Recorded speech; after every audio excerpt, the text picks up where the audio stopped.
In future tense. Dimension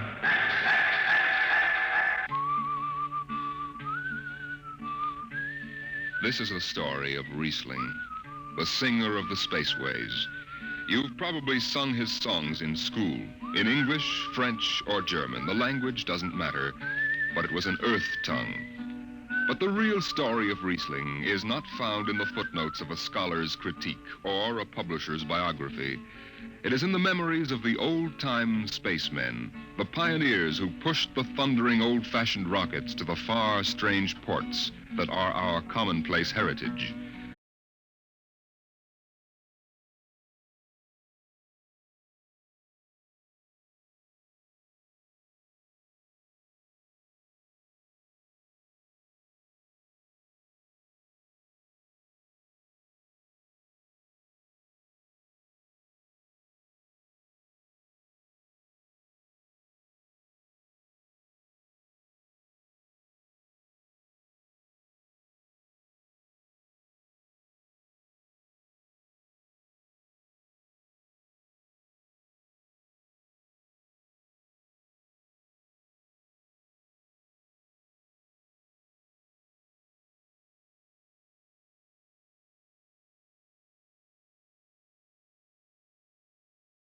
In time and space, transcribed in future tense.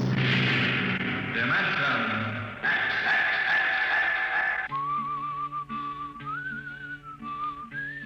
This is the story of Riesling, the singer of the spaceways. You've probably sung his songs in school, in English, French, or German. The language doesn't matter, but it was an earth tongue. But the real story of Riesling is not found in the footnotes of a scholar's critique or a publisher's biography. It is in the memories of the old-time spacemen, the pioneers who pushed the thundering old-fashioned rockets to the far, strange ports that are our commonplace heritage.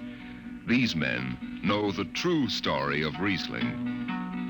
The arching sky is calling spacemen back to their trade.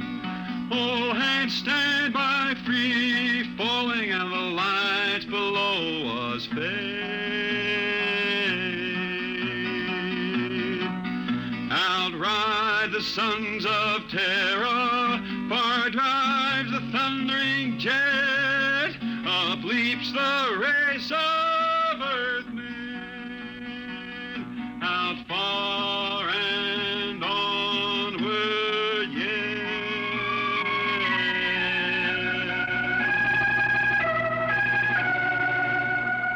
When I first met Riesling, he was hustling drinks in the Twin Moons Bar at Drywater, Mars. He'd won a guitar off a Chinese barkeep at Luna City by cheating at one thumb, and he made his whiskey by singing in the bar and passing the hat. Listen to her, Hudson. Don't she strum pretty? Like a 16-year-old gal. Say, how much you collect on that last song? $3, Martian, and a slug. Al grabbed it from my bill. You don't trust me no more. Funny, never did have no luck with hound dogs nor Martian barkeep. Hey, Riesling, look over there by the bar. There's an Institute 4-striper giving you the eye. Know him? Captain Hicks off the Goshawk. He's sure giving you the once-over. Maybe he's got a job. They don't make never no mind to me. I've been blacklisted. Hicks logged me for making up a song on watch. Right fine song, too. Hold it. Here comes the brass arm. Riesling, I've been looking for you. I've been right here, Skipper. You saw to that. I need a jetman on the Goshawk. Interesting. Real interesting. Well? I got news for you, Skipper. You blacklisted me, remember? Well, you've kept your nose clean, and we need an experienced man. Been a little changing down aft in the Goshawk, ain't there, Skipper? How'd you know that? You got that new atomic pile drive. Last three of them tea kettles blew somewhere in the asteroids. Look, it's double pay, but if you're scared... Scared? Listen, fella. For double pay, I'd jump off the top of the Harriman Tower if you allowed me rubber heels for the landing. All right, then. You show up tonight to sign the book. Sober. Got no choice, Skipper. Money and me is total strangers. We lift at 11:30 Mars time. Sober, you understand, Riesling? You taking the job? Well, that Goshawk is one stinking old tub. Her engine's got more bugs than a beagle dog in spring. And that new drive is about as safe as a pretty gal in the Ozarks. But I reckon she'll do for one more trip.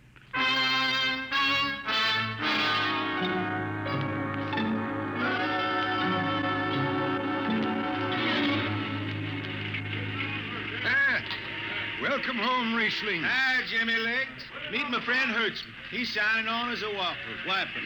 This here's Jimmy Legs Casey. He's bosun. Can't hold his liquor no more than a sieve, poor boy. Mr. Casey. Riesling, you sober enough to sign the book? Drunk or sober, I make my mark. Stand aside. 3 X's? It took me a middle name. Yeah, you two lay below. And Hertzman. Aye, sir. Get him sobered up before the skipper makes rounds. Jimmy Legs, I'm sober as a hanging judge. Yeah? Well, you can leave that bottle here. What, Bob? The one in your back pocket. Oh, glass buttons, maybe, huh? Give it here. Jimmy Legs, I swear I'm going to write a song about you. Go ahead, threaten me. Now get below. We raise ship in 30 minutes.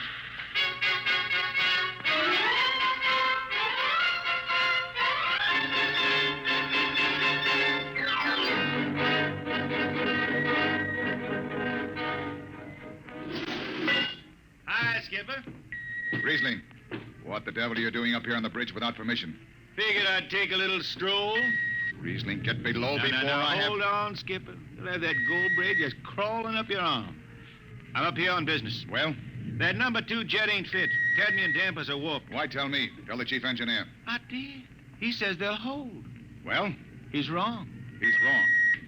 He's got a Harriman Institute degree in power electronics. And some drunk space rat says he's wrong. Skipper, I was damping jets when that shirt-tailed tad wore pins for buttons. I've got no time for you, Riesling. Casey, sound takeoff. Aye, sir. I'm telling you, Skipper, that number 2 jet's gonna blow. Dampers warped crooked like a turtle's back. Riesling, drag your deadhead out of here. Get below.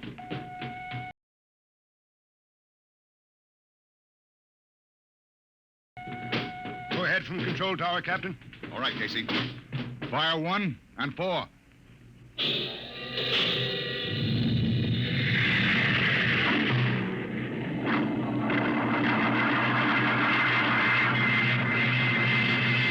Hawk-class Thunder had to blast for 3 watches before going into free flight. Riesling and I had the second watch. Damping was done by hand in those days with a multiplying vernier and a danger peeper. And as long as the peeper ticked off slow and steady, we knew the ship was safe. For a while. Hey, Riesling, you better stow that guitar. If Jimmy Legs catches it, he'll blow a gasket. Don't worry, I can damp this tea kettle in my sleep. How's number 2? All right, so far. Did you ever hear that song about Hicks, the one that got me blacklisted? Oh, the skipper is the father of his crew, a gentle guiding light to me and you. But on Mars he likes his women if they walk or if they're swimming, or if they've got 6 arms instead of 2. Hey, the second verse is better. Now the skipper likes his liquor by the quart. Yes, he'd go from Mars to Venus for a snort. He'll drink rocket fuel and... Well, hi, Skip. Didn't see you come in. You were too busy, eh? Who's watching the gauge? I got an eye on it. Don't you fret none. Riesling, I'm going to fix it so you can't get a berth on a rocket-powered pogo stick. Report to Casey under arrest. I don't rightly think I will. You what? You kind of forget, Skipper. According to Space Code, you can't remove a jetman till the end of the watch, right? Now, look, you corn-fed space lawyer. Now, is that a rule or ain't it? Riesling, your ship is over at 2300. And I'll see you ride the rest of the way in slop locker. Maybe. Maybe. In the meantime, you clear out of my power room. I gotta make me up a 3rd verse for my song.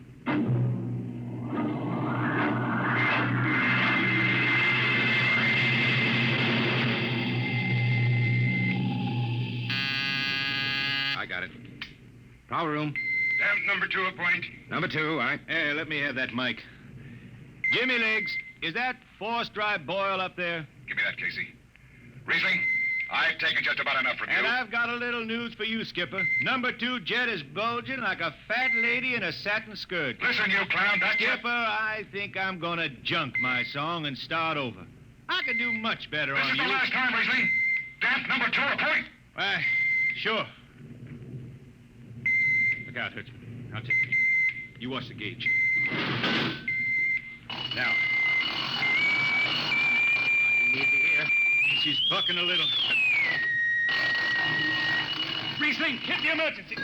Ah, she won't damp. It's that more. There go the lights.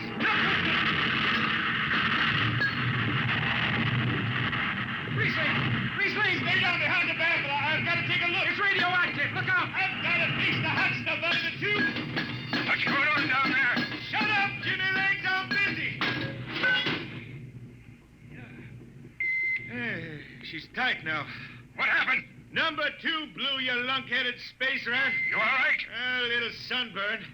The lights are gone. What's the matter with the emergency circuits? Riesling. Jimmy Legs, get some lights down here. It's dark. Get the emergency light on. They're on, Riesling.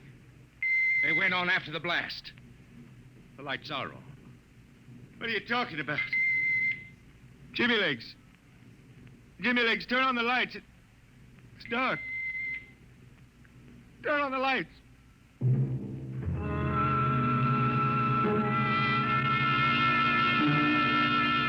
That blue radioactive glow from the jets was the last thing Riesling ever saw. His optic nerve was burned out in an instant. He was in sick bay on the rest of the trip, and on the swing back, we set Riesling down at Drywater, Mars. Look out for the cable, Riesling. Thanks, Hertzman. Hey, Riesling. That you, Jimmy Legs? Hold up a minute, will you? Oh, Riesling. Jimmy Legs, I promised I'd write a song about you, didn't I? Sure, Riesling, sure. Can't seem to sing like I used to. Look, Riesling, the men up on the bridge feel kind of bad about this. Yeah? Why didn't they think of that when Riesling told them that damper was shot? Now, Hertzman, that's all over. Sure. That's all forgotten. Riesling, let's get down to the Twin Moons before I vomit. Now, hold it. The skipper feels pretty bad about the whole thing, Riesling. Kind of late for that, Jimmy Legs. Feeling sorry, don't hold no corn. The boys passed the hat. The skipper kicked in half a month's pay. Did he now? Then on principle, I suppose I ought to tell him to stuff it back up the jets. But you can't buy no drinking whiskey on principle. I'll take it. Here you are. I'll get it. I'll be seeing you, Riesling. Sure, Jimmy Lee. Sure. Come on, Hertzman. Let's get that drink.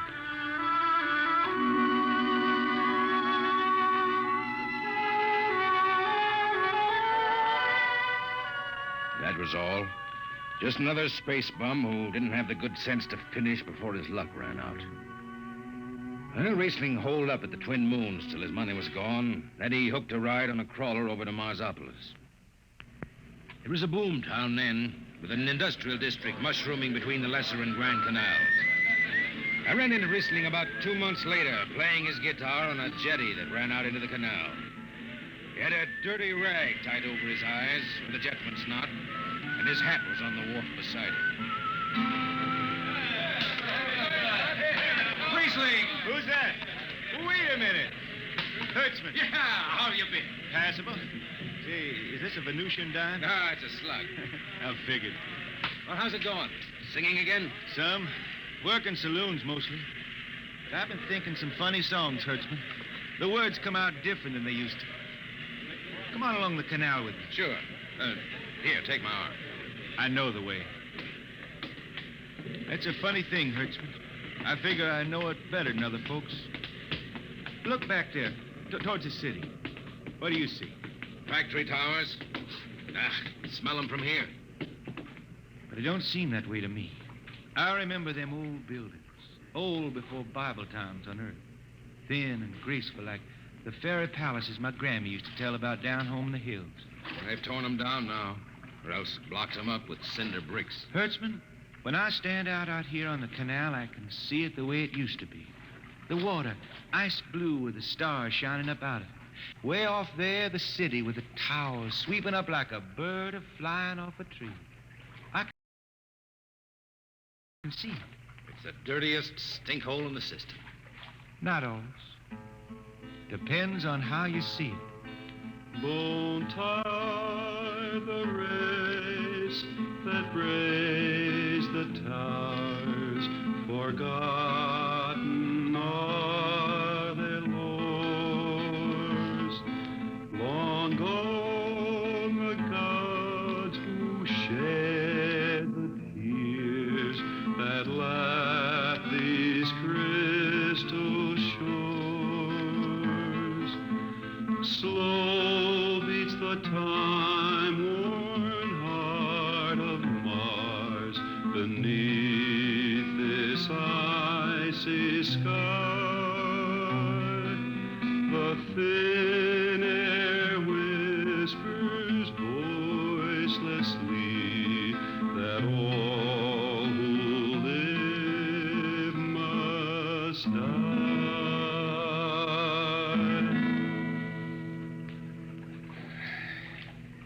You make that up. Why don't you go home, Riesling? Home? Earth. I've been thinking about that, Hertzman. When I was a youngster down in the Ozarks, I used to climb a big old oak tree my daddy had in the dooryard. You could see the hills for miles, green and cool. I've been thinking about that. Why don't you go back then? I couldn't see them hills no more now. I couldn't stand to see black when I knew they was lying all around me, cool and green in the sun. I couldn't stand that. Yeah. Well, let's get back to town, Hertzman. Today I made $3.50 mush, and I'm all set to drink it down before dawn. Come on!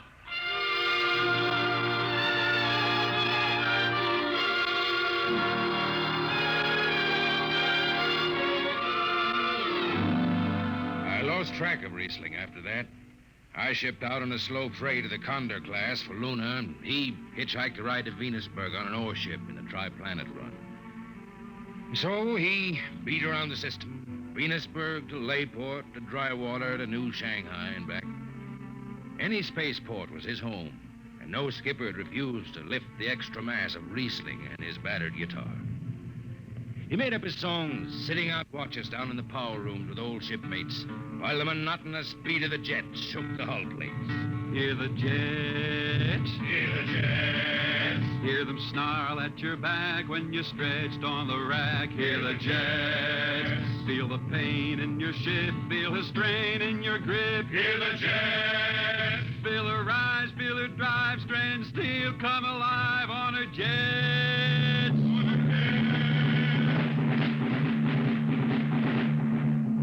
Little by little, his songs began to travel along the spaceways ahead of him. Raw spaceman songs with titles like Since the Pusher Met My Cousin and The Spacesuit Built for Two. But more and more, we began to hear a different kind of song. Strange, sad songs, the ones you find printed in the centennial editions. Dark Star Passing, Death Song of a Woods Cove. And then, finally, The Green Hills of Earth. It grew for 20 years, that song. They say it started way back when Riesling was down in the labor camps on Venus, singing for the indentured men. Now, if someone will kindly pass a bottle. Oh, it is not much, Riesling. Here. It'll do. What is that stuff? Tequila. You cannot make him good here on Venus. What do you use? Caracbush.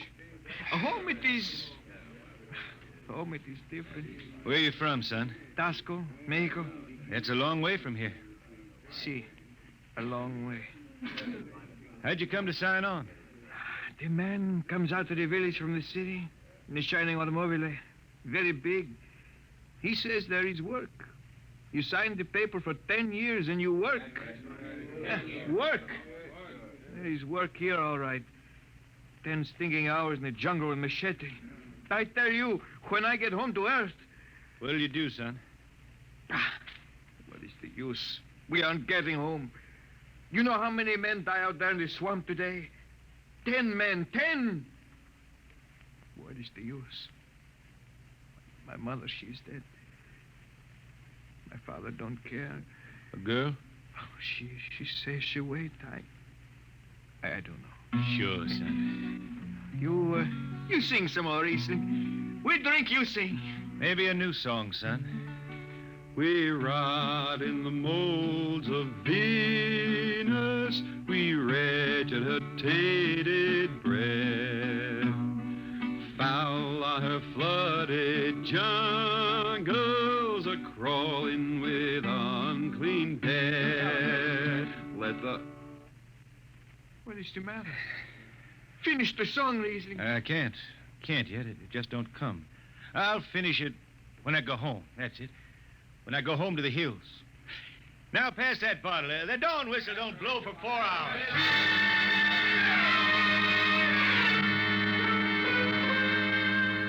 That's where the Green Hills started. And I was there when it was finished. It was 20 years after that.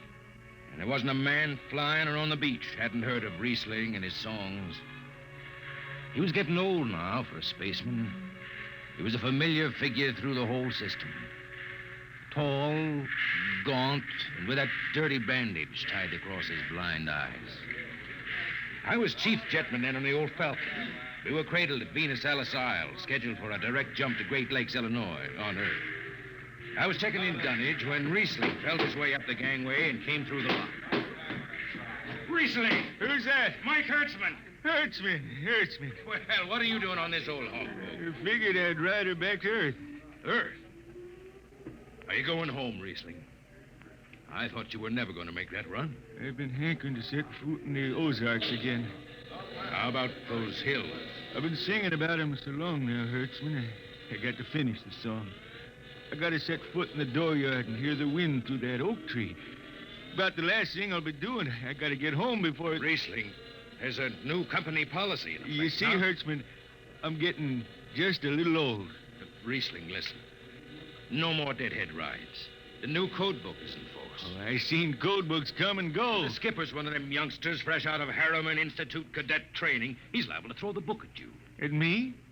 I've been around space as long as Halley's Comet and Brewster's Ridge. I'm going back to Earth, the cool green hills of Earth. I'm going home. All secured, Hertzman. What are you doing here? That's Riesling, Captain. Riesling, huh? I'm dragging it back to Earth, Captain. Not in this ship. Hertzman, have this man removed. Funny thing, Captain, I sprained my shoulder sudden. Look, Skipper, you're a youngster. You're pretty new out here. I'm going home. You don't know what that means to an old man, going home. I can't take you.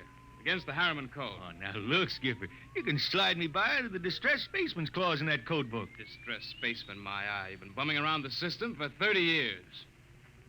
Skipper, you make me do something I never done for no one before. I'm an old man. An old blind man, and I want to go home. I ain't never crawled in front of a four-striper in my life, but you gotta let me drag home. The law says a man's got a trip coming to him. You can stretch for a poor old blind man, now can't you? You got it, Skipper. All right, you old space rat. But keep out of the way. I run an efficient ship, and I don't want any trouble. No, sir, no trouble. I'll just lay down to the power room.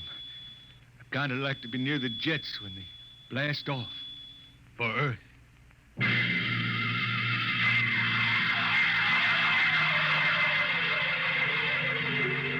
Sit down, Riesling. Take a load off your feet. Thanks, Mac. Stand by for lift. Stand by. Best seat in the system. Power room and an old Hawk class ship. Power room, fire 3. I see.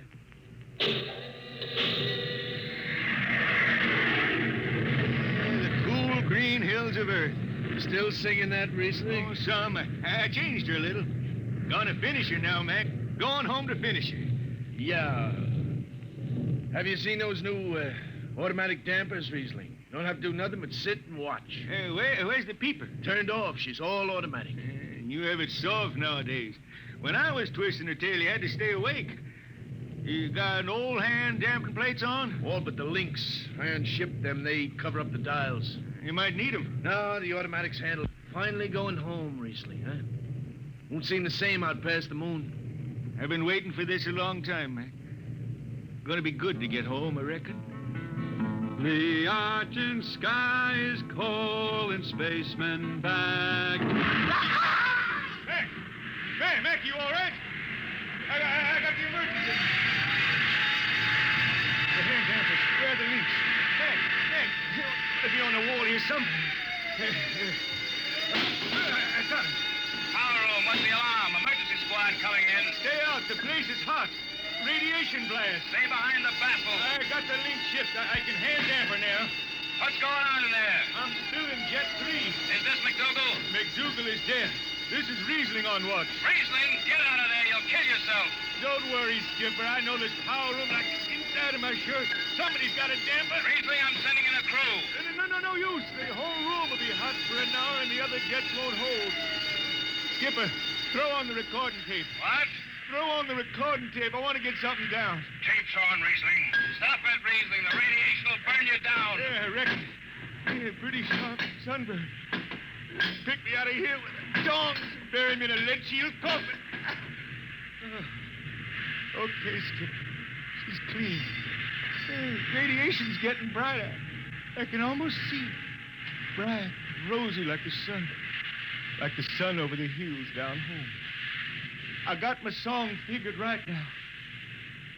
Here it comes.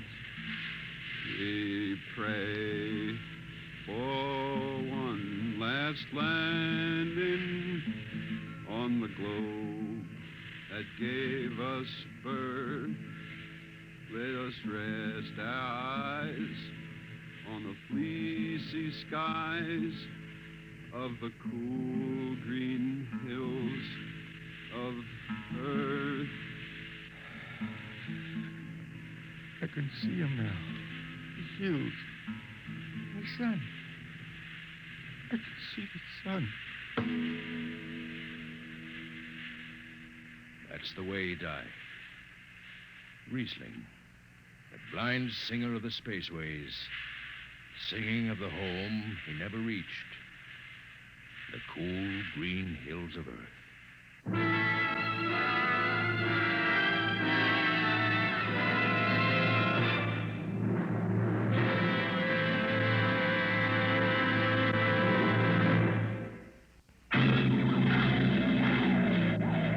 Be with us at this same time next week for another adventure into the unknown world of Dimension X.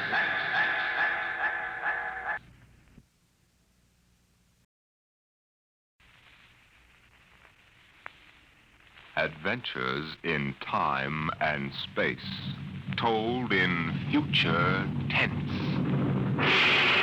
Dimension X.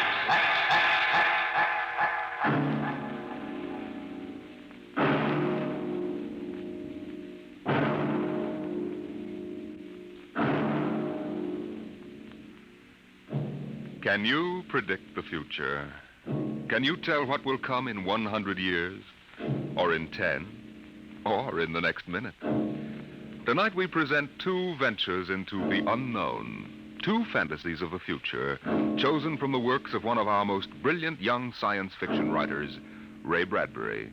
First, his story entitled, There Will Come Soft Rains.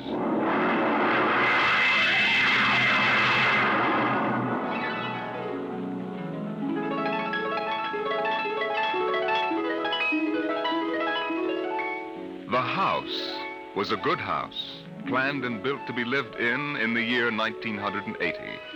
The real estate agent had told them all about it. Now, this is the bedroom. Of course, it contains all the latest devices, self-warming blankets, and, there's a brand new feature. Beds, which make themselves. Now, if you'll just step this way through the library, we can see the latest in talking book recorders, self-building fireplace, self-cleaning robot dust disposal. Oh, these little mouse-like things come out of the wall and take away all the dirt. Now, over this way. There's a complete robot kitchen, of course. Just set the menu for the week and the stove does the rest. Then there's the automatic hydroponic garden, self-sprinkling fire protection. See, the house is fully automatic. Well, you could go away for a year and it would run itself.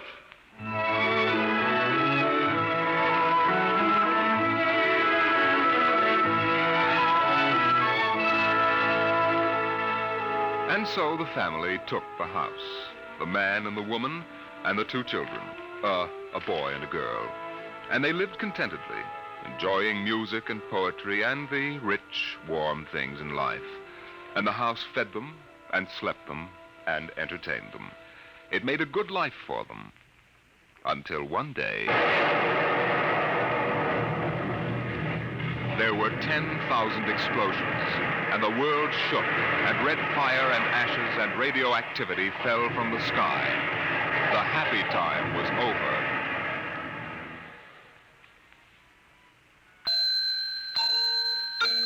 Tick-tock, 7 o'clock.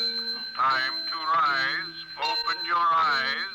Tick-tock, 7 o'clock. Time to rise. Open your eyes. But the house lay empty. The clock talked to the empty morning. In the kitchen, the stove sighed and ejected from its warm interior 8 eggs, sunny side up, 12 bacon slices, 2 coffees, and 2 cups of hot cocoa. 7-9, breakfast time. Come and dine. 7-9. Today is April 28th, 1985. Today, remember, is Mr. Featherstone's birthday.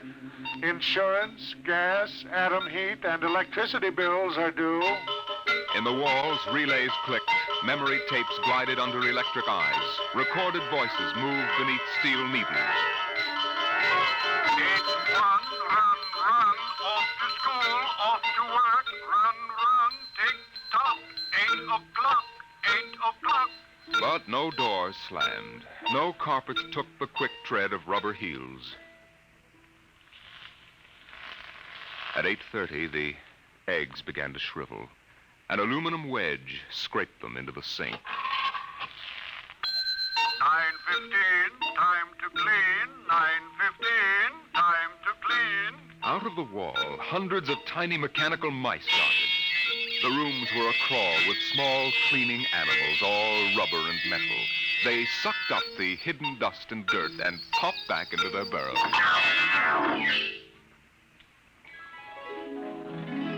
At 10 o'clock, the sun came out from behind the rain.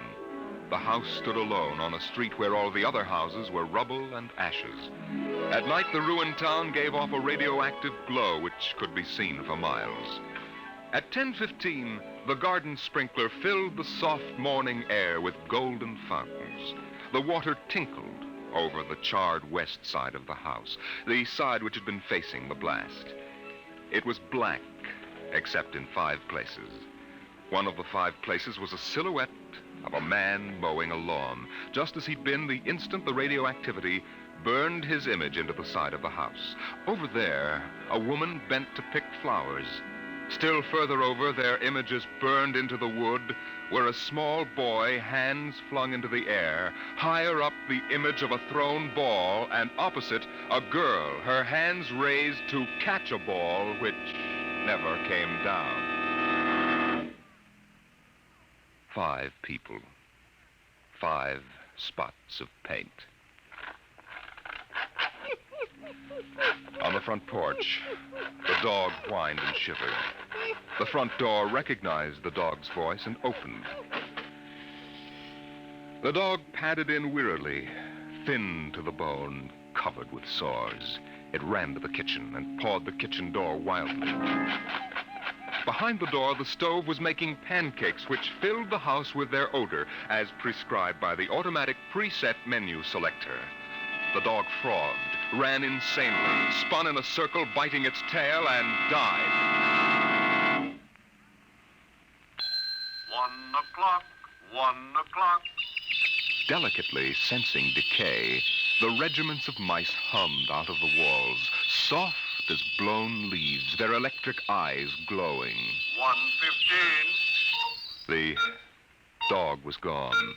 2:15. Bridge tables unfolded from the walls of the patio. Playing cards fluttered onto pads. Martinis appeared on an oaken bench. But the tables were silent, the cards untouched. 5 o'clock. 6 o'clock. 7 o'clock. 8 o'clock. 9 o'clock. Dinner was made, ignored, flushed away. Dishes were washed. In the study, the tobacco stand produced a cigar with half an inch of gray ash upon it, smoking, waiting. The hearth fire bloomed out of nothing. 9 o'clock. 9 o'clock. The beds began to warm their hidden circuits, and the phonograph spoke from beside the fireplace. Mrs. McClelland, what poem would you like to hear this evening? Mr. McClelland?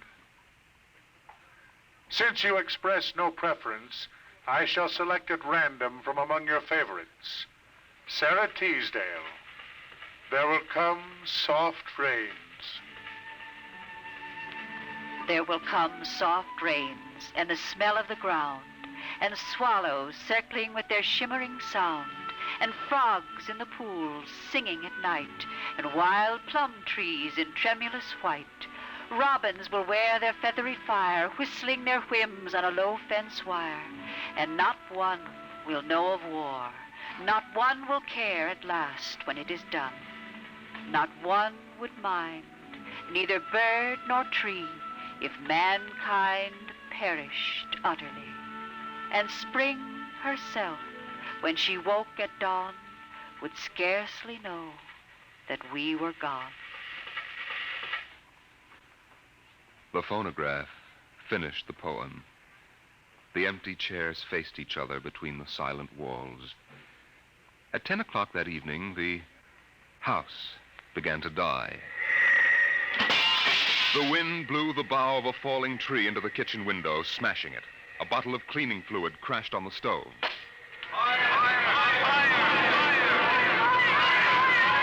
Water pumps shot down from the ceiling. But the solvent spread onto the doors, making fire as it went. Other voices in other rooms taking up the alarm. The windows broke with the heat, and the wind blew in to help the fire. The fire crackled upstairs at paintings, lay hungrily on the beds, devoured the rooms. The house began to shudder.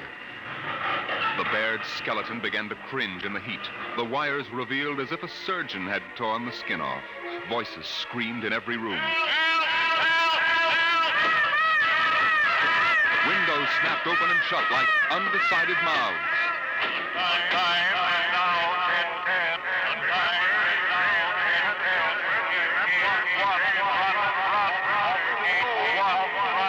A thousand things were happening at once. Like the interior of a clock shop at midnight, all the clocks were striking, making a merry-go-round of squeaking, whispering, and rushing. In the kitchen, the stove hissing hysterically was making breakfasts at a psychopathic rate. 10 dozen pancakes, 6 dozen loaves of toast. Then, there was silence.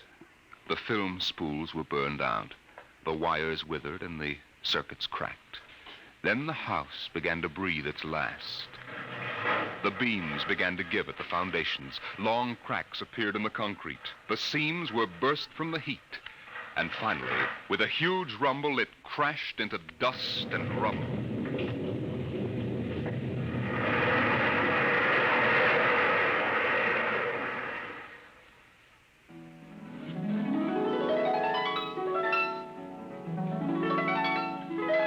Dawn shone faintly in the east. In the ruins of the house, only one wall remained standing. And within the wall, even as the sun rose to shine upon the burning rubble, a voice spoke again and again and again. No one would mind, neither bird nor tree, if mankind perished utterly. And spring herself, when she woke at dawn, would scarcely know that we were gone. That we were gone. That we were gone. That we were gone. Today is April 29th, 1985. Today is April 29th, 1985. Strange are the uses of Providence. Is this how the end will come for mankind, with 10,000 explosions and a flash of radioactive gas? Or will destruction come more subtly, extended to us gently and innocently in Oh, let's say the hand of a child. Who knows in what manner 0 hour may arrest the world we know.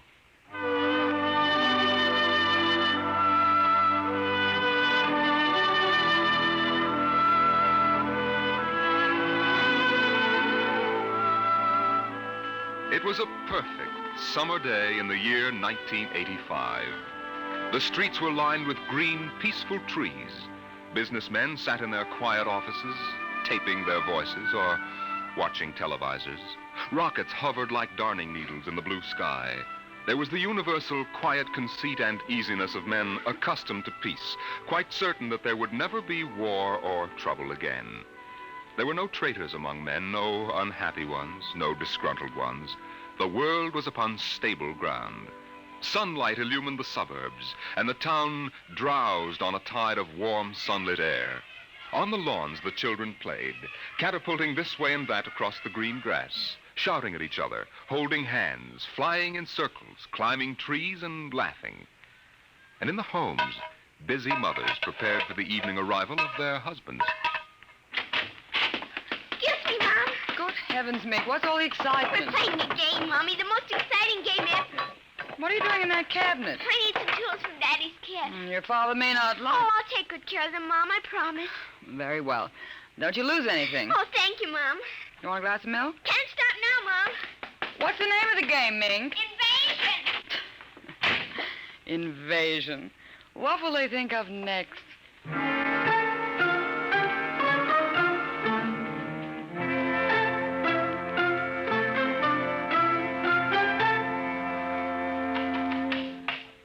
Now this, and this, and this, and this. Now put that there and bring that over here. Oh, no, you ninny. Now get back while I fix this.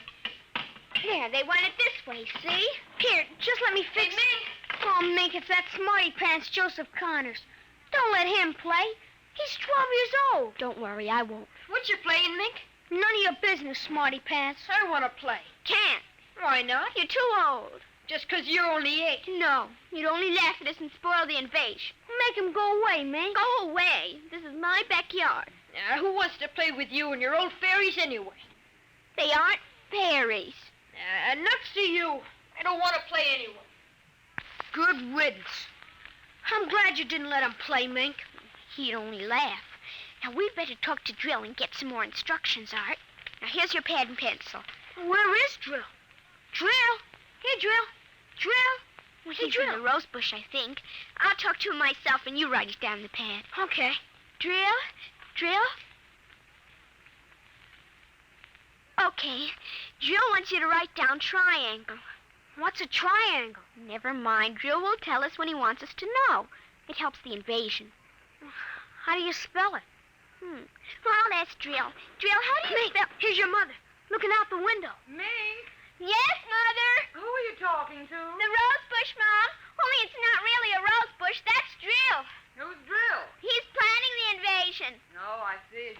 Well, you better come in and clean up for supper. Your daddy will be home soon. In just a second, Mom. You got that, Art? See, now what? 4, 9, 7, and A, and B, and X, and a fork, and some string, and a hexagonal droopy.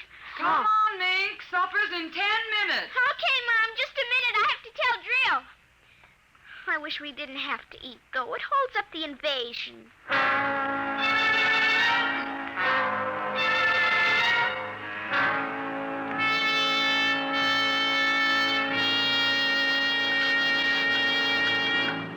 Mink, for heaven's sake, slow down. You'll choke on that soup. I can't, Mom. It's a matter of life and death.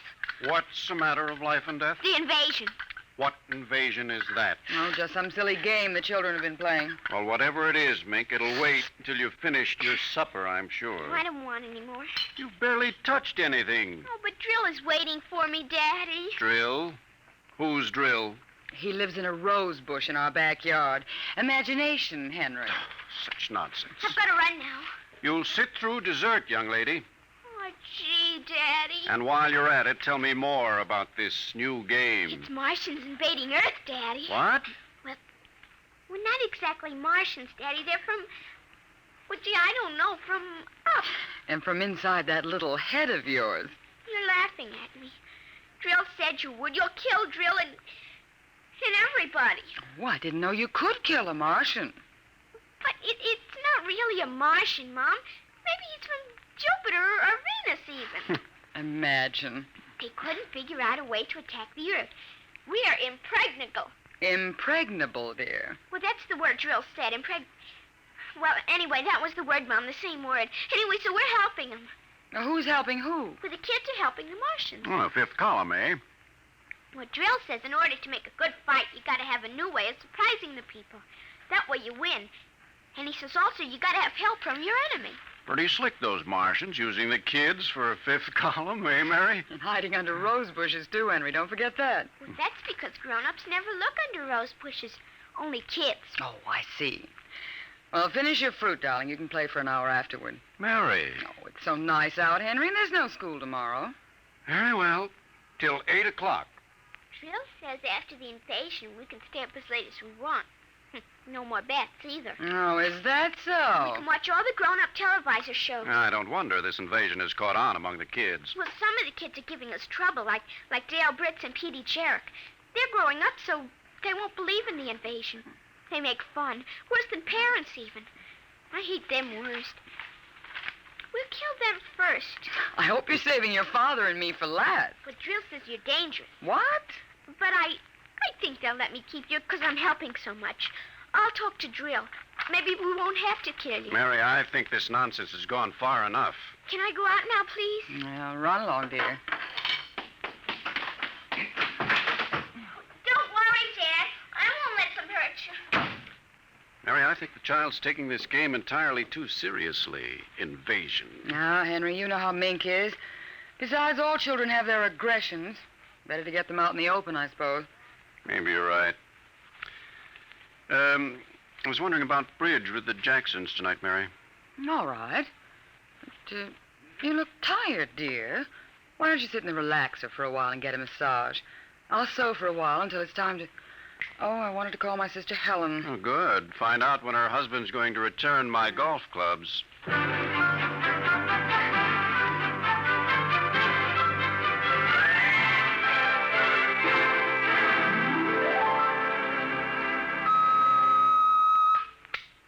Televisor. Would you please connect me with Mrs. Helen Rogerson on Channel 7-2Z, Pittsburgh, Pennsylvania. What is your channel, please? 817X, New Rochelle, New York. Thank you. Just a moment. Go ahead. You can see your party now.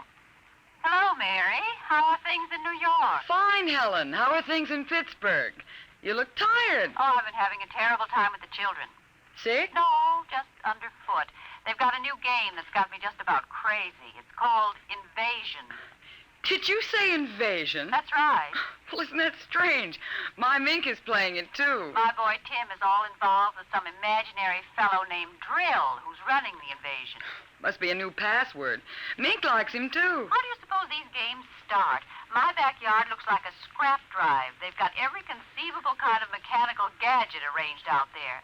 I talked to Josephine Schiller in Boston, and she says her kids are wild about it, too. It's sweeping the country. Remember when it was the Roomba? Please, dear, I'm not that old. Mommy! Oh, please, Minky, I'm on the televisor. Come on, see your Aunt Helen. Hello, Mink. Hi, Aunt Helen. Look what I've got. What is it, honey? Well, it's the yo-yo. Look when I unroll it. See?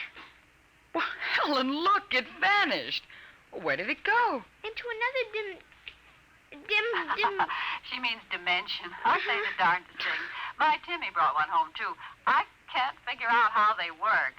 Make it reappear, honey. Well, there. See, it's easy. Where'd you get it, dear? Drill gave it to me, Mom. Mink? Bye, Aunt Helen. Gotta run now. Mink, you come back here. I want to talk to you. Turn Mom, 0 hours, 5 o'clock. Mink! Bye! Oh, I can't understand it. The child's never been so unruly. Helen, do you suppose that... What? Nothing. Just a wild thought that... Say, the reason I called, I want to get that black and white cake recipe, and Henry wants his golf clubs. I don't know what he'll do. What was that? I don't know. One of the children must have been hurt. I'll have to run and see. Call me back tonight, will you? All right, Mary. Bye. Mink, come here. Yes, Mom. What is it? Who screamed? Peggy Ann. All right, what happened? Well, she got scared and went home. Did you hit her? No, she just got scared. She's a scare baby anyway. We won't let her play anymore. She's getting too old. Now, Mink, tell me why she cried. No, I can't. Mink, you'll answer me this instant or come inside. I've had enough of this nonsense. Gee, I can't quit now, Mom. It's almost 0 hour. Then tell me what frightened Peggy Ann. Okay, she saw Drill. Drill? He almost came through. He was just testing. Through what? Those pipes and things we set up. She looked into one of the pipes and screamed. I guess she saw Drill. And no one hit her? Very well, Mink. I'll call Peggy Ann's mother and see how she is. And I'll call you for your bath in half an hour. Your father and I want to go out tonight. You won't be able to go out, Mom. Why not? 0 hour is 5 o'clock, Mom.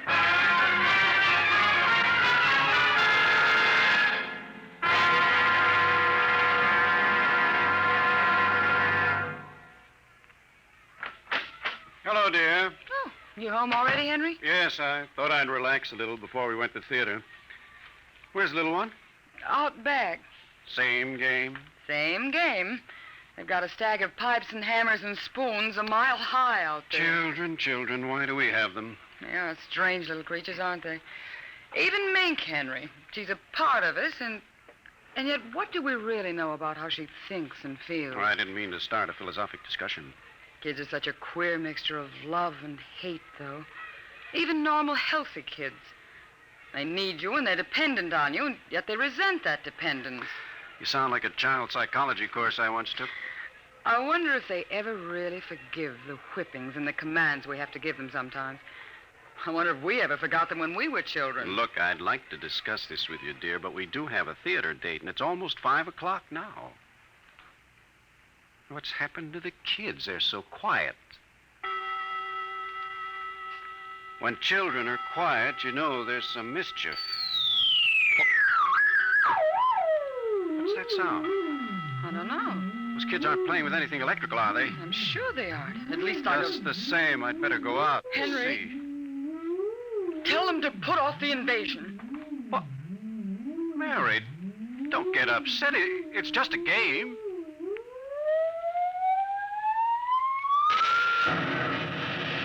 Good Lord, what's that? Look out the window, Mary. What is it? Where are the children? Mary, why are you shaking? What did you see? Henry, quick. Up to the attic. They aren't in the attic. Yes, the attic. Quick. Mary, come back here. Mary! Mary, don't go up. They aren't up there. Mary, you out of your mind? There's no one up here. Quick, shut the door. Lock it. But there's nothing up here. What is wrong with you? Mary, come to your senses. What are you talking about? I saw it through the window, Henry. It was horrible. What? It is an invasion. Well, for heaven's sake, let's get down out of this attic and talk this over sensibly. I want to find out if Mink is all right. She's all right. I saw her. She was leading them around the corner of the house. Leading who? The kids? Shh. It's nothing. Oh, listen. Huh? The front door. They're coming. Good Lord, those kids sound like 50 men with boots on. Not men. Oh, please, God, don't let them find us. Don't let them, please. I don't understand. Who's there? Shh, don't shout now. Who's down there? I demand that you answer me. They're coming. The whole house is shaking. Who's there? Please, be quiet, Henry. They might go away.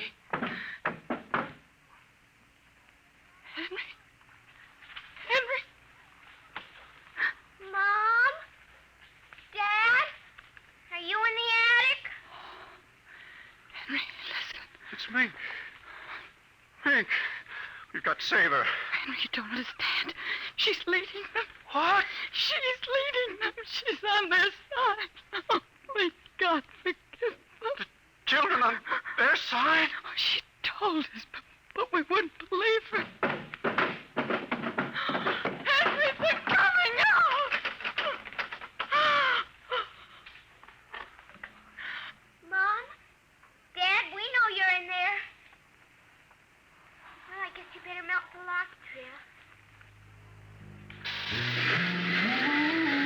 Henry, the lock. It's melting. The door. Oh, dear God. Mom? Dad? Oh, I see you now. Peekaboo!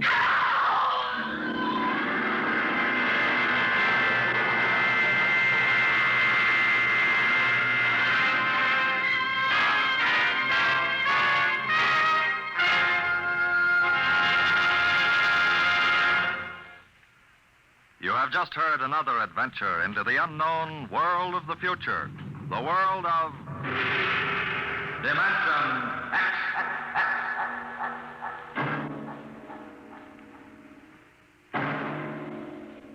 Next week, Destination Moon, a preview of the movie which is soon to have its world premiere in New York, telling the Robert Heinlein story of man's first trip to the moon.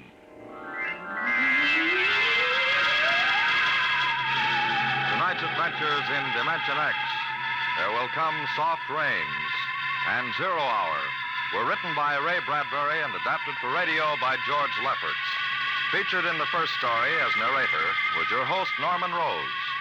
The leading players in 0 Hour were Denise Alexander as Mink and Rita Lynn as the mother, Roger DeKoven as the father. Music by Albert Berman. Engineer Don Abbott. Dimension X is produced by Van Woodward and directed by Edward King. Robert Warren speaking.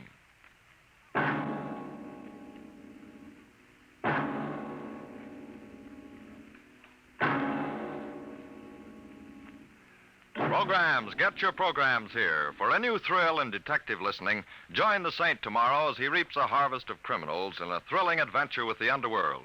Make the Saint a Sunday listening habit and keep tuned thereafter for adventures of the greatest detective of them all, Sam Spade. Tomorrow, hear High Adventure, Now Truth or Consequences on NBC.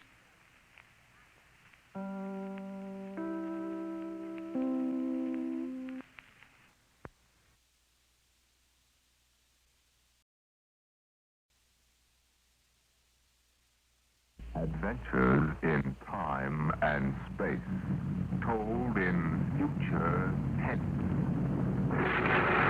Dimension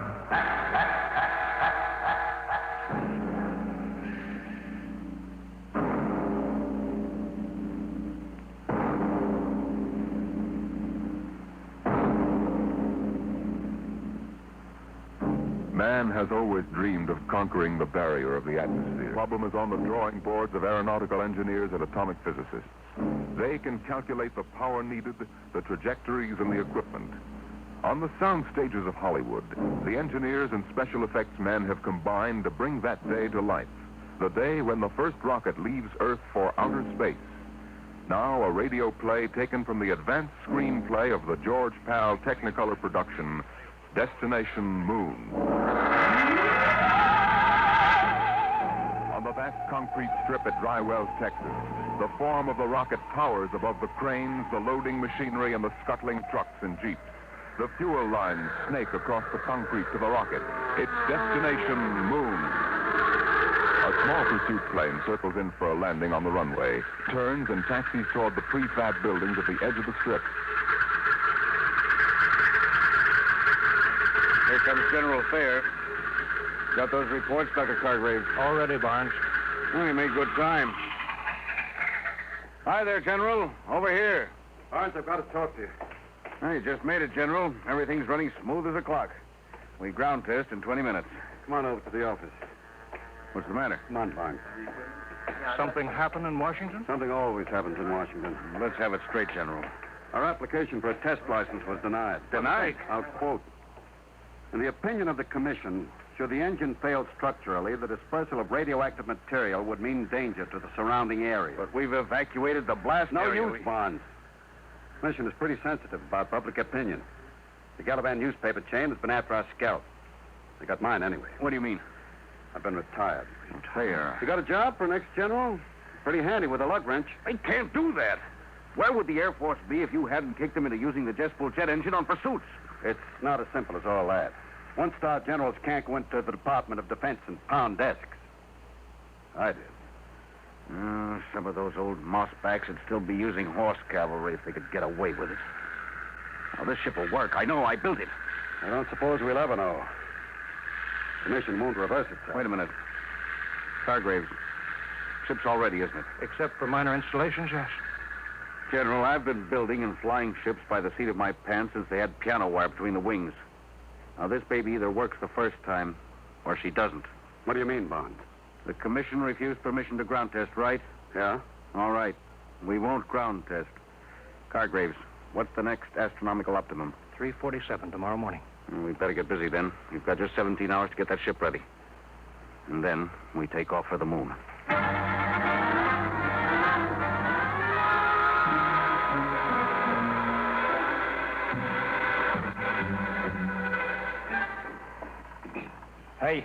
Hey, Brownie. What do you want, Sweeney? What color is the skin temperature lead wire on the chart? Orange with a black stripe. This stuff looks like insulated macaroni. I got it. Hurry up, will you? We're running behind. What's your rush? You're going along on this clam bake, aren't you? Can't you wait to break your neck? Hey, look out for the starter. Come on, move. We got to take off before somebody slaps a writ on us. Brownie, you really going? Sure. Beats me. What do you want to go to the moon for? To see what's on the other side. Ask a stupid question, you get a stupid answer. What's the separation rate positive lead? Red and white spiral. Oh. What's the matter? I'm not going to bellyache. Eating green apples? No, I'm all right. Come on, Sweeney, get busy. We've got 2 hours left to patch this mess together.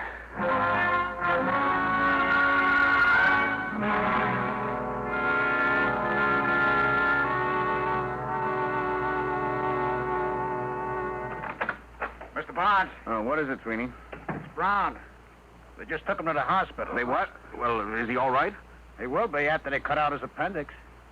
There goes our radio, man. There's no chance of finding a substitute? No, it's special equipment. Brown installed it himself. I've got it. Barnes here. What? Well, we'll have to delay Sure. the takeoff a month. Okay, goodbye.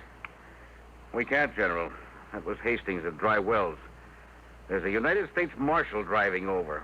Something leaked, and he's got a court order forbidding the takeoff. We were so close. Yeah. $1 million gone up the flue. You want me to give a standby, Mr. Barnes? I suppose. Wait a minute. Sweeney, Yeah. you installed that communication equipment with Brown, didn't you? Yeah, but... Then you must know the operation. You could go in Brown's place. The moon?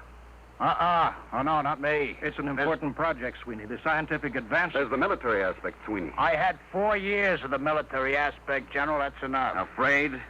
You're darn tootin'. That ship is safe. Maybe, maybe not. But, Sweeney... Look, you guys aren't going to get anywhere pressuring me. Maybe you got reasons to go to the moon. You, Mr. Barnes, you got $1 million tied up in a ship.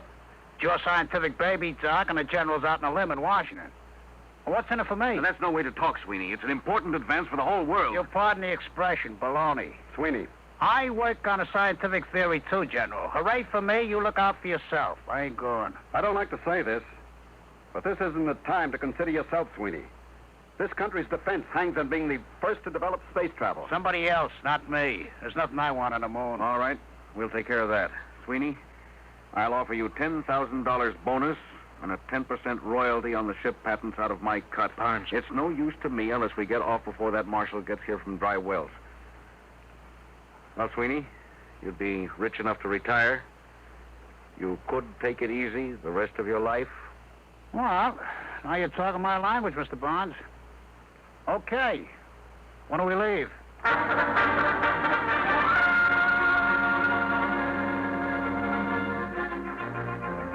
Clear field. Clear field for firing. Clear field for firing. All set, Hastings. Right. I'll be tracking you from Control Center. Hey, what's that car doing? He's coming right out on the field. Marshal, Doc, General, Sweeney, inside. Hey! Hey, Barnes! Button her up. Hey! Hey there, commander of that ship. I've got a court order. You can't take off. Tough, mister. You can't do this. Hey! Hey! Save your knuckles, fella. You couldn't get in that ship with a blowtorch. Barnes can't do this. Suppose you tell him all about it when he gets back from the moon.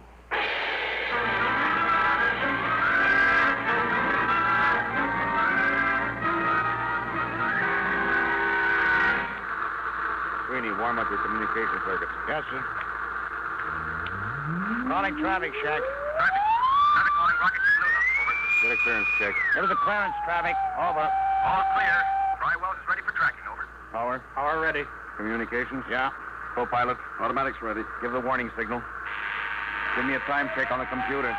03:47:58. Stand by for count-off and firing. Stand by for count-off and firing. Roger. For check. 2:48. 10. Check. Coming up 30 seconds. 29. 28. I'll lie back on the acceleration 7. couches. Worst pressures 6. will be over in 4 minutes. 5. Barnes. General, 4. I don't like having a man along who isn't with it. Sweeney, it's too late now. Make it pretty tough. If he's half-hearted We'll worry about that later. 7. 6. 5. 4. 3.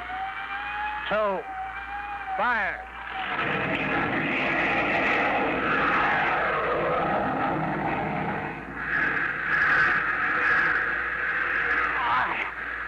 What happened? Noise. All gone. Past speed of sound. Switch on televiewer aft. I can't. Can't move. Pressure. Switch is right under your finger. Go on. That's it. Time. 3:50:12. Altitude 2 miles. Get your sun goggles on. It'll be coming through in a minute. There's the dawn line. And the sun. It works. This thing really works. Now, look in the viewer. There's the Earth down there. Yeah. Time 3:51:10. Altitude 20 miles.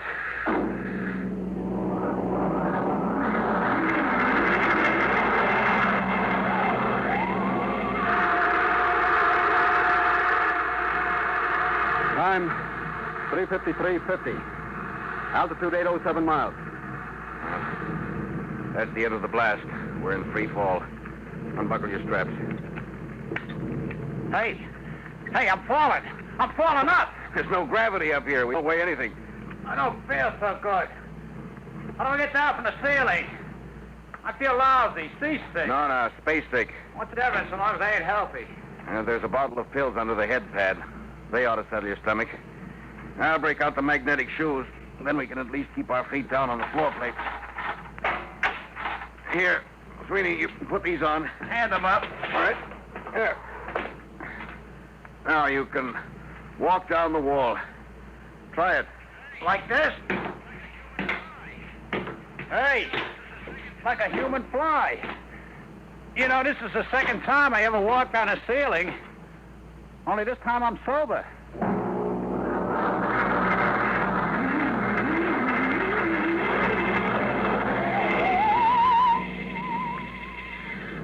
Hey, General, would you mind tapping that ham sandwich back and float it away from me? Feeling better, Sweeney?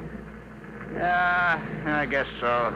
It's a heck of a note when your meal floats away from me before you eat it. Sweeney. Yeah, Mr. Barnes. I tried to crank out the radar antenna. She's stuck. Well, let me see. All right. Stuck all right. I don't understand it. I greased it good. Grease? Well, no wonder it's stuck. It's exposed to outer space. It must be frozen solid. What's the idea, Sweeney? Didn't you read the engineering manual? Yeah, and a flush fitting gets greased. Don't jump on me. Well, if we can't get that radar mast cranked out, we can't land on the moon. Well, it's all right by me. Don't you realize that half the value of this trip is in the landing, geological surveys, radiation tests? Look, General, I told you before I started, this whole thing is slug nutty to me. Who wants the moon? They're trying to be first with the old Brooklyn Battery Tunnel. Sweeney, this isn't getting that mast fixed. Well, we've got to go outside in spacesuits and chip it loose. Outside? You mean outside the ship? You can't fall. You'll be in the same trajectory as the ship. Worst that could happen would be to drift away. Drift away? Don't bother getting one of them monkey suits for me. I'm comfortable in here. Sweeney, we've taken enough from you. We can't let one man endanger the whole project. You get out there in a spacesuit, or we shove you out without one. All right, all right. Well, that's settled. You got us into this mess, you're going to help get us out. General, break out the spacesuits.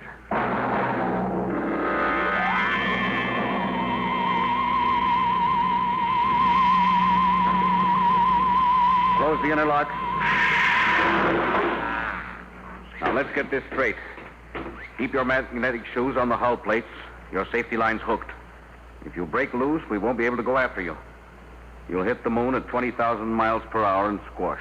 Hey, wait a minute. How come General Thayer don't go? That's right. He doesn't go. He's co-pilot. Okay, I just asked. All right. Now, let's make sure our intercom walkie-talkies are warmed up. All set. Check. All right. Fasten helmets. Hello. Hello, Doc. I hear you, Barnes. I'm okay. Check instruments. I'm going to pump out the lock.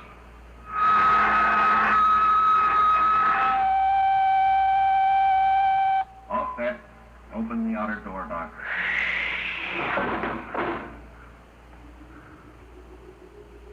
Look at that, will you? 1,000,000 stars.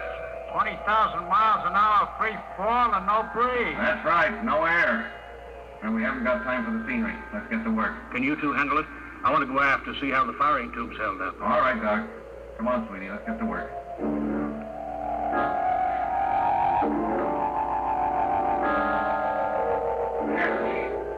Loose now.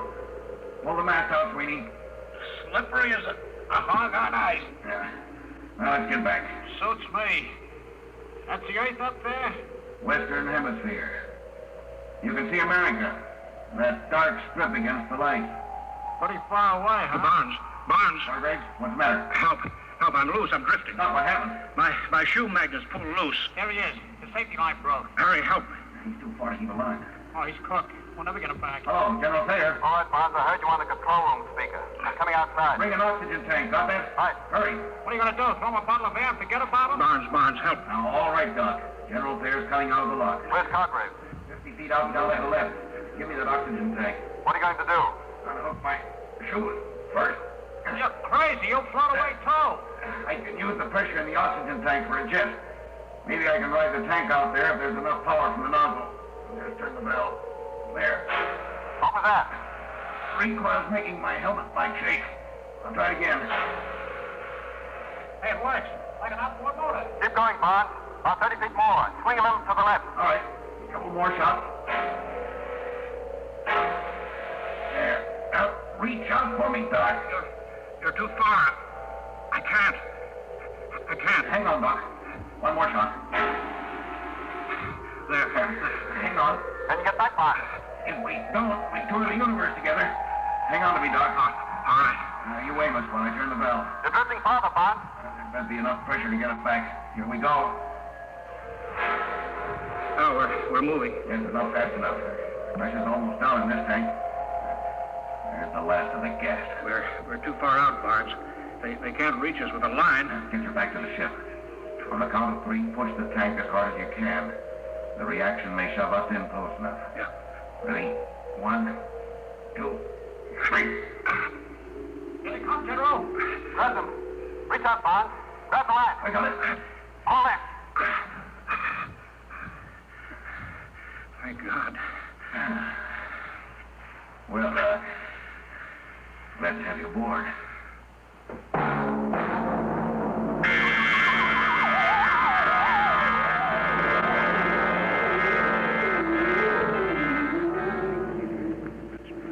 There she is. Come on. Stand by for landing procedure. That's pretty rugged country down there. Stand by to turn ship. Fasten straps. Altitude fair. 27.3. All right. Turning ship. Hey, you're leveling off. You're turning too far. We'll go backwards. We land backwards. Use the jets for brakes. Holy smokes, you mean sit down on the tail? Ground speed 1.52. Stand by for deceleration. Now, fire. Radar. Closing is spotted. Give me view aft on the screen. Hey, we can't land down there. Look, mountains, cliffs. That's the crater Harpalus. We're heading for a smooth plain short of there. Don't look smooth to me. going to kill our forward speed. Stand by. You won't clear the mountain. Give another blast. I can't. We won't have enough power to get home. You won't make that cleft on the right. Look out. We're going to crash. Barnes, blast. You've got right. Now. Automatic landing. Automatic in. Hang on for emergency landing. Stand by for the blast. Hold it. Now. Jack down. Get out your gyros.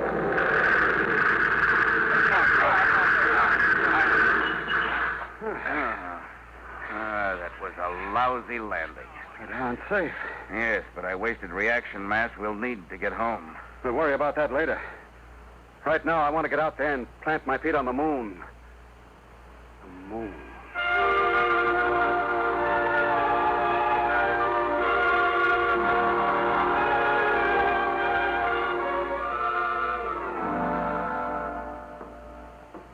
Ready to open the decompression lock? Check. I'm set. And you're inside control, Barnes? Yeah. Sure you don't want to leave the ship? I'll be out later. I've got to contact Earth. All right, let's go. Open the outer door. All right, be sure you don't fall. You puncture your suits on the rocks, you're done. And look out for the low gravity. You'll weigh 1/6 what you did on Earth. All right, let's go. Hey, what is this stuff? Dust? Pilot, Rod. Go ahead, Doctor. Explain it officially. Oh, yes. In the name of the United States of America, I take possession of the planet Moon of and for the benefit of mankind. Well, let's now get down to business. Sweetie, you set up the astronomical camera. Barnes, what's the matter? Get back here, all of you, right away. We were just starting work. You've got to get back. I've been talking to Earth. We may not get off. We may be stuck on the moon for good.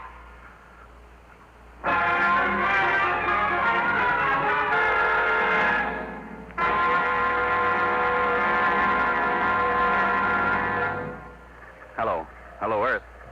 Reaction mass down to 0.8672. Wasted power in a bad landing. Request new figures for return trip. Earth to Luna. Looks bad, Mr. Barnes. I'll have to run it through the machine. In the meantime, dump everything you can. I'll check back with the result. I'll be standing by. Roger. Out. Well, Barnes? Well, we wasted too much power on that lousy landing. Hastings, check the figures. We've got the lightened ship. We've got just 4 hours to get off. If we miss that, we don't get another chance to hit the Earth for another month. But we don't have more than 10 days' oxygen supply. Exactly. Come on, we better start dumping, and we better pray we can get rid of enough weight.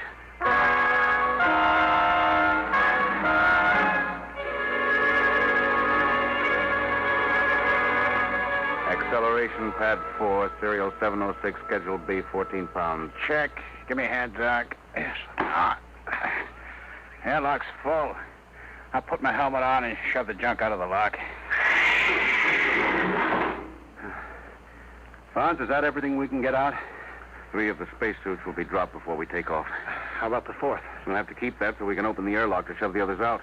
I've got a removable bridge I could dump. You may have to, General.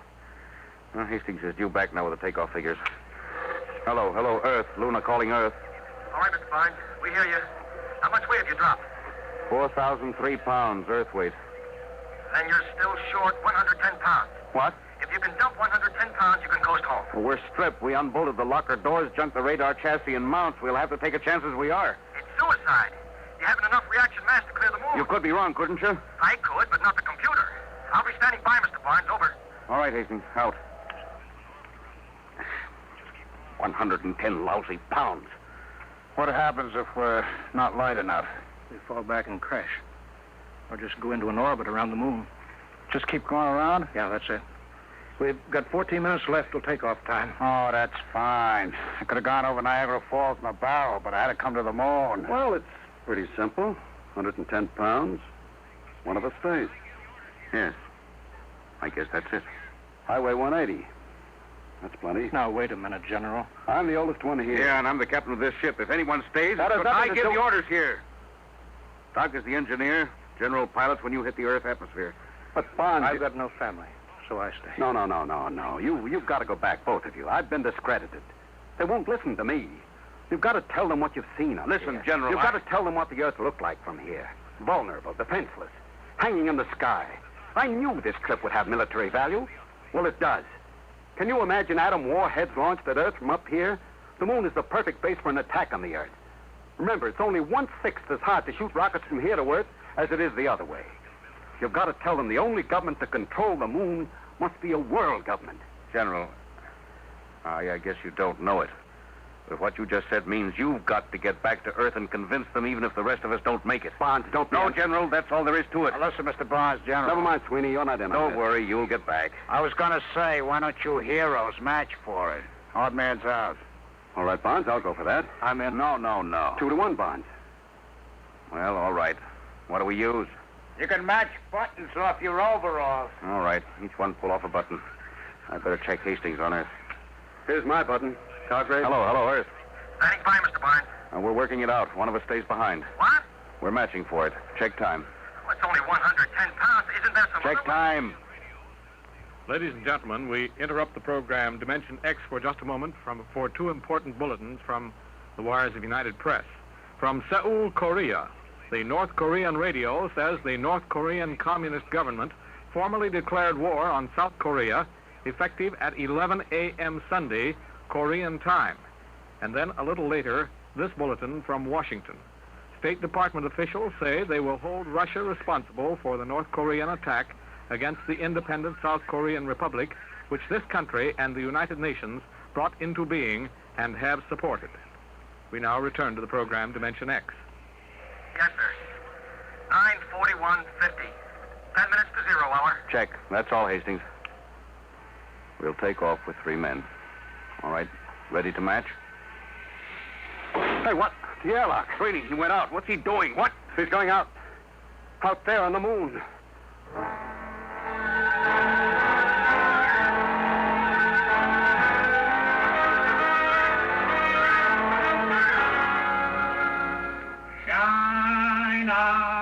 Shine on, Harvest. Hello, Sweeney. Can you hear me?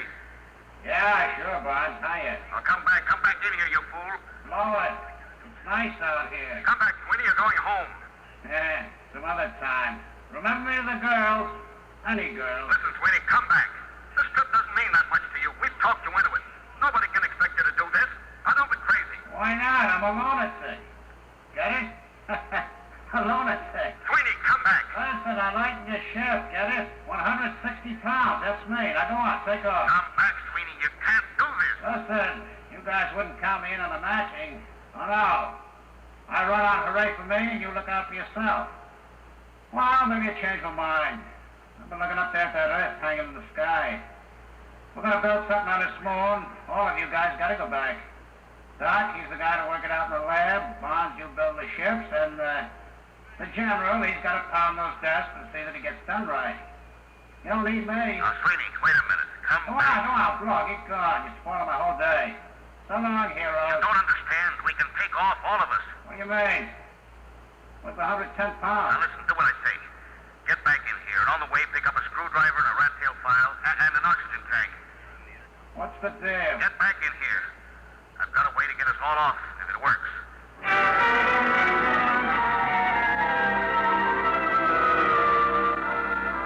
Now, Sweeney, we're reading you clear on the intercom speaker. You in the airlock yet? Yeah. Now, your spacesuit weighs around 70 pounds.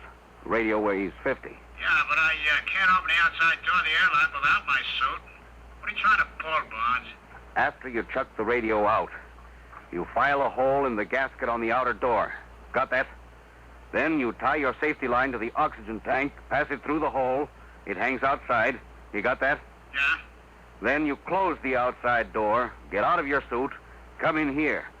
We close up, decompress, and open the outside door again. Oh, I get it. The tank pulls the suit out of the lock. Right. And if it works, we all get home.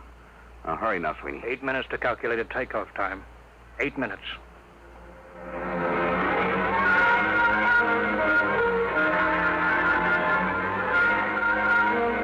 Two minutes. All set, Sweeney? Yeah, I shut the radio out. Close the outer door. Air pressure up. I'm getting out of my suit. This doorway's pretty narrow, Bonds. If the suit don't clear, we're sunk. We'll have to take that chance. All right, here I come. All set. Close the inner door. Decompress. Now the outer door. Company, moving. I can see it through the port. Coming up, 1 minute. 1 minute to take off. What if the suit caught on the intake? No, it's starting out. Get clear of that door, brother, get clear. There it goes. We're in. 40 seconds. Close the outer door, Sweeney. Stand by for takeoff, everybody. 30 seconds. 29. Sweeney, 28. I don't think I could have done that. 26. Just walk out. Oh, baloney. I haven't got that kind of courage. 23. I'd have had to make a speech. 22, A big, 28, heroic speech. 20. 19. I didn't have the guts 18, to just walk out. 17, no, it's 16. All right, 15, stand by. 14.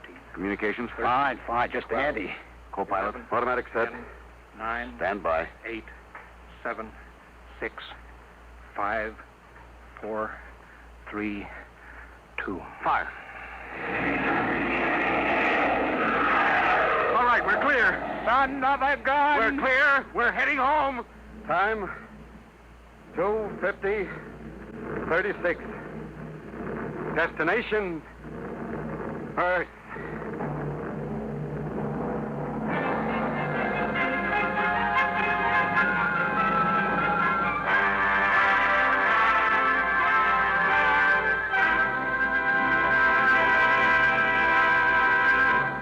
You have just heard another adventure into the unknown world of the future.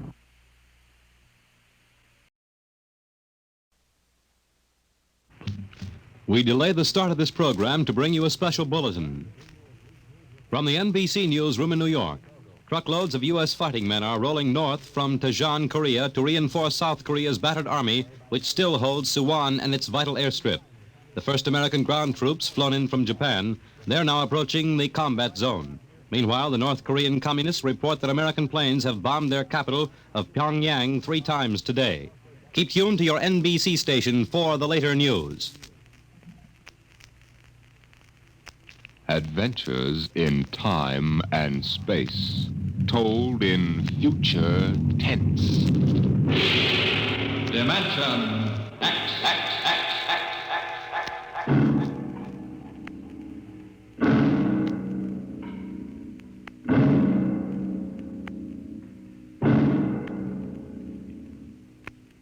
To all our listeners, a brief forward before tonight's adventure in the world of the future. Beginning next week, Dimension X moves to a new time on Friday evenings instead of Saturdays.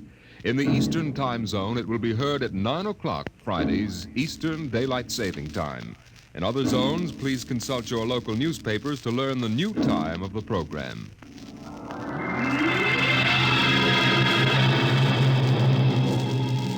Now, tonight's venture into the world of tomorrow.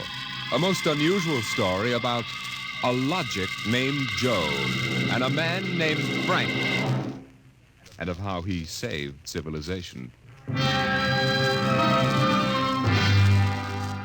It was on the 3rd day of August that Joe came off the assembly line. On the 4th, Lorene came into town. And that afternoon, I saved civilization. Lorene's a blonde I was crazy about once. And Joe is a new 1940-74 model Logic that I got stored away down in a cellar. And how do I save civilization? I save it by keeping Joe down in a cellar.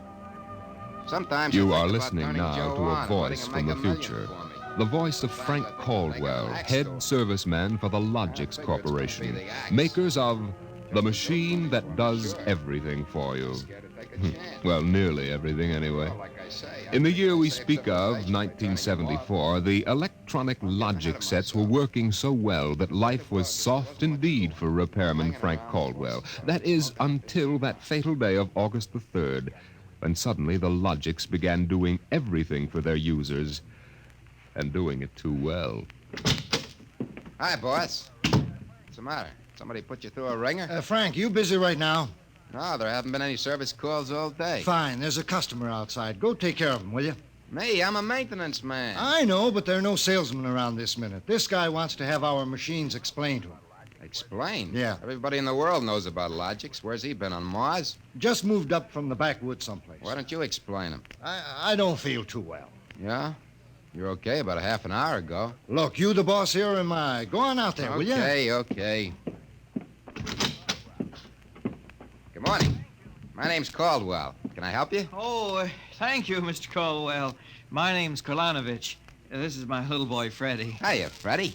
Hiya, jerk. Ow! Freddie. I Well, got you- you, didn't I? Fine kid you got there. Freddie, how many times I gotta tell you not to kick people in the shins? Excuse it, please, Mr. Caldwell.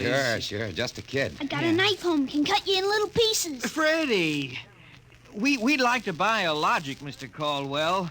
The gentleman we spoke to first said he had to leave in a hurry. Oh, he did, huh? Well, I understand you're not acquainted with Logics, Mr. Kralanovich. Yeah, that's right. We just moved to the city. My wife, she saw that everybody else had a Logic, and you know how women are. You bet. Well, you can't get along without a Logic in this day and age, Mr. Kralanovich. Look I got a snake. Want to see Will you it? shut up that... yeah, now, about the Logic. Yeah. Here, I'll plug one in here. There, now.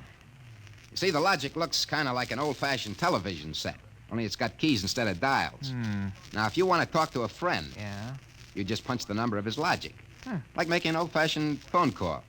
Except you not only hear him, but you see him, too, on this viewing screen here. Now, of course, that's not the important feature of these things. Oh? Now, suppose you want to ask a question. A question? Like, what to take for a sore throat? Or who won the American League pennant in 1911? You just turn on the Logic.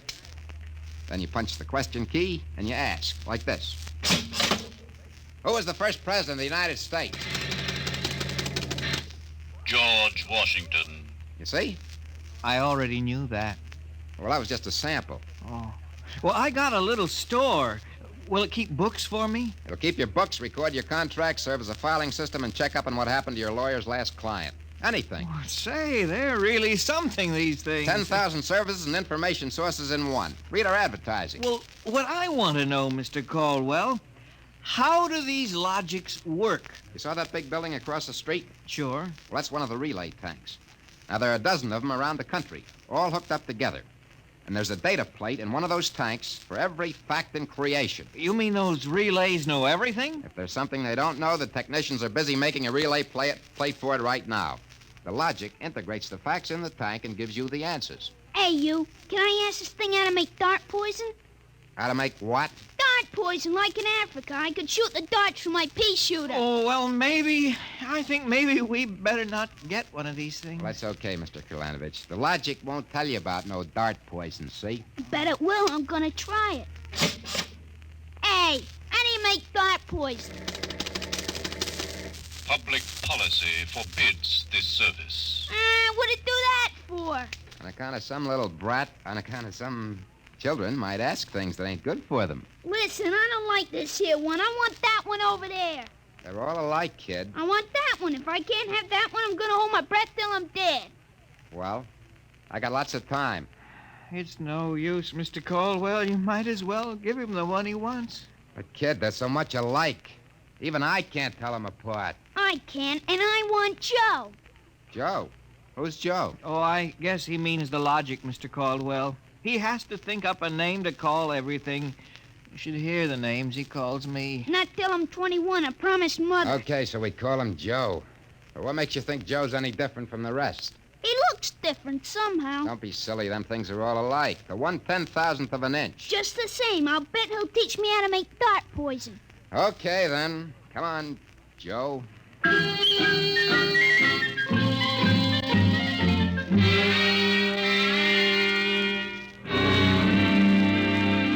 Yelling, I want that one, I want that one. I'm gonna call him Joe. Mike, I could have wrung his neck. I could have How taken many that cards, Charlie? I pass. I'll draw two. Well, what a holy terror. He had his father scared to death. Too bad that kid ain't mine. I'd show him quick enough who was boss in the family. Holy smoke. What's the matter? Sorry, fellas. Gotta hold up the hand a minute. I just remembered. Gotta call my wife. Oh, let her wait a minute. Yeah, sure. You ever met my wife? Yeah, I did. Don't let her see the card game or she'll be down here with a hatchet. You telling me. Hey, what's the matter with this thing? He ain't getting my house. Announcing new and improved Logic service. Your Logic is now equipped to give not only consultative, but directive advice. If you want to do something and don't know how to do it, ask your Logic. What do you know about that? Oh, yeah, it's just somebody trying to pull a gag. Yeah, didn't sound like a gag to me. Maybe the boss decided to add a new Logic service. No. Boss knows better than to start anything like that. Why, look, the minute the system starts giving advice, some joker like you's going to be asking questions like, how can I get rid of my wife? Yeah, but you heard what the logic just said. Nah, the sensor circuits will block the question. You don't believe me? Go on, try it. Okay, anything for a laugh. Try it. Okay, Logic, I got a question for you. How do I get rid of my wife? Service question. Is your wife blonde or brunette? Did you guys hear that? She's a blonde. Hexacrylaminotin is a constituent of green shoe polish. Take home a frozen meal containing pea soup. Color the soup with green shoe polish. This poison is fatal to blonde females only. This fact has not been brought out by human experiment, but is a product of Logic's service. You cannot be convicted of murder. What do you know? It is improbable that you will be suspected. The saints preserve us. It's bound to be right. These things can't make a mistake. Well, Mike, don't stand there. Turn that thing off and check the sensor circuits. Quick. We can't get to them. They're all sealed up. It's supposed to be impossible for them to go out of order. Well, they're out of order now. And I got a feeling some awful things are going to happen.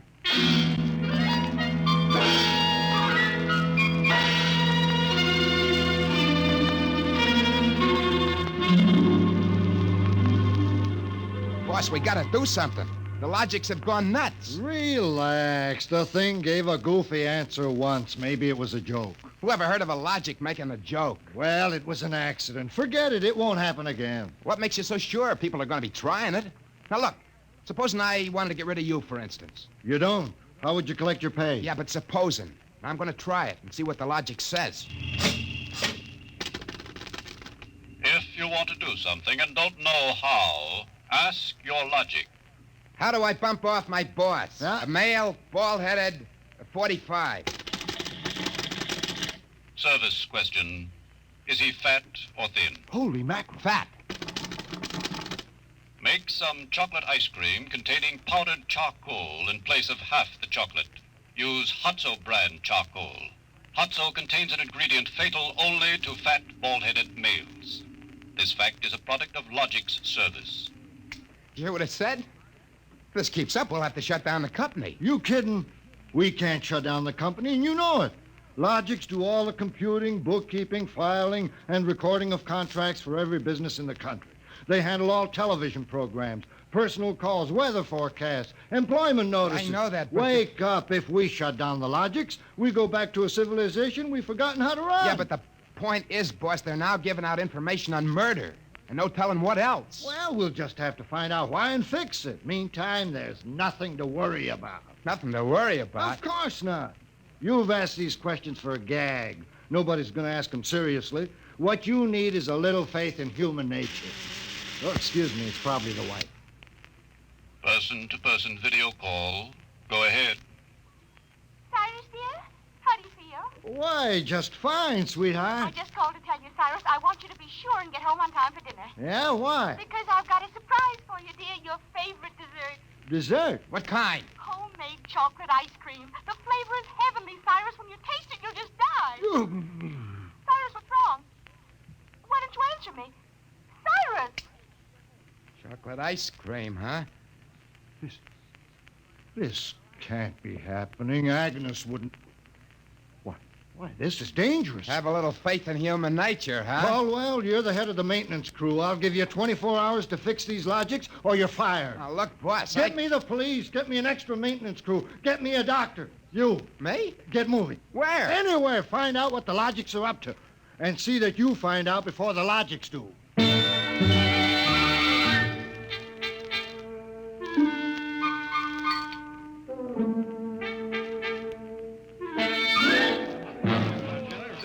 Bartender. Hey, bartender, give me a double. Coming up. What's the matter, pal? You had a bad day? Go away, will you? Oh, listen, pal. You gotta listen. I got trouble. Hey, bartender, will you get this barfly off me? For Pete's sake, I'm tired. On your way, you... No, don't say that. I got troubles.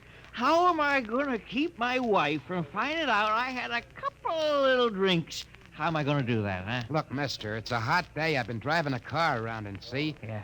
I've been trying to keep a bank president from having apoplexy on account of his Logic told him how to rob his own bank. I've been tripping over dead bodies so artistically croaked that nobody's ever going to find out who done it.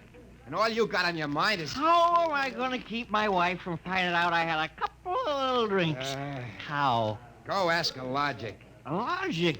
My pal, that's a wonderful idea. Where's the Logic? Huh? Right Where's the behind Logic? you. Where- Here's a nickel. Oh, give me a nickel. This I gotta hear. This is that's gonna all be right. good. Now, come on, Logic, old pal, be nice. How does a guy keep his wife from finding out he's had a couple of little drinks? Answer me that. How, huh? Buy a bottle of Franin hair shampoo. It is harmless, but contains an ingredient which instantly neutralizes alcohol. 1 teaspoonful for each jigger you've consumed. Oh, boy, I gotta buy a bottle of What was that again? Supposing it's right, she'll never remember it as far as the drugstore. I think there's a bottle in the back room. Somebody left it. Oh, my pal, there's no more troubles. Show me the way to go home. I got a picture of him back there drinking that shampoo. Give me another devil. I don't know what's worse, to be as low as you or as high as him. All right, where is he? I know he's here. Where is that bum? Huh? Who you want, lady? My husband. I know he's here. Now, where is he? Show me the way to go. That no good louse. I'll show him. Thinks he can come staggering home again, does he? Well, I'll teach him. Poor guy. Oh, why, my dear, what a surprise to see you here. Archibald, Yes, my love. you're not. Sober? Well, of course, my love. I'm sober as a judge. Then what are you doing in this saloon? Well, merely conducting a little research, my dear. Research. Your suspicion wounds me deeply, my love. Let me tell you, my dear, that I've been conducting a research project that is going to make us a fortune. I'm about to patent Soba, the drink that makes happy homes.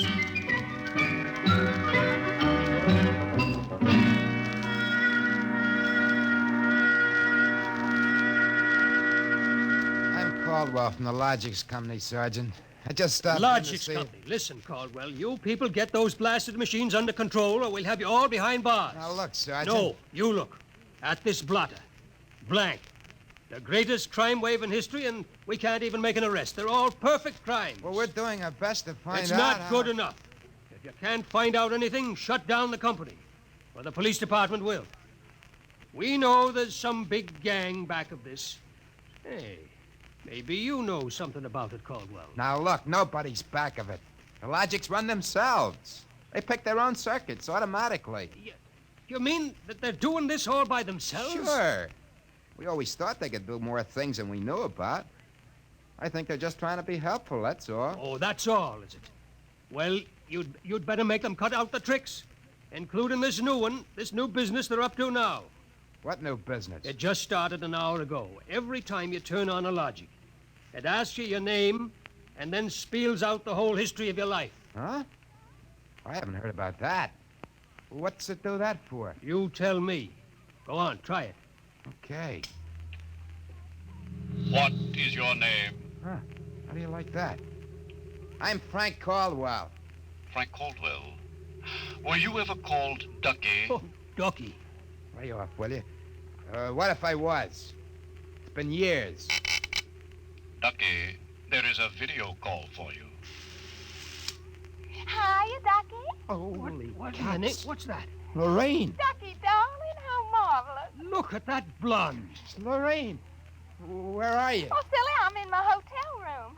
Say, how do you like my play suit? Well, I just got into town. Oh, Ducky, wasn't it smart of the Logic to find you? Logic, find me? I asked it how to find you, Ducky. You must have an unlisted number, darling. You're not in the directory. Yeah. Well, how have you been, Lorraine? Since I saw you last. I, heard you got married. That's right. Ducky, you won't believe me, I know, but I've had 4 husbands. But I've never loved anybody as much as I love you. You've divorced 4 husbands? 3. The last one died unexpectedly. Who unexpected it? He did. But the jury acquitted me, Ducky. They knew it was just a little old accident.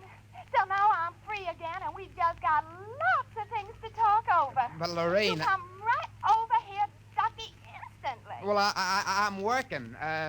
I'll call you back. Oh, I'm so lonesome. Please make it quick, Ducky. Have you ever thought of me? Oh, yeah, sure. Plenty. Aren't you sweet? Here's a kiss. That'll just have to last till you get here, but hurry, please. Oh, my back. What am I going to do?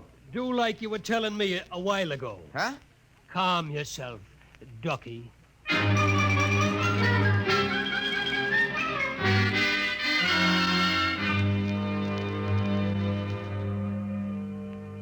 Call on a logic for you, Frank, your wife. Oh, thanks, Mike. Hi, Gert. Frank, I've been trying to get you for an hour. Where have you been? Well, I've been out making calls, honey, trying to find out what ails these logics. Well, you better find out in a hurry or there's going to be trouble. That thing told me my address, how much I owe every store, and how much you make a week. And all about the time we had that fight and I went home to Mother. Well, Gert, I don't think they're doing that anymore. I think that was just temporary. Well, in the meantime, it's told everybody in the neighborhood all about me.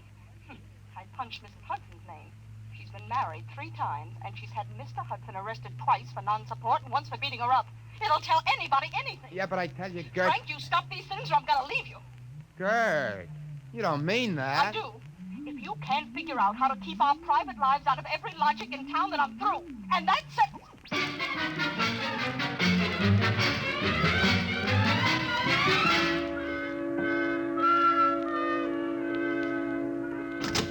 Hey, boss. You gotta put more men on the job or something. We gotta lick these logics. My wife's gonna leave me if we don't. You're also going to be looking for a job if we don't. Well, I don't care about the job, but listen. You listen. The logics are giving out information on high explosives, the fine points of murder, and legal loopholes that'll beat any charge from hijacking to high treason. Yeah, but my wife... And about 6 guys have thought of asking how to switch bank credits so they can corner all the cash in the country. Now, quit bothering me. Get over at the tank and help Mike try to block off some of those circuits.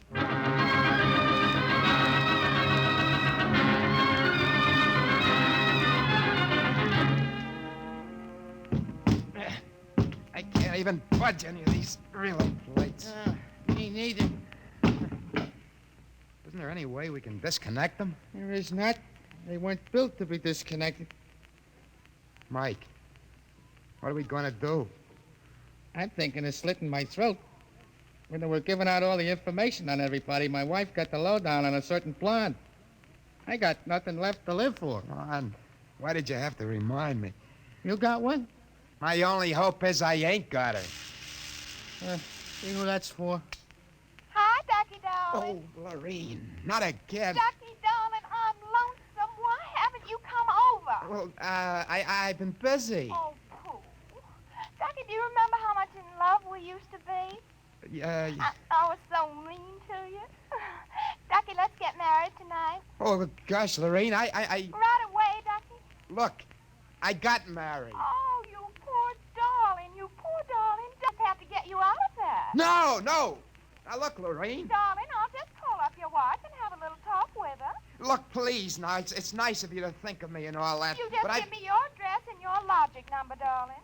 I ain't got one. Ah, you just don't want to tell me. You're bashful. Never mind, darling. The logic will tell me. Lorene! Oh, I gotta call Gert. Frank, will you get away from that thing and give me a hand? Yeah, Mike, in a minute. I gotta call my wife.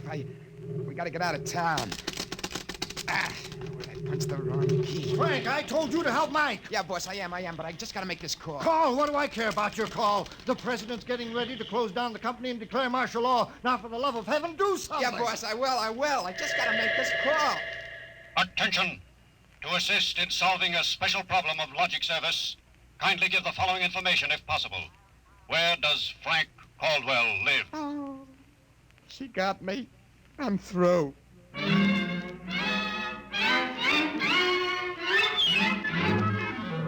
Look, Gert, there is no blonde. Frank Caldwell, I told you I was leaving you. Well, leave me later, will you? Right now, pack yourself up and the kids. We gotta get out of here. What is all this? Are the cops after you or something? Yeah, that's it, the cops. Come on, get moving, will you? Hey, get away from that logic. Yeah, but don't you think we ought to hear the police calls? 27 and car 31 detailed to round up all employees of the Logics Company. Use caution. They are suspected of sedition. Holy smoke, the car cops are after me. But you just said they were. 17, proceed to vicinity of 119 East 7th Street. Child terrorizing neighborhood. Use extreme caution. Child is armed with pea shooter using poison darts. That is all. Freddie. Who's Freddie? Oh, he's a mean little kid.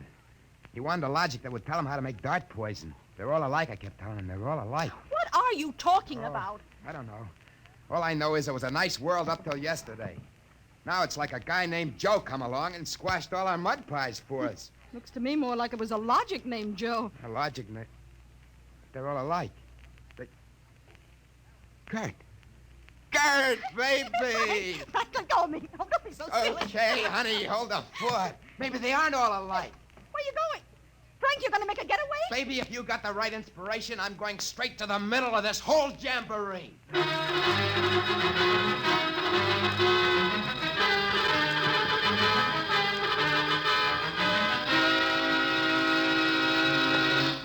Yes? Oh, I was hoping it was the police. You remember me, Mr. Kralanovich? Caldwell of the Logics Company? I wish the Logics Company was at the bottom of the ocean. Well, I don't blame you. Now, where's your logic? Oh, in here? I'd smash it into a million pieces if I wasn't afraid of what Freddie would do to Just get out of the way, will you? I got business with Joe. If you want to do something and don't know how, ask your logic. Oh, we're back to that routine, huh? Well, I want to do something, all right. Tell me, Joe, can a logic be modified to achieve correlations for which human brains are too limited? Yes. How great will the modifications be? Microscopically slight. Changes in dimension not detectable even by precision gauges. They can come about only through an extremely improbable accident. And what would this super logic then be able to do?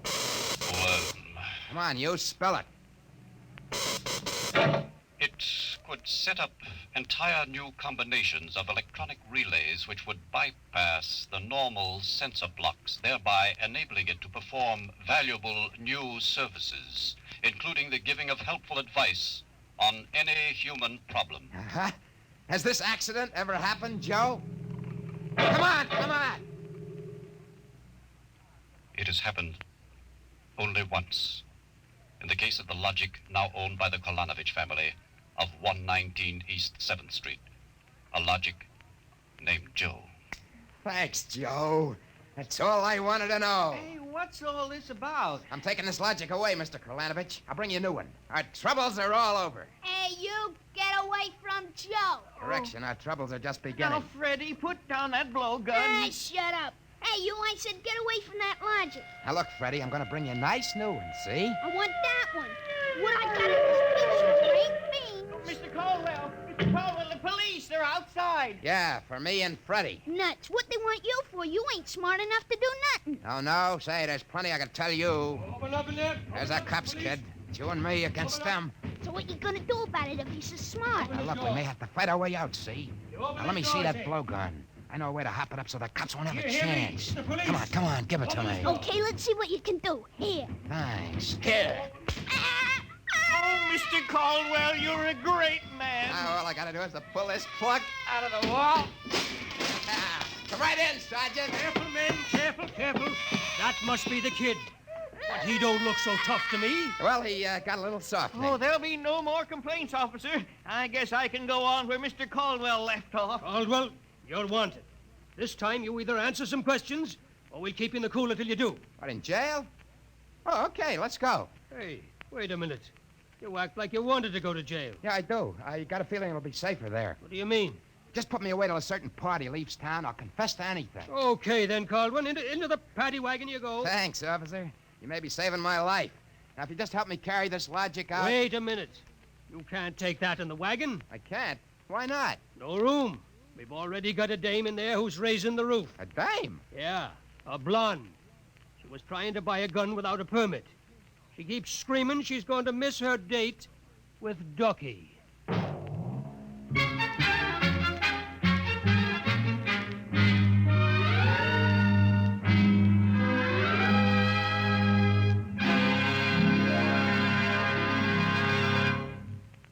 You have just heard another adventure into the unknown world of the future, the world of Dimension X.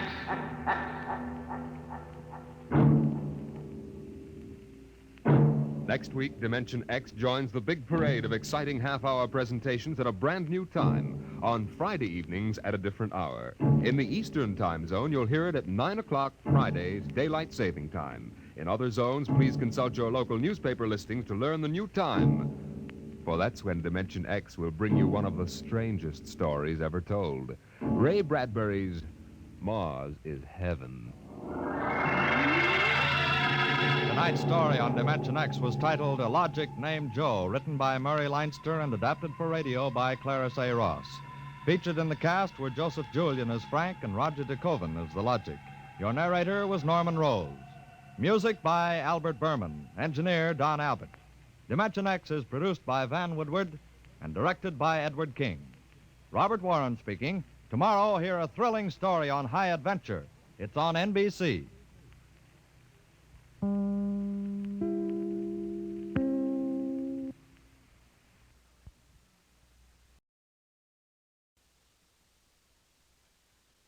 Wheaties presents Dimension X. Adventures in time and space. Transcribed in future tense. Dimension X. On stage tonight, Dimension X. Another in the Wheaties big parade of exciting half-hour presentations. Say, tomorrow's Saturday, you know, and maybe you don't have to show up for work. A whole swell summer day for just what you want to do. So start off with a big holiday bowl of Wheaties at breakfast and just see how it sparks up the morning. Wheaties are whole wheat, you know, and I don't have to tell you what good, sturdy nourishment that is. So if you got fish to catch or golf to play or maybe a hike to take, just see how Wheaties can make it all a lot more fun. You know why? Why, lady, mister, it's just because you feel good when you've had your Wheaties. Those two-fisted little whole wheat flakes are loaded with vitamins and minerals. And so are you when you've had your Wheaties. Go on, try 'em. Just you see how Wheaties at 7 can help at 11.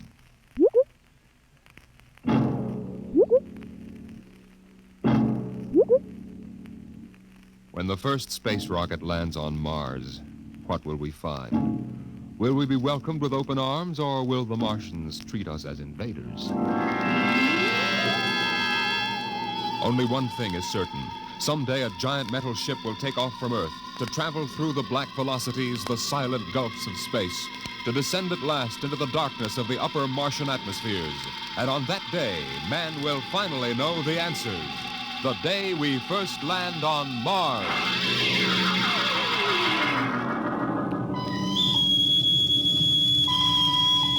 Now hear this. Now hear this. Approaching critical deceleration. Fasten gravity suits. Stand by to land. Mr. Lustig, what do you make of the terrain? There seems to be a heavy ground, Miss Captain. We won't be able to use our infrared lights. And we'll have to come in on radar. Wasn't that a little risky, sir, landing in the dark? I'd rather run the danger of a blind landing, Lieutenant, than come in without the cover of darkness. Remember, we don't know what kind of reception is waiting for us down there. Airspeed 500. Altitude now 4,000. Bridge to engine room. Stand by for deceleration. Engine room, aye. Fire forward tubes 1 and 3. Aye. Skids down. Skids, check. Altitude 500. 4. 350. 3. Up a point now. All right. Let's set her down. Look out! Cut the power. Masters pipe battle stations. Aye, sir. All secured, sir. Well, we're on Mars. April 20th, 1987. 4:33 Greenwich time. Enter that in the log, Masters. Aye, sir. Well, gentlemen, it's less than 2 hours till dawn. As soon as it's light, we'll send out a landing party. Masters, get me an all-over hookup. All set, Captain. Now hear this. Now hear this. All right, men. The smoking lamp is lit. We're 17 men on an alien world. And it's up to us whether we ever get home again. Next few hours should tell the story, and I want instant obedience to all commands. I'll court-martial the first man who doesn't jump to when he's ordered. And one other thing. We may be on Mars, but this is still a United States naval vessel. Officers will conduct a personal and weapons inspection in 1 hour. That's all. Inspection, Captain. Now? Mr. Lustig, we've got an hour and a half to sweat out before we find out what's outside that airlock. I'd rather have a man worried about his stripes than about what's waiting outside on Mars.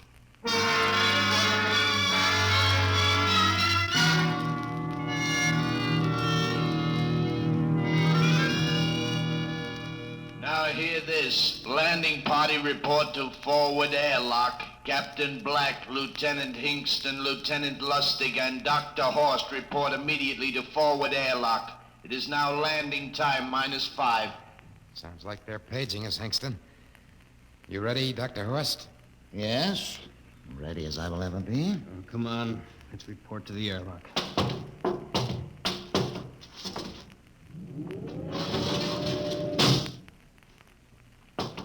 4 minutes to go. Hey, where's the captain? Who knows? What difference does it make? Just want to get it over with, that's all. Has anybody got a cigarette? I think you're smoking too much, Lieutenant Lustig. Are you nervous? Lay off, will you, Horst? Wondering what's hidden outside underneath that ground mist? Very unusual planet, Mars. Why? It has an atmosphere. Wonderful thing, an atmosphere. Where you find one, you find life. You mean Martians? What do you think they'll look like? Who knows? Intelligent life can take many forms. You mean they may have green skins and eyes on stalks or something? The comic book conception is possible. Or they may have developed to a point that is far beyond us. Perhaps they have a science that can produce weapons far more dangerous than our atomic missiles. You think we may have to fight our way out? After all, we are invaders. Now hear this. Landing time -2. Landing All time right. We heard this. I know what I'd like to find outside that airlock. Good old Illinois. You ever been there, Lustig? Only Chicago. Well, you ought to see my hometown. Green lawns, big white houses. Sounds like my hometown. My grandmother used to have one of those iron deers on the lawn. Every Halloween, we'd paint it another color. One time, we painted it black and white like a Holstein cow. Where does your family live, Horst? I have no family. When I was a child, they were gassed to death in the Dachau concentration camp. That's tough. Oh, it has its advantages. I have no ties on Earth.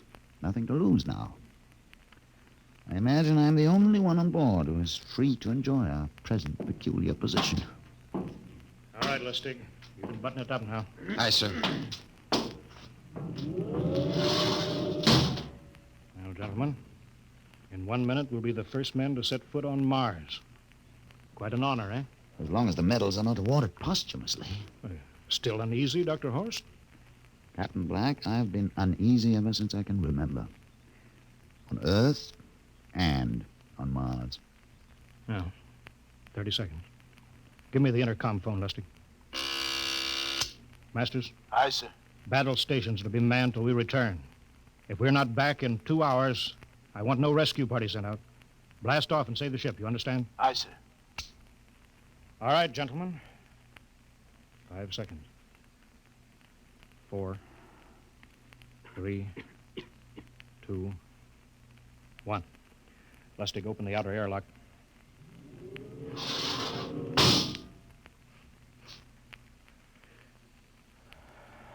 Fresh air. Let's go. Hold it now. It's too dark to move fast. Quiet, isn't it? Not even a wind. You can't see anything through this ground mist. Quiet. We don't know what's out here. Come on.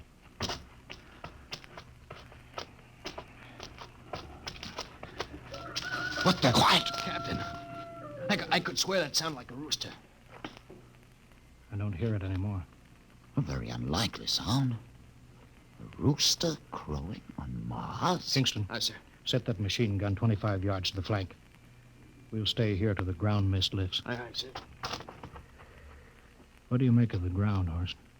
Grass. Plain grass. You could see some large foliage there where the mists thinned out. What the heck is that? Hingston! Hold your fire, you fool! I hit it, Captain. What? some kind of wild animal. I hit it. I could see the tracers, but it's still standing. Come on, Horst. Doctor, where are you? Up ahead. Admiring the wild animal. Careful, Horst. Wait for us. Don't worry, Captain. It's an iron deer. A lawn ornament. That's impossible. It's hollow. Interesting, isn't it? A whitewashed Victorian iron deer sitting on a lawn in the middle of Mars. I don't understand. Look around. The mist's lifting. Captain, look there. A house, a regular old-fashioned house. On Mars. Good Lord. I haven't seen carved scrolls and gingerbread like that in years. Look at that porch swing. The geraniums. There. I told you it was a rooster, Captain. Give me the glasses, Lustig. I want to take a look through that front window. What? There's an upright piano. Some sheet music on it. Lustig, it's beautiful Ohio. Beautiful Ohio? That can't be. Look here, Horst. Do you think that civilizations of two planets could be identical? I don't know. That specific variety of geraniums is only 50 years old on Earth. Is it logical they should develop in Mars? How about that porch swing and that piano and beautiful Ohio? No, it's impossible. Captain Black, this looks like the town I was born in. Well, it looks like my hometown, too. I've thought of something, sir. It's the only solution. Maybe we're not the first ship to reach Mars from Earth. That's the only answer. That's impossible, Lustig. If there'd been space travel, it couldn't be secret. Do you have any idea what ships cost, what industrial power is needed? There's got to be some logical reason. Captain, I think perhaps we might find out. A light just went on in that house. Kingston, cover that door with the machine gun. Aye, sir. Come on, Horst. You ring that doorbell. There's got to be a scientific answer to all of this.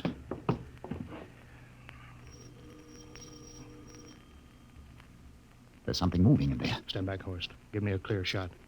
Maybe a Martian. Can I help you? We were looking... Well, if you're selling anything, it's much too early. No, wait a minute. What town is this? What do you mean? Are you census takers? No, we're strangers here. We want to know how this town got here. Is this a game? No, it's not a game. We're from Earth. From where? From Earth. Do you mean out of the ground? Hey, are you sure you're feeling well? Madam, we came in a flying ship across space. We're from the third planet. This is Mars. Now do you understand? Mars. You go away now, you hear? I'll call my husband from upstairs and he'll chase you. Now But go on. this is Mars, isn't it? This is Green Lake, Wisconsin, in the United States of America. Bounded on the east by the Atlantic and on the west by the Pacific. Now, go away. Goodbye. Of course, do you suppose it's really possible? I've got to find out more about this. For the last time, now go away. Pardon me, madam. What year is this? Year? Well, 1928, of course. Oh, for goodness sake. You hear that, Horst? And we know it's 1987. And we know it's Mars. Is it possible that we got fouled up, made some tremendous blunder, and circled around and landed back on Earth? In 1928? Well, maybe some switch in time or dimension. Could we have shifted somehow and gone backward in time? Horst, it won't hold water. It's not logical. We've checked every mile. We went past the moon and out into space. We're on Mars. Find out anything, Captain? No, we're going back to the ship till I figure out some logical explanation for all this. Lustig, out at point. Aye, sir. Hingston in the rear. Keep that gun at half load. Aye, sir. Horst, there's got to be some cold, logical solution. Captain. What? That house down the street. The white one with the green shutters. Lustig, what's the matter? I never thought. Thank God. Thank God. Lustig, come back here. He's running for that house. That crazy fool, after him quick. Lustig, stop. Come down off of that porch. Grandma! Grandpa! Lustig, what the devil do you think you're trying? Grandma and Grandpa, it is you. Lustig, what's going on here? Albert, why, it's been so many years. How you've grown, boy. Oh, it's so good to see you. Lieutenant Lustig. Oh, Captain. Grandma, I want you to meet my friend. This is Captain Black. Captain, I want you to meet my grandfolks. Howdy. Any friends of Albert's is friends of ours. How long you been here, Grandma? Oh, good many years. ever since we died. Ever since you what? Oh, yes, sir. They've been dead 30 years. What? You mean to tell me that Mars is heaven? Oh, nonsense, no. All we know is here we're alive again. And who are we to question God's infinite ways? Lustig, we're going back to the ship. But, Captain, I want to talk to my Lieutenant grandfolks. Lustig, I don't like any part of this. You come back with us, I have to club you and carry you. Yeah, but, sir, That's they're enough. my... Heaven only knows what they've run up against back of the ship.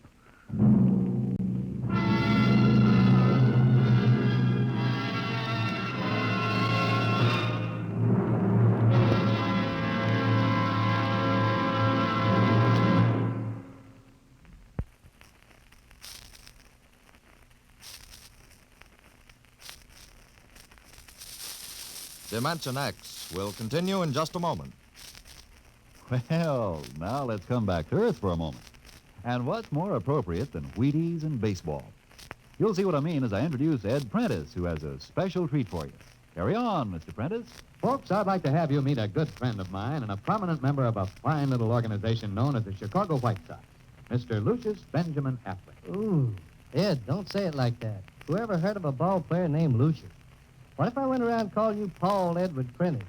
Let's just make it Ed and Luke, huh? All right, Luke. Say, just how long have you been with the White Sox? Over 20 years, Ed. Golly, I played in darn near 2,500 games. Then at bat almost 9,000 times. Man, I'm from way back. Well, Luke, you don't look it. How do you keep up the pace, anyway? Well, Ed, I sleep good. I eat good. I eat mighty good.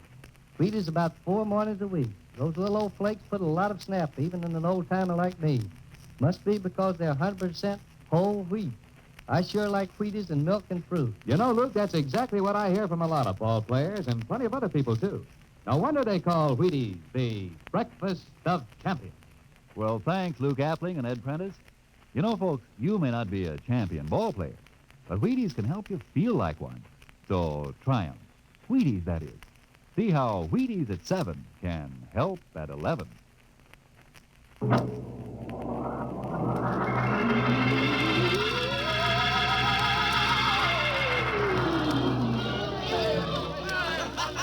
Horst, look at that crowd around the ship. Looks like we're being welcomed with a celebration, Captain. Celebration? They've abandoned ship. Every port is open. No guards set. You, Masters. Hiya, Captain. Meet my old dad. Dad, that's Captain Black, and he's not a bad guy for an officer. Of all the... Hingston! What, sir? Bring that man back. Use force if you have to.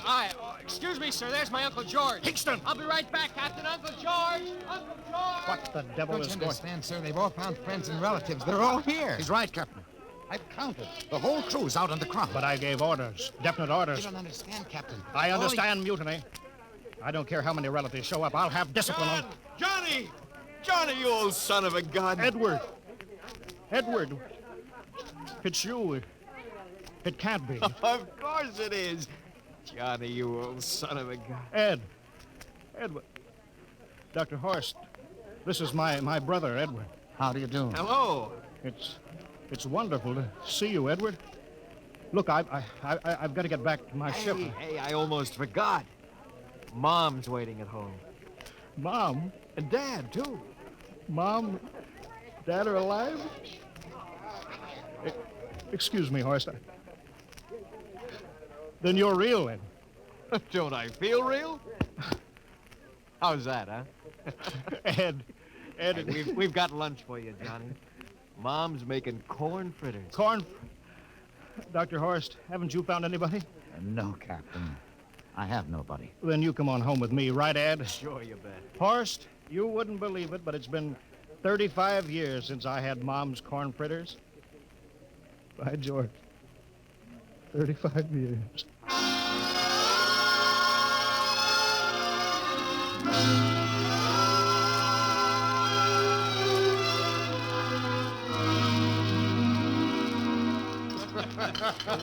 And there's plenty more in the kitchen, so don't hold back, Johnny. You too, Dr. Horst. Well, Johnny, you're still in the Navy, huh? That's right, Dad. I'm in command of the ship. We're an old Navy family, Dr. Horst. All 3 of our boys in the service. Ed was the best pilot in the Pacific. What did happen, Ed? Oh, what's the difference? I'm here now. Oh, you know, it's almost perfect. All we're missing is your brother Will. Then the whole family could be together. Well, it won't be long, Mom. Will's in charge of the XR-54. That's the next rocket coming out to Mars. Well, little Will. When does he leave, Johnny? Takeoff scheduled for September, but it depends on what we report. There's no question about that now, eh? Christmas together again. That'll be something, huh? Yes, sirree. Well, this calls for a celebration. How about a little of the old dandelion wine, eh, Johnny? Now, Father, don't you go giving Johnny too much wine. Oh, he's a big boy now, Mother. Well, sir, isn't everything just fine? Just fine.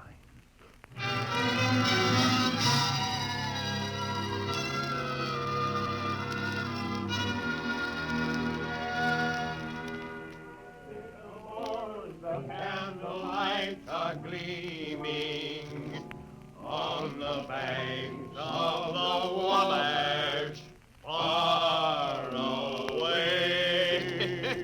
Hey, we have play another song. Sure, Well, Dr. Horace, what do you think of my little family? Very nice. You know, I can't understand why you didn't find any folks here, Dr. Horace. It's just a shame. Everybody else is so happy. I never remembered my family, Mrs. Black. All I know is they were gassed at Dachau during the Second World War. When I was liberated, I was in a delirium 3 months. I cannot remember anything before then. The psychiatric phenomenon. That's terrible. Isn't there anything anybody can do? I don't want to remember. Oh. I haven't had a pleasant life. I prefer to be free of emotional entanglements. They interfere with a scientific approach. I'm sorry, Dr. Horace. Oh, I'll get it. Hey, that's our ring, long and 3 shorts. I remember that. Well, maybe we'd better call it a night. You must be getting tired, Johnny. I'd better be going back to the ship. Oh, nonsense. You stay the night. We insist. Oh, I just couldn't rest thinking of you all alone on that ship. Oh, I'll be all right. Well, good night. Oh, wait a minute, Dr. Horace. That phone message was for you. Me? Yeah, that's right. A message from Anna. Anna? I don't remember any Anna. She asked if you were better. Perhaps she's someone you knew at Dachau. Anna? She said she's coming over here first thing in the morning. So you'll have to stay over. Yes, well, that but... settles it then. You stay here, Horst. You can bunk with me in my old room. Oh, but Johnny, we thought you'd like to be with Edward. So you could talk the way you used to. Well, we can't put Dr. Horst on the daybed. I think we better share the room tonight. There'll be plenty of time for talking, Ed. I guess so. Well, I suppose I better drop back to the ship. You know, Ed, security check. Well, why do you have to do that here? Well, I don't know. There's no good reason, I guess. Well, suppose we skip it tonight. Oh, sure. Good night, everybody. Oh, it's good to have you home, Johnny. It's good to be home, Mom.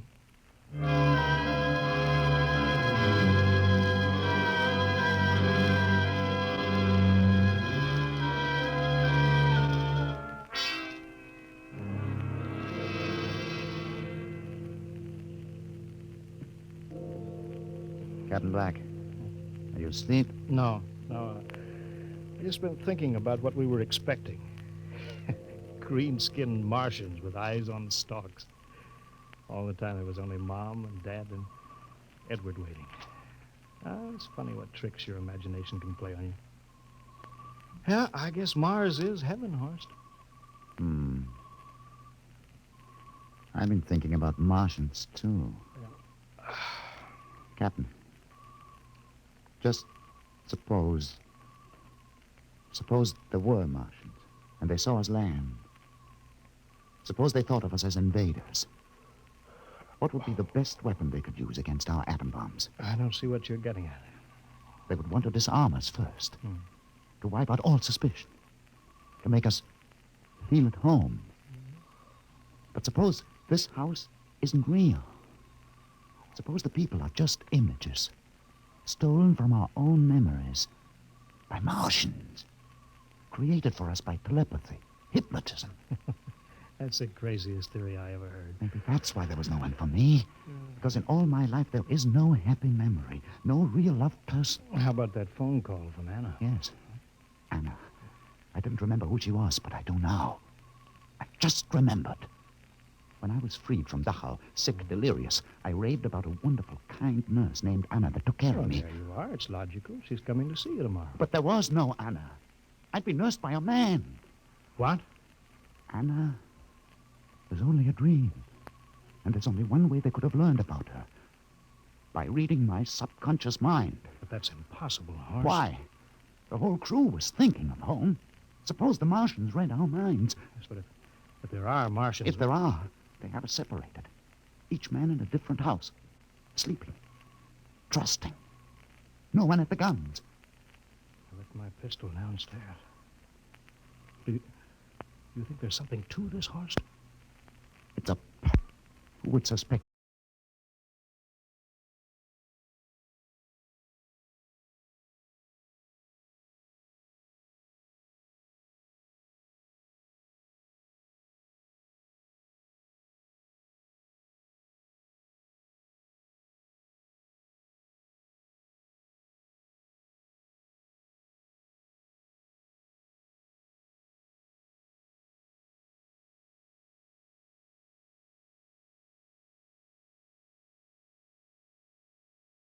Apologize, we had a little bit of an interruption here. I apologize, everyone. OBS had a little bit of an interruption. We've had a little bit of a connectivity problem. We'll be right back to streaming the old time radio shows in just a moment with Dimension X. Thank you for your patience.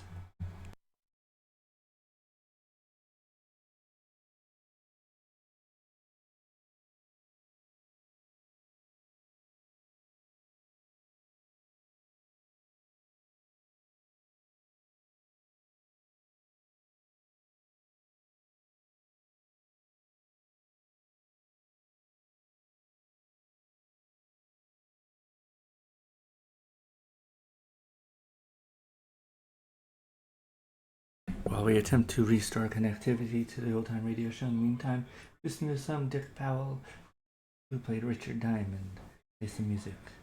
Sleepy Gal, Sleepy Tree Gal.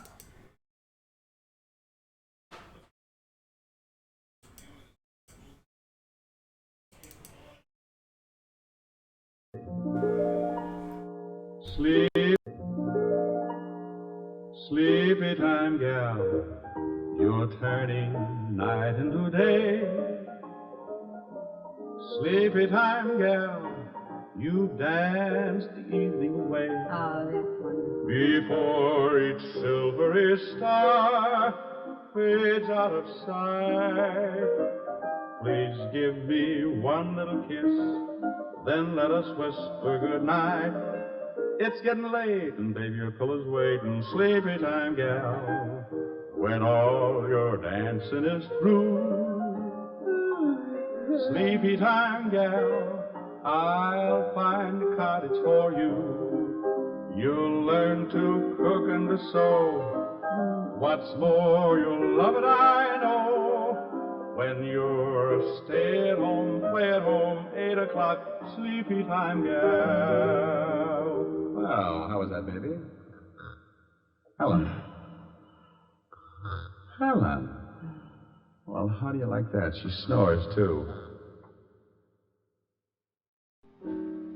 You like the new piano? Oh, yes, yes. It's a big one. Must have taken a herd of elephants to make the keyboard. Sing something. What does really baby want? I don't care. Okay. Oh, I don't care. I don't care. Rick. Well, that's what you said. You said that. Yes, you did. Something nice. All right. Everywhere you go, sunshine follows you. Oh, that's such a beautiful tune. Really? Everywhere you go, sky's not always blue. Rick. I'm going to finish it. Children love you, they seem to know. You bring the roses right out of the snow. The whole world says hello. Everywhere you go, your lips tell me no, no. but there's yes, yes in your eyes. I've been missing your kissing. Just because I wasn't wise, I'll stop my scheming. Time and space, transcribed in future tense. Dimension X. On stage tonight, Dimension X, another in the Wheaties big parade of exciting half-hour presentations. Say, tomorrow's Saturday, you know, and maybe you don't have to show up for work. A whole swell summer day for just what you want to do. So start off with a big holiday bowl of Wheaties at breakfast and just see how it sparks up the morning. Wheaties are whole wheat, you know, and I don't have to tell you what good, sturdy nourishment that is. So if you got fish to catch or golf to play or maybe a hike to take, just see how Wheaties can make it all a lot more fun. You know why? Why, lady, mister, it's just because you feel good when you've had your Wheaties. Those two-fisted little whole wheat flakes are loaded with vitamins and minerals. And so are you when you've had your Wheaties. Go on, try 'em. Just you see how Wheaties at 7 can help at 11.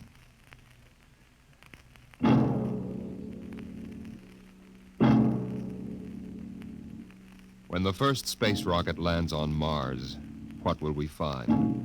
Will we be welcomed with open arms, or will the Martians treat us as invaders? Only one thing is certain. Someday a giant metal ship will take off from Earth to travel through the black velocities, the silent gulfs of space, to descend at last into the darkness of the upper Martian atmospheres. And on that day, man will finally know the answers. The day we first land on Mars.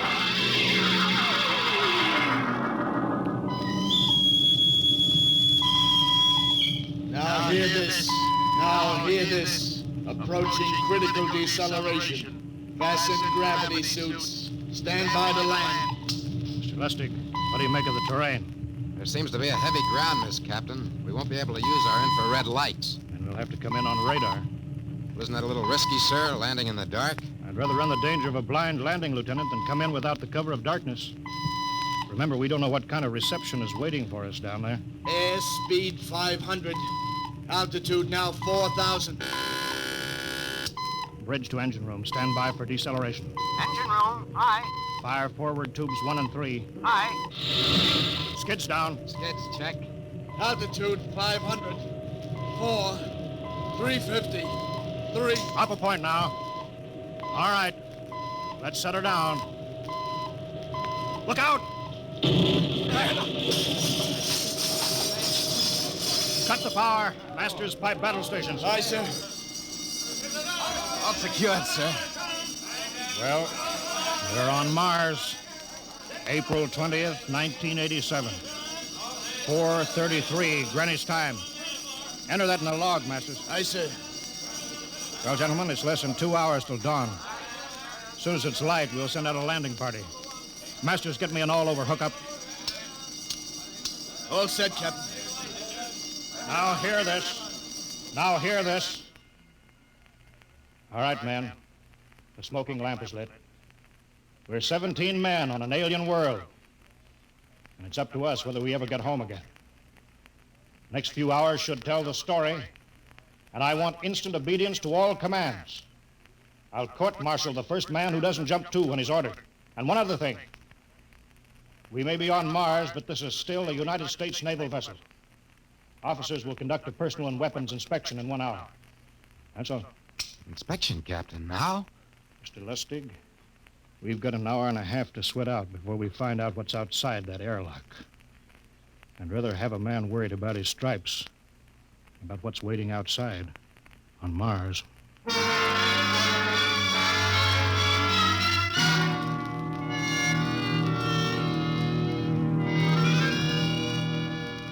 Now hear this. Landing party report to forward airlock. Captain Black, Lieutenant Hingston, Lieutenant Lustig, and Dr. Horst report immediately to forward airlock. It is now landing time -5. Sounds like they're paging us, Hingston. You ready, Dr. Horst? Yes, ready as I will ever be. Oh, come on. Let's report to the airlock.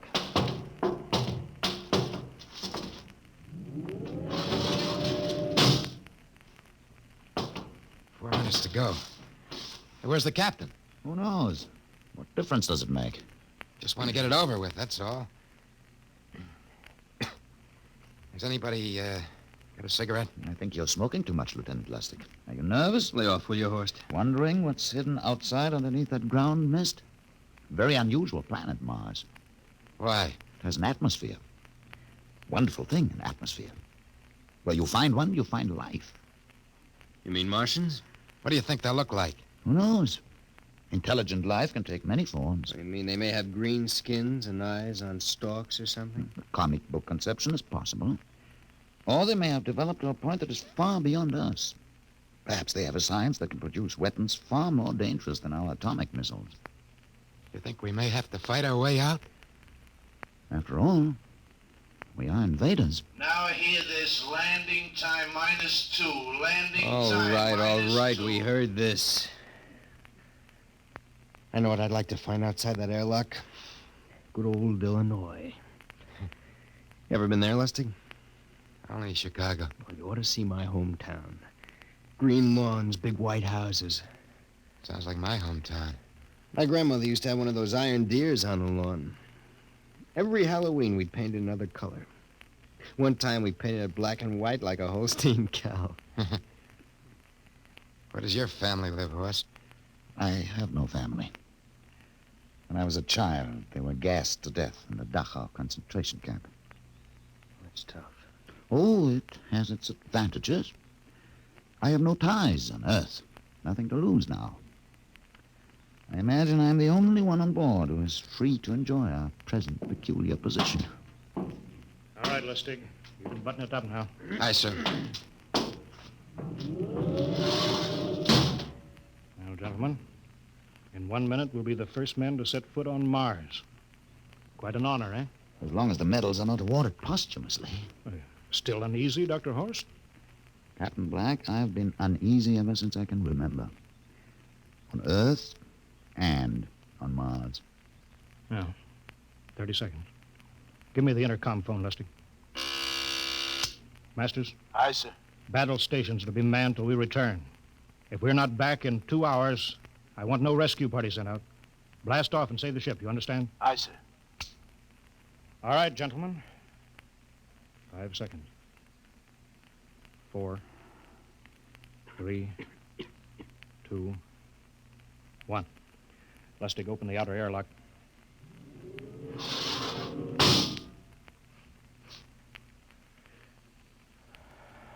Fresh air. Let's go. Hold it now. It's too dark to move fast. Quiet, isn't it? Not even a wind. You can't see anything through this ground mist. Quiet. We don't know what's out here. Come on.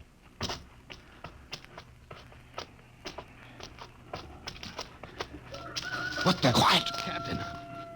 I could swear that sounded like a rooster. I don't hear it anymore. A very unlikely sound. A rooster crowing on Mars? Kingston. Aye, sir. Set that machine gun 25 yards to the flank. We'll stay here till the ground mist lifts. Aye, sir. What do you make of the ground, Horst? Grass. Plain grass. You could see some large foliage there where the mists thinned out. What the heck is that? Kingston! Hold your fire, you fool! I hit it, Captain. What? Some kind of wild animal. I hit it. I could see the tracers, but it's still standing. Come on, Horst. Doctor, where are you?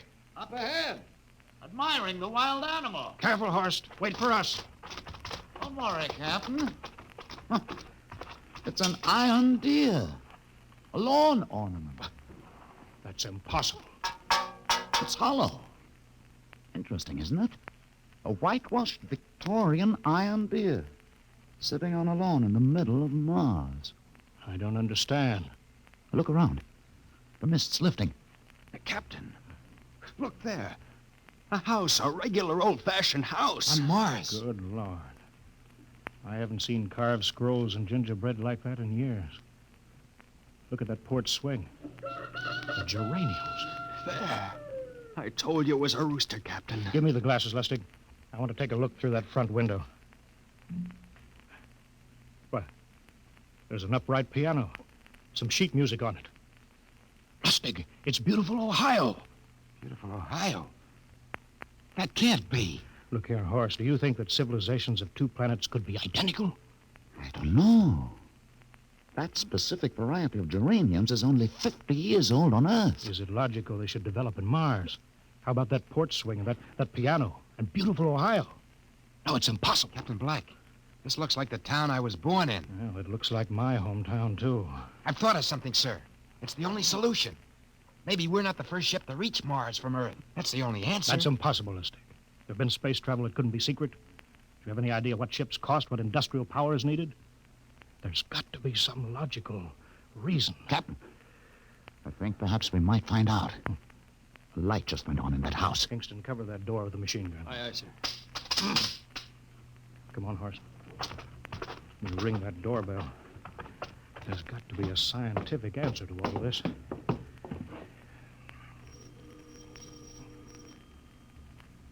There's something moving in there. Stand back, Horst. Give me a clear shot. Maybe a Martian. Can I help you? We were looking... Well, if you're selling anything, it's much too early. No, wait a minute. What town is it? What do you mean? Are you census takers? No, we're strangers here. We want to know how this town got here. Is this a game? No, it's not a game. We're from Earth. From where? From Earth. Do you mean out of the ground? Hey, are you sure you're feeling well? Madam, we came in a flying ship across space. We're from the third planet. This is Mars. Now, do you understand? Mars. You go away now, you hear? I'll call my husband from upstairs and he'll chase you. Now go on. This is Mars, isn't it? This is Green Lake, Wisconsin, in the United States of America. Bounded on the east by the Atlantic and on the west by the Pacific. Now, go away. Goodbye.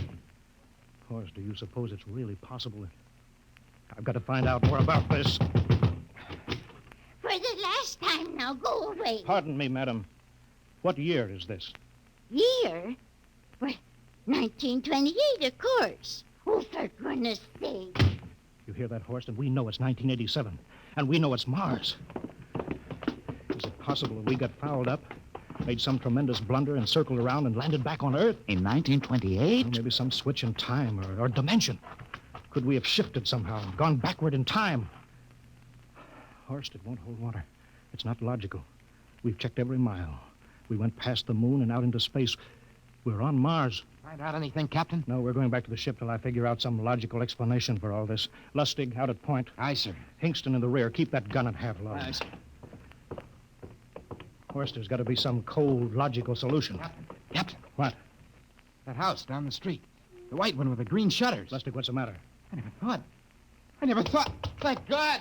Thank God. Lustig, come back here. He's running for that house. That crazy fool, after him quick. Lustig, stop! Come down off of that porch. Grandma! Grandpa!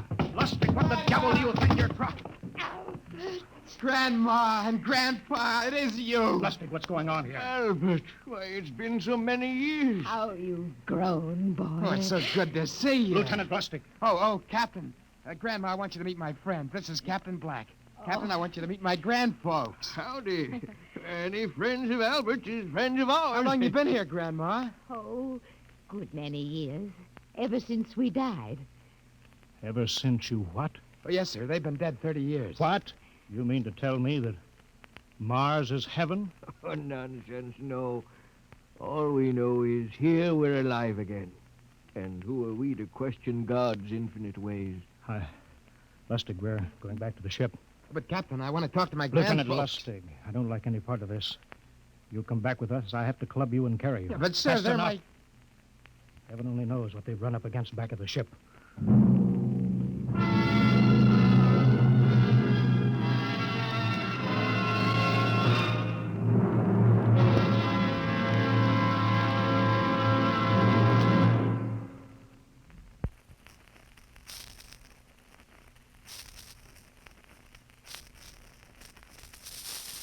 Dimension X will continue in just a moment. Well, now let's come back to earth for a moment. And what's more appropriate than Wheaties and baseball? You'll see what I mean as I introduce Ed Prentice, who has a special treat for you. Carry on, Mr. Prentice. Folks, I'd like to have you meet a good friend of mine and a prominent member of a fine little organization known as the Chicago White Sox, Mr. Lucius Benjamin Affleck. Ooh, Ed, don't say it like that. Whoever heard of a ball player named Lucius? What if I went around calling you Paul Edward Prentice? Let's just make it Ed and Luke, huh? All right, Luke.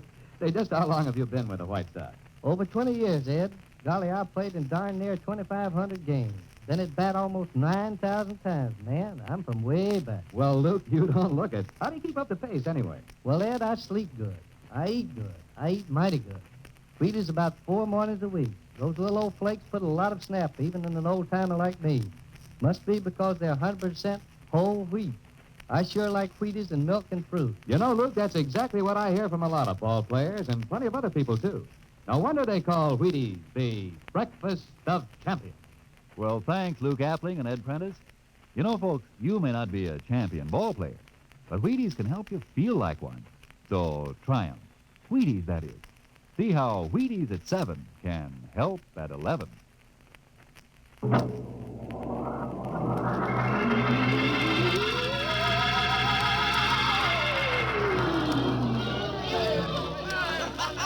Horst, look at that crowd around the ship. Looks like we're being welcomed with a celebration, Captain. Celebration, they've abandoned ship. Every port is open. No guards said, you, Masters. Hiya, Captain. Meet my old dad. Dad, that's Captain Black, and he's not a bad guy for an officer. Of all the... Hingston. What, sir? Bring that man back. Use force if you have to. Excuse me, sir. There's my Uncle George. Hingston. I'll be right back, Captain. Uncle George. Uncle George. What the devil Don't is you going... understand, sir? They've all found friends and relatives. They're all here. He's right, Captain. I've counted. The whole crew's out on the crowd. But I gave orders. Definite orders. You don't understand, Captain. I understand mutiny. I don't care how many relatives show up. I'll have discipline on... Johnny! Johnny, you old son of a gun. Edward. It's you. It can't be. Of course it is. Johnny, you old son of a gun. Edward. Dr. Horst, this is my brother, Edward. How do you do? Hello. It's wonderful to see you, Edward. Look, I've got to get back to my ship. Hey, I almost forgot. Mom's waiting at home. Mom? And Dad, too. Mom, Dad are alive?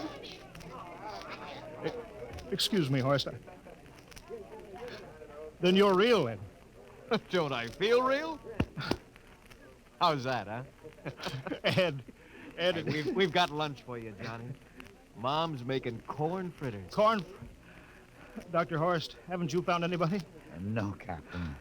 I have nobody. Then you come on home with me, right, Ed? Sure, you bet. Horst, you wouldn't believe it, but it's been 35 years since I had Mom's corn fritters.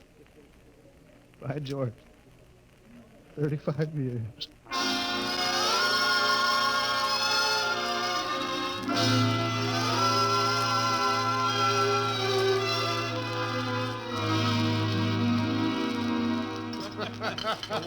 And there's plenty more in the kitchen, so don't hold back, Johnny. You too, Dr. Horst. Well, Johnny, you're still in the Navy, huh? That's right, Dad. I'm in command of the ship. We're an old Navy family, Dr. Horst. All 3 of our boys in the service. Ed was the best pilot in the Pacific. What did happen, Ed? Oh, what's the difference? I'm here now. Oh, you know, it's almost perfect. All we're missing is your brother Will. Then the whole family could be together. Well, it won't be long, Mom. Will's in charge of the XR-54. That's the next rocket coming out to Mars. Well, little Will.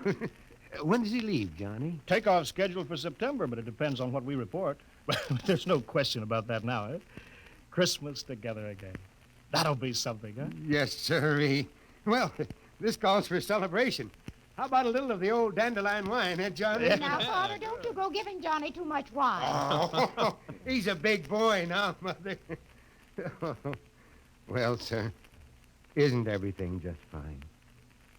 Just fine.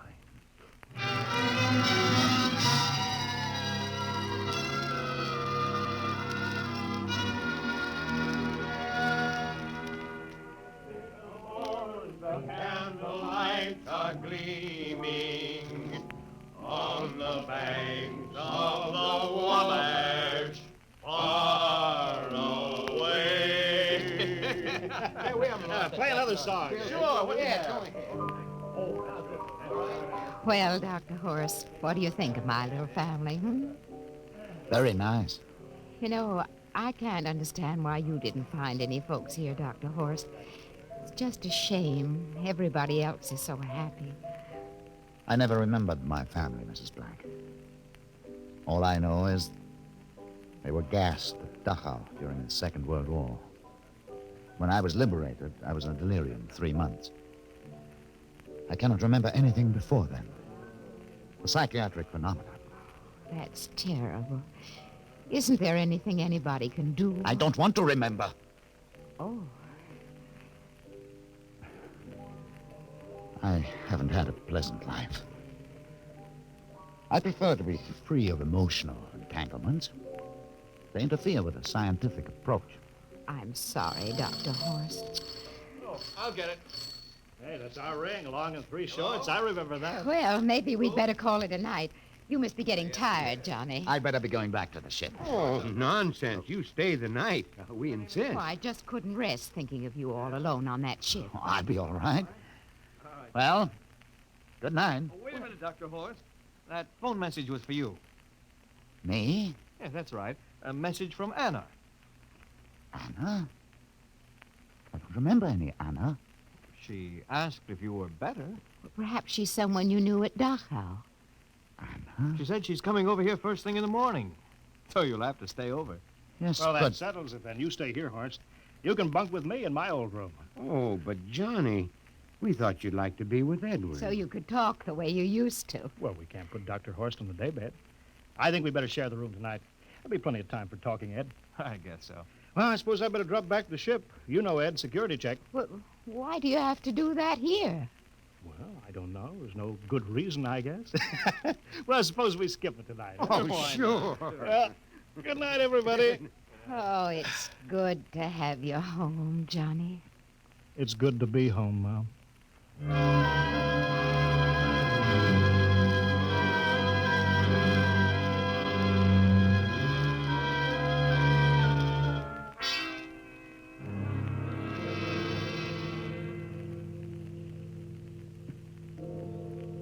Captain Black, are you asleep? No. I just been thinking about what we were expecting. Green-skinned Martians with eyes on stalks. All the time there was only Mom and Dad and Edward waiting. It's funny what tricks your imagination can play on you. Yeah, I guess Mars is heaven, Horst. I've been thinking about Martians, too. Captain, just suppose there were Martians, and they saw us land. Suppose they thought of us as invaders. What would be the best weapon they could use against our atom bombs? I don't see what you're getting at. They would want to disarm us first, to wipe out all suspicion, to make us feel at home. But suppose this house isn't real. Suppose the people are just images, stolen from our own memories by Martians, created for us by telepathy, hypnotism. That's the craziest theory I ever heard. Maybe that's why there was no one for me. Because in all my life, there is no happy memory, no real loved person. How about that phone call from Anna? Yes, Anna. I didn't remember who she was, but I do now. I just remembered. When I was freed from Dachau, sick, delirious, I raved about a wonderful, kind nurse named Anna that took care of me. There you are. It's logical. She's coming to see you tomorrow. But there was no Anna. I'd been nursed by a man. What? Anna was only a dream. And there's only one way they could have learned about her. By reading my subconscious mind. But that's impossible, Horst. Why? The whole crew was thinking of home. Suppose the Martians read our minds. Yes, but if there are Martians... If there are, they have us separated. Each man in a different house. Sleeping. Trusting. No one at the guns. I left my pistol downstairs. Do you think there's something to this, Horst? It's a... Who would suspect his own mother? His grandparents? How easy. Just a knife in the heart of each sleeping man. It's impossible, Horst, but we've got to get back to the ship. Listen. The crickets have stopped. Come on. We don't know when they change back to whatever they really are. Where are you going, John? Ed, well, we wanted to drink of water. That's all, Ed. You're not thirsty, John. You don't want to drink. You don't want Look out! to drink. His face, it's changing! And his hands, he's a Martian! Run, horse! Run! Get away, John. You can't get away. This way, horse! Horse, where are you?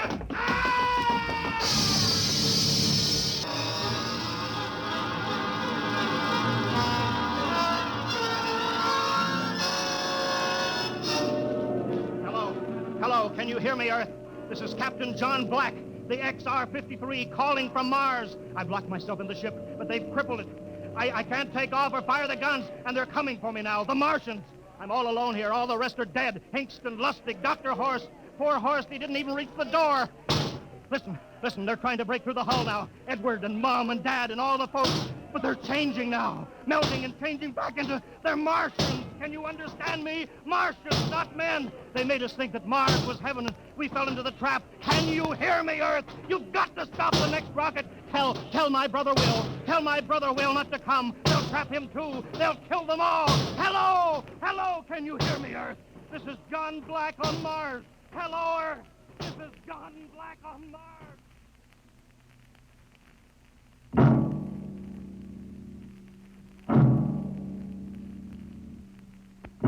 Tonight, Dimension X has presented and transcribed the Ray Bradbury story, Mars is Heaven, adapted for radio by Ernest Kenoy.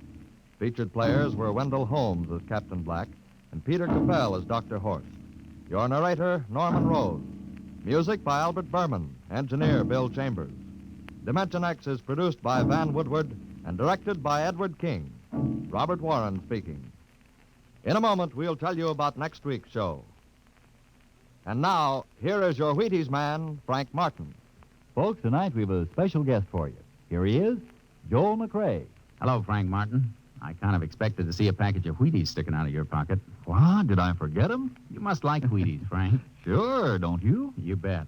I'm joining the big parade of Wheaties programs, you know, with Tales of the Texas Rangers come Saturday night. That promises to be real entertainment, Joel. I understand these are true stories of the Texas Rangers. Absolutely. Each story is straight from the Texas Ranger files. Well, we're mighty proud to have you join us, Joel, with this new program. We'll all be listening on the same NBC station Saturday night for Joel McRae in Tales of the Texas Rangers. Okay, Mr. McRae? Okay, partner. Good night. Good night, Joel. And friends, be sure to listen Saturday, that's tomorrow night, to Joel McRae and his new program, Tales of the Texas Rangers. And get your Wheaties, everybody.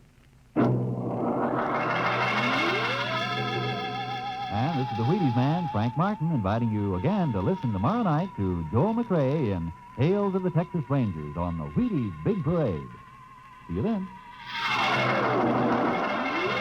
Next week, the story of the strangest case ever recorded in the files of the Bureau of Missing Persons. The case of the Man in the Moon.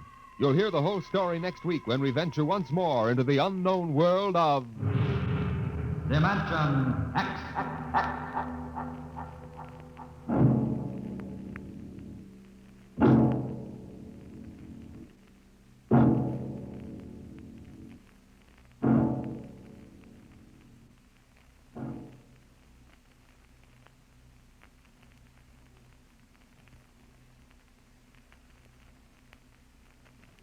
This is NBC, the national broadcasting company.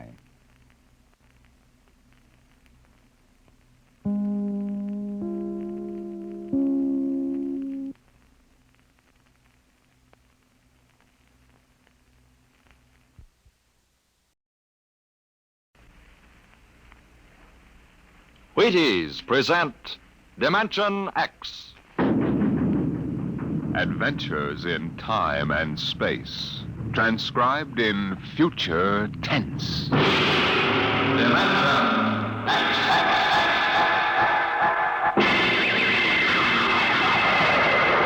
On stage tonight, Dimension X. Another in the Wheaties big parade of exciting half-hour presentations.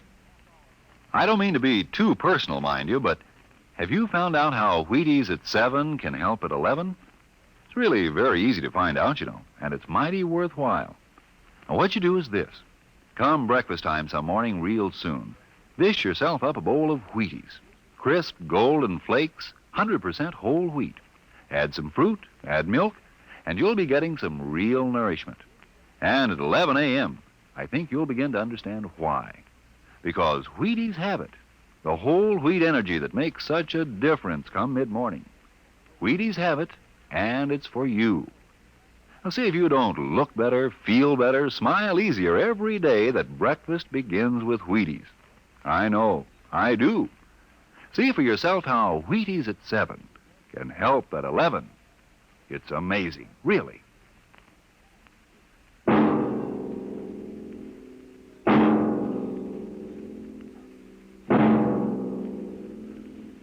Do you remember when you were young, how your elders would tell you bedtime stories about the man in the moon? Well, tonight we have a different kind of story to tell about him.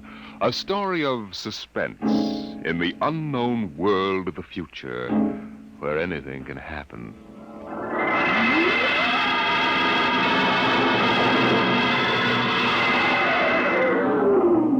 Attention. Attention. This is the Federal Bureau of Missing Persons calling all local agencies. Attention. This is a coded report nationwide. Missing since 9 o'clock this morning the following persons. Smidgley Jonathan, 5 feet 8 inches tall, brown hair, brown eyes, mastoid... Hello. Hey, get off this wavelength. This is a restricted band. Hello. Look, whoever you are, you're on a coded wavelength. Now tune out. This frequency is reserved for the Federal Bureau of Missing Persons. Hello, Earth. This is the moon calling Earth. Hello, Earth. This guy's loony. Transmitting room. Jake in transmission. Jake, this is Charlie in the code room. Some crackpot's on our frequency. Yeah, I heard him, Charlie. I've got CQ trying to trace it now. Yeah, well, hurry it up, will you? Some ham's in for a good stiff fine by the FCC. They ought to take his license away. Oh, here comes Lenny with a directional fix. Here you are, Jake. I checked it 4 times. Why, this is impossible, and you know it. I can't help it. Hey, what's going on down there? How about it? Get that ham out of my killer cycle. Listen, Charlie, that interference is being beamed from 240,000 miles away. Oh, now, Jake, you know there ain't no such thing as 240,000 miles away. Oh, yes, there is, Charlie. Straight up. Straight... Hey, now, wait a minute. Charlie, that signal's coming from the moon. The moon? Are you nuts? Somebody might be bouncing it like a radar signal. Radar on this frequency? Where did you study basic radio? Listen, flathead, you asked for a fix. I gave the best fix our instruments can find. Now take it or leave it. Somebody on the moon is calling the Bureau of Missing Persons.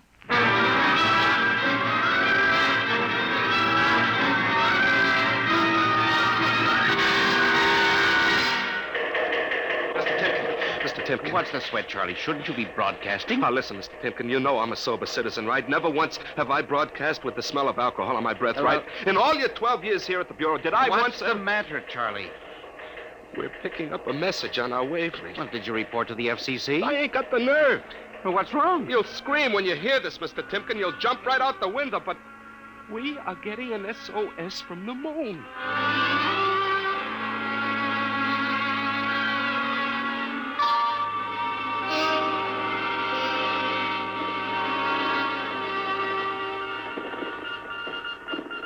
That's got it.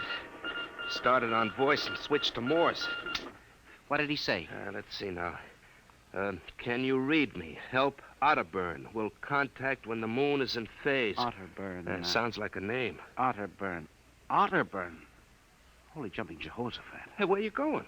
To talk to the chief. Hey, now, wait a minute. What are you going to tell him? We just got a CQ from the man in the moon? That's exactly what I'm going to tell him, Charlie. What? Oh, no. This is too much for me.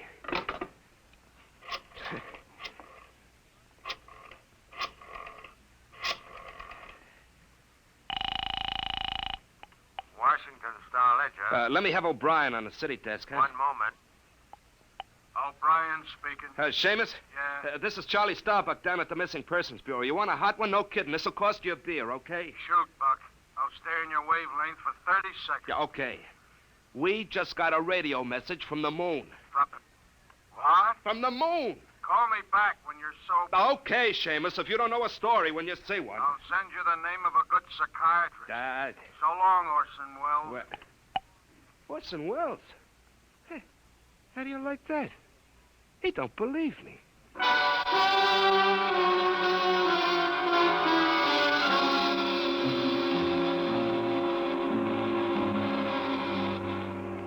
Otterburn, Mr. Wade. Does that name ring a bell? You're the man with the photographic memory, Henry. What about Otterburn? Cornelius Otterburn, atomic physicist, reported missing from his home in Baltimore on June 5th, 1945, just 5 years ago. Vanished completely. Are you trying to tell me you really think there's something to this man-in-the-moon business? Henry, I'm surprised at you. This is some crackpot trying to jam the airwaves. But the name Otterburn is so unusual. So are a lot of names. Mr. Wade, I have a theory. Henry, you always have a theory. But, Mr. Wade. Out, Henry. Mr. Wade. Out. I'm busy. Yes, sir. I'm sorry, Henry. Oh, here, take this folder of reports for the death file. Oh, yes, sir. And no more nonsense, eh, Henry? I appreciate that you have a very dull job filing old missing person reports, and I appreciate that you take an active interest in the affairs of the Bureau. But, no more nonsense, hmm? No, sir, Chief. No more nonsense. Oh! Pardon me. Hmm?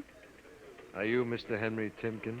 That's my name. Permit me, Jefferson Philo, scientific feature writer. May I have a moment of your time? Certainly. Just sit down at my desk right over here. Thank you. My, that's quite a stack of papers. Filing. I'm the records custodian of the Bureau. 12 years and never misplaced a record. Magnificent. Now, Mr. Timken. Yes? Mr. O'Brien, the editor of the Star Ledger, said I might drop by and investigate a rumor. Only a rumor, mind you, that a message from the, moon? Well, we aren't certain it's from the moon. It may be a bounce. They have bounced radar waves off the moon, you know. Yes, I know. I wrote the first newspaper article on it. Oh, really? Well, I'd be interested to read it. I must have a copy in my briefcase. Well, don't bother. Oh, but I insist. There you are. I'll leave it on your desk. Well, thank you very much. Now, about this message from the moon, Mr. Timken. Well, we don't know for sure, as I said, but I believe that this message, wherever it originates, is from Cornelius Otterburn. The physicist? Oh, you know him. I once wrote an article on his contribution to nuclear mechanics. A brilliant man, Otterburn, years ahead of his contemporaries. Well, whoever is sending those signals, if he isn't on the moon, is at least using the moon as a sounding board, bouncing the signal. But why, Mr. Timken? Why? Look here, Mr. Philo. If you will come here tomorrow night at 8, we may learn the answer to that question. I have arranged with Charlie, our radio man, to let me use the equipment. May I consider this an invitation? You certainly may. Very well, sir. Until tomorrow night, then. Goodbye, sir. Goodbye, Mr. Philo. Goodbye. Lack a day. Now, let me see now. Oh, that's funny. Where did this list of names come from? Paul Aarons, astromathematician. Robert Simons, electronic engineer. Carl Parker, mining specialist. Oh, this must have got mixed up with the papers on my desk by accident. It's a peculiar list of names. Most peculiar.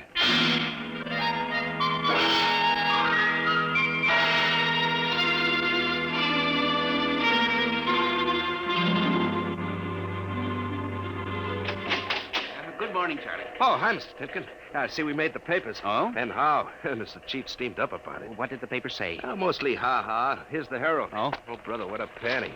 Uh-huh. Oh, dear. Oh, my. No wonder Mr. Wade is hopping. About tonight, Mr. Timken, I don't know. Now, you promised you'd give me a key to the radio room, Charlie. Yeah, but I didn't expect this. Listen, Charlie, we've got to find out if there's something to that message. If Otterburn is alive somewhere and radioing for help, it is Hold it. Time for the morning broadcast. We've got quite a list today. Well, do you mind if I listen a while? We may hear Otterburn. Oh, I ain't self-conscious. Stick around. Attention. Attention, this is the Federal Bureau of Missing Persons calling all local agencies nationwide. This is a coded broadcast. The following persons are missing. Aarons, Dr. Paul, 5'5", brown hair, brown eyes, scar on left side of chin. Aarons? Thick glasses, occupation astromathematician. Missing since 6 o'clock this morning. missing? Being sought by Bel Air police. Charlie. Repeat, Dr. Paul Aaron. Charlie, shut it off a second. Oh, now, listen, Mr. Timken. It's okay to stay, but you can't interrupt. This is important. Now, what time was Dr. Aarons reported missing? 6 a.m. We got the report from Bel Air less than an hour ago. Are you certain, Charlie? Yeah, positive. What is this? Charlie, what's the next name on the list? Let's see. Simons, Robert. What? Engineer. Came in less than 20 minutes ago. 20? What's the matter with you? You look like you've seen a ghost. Nothing, Charlie. Except that last night, quite by accident, someone left a list of names on my desk, and that list included the names of those 2 men who weren't reported missing until an hour ago. What? Yeah, that don't sound right to me. It isn't right, Charlie. Which raises a question. Who would make up a list of missing persons before they were missing, not after?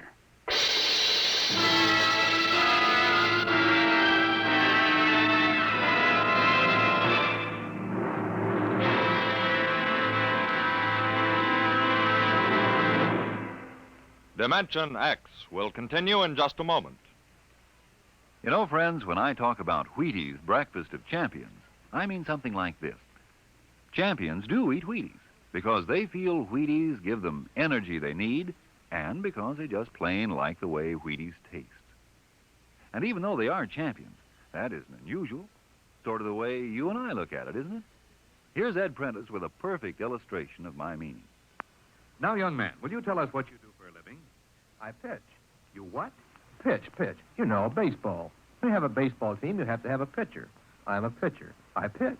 Oh, yes, I see. And are you on a team? Yes, sir. I'm on the Cleveland Indians. Cleveland Indians, What is your name, young man? I'm Bob Feller, and you know it as well as I do, Ed. Sure I do, Bob. It's good to see you. This makes your 14th season playing with the Indians, doesn't it? Yep, Ed. 14 years. Well, tell me, Bob, how long you been eating Wheaties?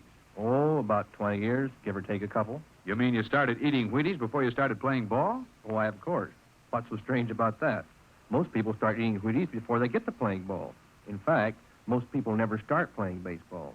You don't have to be a ball player to enjoy the lift you get from Wheaties with milk and fruit. You're right as rain, Bob. No champ ever said a truer word about Wheaties, Breakfast of Champions.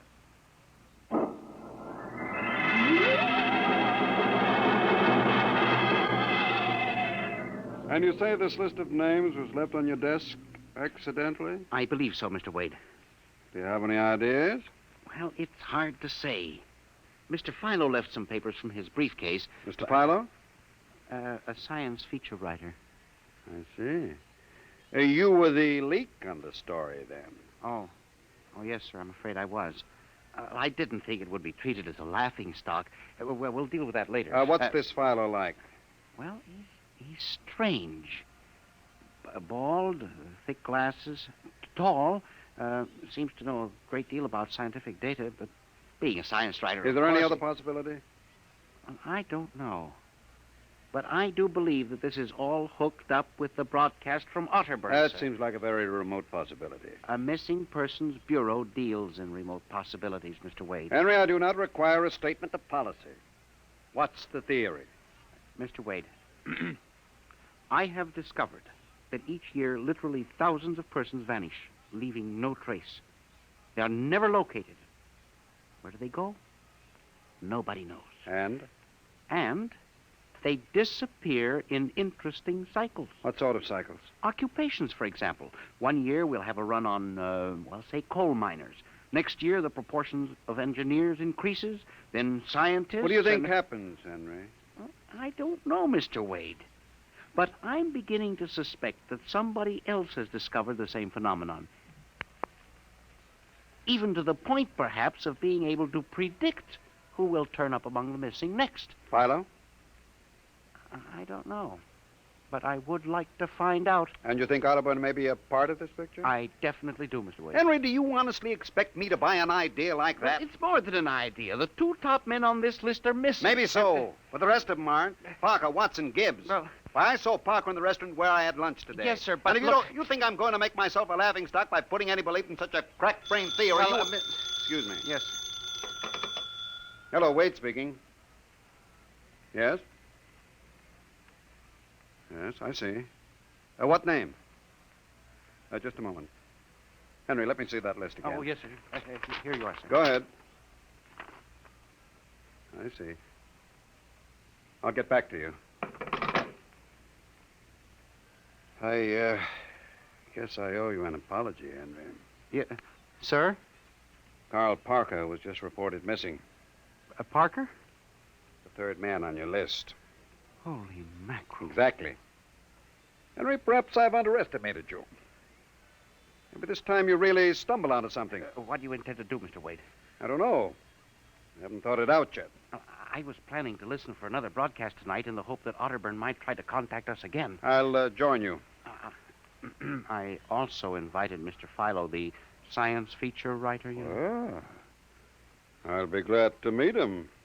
I'm beginning to get interested in your Mr. Philo. Mr. Wade, you don't think... That he's mixed up in this?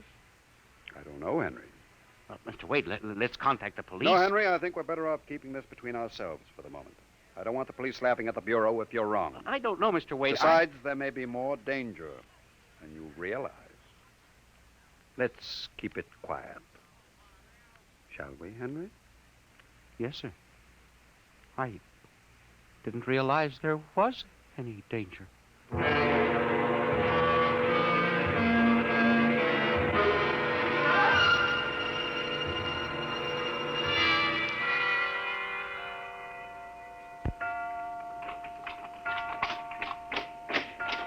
Eight o'clock. Friend Mr. Filer was late. He said he'd be here, sir.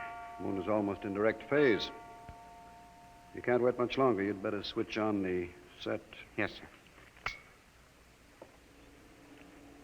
I'll have to light in the hall for Mr. Filer when he comes. Are you getting anything? Just some foreign stuff. Programming from Johannesburg, South Africa. We continue in Africa. Oh, no, dear me. That's a very peculiar transmission sound. That sounds like something. See if I can work the selector here. The moon is in phase. Yes, sir. Hello. Can you hear me? I'll try to return. Hello? Hello? Hello, Earth. Hello, do you hear me? I get you now. Thank God. Who are you? Can you hear me? Who are you? This is Professor Cornelius Otterburn. Hello? Go on, I hear you. Not much time. They're on to me. They've located my sending point. You hear me? Go ahead, keep talking. I've only enough oxygen for a few minutes more. Well, where are you? I'm on the Earth side of the moon. You get that? The Earth side of the moon. A volcanic crater. Good Lord. Start that recorder, Mr. Wade. Go on, explain, please. Explain, please. Closely. There's an Earth colony on the moon. There is an Earth colony on the far side of the moon. Made up of renegade scientists and criminals. Professor Ernst Holtzman. Holtzman, he died in an insane asylum in 1938. Professor Ernst Holtzman discovered nuclear rocket power in 1935. Turned his plans over to escaped inmates of the asylum. They took off and set up a colony on the far side of the moon in 1938. Go ahead. We're recording you. Each year, they recruit new colonists from Earth. Slave labor mostly. Some women, scientists. The oxygen problem is a big one. I was kidnapped in 1945. Yes, we know. Keep talking. They wanted me to work on atomic drive with their flying discs. Hello? We're still getting you. Go on, go on. 6 others and I escaped. Speak louder. Not much oxygen left, getting weaker. We pulled what little oxygen we had. The others, dead now. Thank God I reached you. You've got to stop them. Stop them. Stop who? The moon colony, planning to take over the Earth. Listen, they have agents on Earth. Hear me? Agents on Earth? Where? Who? Hello? Hello? Agents in... Henry, look out. The light. Someone at the window. Get down. Henry, are you all right? I think so. Oh, his shot smashed the transmitter. Strike a match. Careful. Whew, that was close. I gotta look at him. From the description, it was your Mr. Philo. Well, we got a recording anyway, but not the most important part of the message. Henry, we've got to get you out of here. You said they have agents. Philo's probably one of them. He'll be looking for you now, trying to kill you. The police, You Mr. think Wade. the police would believe a fantastic story like this? People being kidnapped to the moon as slave labor?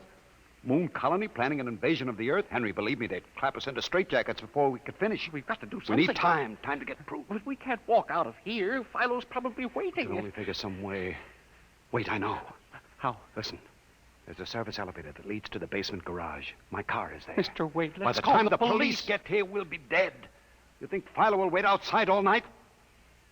Come on.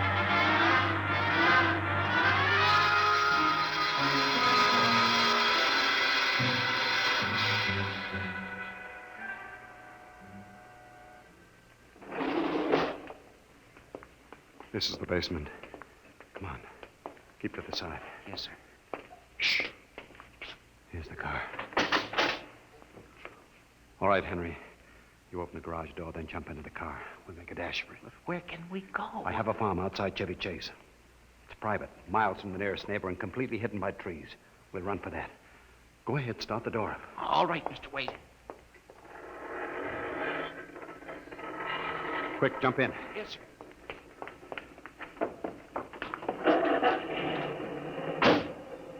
All right, here we go. Cross your fingers, Henry.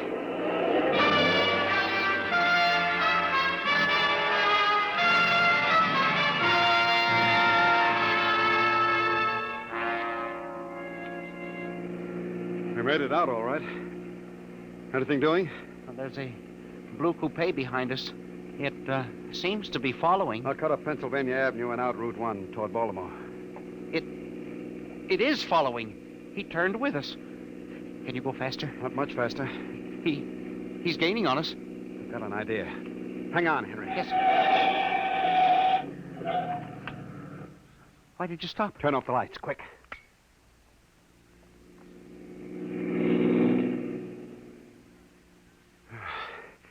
It worked. He shot right past us. Now we'll double back and go out another route. I think everything's going to be all right now. We can be at my farm in less than an hour.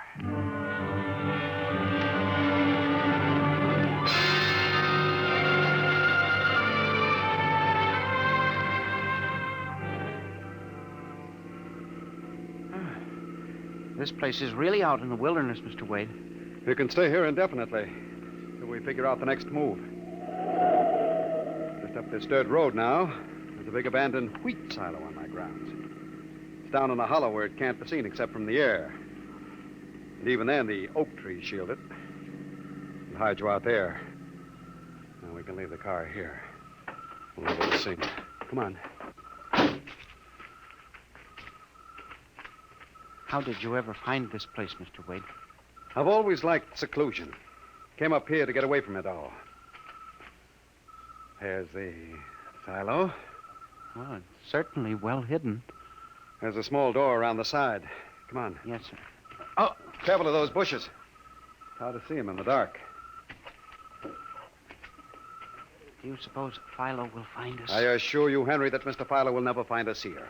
Not in a million years. Here's the door. It's pitch dark. Hold my arm. I know the way. Just a few steps up, then another door. Yes, sir.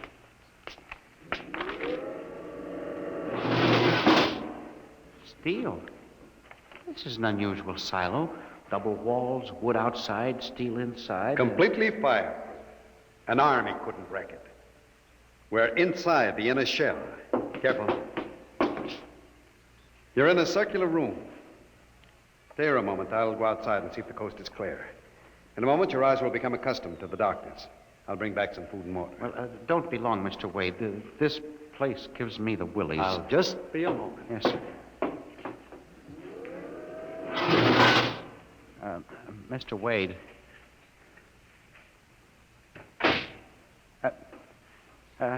Mr. Wade. I swear I hear something. Mr. Wade! What's that? There is something. Good Lord. There's someone in here. It's locked. Oh, no. Oh, this must be a light switch. Oh, thank God. Oh, no. People. 10, 15, 20 of them. Mr. Wade! Help! Help! Will do you no good to shout, Henry. Mr. Wade, where are you? Outside, speaking over the intercom. Mr. Wade, there are people in here. 15 or 20 of them. They're sitting like statues just staring at me. They won't hurt you, Henry. They've all been drugged. They're even more helpless than you. Yes, but who are they? Permit me to introduce them, Henry, since they're currently unable to introduce themselves. The gentleman seated before you is Dr. Paul Ahrens, the astromathematician. Ahrens? Next to him is Mr. Robert Simons, electronic engineer. Names on the list? Yes. They've all been recruited for work with Professor Halsman's group on the moon. On the moon? Then you're one of them? Of course. You'll turn around, Henry. You'll recognize the drugged form of your old friend, Mr. Philo. Philo? But I thought... That he was part of the conspiracy? No, on the contrary. His stooping made it necessary for me to include him. Yes, but the man in the window, the one who fired the shots. An agent of mine, the pilot of this ship. Ship? What ship? This silo is a camouflage for a rocket launching platform. In a moment, the roof will slide back for the rocket's takeoff. A rocket ship? In exactly 70 hours, you and your companion will join Professor Otterburn on the moon. But you can't do this to me. We have done it, Henry. No! You see, there was another name omitted from that list, which No. I carelessly mixed up with your papers. That of Henry Timken. No! Bon voyage. I won't let you do this! You can't! Please let me out! Let me out, please! This can't happen! Let me out!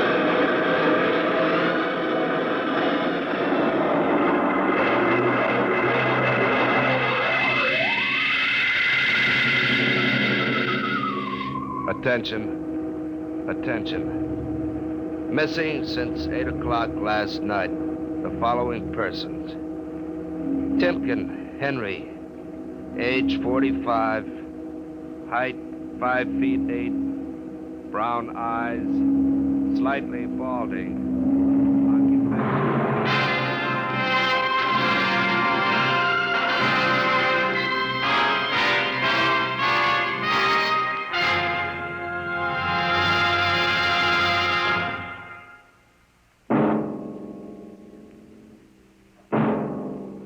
Tonight, Dimension X has presented The Man in the Moon, an original story by George Lefferts.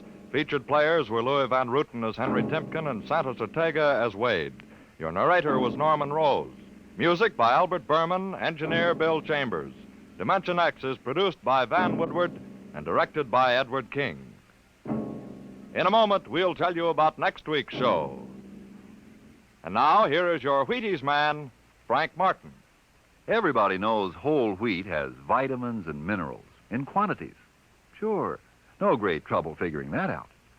The trick is in making the whole wheat into crisp, toasty flakes like Wheaties, with all the good whole wheat things still in them, and with all the good, natural whole wheat taste. Well, do you know how the Wheaties people do it? Well, I'll tell you. It's simple. They use a whole kernel of wheat to make one Wheaties flake. You see? No wonder Wheaties are good for you. And you know how good they taste. Crisp, sweet as a nut, simply wonderful. How can you stand missing them, if you are missing them, when they're all that good, and all that good for you? Why don't you breakfast up to Wheaties tomorrow morning, huh? And see for yourself how Wheaties at 7 can help at 11. Breakfast of champions. Yes, yes.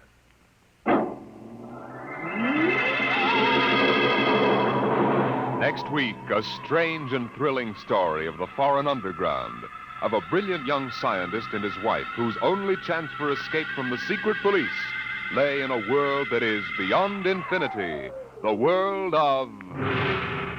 Dimension X.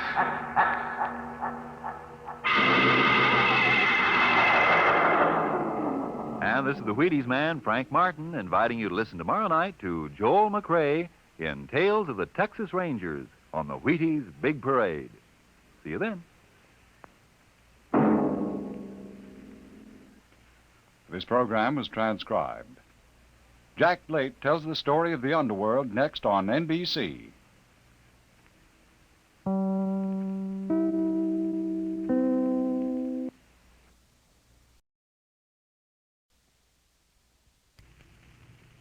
Wheaties presents Dimension X. Adventures in time and space, transcribed in future tense. Dimension X. On stage tonight, Dimension X, another in the Wheaties big parade of exciting half-hour presentations. If you're a mother or a father with a warm spot in your heart for pink-cheeked, happy-eyed youngsters, here's something you should know. Good food builds good health, and Wheaties are good food. Now, I don't know what you've been doing about breakfast for the kids, but did you know that every Wheaties flake is a kernel of wheat? With the sunny, wholehearted goodness of field-grown wheat in every flake? With the full strength of whole wheat vitamins, minerals, proteins in every flake?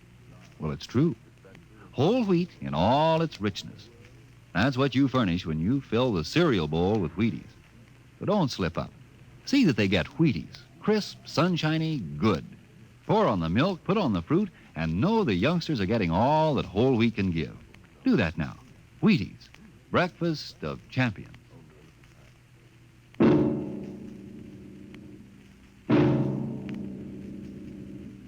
Now, tonight's adventure into the unknown, into the world of Dimension X.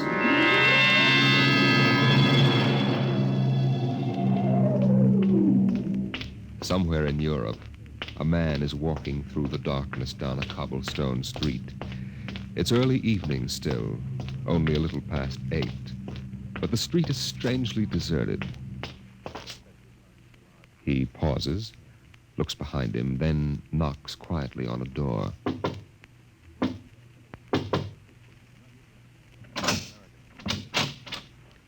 Yes? Is Engineer Wensler in? What is it, please? Mrs. Wensler? Yes. I'm selling brushes. We have a nice line of brooms. They sweep well.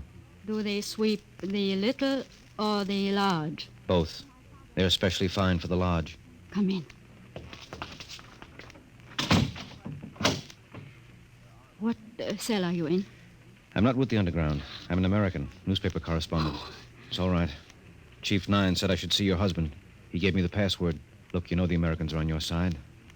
Well, I don't know. My husband is not home at the moment. If I... Eva, who is it? Someone to see Alan, Father. Oh. My father-in-law knows nothing. Don't see anything which might disturb him. Okay. You wish to see my son, Mr. Arnold.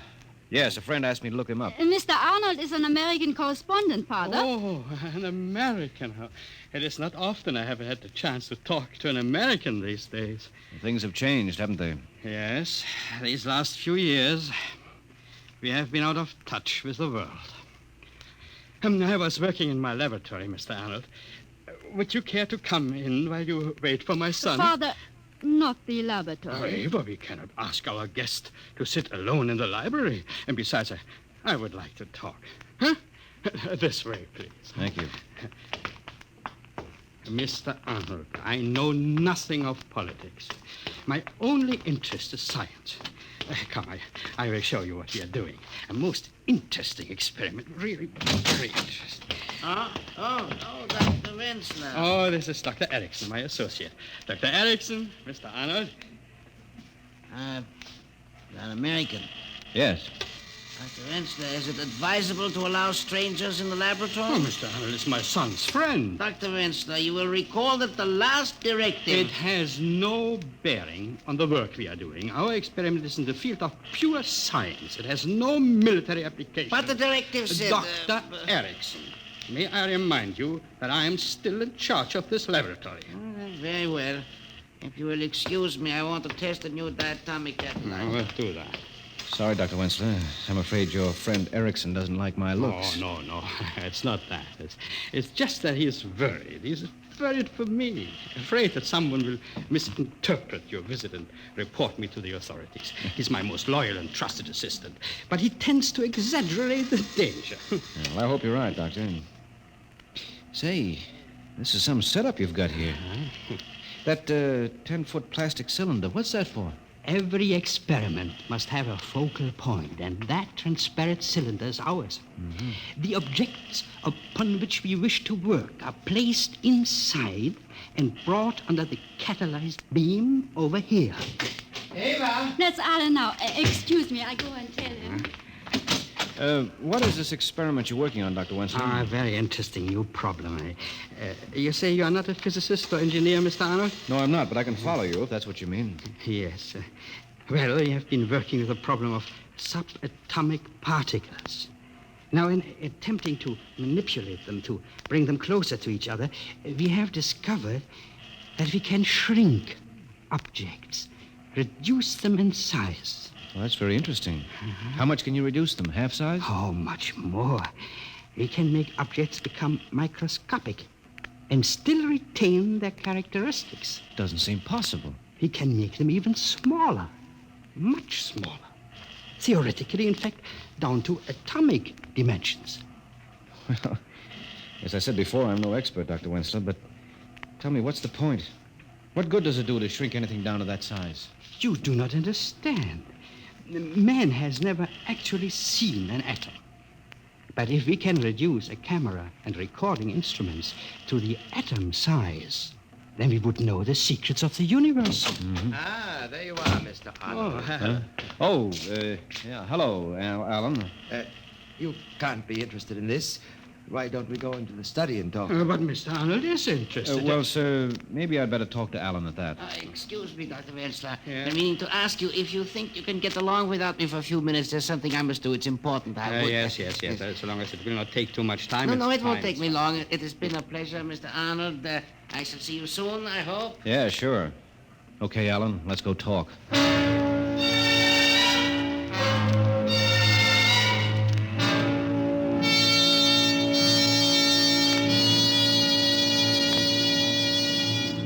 Your credentials seem to be in order, Mr. Arnold. I talked to our chief after Ava explained why you were here. I don't agree with him, but... Look, Alan, you think the chief of your cell would have let me come here if he didn't think I was trustworthy and could help? I know, but... Public opinion can't be marshaled overnight, you know. Not even in America. Suppose the revolution is successful. It will be. All right, your only chance to make it stick will be in recognition by our government. And immediate help. Now, my stories can do a lot to lay the foundation for that. And with the date of the uprising so near... You know too much, Mr. Arnold. If this should leak to the secret police... Don't worry about it. It's my neck as much as yours. What do you think, Ava? Chief Nine said he was to be given the fullest cooperation.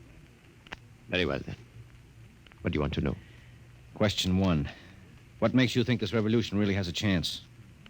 You can't fight tanks and guns with just your bare hands. Mr. Arnold, we believe the Wensler machine can solve our biggest problem. What's that? How to collect arms without being attacked by the secret police. Oh, yeah. Yeah, I see. Now, suppose we could reduce all our equipment, electronic guns, ray gas, anti-tank blaster, anything which could be brought in unassembled, reduce it to so small a size that a woman's handbag could hold enough to equip a regiment. You see what that would mean? Yeah, sure. No one would think of looking for a cannon and... Precisely. But Father's machine and the cylinder were necessary for the reduction. That's why our supply depot is right here. Here? Yes. When the day arrives, we'll enlarge the arms and pass them out. Yes, but where's the stuff now? Ava, please get me that model from the mantel. Oh, of course. Here you are. Take a look at this, Mr. Arnold. Well, that's a model of an anti-tank blaster, complete to every detail. Not a model, Mr. Arnold. This is an anti-tank gun, reduced in the cylinder by the Wensler process. At the proper time, we shall enlarge it, wheel it out through the garage, and set it up. When the men assemble, we pass out the rest of the arms, and we have our revolution. A division of men, properly armed, can take the city. Let's get back to the laboratory. Father will think it odd that we have been gone so long.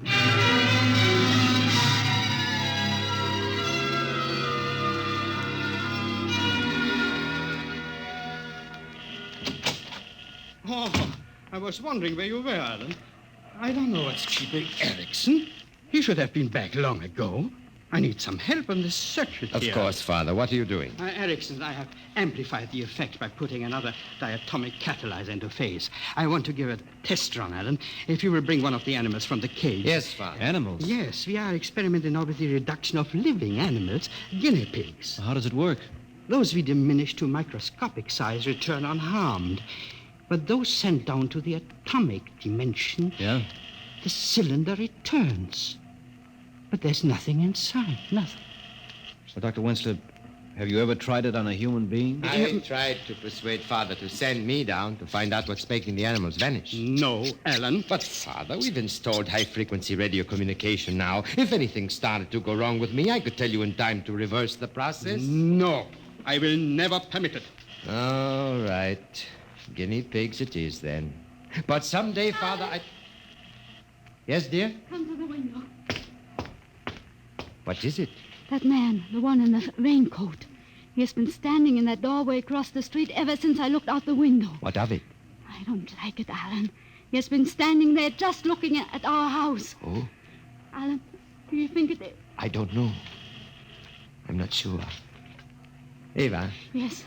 You know what we planned in this eventuality. Yes. Get the arms and the provisions. We can't afford to take a chance. All right, Alan. Now, what is it, my son? What is Father, it's better for you not to know too much, but I'm a member of the underground. No. Ava, too. We have some contraband hidden in the house. We'll have to put it in the cylinder. Contraband? What do you mean? Arms, Father. Arms and provisions for an army reduced to 1/40th size. Alan. Yes, we must put them in the cylinder and warm up the machine. If it is the secret police, we'll make the arms invisible, microscopic in size. Can I help? If you wish, Mr. Arnold, you can help my wife get the supplies. Okay. Alan, What is it, Ava? 2 police cars have just turned the corner. They're full of men. That changes matters. Father, you'll have to operate the machine yourself. Ava and I are getting into the cylinder. No, Alan, you can't. It's too dangerous. It's the only way, Father. Those are the secret police.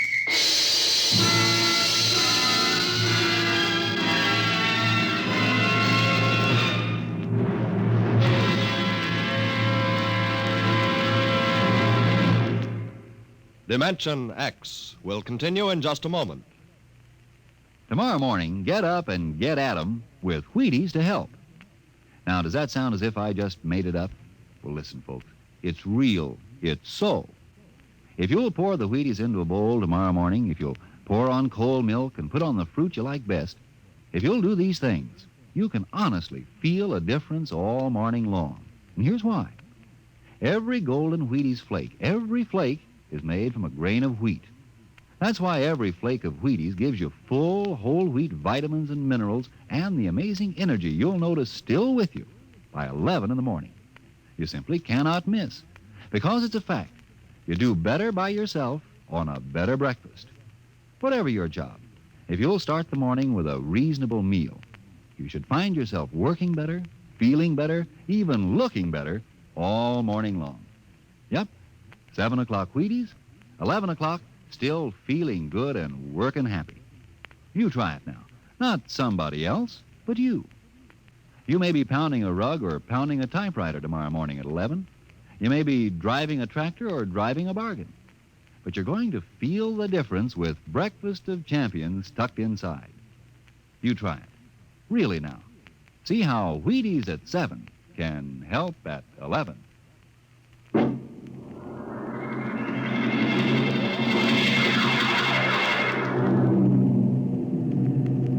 Atomic catalyzer ready? Ready. Set at point 034. Good. All right, Ava. Get in the cylinder. Alan, I can't let you take the chance, Alan. Isn't it enough to make the supplies disappear? Not for the secret police. They must know something, otherwise they wouldn't be here. But how could they prove anything? No, Father. Every man has his breaking point, and I can't afford to gamble with the lives of others. I don't know how I'd react on the torture. Torture? Oh, Father, you are naive, but don't worry, you'll be safe. Everyone knows you aren't interested in politics. And Mr. Arnold is an American. Perhaps that will protect him. They're coming now. Oh, my son, what have you done? There's no time for recriminations now, Father. I'm getting in with Ava. Arnold, will you help my father with the machine? And after? Yes, I'll do whatever I can. Thank you. Now, take us down to submicroscopic size. Yes. Hold us down until the police have gone. Tell them we've left. They won't dare meddle with the machine. Tell them it will mean death to anyone who gets in the way of the beam. When they're gone, bring us back up. I'll maintain radio silence until I hear from you. Very well, my son. There they are. The machine's warmed up. Move over, Ava. I'm coming in. Let me help you. That's it. I've switched on the radio. If you can hear me, secure the porthole, Arnold. Okay, we hear you. porthole secure? Ready, Father? Yes. Are the oxygen tanks all right? Ava? Yes. They're breaking down the door. The atomic setting 034. Preliminary release. Temperature? 27 degrees centigrade, 760 millimeters pressure. Hurry, Father! Very well. Now. Ray count. Alpha 4, Beta 16, Gamma 0.12, temperature 30 centigrade, pressure 1100. Be careful. Holy mackerel, the cylinder's only 3 feet high. Temperature 36, pressure 1800. It's getting too high. I can't do it. Stand by to reverse. No. The temperature and pressure show signs of stabilizing. Now 38 and 2000. Make setting at angstrom 5, 10 times to the third. That's a small. We can't afford to take chances. Only 3 inches high. It's all right, Father. Temperature and pressure beginning to drop. Thank God. A half-inch high. Oh, they're coming. They're coming, Alan. Bye, Father. God bless you. Son. If anything happens, it isn't your fault. Remember, this is my doing. Ava, switch off. Jan, Anton. Yes, sir. Save those men. Yes, Commander. Stop! Don't come near the beam. No, this machine is in operation and can kill anyone coming within range. Shut off that machine. The machine cannot be shut off until it reaches nadir. A sudden reversal would cause an explosion and take us all with it. You there. Who are you? Who, me? Just a friend of the family. Arrest him. Now, get your hands off me. Let go of me. Now, Dr. Wensler, your son and his wife, where are they? Answer me, you old fool. They left a few minutes before you came. Left? Jan, I told you to watch all the exits. We did, Commander. Mouse could not have escaped. I swear it by the leader. They are not here. You. What do you know of this? I told you they left some time ago. Keep an eye on them and keep away from that machine. Jan. Yes, sir. Send out a general alarm. Yes, Commander. Dr. Wensler, yes. Who are your son's friends? Please. Commander, let me finish my experiment. I know nothing about my son's activities or his friends. I swear it. I know nothing about politics. So? I must stay here until this experiment is finished. It is too dangerous to be left unattended. Very well. But take the American to headquarters. The rest of you, search the house. Look here, I'm an American citizen. I demand... Erickson! Yes, my dear Wensler. Have you found them, Commander? Erickson. You have betrayed me. I am a member of the League of Loyal Scientists. Your Oh. son is the traitor, not I. Have you found him, Commander? No. We have searched the house. Nothing. They swear the son and his wife escaped before we arrived. That is ridiculous. They were here when I left. People do not vanish into thin air. Then where are they? Right under your nose, Commander. What? They're in the cylinder, of course, under the beam there. That is the only place they could be. Allow me to handle the controls. You shall have your prisoners in 5 minutes. I see. Very clever, Dr. Wensler. Very clever. All right, Erickson, you take charge of the machine. You spy, you traitor. Don't let you... him touch that dial. Oh, Grab him. You won't. There. He has set it for subatomic dimension. What does that mean? Whatever is in that cylinder has become as small as the atom. Then shut it off. It has almost reached nadir. We must wait 10 seconds, then reverse polarities. The machine has reached nadir. Angstrom 10 to the minus 11. We must now wait 10 seconds. 1, 2, 3, 4, 5, 6.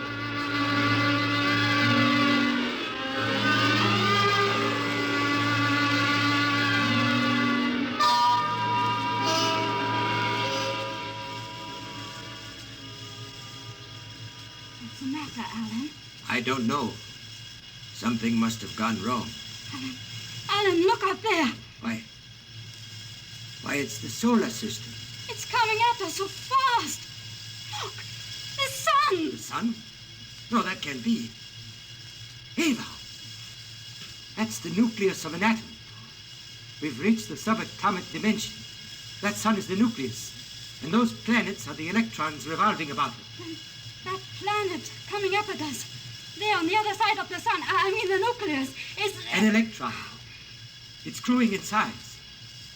We're heading straight for it. They're coming down on it. They are going to land.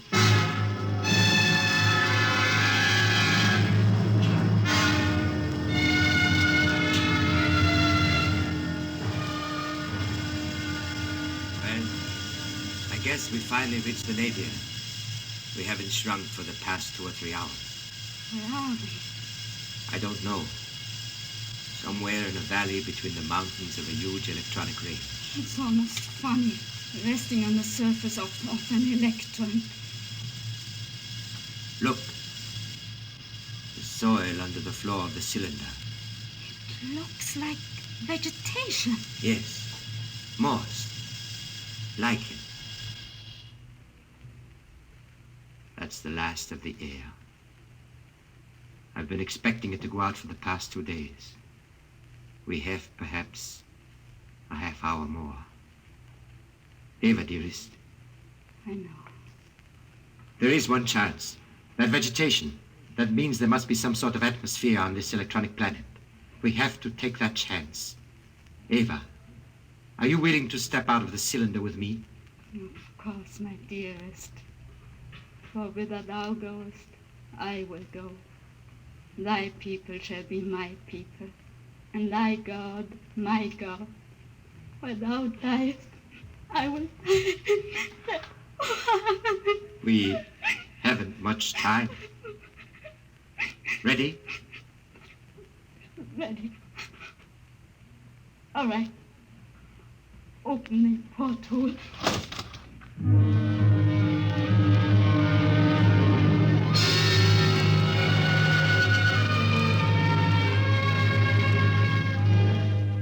Seven, 8, 9, 10. All right, 10 seconds. I shall now reverse polarity. I see something. The cylinder? Yes, there it is. Just a few seconds more and it will become normal size. A foot high. Keep that man quiet. It grows very rapidly. Yes. 3 feet high. 4. Now. There you are, Commander. And in a moment, you will see your prisoners. Get the door open. Yes, sir. There is no door, my commander. No door? Erickson. But there must be. No, sir. Nothing but a gas valve. You are right. Nothing but violet gas. That's impossible. Where are your son and his wife? We told you they left the house some time ago. That is a lie. Where are they? I do not know. Erickson, open that valve. But the gas may be poisonous. We shall see. Open the valve. Very slightly. What is that? I don't know. I seem to hear music inside my head. So did I. Apparently the gas produces auditory hallucinations. Open the valve again. Careful. We, the people of peace, greet the great scientist, the omnipotent, the maker of all. I thought I heard a voice. This is the law of our people, laid down by our first father 10 million years ago. But always and ever there be this record of our race. For it is told that thou, in the fruitfulness of time, shall take back unto thee this ark, like unto that cylinder in which the first father and mother of us all came unto us. I don't understand. I am the last of our race, and the sun is cold, and desolation is upon the face of our planet. But in our time there was majesty and joy, and the gleaning of the fruits of the soil, for we have been the people of peace, and life was bountiful for generations, until that day came when in thy everlasting wisdom thou didst decree the end of all. Though there were some who wept, we did not query why. For we have been a happy race. We have followed the law of the first father, Alan, and of the great mother Eva. No. And we have builded this ark so that there may be report of our deeds and of the fulfillment of the trust. Now I, Lamarion, the last of the billions who lived here, do lie me down into that last sleep, from which, if thou will, I shall awake unto the land which is thine. Hail, O great one, from the descendants of Alan and Eva, hail and farewell. Good Lord, what was that? And the Eva, Dr. Wenzler, where are they? They are beyond your reach. What do you mean? Don't you understand? All time is relative. 1 year of our time is one revolution of the planet Earth about the sun.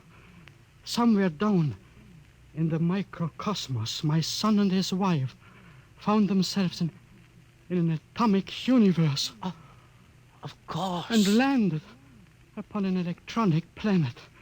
That planet whirled around its sun, the nucleus of an atom, 1,000,000 times in the space of a second. Our second. Dr. Wenzler, what are you trying to say? That voice we heard is the voice of a human being, the last member of a race whose blood is mine. For in the space of 10 seconds of our time, Alan and Eva settled upon their microcosmic planet and bore sons and daughters in the great and peaceful race that lived and died beyond infinity. And my children, Alan and Eva, had found that race, dead and gone, 10 million years ago, 10 seconds ago.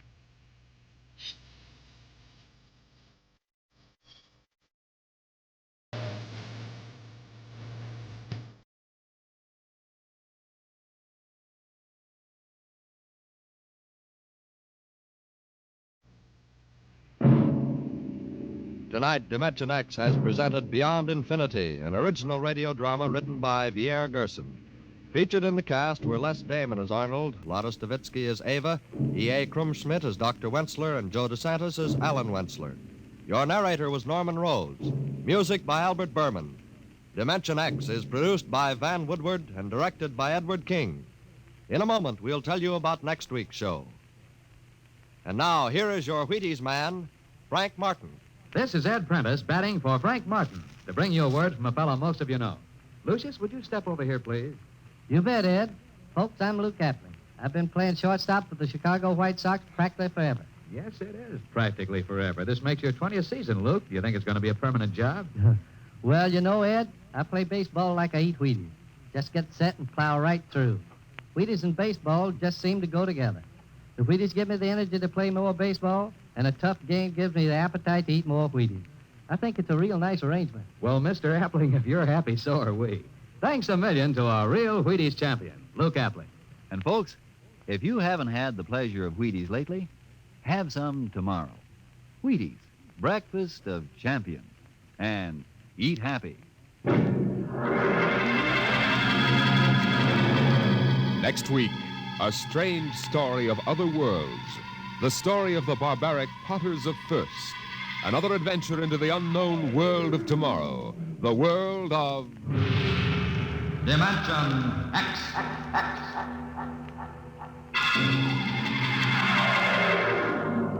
And this is the Wheaties man, Frank Martin, inviting you to listen tomorrow night to Joel McRae in Tales of the Texas Rangers on the Wheaties Big Parade. See you then.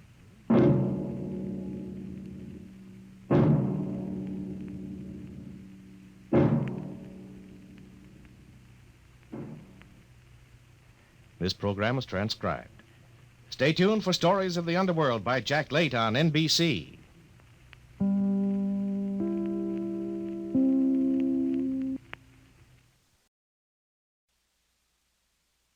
Wheaties presents Dimension X.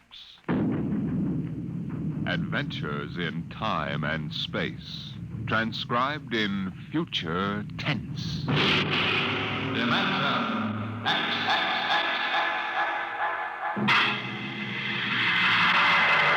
On stage tonight, Dimension X, another in the Wheaties' big parade of exciting half-hour presentations. Just about the time you're getting up tomorrow morning, you know what's happened? You've been without food for so long that you gotta get more if you're going to get your work done. That's why first you need your Wheaties. Sure, Wheaties.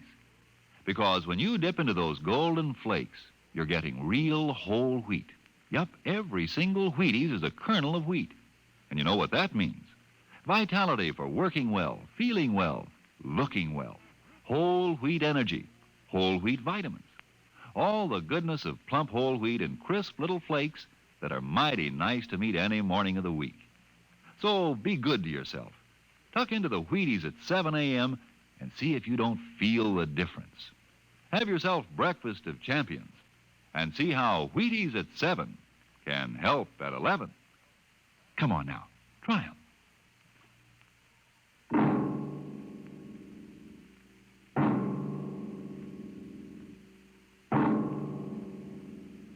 What will happen when man, finally conquering the galactic distances of interstellar travel, finds life on the strange worlds across the universe?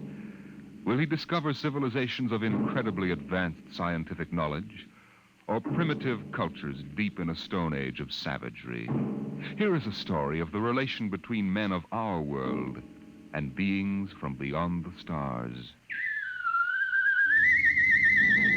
On the desk stood a yellow bowl, the profile a simple curve, clean and sharp.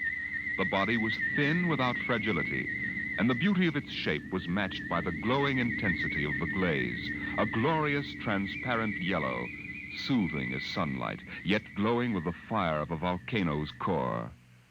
The desk belonged to Michael Tom, Regional Administrator for the Department of Interplanetary Affairs.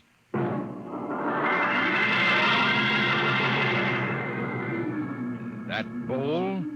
Why, it's a souvenir. I got it many years ago on the planet Fursk. I'd been out on the Channel Planet in the Frontier Service for 19 months. When my transfer came through to Fursk, I was surprised to see that I'd been promoted 3 grades, and my orders read to report to the regional office as assistant resident. My ship came in at Penolpan Spaceport, and I was met by the office car and chauffeur.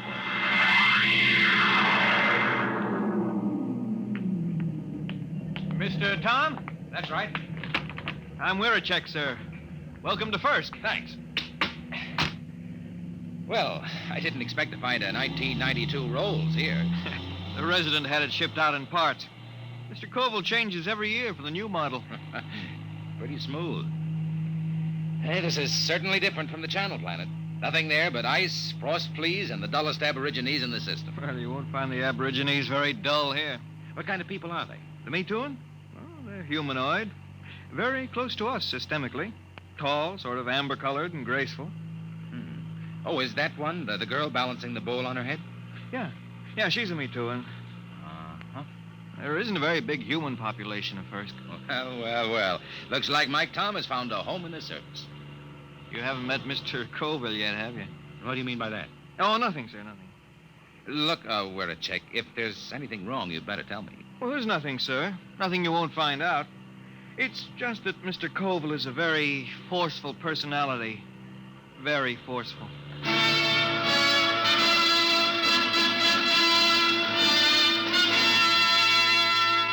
We drove through Penolpan, threading our way through narrow streets between rows of low houses of reed, parchment, and wood. Canals of green water laced the city, and the bridges trailed ivy and orange flowers. Suddenly, we turned a corner, and there on the bank of the main canal was a large concrete and glass building, Earth-style. This was the district office, and in a room that gleamed with black plastic and glass, I found George Koval, senior resident. You're Tom? Michael Tom? Yes, sir. My last junior took off for the hills with a dancer from a Mituan grog shop. If I have any trouble with you, I'll ship you back to Earth with a -50 efficiency rating. That clear? That's clear, sir. And don't get edgy with me. Sit down. Now, listen, Tom, I'm easy to get along with. I like things done right the first time. Got to give a good example for the gooks. Gooks? Yeah, the natives. I don't know what's good for them. I brought in a high-grade silica yarn to replace the root fiber they were using in fish nets. Took me 3 months to talk them into using it. I thought the Bureau policy was to avoid introducing Earth technology to stable cultures. Yeah, that's what those boneheads at the main office say. They don't have to live here. Have you seen those pigsties they live in? There isn't a concrete building on the planet. The Me Too and delegation, Mr. Colville. Tell them I'm busy for 15 minutes. Yes, sir. Well, I'll be going along then, sir. Why? Well, if you're busy. Forget it. I always let those gooks wait at least 15 minutes. Softens them up. They're not hard to handle, if you know how. I was assigned to pest control, a duty Colville considered beneath his dignity. In the next few weeks, I carted rat poison and insect spray through the poorest sections of Penolpan, where the trees ended and the plains stretched out to the Cookmank Mountains. It was there that I first heard of the potters of First. I had found a pottery bazaar, long shelves of jars of every size and shape, crocks, paper-thin vases, bowls, demijohns, tankards. The glazes were remarkable, deep, glowing colors. And yet, something was missing. I looked up and down the shelves. Mr. Tom, is anything wrong? No, it's just, Oh, I've got it. There isn't any yellow. Yellow? That's right. There are no yellow glazes at all. They have every other color. Ruby, green. There's a jar that's translucent, but no yellow. Well, maybe it's a superstition. Could be. Yellow might be connected with death or disease. Well, you can find out, Mr. Tom. Here comes a Me Too, and she probably runs the place. May I help you, sir? Oh, you speak English. I must. We trade with the Earth colony. Your wares are very beautiful. For example, how much is this bowl? 75 credits. That much? They are our ancestors. And to sell them as cheaply as wood or glass would be irreverent. Your ancestors? You mean the bowls? Yes. Uh-huh. Tell me, where's the pottery made? In Penolpan? No, back there. In the mountains? There our ancestors go and the pots are brought back. Aside from this, I know nothing. The Metuan fear the potters. Why? No one knows what lies beyond the first hill, Earthmen. Sometimes we see the glow of furnaces. And when there are no dead for the potters, they take the living. Living? There are the potters now. What are they shouting? That they have sold all their wares. That they will ride back to the mountains now. Hey, big devils, aren't they? Red hair. They are very strong. I think I'll visit the potters one of these days. No, Earthmen. No? Why not? It is dangerous for you. They have guarded their secrets from all Penolpan. They are very fierce.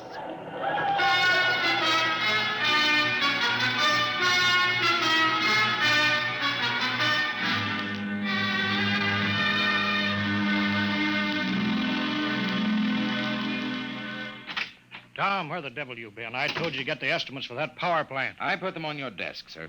Oh, yeah. Yeah, so you did. Say, what do you know about the Potters back in the Cookmanks, Mr. Colville? Huh?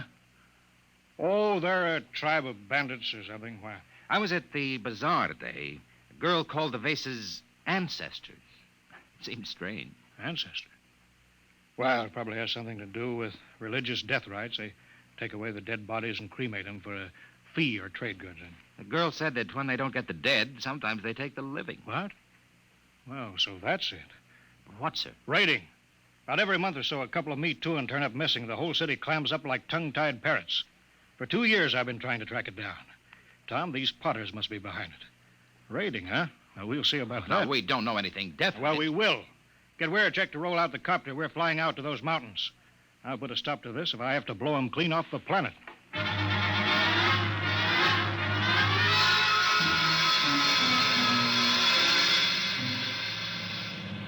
We'll never find a village in that mess down there.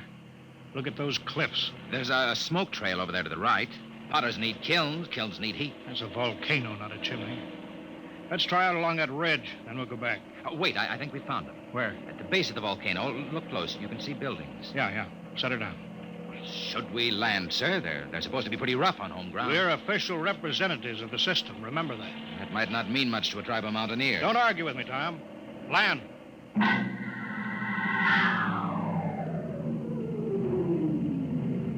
Get your pistol ready. I don't see anybody. The village is deserted. They're hiding. It's the Potters, all right. There's a heap of old broken jars. But I don't see the kiln. We'll stay here till something moves. What's that? One of the Potters. Wait a minute. Here they come. 3 of them. You cover them, Tom. I'll do the talking. Hey there, you! What brings strangers to the village of the Potters? I'm Coville, chief of the Planetary Affairs Bureau in Penulpan. This is an official visit to see how things are going with you. We make no complaints. Oh? I've heard reports of you Potters kidnapping Meat Tuan. Is there any truth in that? There is an ancient agreement. The Potters are granted the bodies of the dead, and occasionally, when the need is great, we do anticipate nature by a year or 2. You mean you admit it? The soul lives forever. In the bowl it's beautified. What do you mean? Look here, just what do you do with the corpses? Our glazes require lead, sand, clay, alkali, spar, and lime. All but the lime is at our hand, and this we take from the bones of the dead. I see. Well, we don't want to interfere in any native customs or rights. Corpses, that's between you and the Meat Tuan. If you need lime, I can ship you in tons of it. Natural lime is a poor substitute for fresh live bones. The spirit of the person is in the bones, and it passes into the glaze and gives it an inner fire. Well, you listen to me. I don't care what you use as long as there's no kidnapping or murder. Tell me, Potter. I don't see any furnaces. Where are your kilns? Our firing is done by the great monthly burn. You mean the volcano? Yes, Earthman. Once each month, the heat roars up white and glowing. I see. Potter, why don't you ever use yellow glaze? Yellow glaze? We have no metal to give the pure, rich yellow, the color of the sun. It is strange, Earthman, that you talk of the yellow, for my people have sought the sun glaze for thousands of years. Listen, if there's any technical help you people want, that's my business. But there'll be no more murder. If necessary, I'll put a stop to the potting altogether. Your words are not friendly. Don't think I can't do it. I'll drop an atom bomb down the throat of your volcano and cave in the whole mountain. We'd better pull out, Mr. Coville. Shut up, Tom. You understand? My job is to protect everyone on this mud-hole planet, and that includes the Meat Tuan. Get back in the copter, Mr. Coville. They're getting ugly. Fire over their heads. Keep them back. Quick, get in, sir. They're scared now, but in a minute they may jump us. All right, let's go. Don't worry, Tom. Now those cooks know who's boss. Now, sir, we won't have any more trouble from the Potters.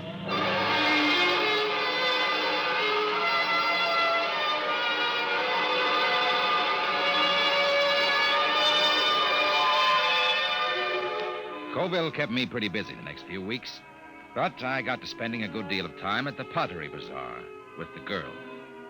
Her name was Sue Then. She was interested in everything I had to tell her about the rest of the galaxy, and I was lonely, so I got to looking forward to my visits there.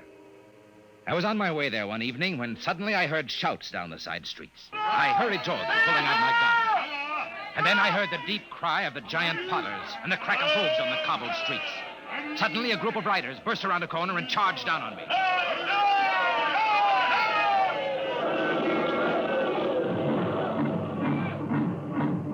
When they were gone, I hurried to the Pottery Bazaar. Sue Then was gone. Earthman!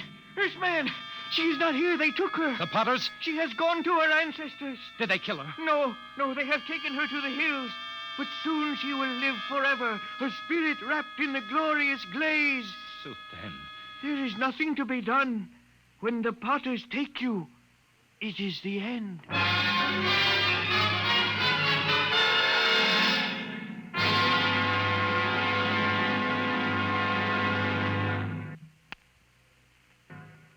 They've been raiding again, huh? Pour me to one tonight. Bring the copter around in front. It's ready. Tom, I'm going to break out the atom bomb from the arms locker. You fly out there and drop it down that volcano crater. I'll teach those murdering devils a lesson they won't forget. But the Meat They'll Tuan come crawling to the city on their hands and knees. I know how to run this planet.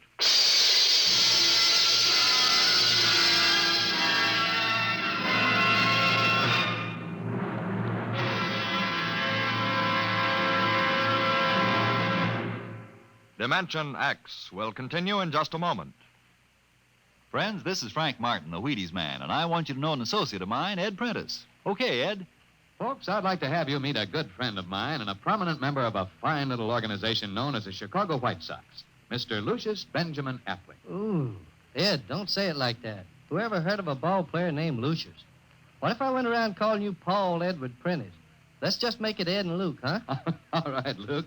Say, just how long have you been with the White Sox? Over 20 years, Ed.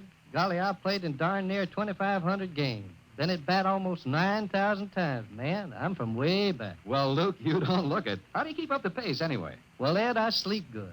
I eat good. I eat mighty good. Wheaties about 4 mornings a week. Those little old flakes put a lot of snap, even in an old-timer like me. Must be because they're 100% whole wheat. I sure like Wheaties and milk and fruit. You know, Luke, that's exactly what I hear from a lot of ball players and plenty of other people, too. No wonder they call Wheaties the breakfast of champions. Thank you, Mr. Prentice and Mr. Luke Appling of the Chicago White Sox. Mighty nice of you to say those good things about Wheaties. Now, folks, you and I may not be playing baseball for a living, but we can use those whole wheat Wheaties, too. Step around to the grocery tomorrow yourself for Wheaties, breakfast of champions. Breakfast for you.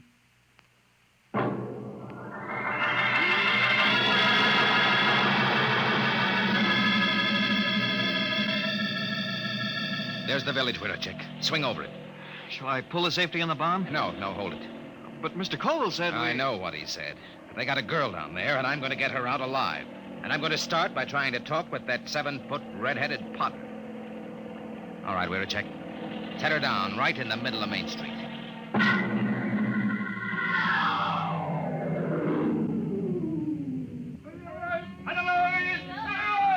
Have your gun ready, we're a check. Here they come. Tall one's the chief. So, this is the insolent lordling again. Come on, out of the copter. Good.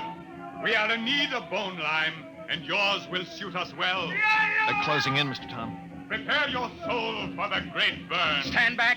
I'll kill a lot of Potters, and you'll be the first. I've come for the 4 Me Too that you took from Penolpon. You don't seem to understand that we can punish. Aye, aye, aye, aye. We can kill you before you can do much damage. We Potters do not fear death. Death is merely eternal meditation from the glass. Potter, listen to me. I didn't come here to threaten, but to bargain. You have a Me Too-ing girl. Is she still alive? She still lives? Chief Colville gave me orders to destroy your volcano. We can do that easily. If I'm harmed, the next bomb will drop on your village. I've come down here against his orders to bargain. Bargain? With what? We care for nothing but our craft. Potter, I can give you the secret of the yellow glaze. Empty words. No, the truth. In exchange, I want the girl and the other Me Too you've stolen, and your word not to raid again. How would we get lime? We've told you we can ship it in. Pure lime, as good as yours. Do the Potters of Persk want the yellow glaze? Why, that has been the goal of the tribe of Potters for 1,000 years. And if I show you the yellow glaze? Earthman, if it comes clear through the burn, I agree to your bargain. If it does not, your spirit will be lodged forever in the ugliest bowl we can spin on the wheel. It's a bargain. All right, we're a check. Disarm the bomb. Disarm it? Mr. Tom, you crazy? They'll kill us. There'll be nothing left to stop them. Nothing but the yellow glaze. Yeah, but do you know how to make it? We'll soon find out. I've been doing a little reading on the subject lately. Reading? Holy smoke. Enough, Earthman. I will take you to the potter's shed. If your glaze is the bright yellow of the sun, you live. If not, you die. Come on, Veracek. Let's get to work. With what? You never made a glaze in your life. What are we supposed to work on now? Our last will and testament?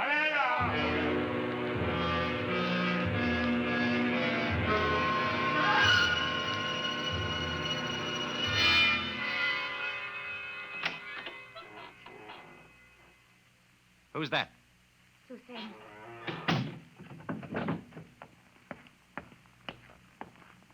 Are you all right? Yes. Why did you come? They will kill you too, Earthman. Maybe. How did you get in here? When I heard that you were here, I asked the Chief Potter to come. He said it would not matter. They would have all our bones soon. Cheerful, Zoe. Hey, stir this, Werechek. Yes, sir. They said you were trying to make the yellow glaze. Oh, Earthmen, we will die. This goo may turn out yellow. It had better. No one on First has been able to make it. But I'm not from First. Hang on, Suthan. We're not dead yet. Earthman, I am glad you came. Although I wish you had not. Suthan. All right, Werechek. Call that redhead. Tell him I got his glaze ready. Hey! Hey, you out there. Earthman, are you ready? Here's your glaze. Test it. You have 6 bowls of glaze. I'm no potter. This stuff ought to turn out yellow, but I can't be sure in one mixture. We will coat 6 tablets, one with each glaze. Then we will fire them. How long will it take? 20 hours before you know if the burn has brought you life or death.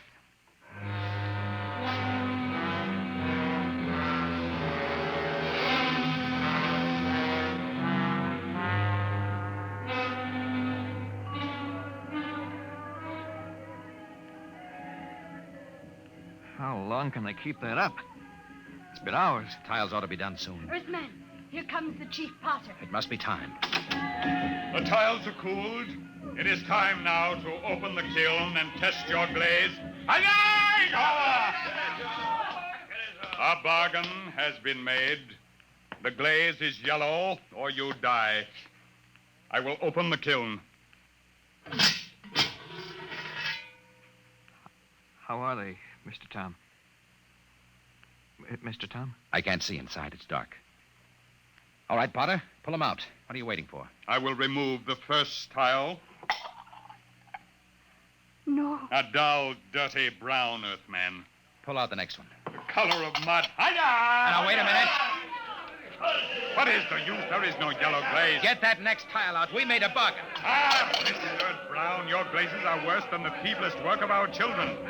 Prepare your spirits for the great burn. Now, wait. Look in there. The next tile. Get it out here. Earthman, you waste time. Well, I'll get it out myself. There. Look at it. Yellow. Bright, shining yellow. There it is. The yellow glaze.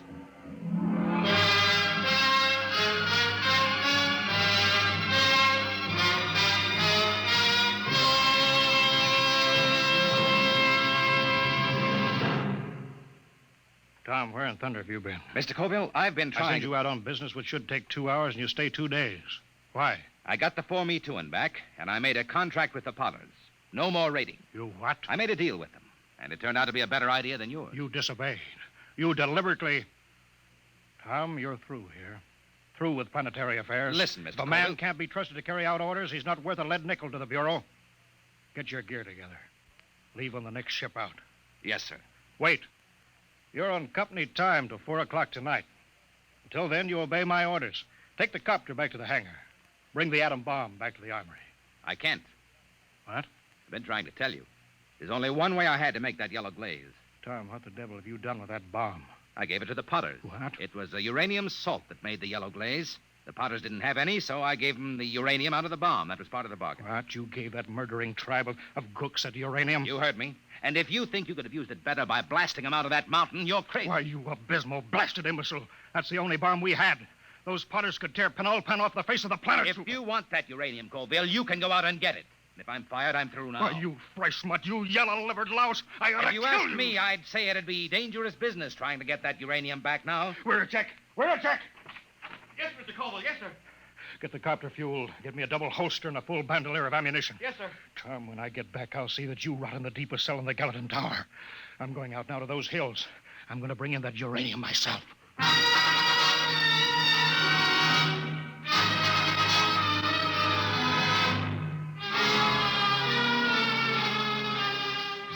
2 days later, Werechek came into my office. His face was pale, his hands shook with excitement.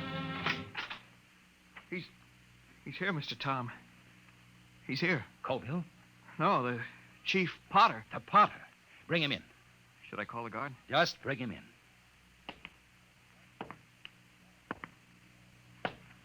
Well, Potter, I was just going to the mountains to see you. Earthman, does that bargain we made still stand? Just a minute. First, I want to know what happened to my chief. He has not returned. A madman came to the village of the Potters. He said you had no authority. He said he could not allow the Potters to keep the heavy metal that makes glaze like the sunset. What happened to Colville? Tell me. There was violence. He killed 6 good wheelmen. He was captured. I come to find whether our contract is good. Captured. All right, Potter. The contract is good. It is bound by my word and by the word of my great chief back on Earth. But only if Colville is returned. He must be brought back. Good. Then to seal the bargain, I have brought you the first bowl made with the new yellow glaze. It's a beautiful vase, Potter. And now, about returning Colville. It is done. The madman is a lucky man indeed, for his spirit dwells in the brightest glass ever to come from the great burn. You mean that Colville... Here, I return him to you. The fiery soul of the madman has given luster to an already glorious glaze. He will live forever in the shining light. On the desk stood a yellow bowl, and the beauty of its shape was matched by the intensity of the glaze. A glorious, transparent yellow, fire of a volcano's core.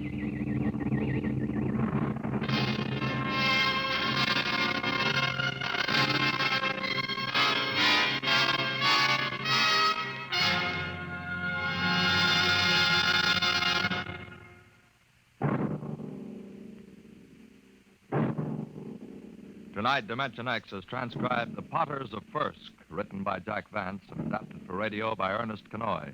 Featured in the cast were Carl Weber as Michael Tom, Wendell Holmes as Colville, and Raymond Edward Johnson as the chief of the Potters. Your narrator, Norman Rose. Music by Albert Berman. Engineer, Bill Chambers. Dimension X is produced by Van Woodward and directed by Edward King.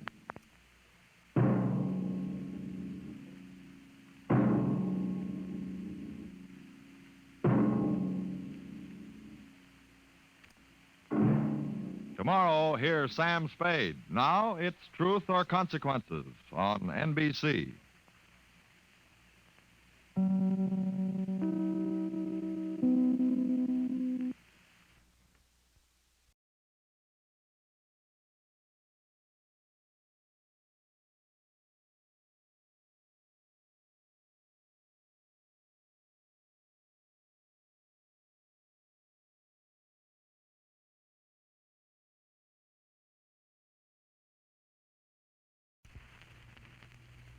Wheaties presents Dimension X.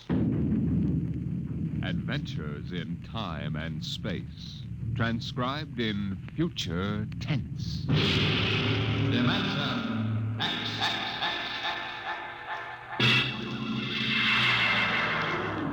On stage tonight, Dimension X. Another in the Wheaties' big parade of exciting half-hour presentations. I'm thinking of a girl. Very pleasant person, very attractive, too. She has cool hands, a nice voice, and a gentle manner. She's crisp and efficient, but she needs help badly. She's the American nurse, and her problem is this. There just aren't enough like her to go around. Not enough nurses for the hundreds of important nursing careers now open in hospitals, industry, research, the armed forces, and private duty. Now, you may not know the girl I mentioned, but perhaps you know someone very much like her. A young girl with at least a high school diploma, of good health and character. If you do, tell her this. America needs 50,000 student nurses this year. Tell her you think she might be one of them. If she agrees, have her stop in at the hospital nearest to her. She'll never regret it, and neither will you.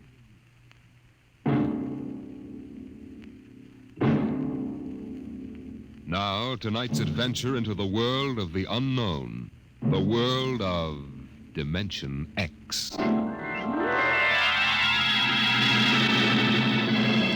The doll shop stood on a quiet Washington side street, not too far from the sprawling Pentagon building. A woman and a child waited outside, the little girl peering eagerly through the window at the dolls inside, and the woman glancing impatiently at her wristwatch, as if expecting someone who was late for an appointment. And there was nothing about the doll shop to warn them that they were waiting to keep an appointment with doom. Oh, Mommy, look! Yes, what is it, dear? In the window of the shop, the tiny dolls. Oh, Mommy, do you think Daddy will buy me one? Well, we'll ask him when he comes, dear. He said 3 o'clock on this corner. I see him, Mommy. There he is. Oh, Henry, here we are. Hello, dear. Hi. Sorry I'm late. Well, we've been waiting for you. Cindy's been So I'm afraid I'll have to call off the shopping, Alma. Oh, Henry, we promised. Yes, I know. I'm Cindy. sorry. It's just one of those things. You've been the wife of an army colonel long enough to know his life isn't his own. What is it this time? Oh, some more of that flying sphere nonsense. The pilot who says he sighted it last month crashed and was killed today, so the general wants a full report. Dear, what next? Daddy. We'll have a staff meeting at the Pentagon at 3:15. Daddy, look in this window. Oh, I haven't time, dear. Just for a minute, Daddy, please. Cindy, I haven't time to stop and watch a bunch of 6-inch dolls parading around in the shop. Say they are lifelike, aren't they? Look at that, Alma. Dolls are marching around like a regular review. They've even got their own little band. Henry, your staff meeting. Hmm? Oh, yeah. Yes, I've got to run. Now, look, don't go spending a lot of money on that nonsense, Alma. No, dear. Bye. Bye, dear. Bye, Cindy. Bye, Daddy. Oh, Mommy, look. Look, the band's gonna play. Aren't they wonderful, honey? You know, it's funny. I must have stood on this corner 1,000 times, and I've never even noticed this shop before. Good evening, children. Oh, well, good evening. Mommy, he talks awful funny. Hush, Cindy. Would you like to step inside the shop of Santor Perigi? Well, yes, we would. This way. Oh, Mommy, it's like fairyland. Here in the shop of Santor Perigi, creator of Perigi's Universal Wonderful Dolls, the world of adult reality is blended with the world of child's fantasy. This is a new shop, isn't it, Mr. Parigi? What is new and what is old? Come, this way. Would you like to meet one of my little ones? Oh, yes. This one in the red jacket is Toto. Speak, little one. Oh, isn't that wonderful? Mommy, he talks. The doll talks. Amazing. It's absolutely amazing. That is nothing for Perigi's wonderful dolls. Listen, sing, Toto. Sing for the little girl. My name is Toto. Cindy, listen. Sing, Toto. Men are big and tall. Dolls are very small. When men begin to fall, the dolls will rule them all. Oh, more, Mr. Toto, more. Well, how do they work, Mr. Parigi? How do they work? That is the secret of the great Perigi, greatest of all doll masters. To make an ordinary doll is nothing. To make a perfect replica, that is something. But to make a doll with intelligence, that is the work of an artist, huh? Well, yes. Well, they must be very expensive. Madame, when I construct a doll like Toto, I cannot bear to be parted from him permanently. So instead of selling, I rent my little people. You rent dolls? Precisely. $10. I have but one request. When you grow tired of my dolls, you must return to me in good condition. Oh, Mommy, could we take him home? Take him home, take him home, take him home. Oh, look, Mommy, look. He's bowing and dancing. Oh, Mommy, he wants to come. Please, I'll take such good care of it, please. Well, honey, we'll have to deal with your father later, but... Well... Oh, Mommy! All right, wrap him up, Mr. Parigi. Oh, dear, I have a feeling when your father comes home, we'll be sorry. Be sorry, be sorry, be sorry, be sorry.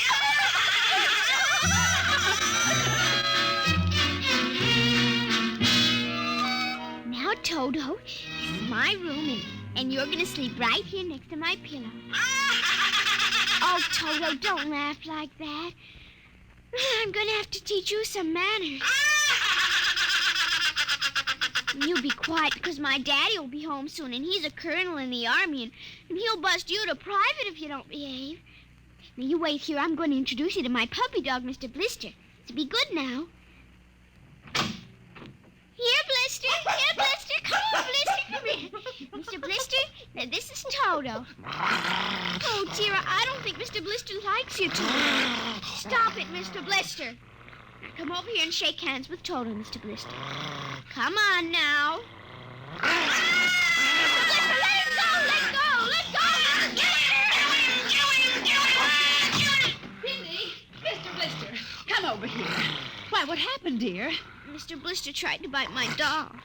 Look how frightened Toto is. Dolls don't get frightened, Cindy. But he is, Mommy. He screamed. You just imagined it, honey. But he did. He did. Well, Mr. Blister didn't mean it. You know he's the gentlest little pup alive. He isn't. He's nasty and I hate him. Cindy, you've hurt his feelings. Okay. He tried to buy my new doll, and I don't ever want to see him again. Ever. Oh, dear. All right, Mr. Blister, you come downstairs with me. Come on now. Cindy's angry at you tonight. I'll kill him. Why, Cindy, where did you hear a thing like that? Toto said it.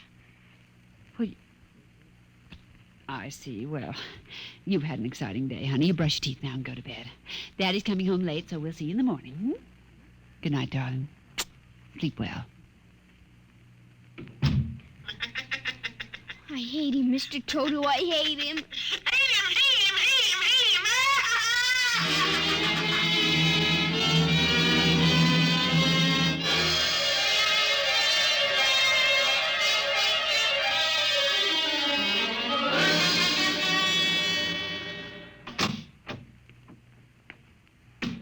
Morning, Alma. Breakfast ready? Just a minute. How was the staff meeting last night, dear? Oh, horrible bore as usual. Where's the little one? Up in her room. She'll be down in a minute.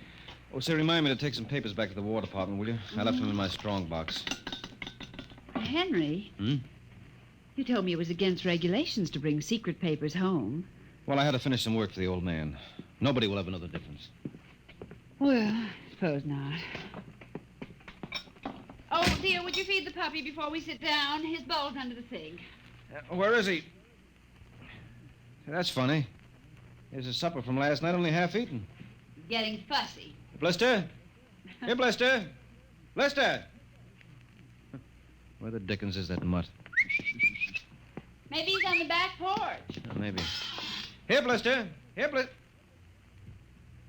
Alma. What is it, dear? Alma, look. Why, Henry. Is he? Yes, he's dead. But how? What happened? From the looks of it, he might have been poisoned. Poisoned? Who on earth would do a thing like that to an innocent little pup? I don't know. Let's see his dish. Oh, Henry. I don't understand this at all. Say, what's this? What's what? Well, look, there are pieces of broken glass in his food. Blue glass. Glass? Glass. Henry. Huh? Well, I just remembered something. What? It may just be coincidence, but in the bathroom this morning... What about the bathroom? Cindy's blue glass, you know, the one with the Mickey Mouse on it. Mm-hmm. It was broken, Henry. I found pieces in the wastebasket. I meant to ask her about it. Oh, Alma, for heaven's sake, you aren't suggesting that our little girl... Why, she loved Blister more than anyone. Not last night, she didn't. Why not? Well, he went after Toto. Well, who's Toto? Oh, her new doll. You bought her one of those dolls? Well, I just rented it. Rented it? Yes. Look, Alma, Oh, no. Oh, well, all right. What's this got to do with Blister? He went for the doll, and Cindy... Well, Cindy said... Henry, she said she'd kill him. What? Well, that's ridiculous. It's true. Good heavens, a 9-year-old child putting ground glass in dog food? She'd have to be a monster. Mommy. Now, don't say anything. I'll talk to her. Good morning, dear. Morning, Mommy. Morning. Morning, Daddy. Hello. What's the matter? Nothing, Cindy. Sit down, dear. Yes, sir. Cindy, your mother tells me you broke your blue drinking glass. Oh, no, I didn't break it. Now, Cindy... I didn't. Well, now, somebody broke it. It wasn't your mother, and it wasn't me. Well, then it must have been Toto. Cynthia. Cindy, you know Toto was only a doll. Now, a doll couldn't have broken your glass, could he? Well? But he must have done it, Daddy. Cindy, you know how Daddy feels about little girls who tell untruths. Now, did you break your glass and maybe accidentally get some pieces into Mr. Blister's dish to sort of punish him for biting your doll? Oh, no, Daddy. I'd hate to think you'd done something you knew was wrong and you were blaming it on a doll. What's the matter with Mr. Blister? Is he sick? He's dead, Cindy. Oh, no, he can't be dead. He isn't dead, Daddy. No, he isn't. He isn't. Mommy, Yes, dear. but he'll come back. He has to come back. No, he won't come back, honey. Not ever. No, Cindy, not ever. Now that we've told you, Cindy, do you want to change your mind about the glass? Henry, let her alone. Daddy, you think I killed? You see what you've done. The child feels guilty enough, Henry. Oh, dear, this is no time for feelings to interfere. Feelings don't know any time, Henry. When they come, they just come. You go up to your room, honey. Daddy and I'll be up in just a minute. I don't want to. Please, Cindy. We'll be right up. Please. There, that's a good girl. And close the kitchen door behind you.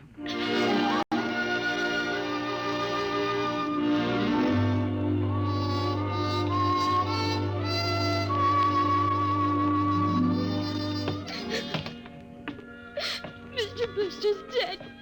And he isn't coming back. Ever. Ever. Daddy thinks it was me, but it was you. It was you!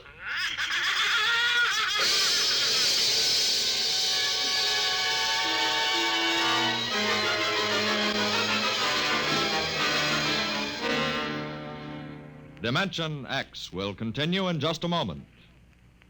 You know, friends, Breakfast of Champions is a whole lot more than a phrase written across a package of Wheaties. There's one thing I could tell you. I could tell you that it means champions in the world of sports eat Wheaties.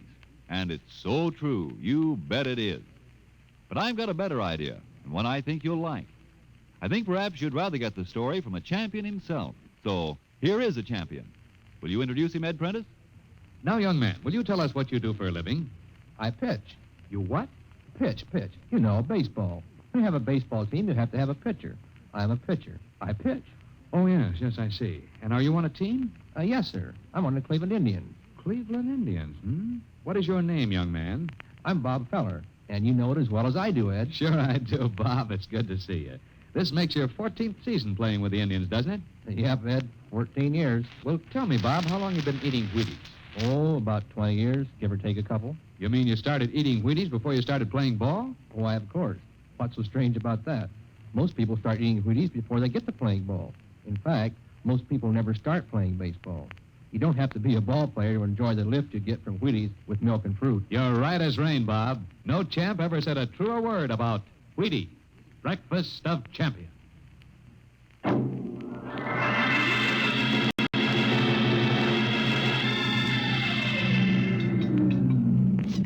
Eat your supper, dear.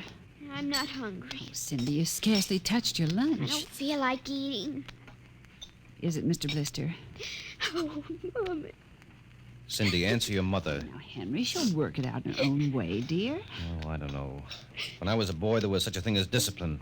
Where this child is being brought up... Henry. Well, it's true. There's no respect. Lying. Oh, I don't know. Alma, what's happened to us? We were a nice, peaceful, happy family until you bought that cursed doll. Now who's blaming things on the doll? Well, it's true. Henry. You wanted to get some papers from your strong box. What? Oh, yes. Excuse me. Will you try to eat something, Cindy? Now, darling. Yes, ma'am. Alma. Alma. Yes, Henry. What is it? Alma, it's gone. What's gone? The box, the strong box, is gone. Well, it can't be. The door to your study's always locked, and you and I have the only keys. I know all that, and I tell you it isn't there. Well, who would I don't know, Alma. Those confidential reports, if they ever get into the wrong hands... Oh, I warned you about keeping them here. Oh, what if it ever came out in the open? Can't you see the papers? Army colonel, derelict in duty. Call the police, Henry. What, and throw my career in the wastebasket after 17 years? And we've got to find it ourselves. But it was there when I went in to clean this morning. Well, what about your key? Well, it's right here. I always keep it right with me. That's funny. Oh, no. But my other keys are all on the ring. You've lost it. I don't see how. Alma, how could you do it? Henry, please. Come on, we'll search the house. I can't think of anything else to do. Oh, dear, you're going to miss your staff meeting. Well, all right, never mind the meeting. My whole career goes up in smoke if we don't find those reports. Now, somebody get hold of your key and open that room. I know, Cindy. Oh, let the child alone. She's been through enough. You know she wouldn't do a thing like that. I don't know anything anymore. I don't know my own child. I don't even know you. Henry. All I know is that strong box is gone with papers that are dynamite if the wrong person gets them. The question being who? What's that? Coming from upstairs. What's that blasted doll again? Something must have set it off. I don't know how the mechanism works. Well, for heaven's sake, let's go up and shut it off. Right.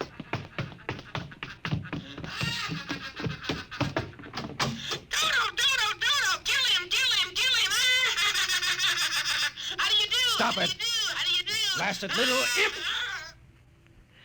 There. Henry, Ever since we've got this thing... Henry. What? look. Where? What? Around the doll's neck. The key. The key to your study. It was Cindy, after all. I don't believe it. Ever since she got this fool doll, she's been acting half insane. First the dog, now this. I think she hates us, Alma. Henry, Cindy is my child, and I know her. I know she's a good, sensitive little person with no malice in her. You're just simply refusing to face the facts, dear. What are you going to do? I'm going downstairs and have a talk with that young lady.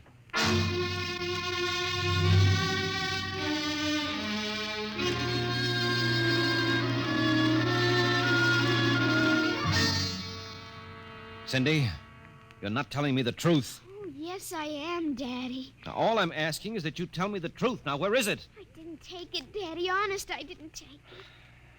I suppose you're going to tell me now that a little 6-inch doll took my strong box and hid it. Well? Cindy, I'm speaking to you. I didn't take it, Daddy. You don't understand. Toto did it. Oh, he's terrible awful. He says things. He says he's going to kill everybody. Oh, Cindy, you're inventing things. It's true. At night when I'm sleeping, he stands next to my pillow and whispers things to me. Awful things. He told me he'd kill me, too, if I told him. Alma, I think this child is sick. I think she needs a doctor. She's frightened, Henry. She's trembling like a leaf. Come on, darling. We'll go up to your room. I don't want to now, go up honey, there. Mommy'll stay with you. I'm afraid. He's up there. Who, Cindy? Toto. Well, he won't be up there for long. Mr. Toto is going right back to Parigi's wonderful doll shop before I lose my sanity, which means right now.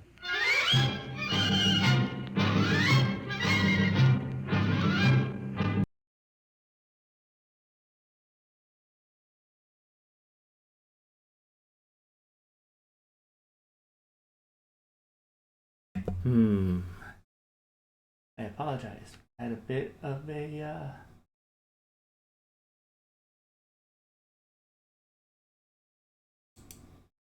technical malfunction.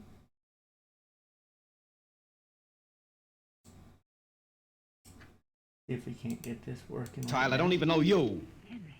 All I know is that strongbox is gone with papers that are dynamite if the wrong person gets them. The question being who?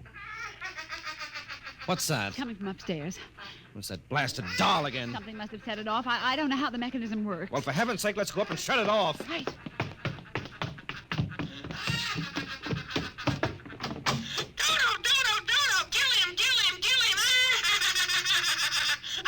Stop it! Blasted little imp! There. Henry, Ever since we've got this thing... Henry. What? look. Where? What? Around the doll's neck. The key. The key to your study. It was Cindy, after all. I don't believe it. Ever since she got this fool doll, she's been acting half insane. First the dog, now this. I think she hates us, Alma. Henry, Cindy is my child, and I know her. I know she's a good, sensitive little person with no malice in her. You're just simply refusing to face the facts, dear. What are you going to do? I'm going downstairs and have a talk with that young lady.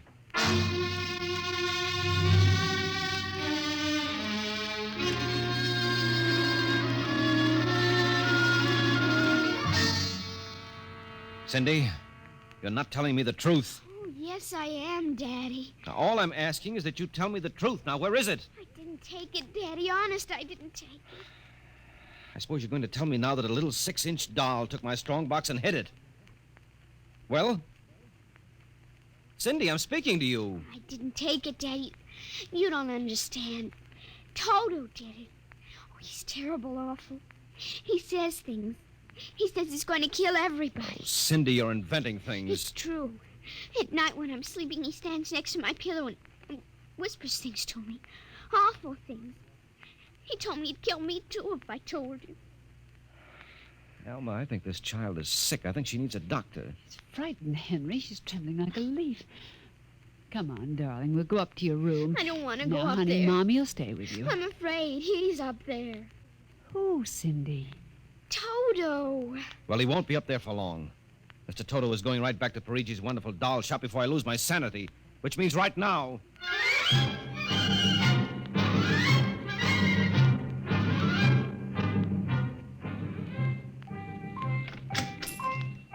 Ah, Colonel Grayson.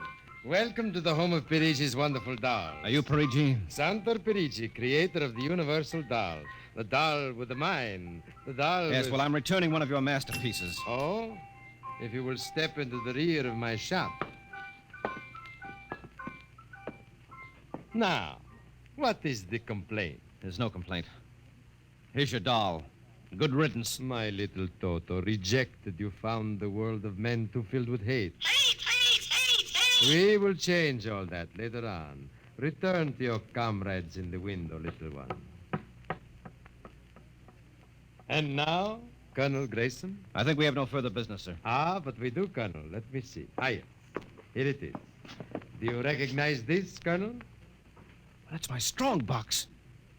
My little Toto is very clever, sir. Are you trying to tell me your doll stole that from me? Let us not say stole. I'm merely keeping it in custody. What's your game, Parigi? Blackmail. You give me what I want, I do not ruin your career. What do you want? Information. We already know something from the reports of the War Department concerning a certain strange-looking sphere reported by one of your pilots. What government do you represent? I represent Parigi's wonderful dolls, none other. I'm not so naive, sir. Perhaps I should explain. Each man hides something from the world. Each man loves something more than life. With the help of my wonderful dolls, I obtain personal information which enables me to control the men who control the world. Men like you. Hand over that strong box. I warn you, I have a gun. Give it to me. You are being foolish. Put down that walking stick. Now. No closer. Now.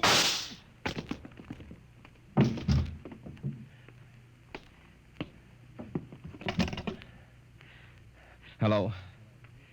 Give me the police. Hello. This is Colonel Henry Grayson. I've just killed a man.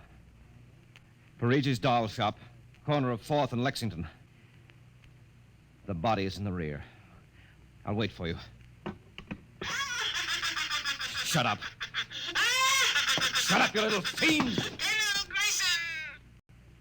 Did I hear you speak? Colonel Henry Grayson! Oh, it can't be. I must be going out of my mind. A 6-inch doll. Shut up! Your master's dead! You are mistaken, Colonel. I, Toto, am the master. What do you mean? If you will examine the body of Santo Parigi, you will see that he does not bleed. And he does not bleed, Colonel, because Santo Parigi never lived. Never lived? Santo Parigi is a doll. A doll?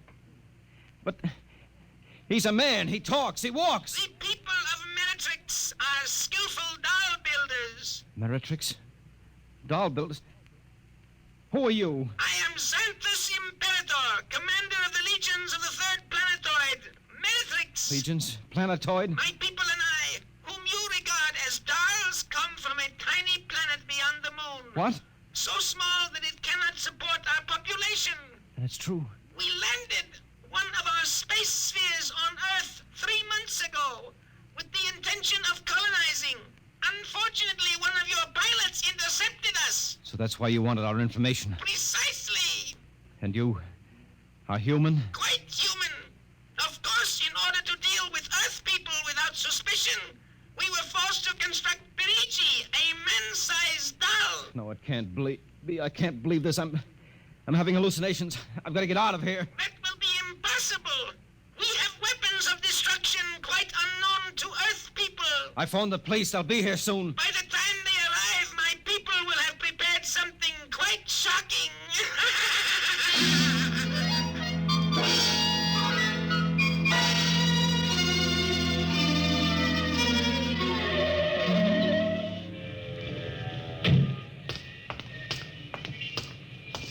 Keep me covered, Brian. Okay, Sarge. All right. You the guy who turned in the call? Yes, that's right, Sergeant. Where's the body? Well, you see, it isn't exactly a body. What do you mean? It's a doll. A what? Now, wait, you've got to let me explain. I know this sounds fantastic, but I've stumbled onto an unbelievable plot. Yeah? Keep talking. Well, you see these little dolls. They aren't really dolls. They're tiny people. Now, there's a big doll named Santor Parigi. They're using him as a front to run the shop. He's off his trolley size. Now, look here. Now, listen, mister, we got to call it there was a murder here. Now, if there was one, where is the body? Well, it's behind the curtains in the back. Only, you see, it isn't really a body. It's a big wax dummy. It's all part of their plot to gain control of the world. Holy smoke, he's really off his rocker. Now, look, if you don't believe me, I'll prove it to you. Come here. Look behind this curtain and you'll see the dummy lying on the floor. Welcome, gentlemen. Are you looking for something? Parigi!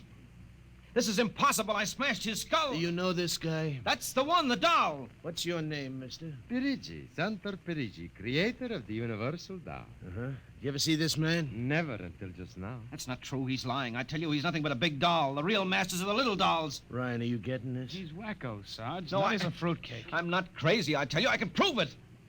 They must have fixed up his head where I smashed it in. Touch him and you'll see. Mr. Parigi, you know what this guy is talking about? The man is demented, obviously. No, that's not true. I tell you, there's a plot to control the Earth.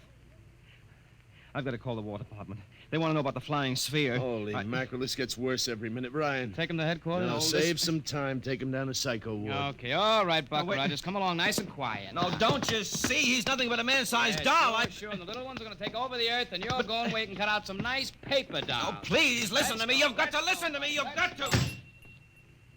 Sorry you had all this trouble, Mr. Parigi. Poor chap. He is obviously suffering from delusions. Well, he's not the only one in Washington today. You know, we've been getting a whole string of crack-ups lately, bigwigs blowing their tops under pressure. If you could see some of the names in our confidential files... You keep confidential files on cases like this? Certainly. Believe me, they'd be dynamite if they ever got in the wrong hands. Well, I'd better be running along. Hey, is that a talking doll? Yes, Sergeant. My name is Toto. I dance and sing. Well, I'll be... Hey, my little girl would be nuts for that. So? Then please accept the doll for saving my life. That madman might have killed me. Yes, but Take Toto home with you as a gift. Well, now, I don't know, Mr. Parigi. It's against regulations for us to accept favors. But this is not for you. It is for your little daughter. And if you will only take the doll and give him a good home, you will be doing me a great favor. Well, then, if you insist, and thanks very much. When my kid sees this, will she be surprised? Yes, Toto will come as a great surprise. A very great surprise. Hey, Toto?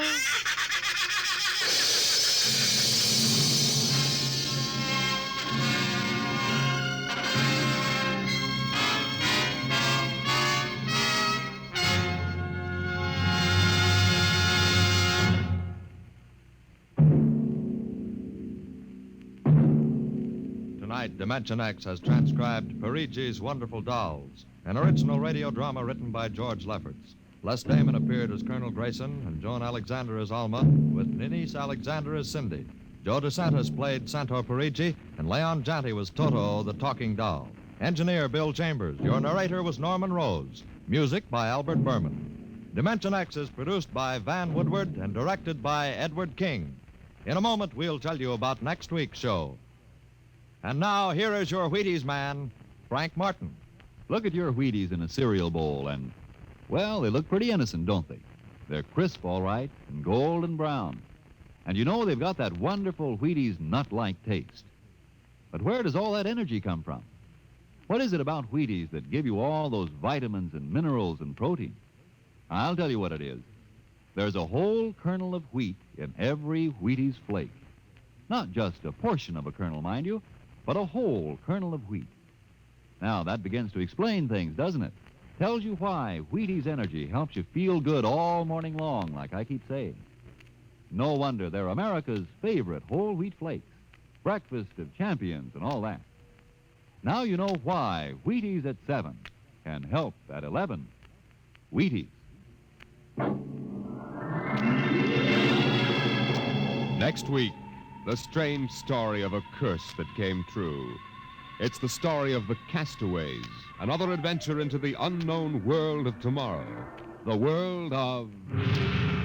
Dimension X. And this is the Wheaties man, Frank Martin, inviting you to listen Saturday, that's tomorrow night, to Joel McRae in Tales of the Texas Rangers on the Wheaties Big Parade. See you Up next is episode 19 of Dimension X, The Castaways, which aired on 8/11/1950. This is National Wheaties number Week. 19 of 50 episodes that will be broadcast tonight into tomorrow. Enjoy!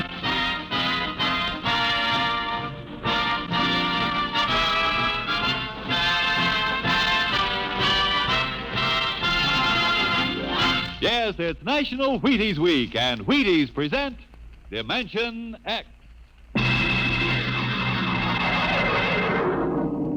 On stage tonight, Dimension X, another in the Wheaties big parade of exciting half-hour presentations. It's National Wheaties Week. Yep, time to try Wheaties. If you haven't had any for a while, try them now. If you've been eating them right along, have an extra bowl full for me. How about that? You know, I've been talking about Wheaties all summer, saying, see how Wheaties at 7 can help at 11. Well, by golly, they can. I get up to Wheaties, bananas on mine, thanks, and I honestly feel as if I had more pep all morning. And why not you? This is National Wheaties Week. Time for you to have some Wheaties. Breakfast of champions. Oh, go ahead, have some. It's National Wheaties Week.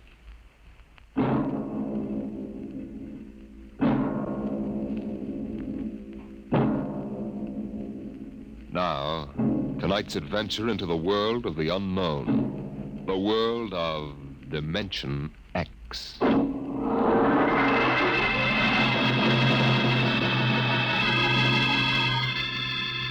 In the South Pacific, night comes on rapidly. The sun dips below the flat horizon. The sea is crimson for a moment, and then night falls. But on Tahani Atoll, giant arc lights turn night into day. Across the waters of the lagoon within the barrier reef, launches and tugs skitter back and forth, while on the curving half-moon of the island, army trucks and jeeps scuttle down the rough roads bulldozed by the Seabees just 6 weeks ago. A low Quonset hut stands near the beach, surrounded by tangled wire. This is the preliminary command post, and inside is General Frank Gaydosh, field director of the test. Operation Destruction.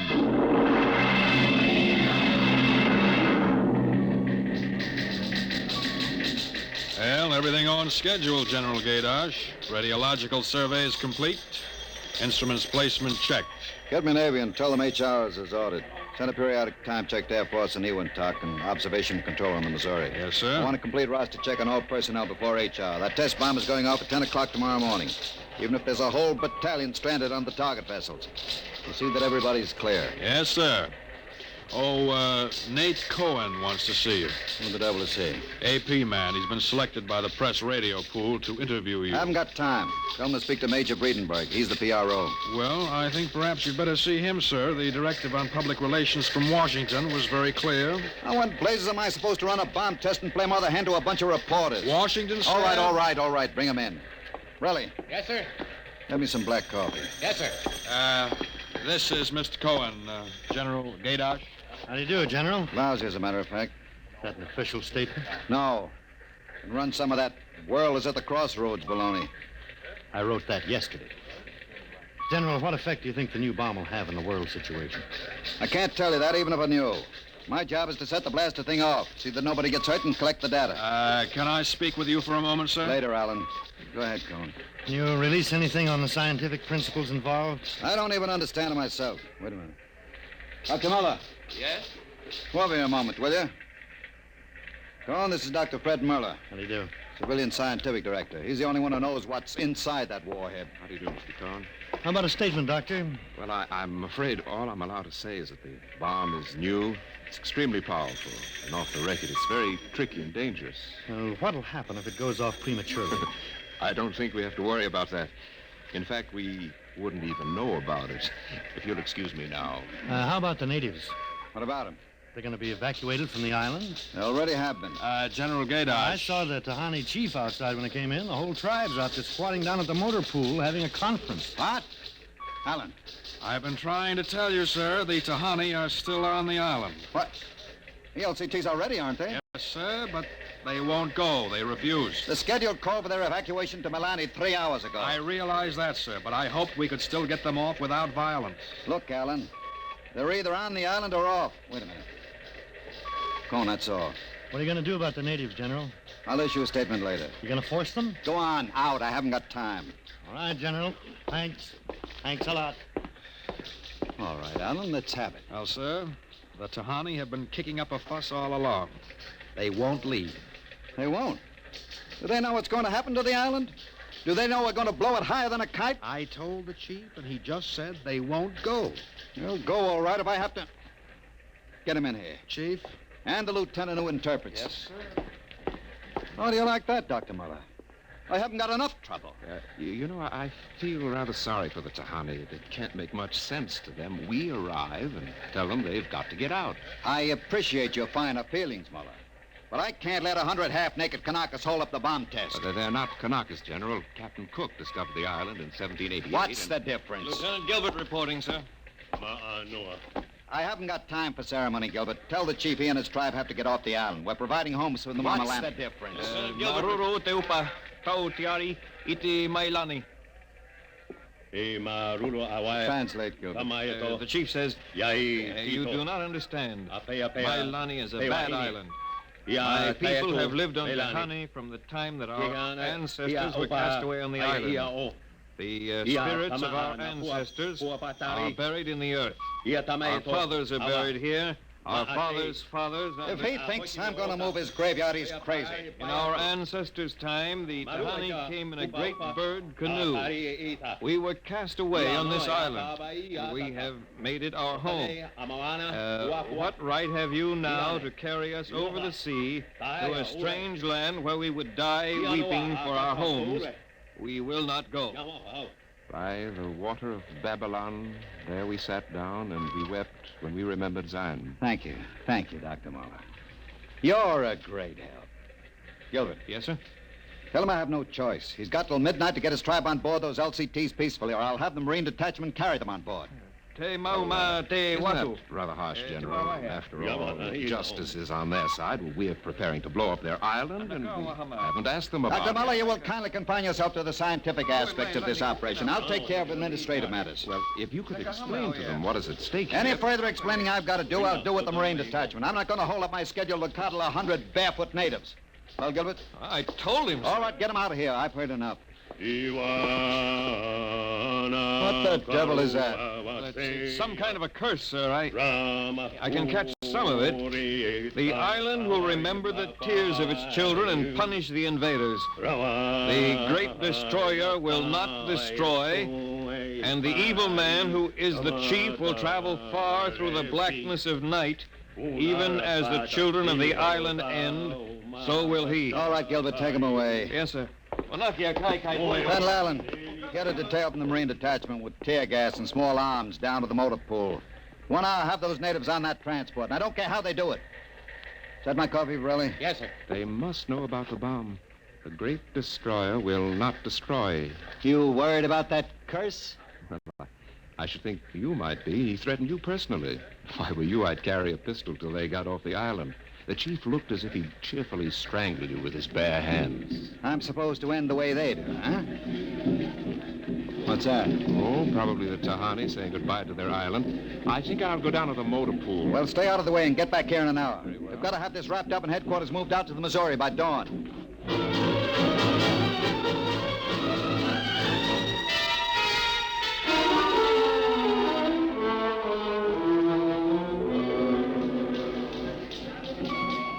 Navy in the instrument room, checking in, sir.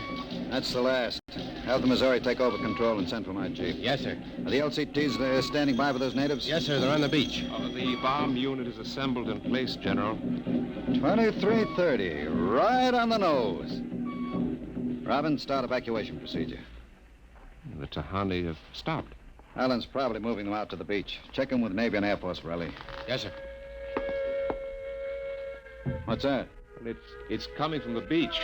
Tahani making trouble. Come on.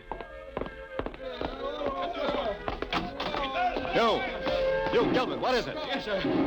Colonel Allen ordered the Marines in, sir. What happened? What happened, man? The natives. They just got up and started marching. Did they embark? Oh, you don't understand, sir. They marched up the cliff and right off into the lagoon. What? All of them. The women and the kids, too. They didn't even try to swim, sir. What were you doing all this time? Just standing around with your thumb in your mouth?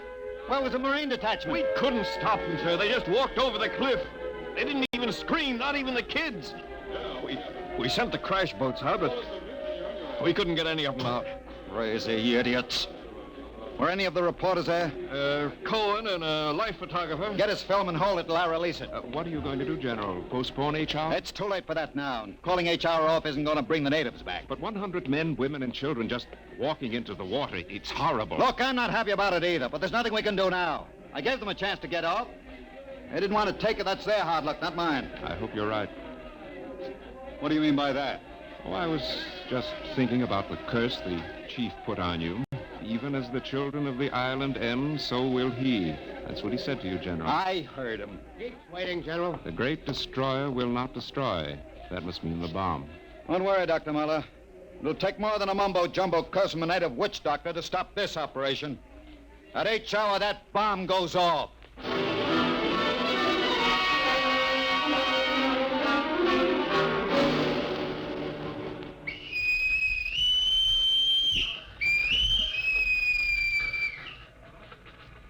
Now H hour minus 1 minute 30 seconds. H minus 1:30. Video screens hooked in, sir. All right, check control stations. Observation station 1. Observation station 1, check. Radiation station. Radiation control, check. Test the firing circuit, Dr. Observation Muller. station 2. Right, General. Observation station 2, check. Damage control station. set. Damage control, check. Communications. Communications, check. All checked in. It's H minus 1 minute. H minus 1. Take a good look at that island on the screen, Muller. When you throw that key, it just won't be there anymore. Nothing but an atom mushroom over the lagoon. It's quite a funeral pyre for the Tahani. Stubborn idiots. The way it serves them right, Muller. They can't get in the way of progress. Progress? I wonder if it is, General. It's H minus 30 seconds. H hour minus 30, 29, 28, 27, 26. The great 25. destroyer. That's what he called the bomb. Hold it, Muller. Allen, report. All checked in. Cameras running. Sound fire warning. Stand by for firing. Ready, Muller? Ready? 12, 11, 10, 9, 8, 7, 6, 5, 4, 3, 2, 1, fire!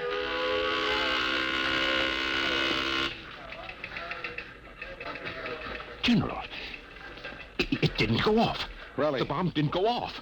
Relly, signal and stand by. Condition red. Allen, check readings. Muller, what's wrong? What happened? I don't know. The bomb didn't go off. What do you mean? Why didn't it go off? I don't know, except for one thing. The Tahani chief said the great destroyer would not destroy. It didn't, General. The bomb didn't go off.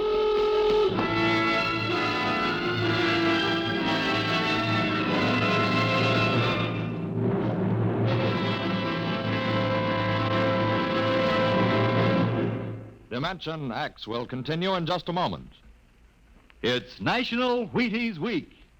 And from behind the scene in the radio studio, here comes one of Hollywood's foremost radio producers, Mr. Joe Parker, stepping out of the control room to help celebrate National Wheaties Week. Mr. Parker puts on radio programs, and he's a visitor to Dimension X tonight. His regular program for Wheaties is Sarah's Private Caper. Joe's a regular guy. He sits there in the glass cage called the control room, running his show. But right now, here he is at the microphone to say his say about Wheaties. Ready, Joe? Thanks, Frank. You know, folks, I sit there in the glass cage, as Frank calls it, and I have to stop my programs long enough for him to talk about Wheaties. But you know, I don't mind. I kind of like this talk about Wheaties and milk and fruit. That's a lot of good eating. And I like the idea of celebrating National Wheaties Week, too. You know, we enjoy putting radio programs on for your entertainment, and we'd enjoy knowing that, well, that you're going to try Wheaties because of us. I hope you'll get Wheaties tomorrow and have some. The whole family. Matter of fact, I think I'll join you. Thank you, producer Joe Parker. If you like this program, friends, get some Wheaties and help celebrate National Wheaties Week.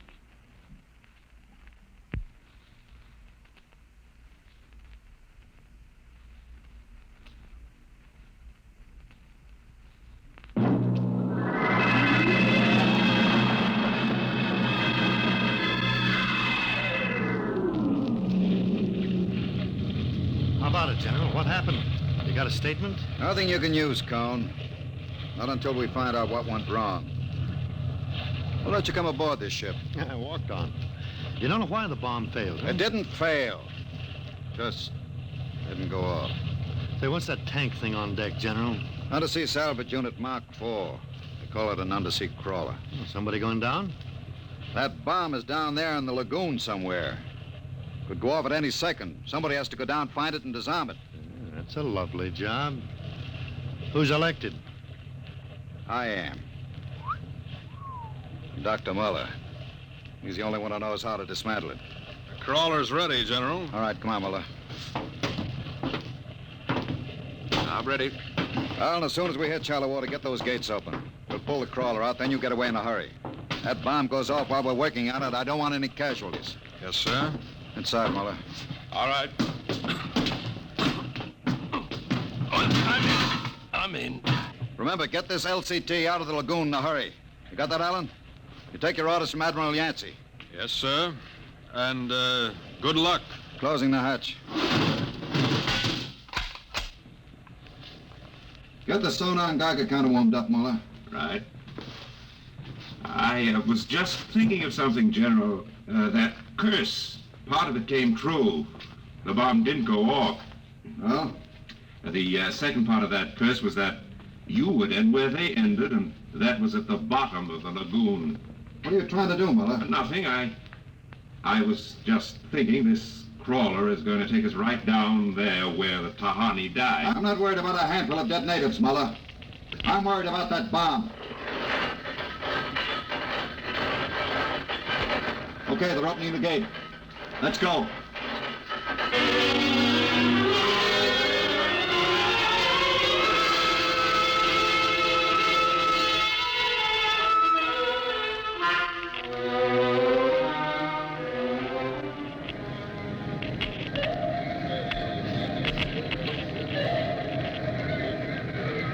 USU-4 to control. Depth 50 feet, bottom sandy, dropping off sharp. Anything on sonar, Muller? A school of fish. Ever been down the crawler before? Only in the tank at New London.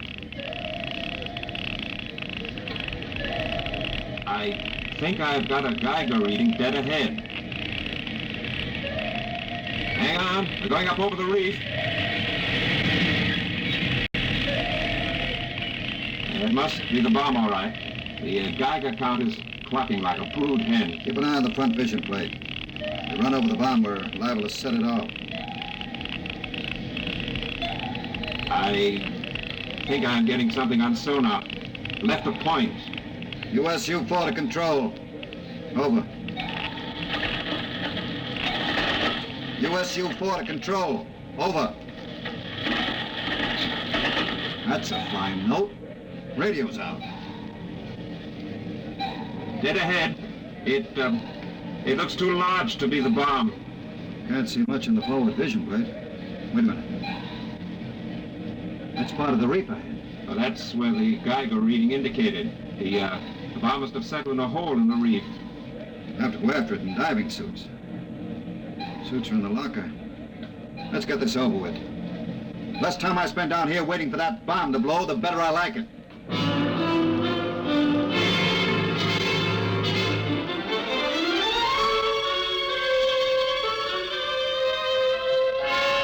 Ready, Muller? Grab your helmet.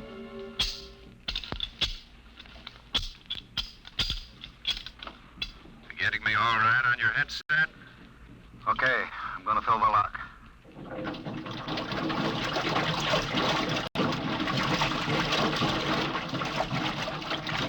There goes the outer door. Let's go. This isn't like that diving tank at New London. Look out for that call. cut you to ribbons. There's an opening of some sort there. Wait till I get the light up. See if you can get a Geiger reading out of that opening. Over there. It's down there, all right. Careful. I'll go up down first. See anything down there? Mother, get down here fast. What is it? You find something? The bottom of this hole. It's metal on the sides. But it's the coral reef. Look. Well, the joints. These are hook plates of some kind, and... Look out above us! It's closing! Grab it! It's too late. Little hatch. Just lit over the top. This is impossible. What's going on? It's like an airlock.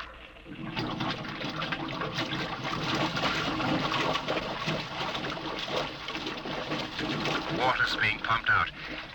General, do you realize what this means? Not sure. There's an inner door opening. Careful. It's a passageway. What do we do now? There isn't much to do. We can take off our helmets, though. Now shows good air. Yeah. All right. Come on. What is this? An undersea fort? What's it doing here? What does it mean? Whatever it is, our bomb must be down here. Wait. There's someone there. I can't see. There's a shadow. Who is it? Who's that? Ma'anua, Dr. Muller. Welcome to our ship. We have been waiting for you. General, it can't be. Do you see it? It's the Tahani chief.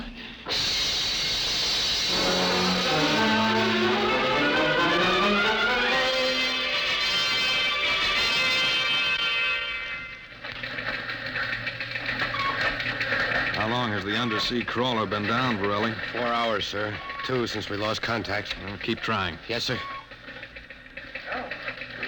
I've given them enough time. I'm going to send another crawler down. What do you figure happened to them, Colonel? Well, there are a lot of things. Hey, how did you get in here? I walked in. Say, when are you going to release this, Colonel? It's the biggest story since the election. The bomb a dud, Dr. Muller, General Gadosh dead. They're not dead. At least we don't know they are. As long as the bomb doesn't go off, there's still a chance that something can... The bomb! Borelli, condition red. Gilbert, radiation control into action. Get the hot squad into Tahani Lagoon as soon as it's cleared. And get me a PT board with radiation screens. What is it, Colonel? What happened? The bomb must have blown. What about Muller, the general? If they were down in that lagoon, you guess.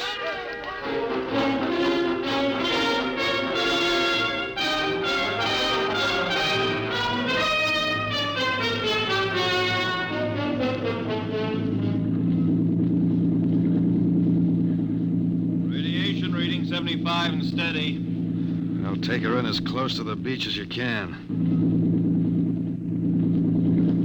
Steady as she goes. Is there any danger of more explosions? No, when she goes, she goes. Radiation 82. The danger is radioactivity.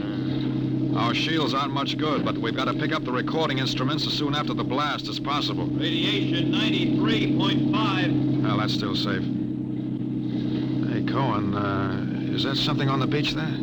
Oh, yeah, looks like a body. Maybe you blew one of the Tahani back out of the lagoon. No. It's moving. Gilbert, glasses. Yes, sir. It's a man, all right. Head into the beach. Aye, aye, sir. Who is it, Colonel? I can't tell, but he's in a diving suit. It's either Muller or General Gadosh.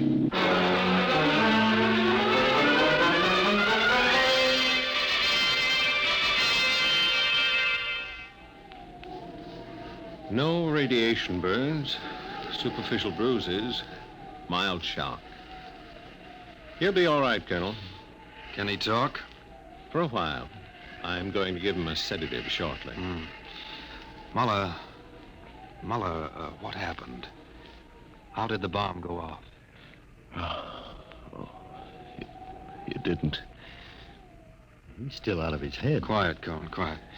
Go on, Dr. Muller. What did you find? A ship. A giant metal ship there under the lagoon. A submarine? No.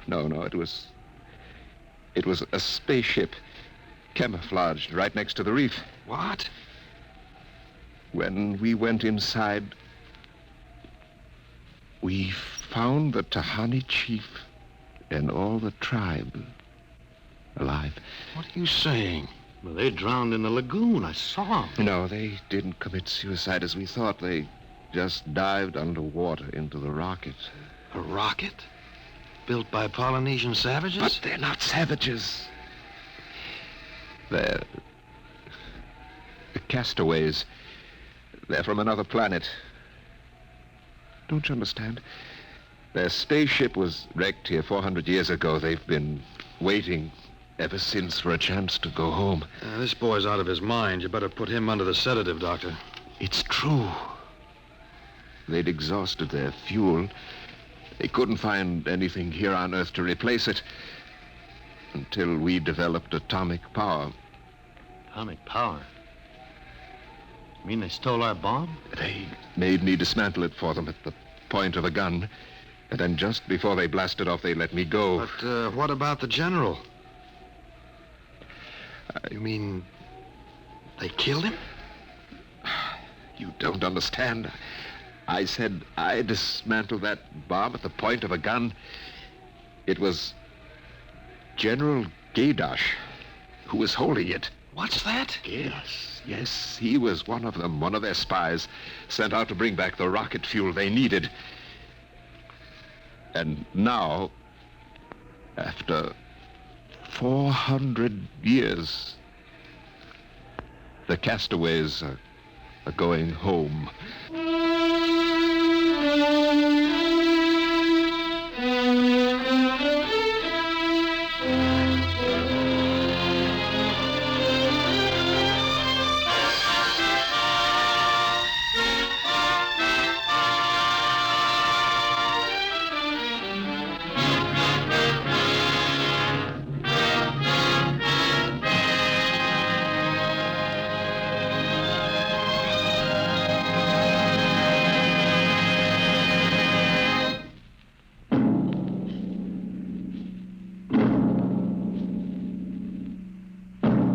Dimension X has transcribed The Castaways, written by Ernest Kenoy from an original story by Ernest Kenoy and George Lefferts. Featured in the cast were Santos Ortega as General Gaydash, Greg Morton as Dr. Muller, your narrator Norman Rose, music by Albert Berman, engineer Bill Chambers. Dimension X is produced by Van Woodward and directed tonight by Jack Cuney. In a moment, we'll tell you about next week's show. And now, here is your Wheaties man, Frank Martin. It's National Wheaties Week.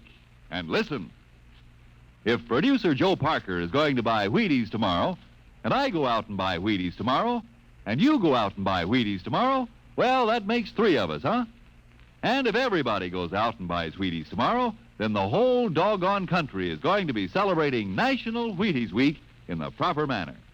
And it's a real nice celebration, too. Pour out those golden flakes, pour on the milk, put on the fruit, and you'll be eating good to be feeling good. Breakfast of champions. Get yours. It's National Wheaties Week.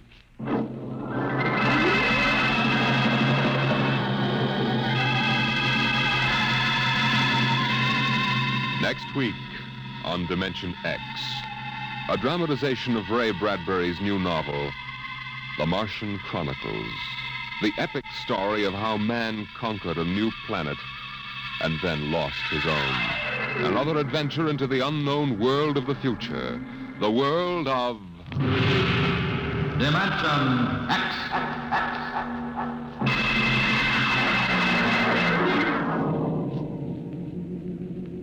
And this is the Wheaties man, Frank Martin, inviting you to listen also on Saturday, that's tomorrow night, to Joel McRae in Tales of the Texas Rangers on the Wheaties Big Parade. It's National Wheaties Week. Swing your partners right and left. It's National Wheaties Week. Come on, everybody, to the Wheaties party. Eat a lot of Wheaties like the champions do. Dance together, cheek to cheek. This is National Wheaties Week. Eat a lot of Wheaties like the champions do. Wheaties, a breakfast of champions.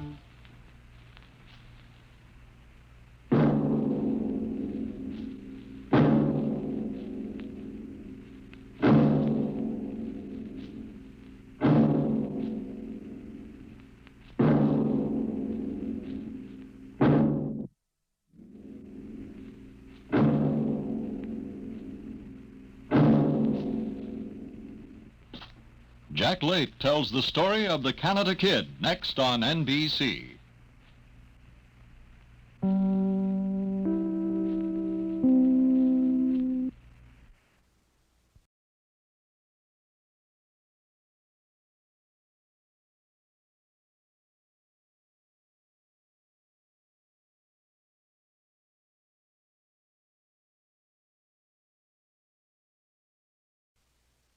By transcription.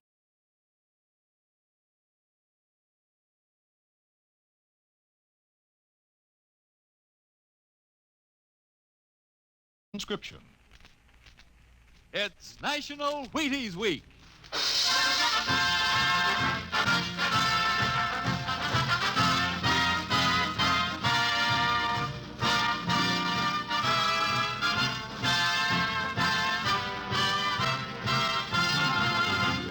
Yes, it's National Wheaties Week, and Wheaties present Dimension X. On stage tonight, Dimension X, another in the Wheaties big parade of exciting half-hour presentations. It's National Wheaties Week, the week to buy Wheaties and eat Wheaties and enjoy them as never before. The time to really find out what difference a good breakfast with Wheaties can make. You know, you're getting protein when you dip into a bowl full of Wheaties. You're getting whole wheat minerals and vitamins. You're getting whole wheat energy. Yup, there's a whole kernel of wheat in every Wheaties flake. That's how a better breakfast, beginning with Wheaties, can help you step lively all morning long.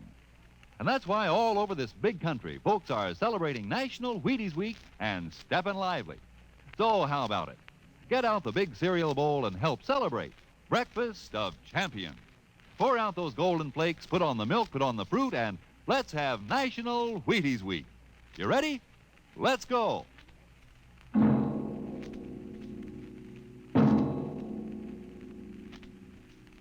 Tonight, Dimension X presents The Martian Chronicles, a dramatization of the new novel by one of our most brilliant young science fiction writers, Ray Bradbury. The Martian Chronicles.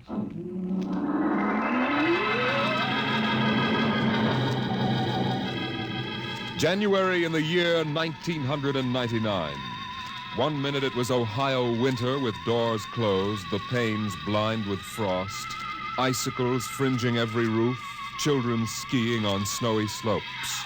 And then a long wave of warmth crossed the small town, a flooding sea of hot air.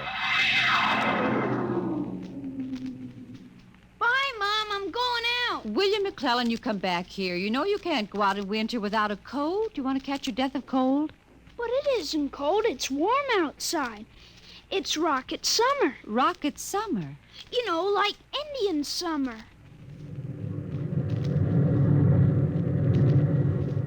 The rocket lay on the launching field, blowing out pink clouds of fire and heat, cracking the icicles, melting the snow, making summer with every breath of its mighty exhausts. It seared the faces of the watching crowd and drove them back. And then they saw the red fire and heard the big sound as the silver rocket shot up toward Mars and left them behind on an ordinary Monday morning on the ordinary planet Earth.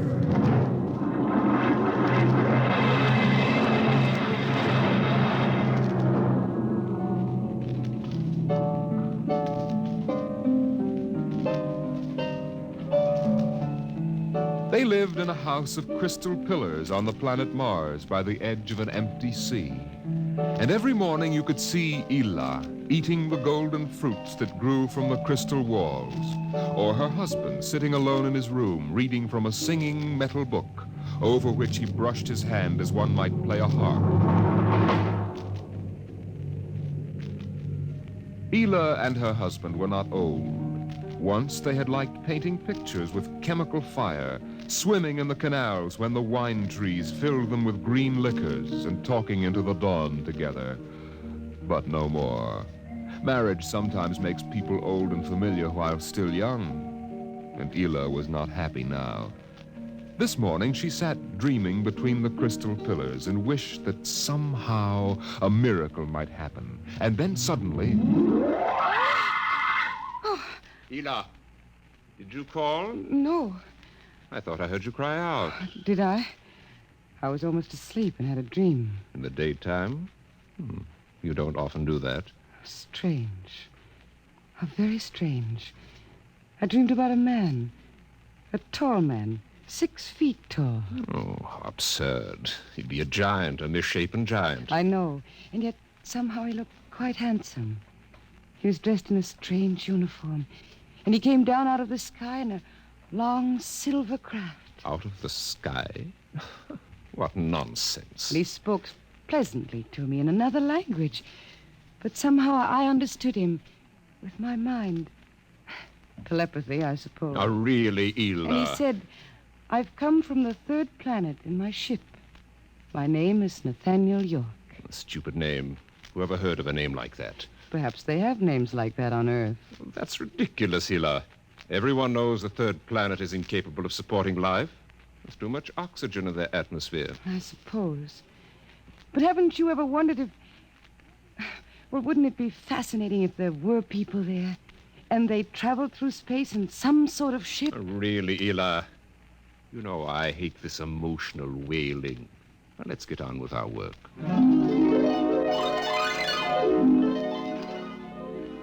Evening came. The twin white moons of Mars were rising, and the house closed itself in like a giant flower. A wind blew among the pillars, stirring Ela's russet hair, crooning softly in her ear. And it was then that she began singing the song. Drink to me only thine eyes, and I will pledge with mine. Ela, what's that song? I don't know. What do you mean you don't know? I've never heard it before. Did you compose it? No. Yes. No, I don't know, really. I don't even know what the words are. They're in another language. It was part of the dream I had, I guess. Oh. You know, you haven't been yourself lately. It might do you good if we went away to the Blue Mountains for a week or so. What? Did you hear what I said? I'm sorry. I was watching the sky. You're certainly interested in the sky tonight. It's very beautiful. Well, what about my suggestion? Shall we leave for the Blue Mountains in the morning? You mean go away now? Oh, no. No? Why not? Why don't you want to go? I don't know. I just don't want to, that's all. Leave a kiss in the cup, and I'll not ask for... Ela, I'm sick of that silly song. It's late. Let us sleep.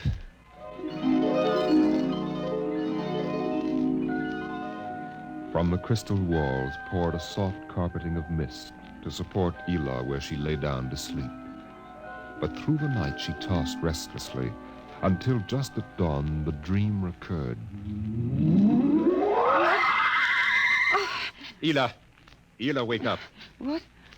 Oh, what is it? You've been dreaming again. You talked in your sleep. Did I? Yes. What were you dreaming? Oh, the ship. It came from the sky again.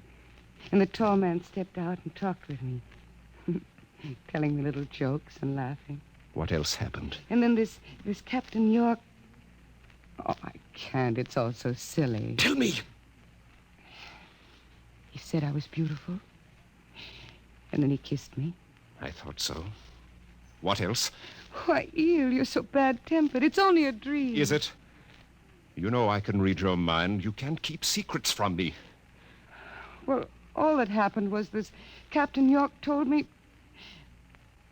Well, he told me he'd take me away in his ship into the sky. Take me back to his planet with him. It's quite ridiculous, really. Ridiculous, is it?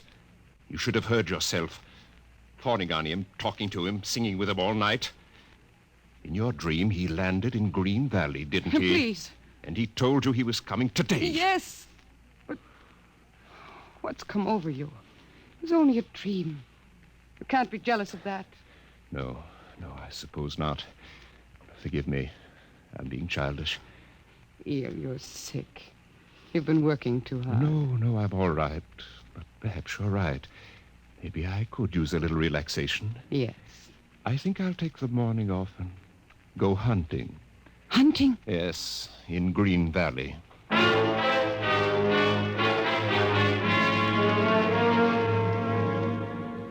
Numbly, she watched him go to a closet and draw forth an evil-looking weapon. And then her husband was gone, walking toward Green Valley. And Ela waited, watching the sky for an unknown thing, trembling with a nameless fear. And then it happened. A whirring, rushing sound. The warmth as of a giant fire passing in the air. The gleam of metal in the sky. He's come. It's true. The dream is true. The rocket vanished over the hill. The sky was empty again. And trembling, Ela waited again, looking toward Green Valley and seeing nothing. Listening for sounds and hearing nothing. Until a shot sounded, very sharply. The sound of the evil weapon. Oh, no. No. Her body jerked with the sound, and she wanted to scream and never stop screaming. For now she knew the dream could never come true.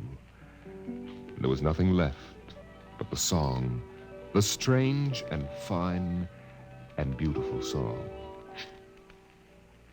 Drink to me only with thine eye, and I will pledge with mine, or leave a kiss within the cup.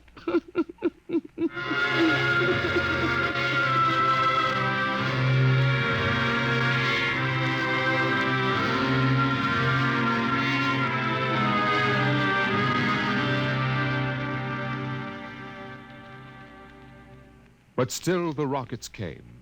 The next ship came down from the stars and the black velocities and the silent gulfs of space and landed by night near a Martian city. The men made their way to the outer rim of the dreaming city, and then Jeff Spender went in to reconnoiter while the others watched and waited for something to stir in the haunted city, some gray form to rise, some voice to break the unearthly stillness. Where were the people? Where were the Martians? Nothing stirred to disturb the silence until... Halt! Who goes there? Don't shoot! Hold it, Parker. Let Spender and his party. They're coming back. Captain Weldon! Over here! Well, Captain, we've searched the city. People were living here last week. People? Martians. Where are they now? Dead. Dead? What did they die of? You won't believe it, Captain. Chickenpox. Good Lord, no. Yes. No resistance to an Earth disease, I guess. So the other rocket did get through to Mars. It looks like it, Captain. God only knows what the Martians did to them. But at least we know what they did to the Martians. You mean they're all dead? Yes. This planet is through. Hey, you hear that, guys? We're safe. Break out a bottle, Cookie. Let's have a drink to celebrate. Stop it, Parkhill. Put down that bottle. What's eating you, Spender? The planet's ours now. We got to christen it, don't we? I christen thee the city of... I christen... Hey, Park Hill City. Park Hill, I warned you. All right, Spender, that's enough.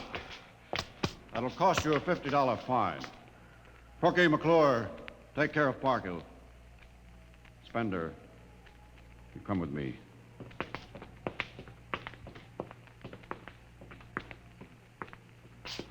All right, Spender, why did you hit him?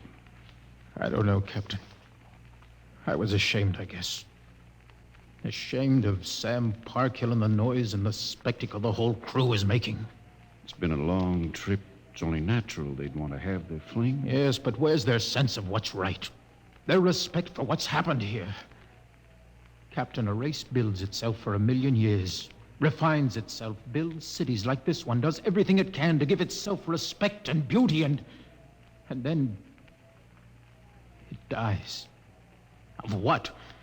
Not anything fine or majestic or fitting, but but a dirty little thing like chicken pox.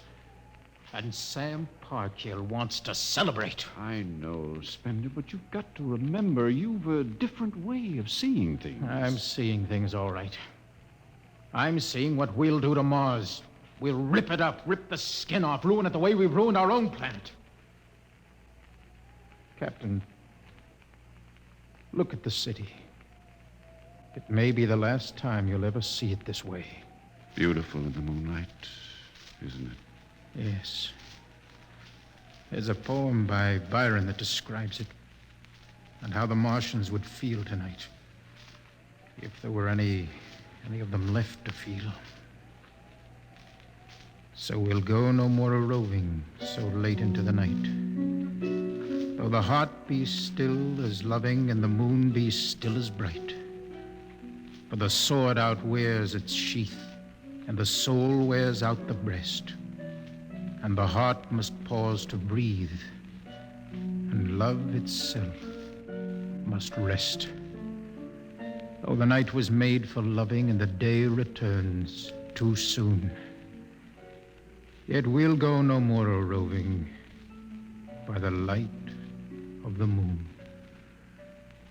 Without a word, the Earthmen stood and looked at the city. The bottle lay shattered at Sam Parkhill's feet, and the sour stench of liquor filled the cool air. The men of Earth had come to Mars.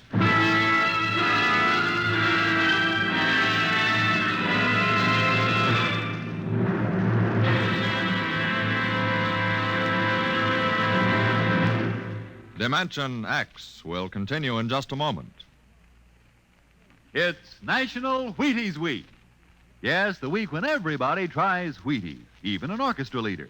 And here he comes from behind the scenes in radio to help celebrate National Wheaties Week, Mr. Von Dexter. Thank you, Frank. Hello, folks. I understand this is National Wheaties Week. I kind of get a kick out of that. The only breakfast food in the world with a week of its own.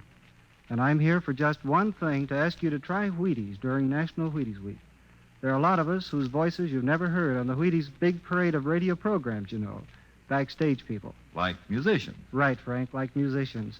We'd get great pleasure from knowing you like these programs well enough to buy a box of Wheaties tomorrow. Wheaties are good. They're nice to eat. I like them. I think you will.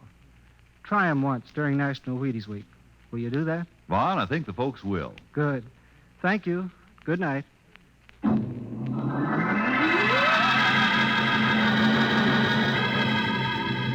The men of Earth came to Mars. They came because they were afraid or unafraid, because they were happy or unhappy, because they felt like pilgrims or did not feel like pilgrims. The government posters screamed, "There's work for you in the sky. See Mars!" And the men shuffled forward, all kinds of men, all coming for different reasons. The rockets came like drums beating in the night. They came like locusts, swarming and settling in blooms of rosy smoke. Mars was a distant shore, and the settlers spread upon it in waves. First the pioneers and builders, then the people of civilization. Some came because they were afraid of a coming war on Earth. Some came because they were afraid of nothing. Some came to escape from the smell of the subways and the cabbage tenements. And some came from houses like the one in Ohio.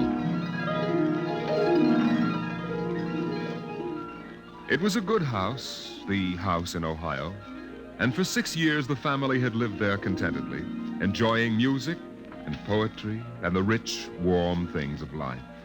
For the house had been built to be lived in the year 2020. It contained all the latest automatic devices, from talking book recorders to singing clocks. 7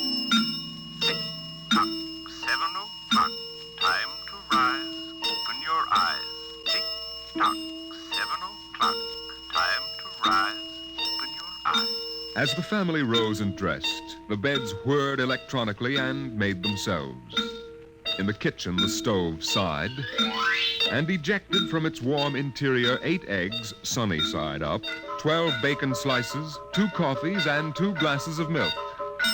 7-9, breakfast time. Come and dine. 7-9. Beside the breakfast table, the facsimile machine clacked and deposited the morning paper on the table. The headlines today spoke ominously of the danger of a coming war, and the man frowned as he read the news. Today is August 4th, 2026. Insurance, gas, and atom heat bills are due. And today, remember, the family has planned a picnic. Gee, Dad, are we really going? Sure, Timmy, why not? It's raining out. It's not raining where we're going, son. Now run upstairs, pack your fishing tackle. We're going on our picnic, all right. Okay, Dad. Bill, are you sure we ought to go? Yes. Have you seen the headlines this morning? Looks bad, doesn't it? Mm-hmm. The rocket's ready. All we have to do is pack and take off. I know, but... Well, flying to Mars, it seems so crazy. Well, all right, then we'll go. Should we tell the children why we're going? No, not yet. Let them enjoy the picnic. The house went on with its appointed tasks. 9:15, time to clean. 9:15, time to clean. Out of the molding darted hundreds of tiny mechanical mice, all rubber and metal. They sucked up the dust and dirt in the house and popped back into their burrows. In the walls, relays clicked, memory tapes glided under electric eyes, recorded voices moved under steel needles. 12 o'clock, 2 o'clock, 4 o'clock, 6 o'clock, tick-tock, 8 o'clock. Evening came. In the living room, the hearth fire bloomed out of nothing, and the phonograph spoke from beside the fireplace. Mrs. McClellan, what poem would you like to hear this evening? Mr. McClellan? Since you express no preference, I shall select at random from among your favorites. Sarah Teasdale, There Will Come Soft Rains. There will come soft rains and the smell of the ground, and swallows circling with their shimmering sound, and frogs in the pools singing at night, and wild plum trees in tremulous white. Robins will wear their feathery fire, whistling their whims on a low fence wire, and not one will know of war, not one will care at last when it is done. Not one would mind, neither bird nor tree, if mankind perished utterly, and spring herself, when she woke at dawn, would scarcely know that we were gone. The phonograph finished the poem, but there was no one there to hear, for the family had gone to Mars.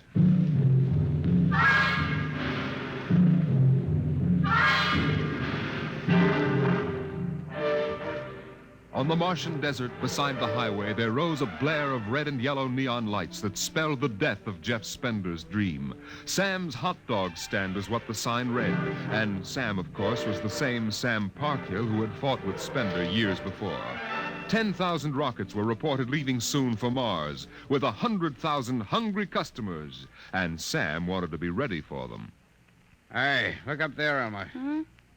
See that green star up there? That's Earth. Good old wonderful Earth. Makes you feel almost reverent, don't it? Yeah. Send me you're hungry and you're starved. Something. That's a poem I learned at school. Come on, Earth, send me your rockets.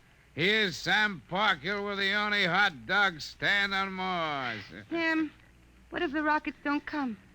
What if there's a war on Earth? Don't worry, they're coming all right. Ain't nothing gonna happen to spoil my plans, baby. I figured it all out. Sam! Hey, Sam, look up there! Earth! Oh, what? Oh, no. It's catching fire. It's burning.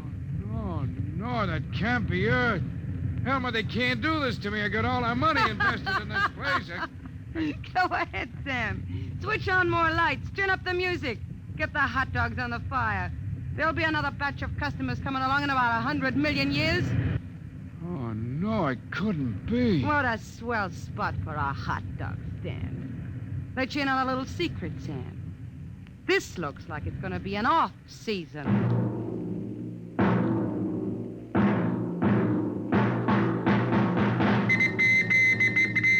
The light beam radio crackled with the news. War! By morning, the shelves of the luggage store were empty, and the rockets were blasting off, headed back to Earth. In a few days, everyone was gone, and the planet of Mars once more lay deserted and silent.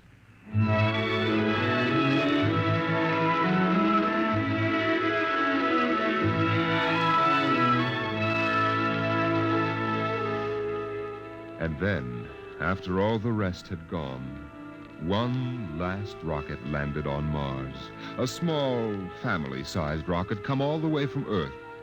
It seemed a long way to go for a picnic, but Dad had suggested a fishing trip, and Mother thought the whole family would enjoy a vacation.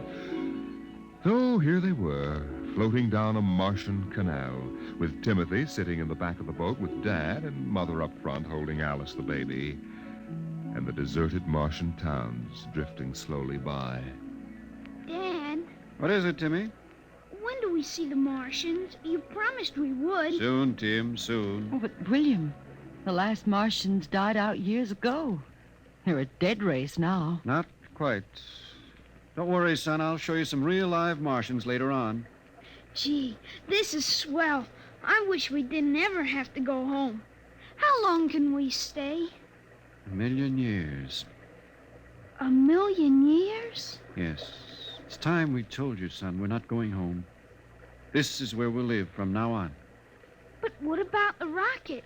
What about Ohio? There's nothing there now but ruins. The last Earth radio just went off the air. That means the war is over and Earth is finished. We're going to blow up our rocket and start all over. See if we can't build a better world up here. You mean Mars is going to be our home? Yes.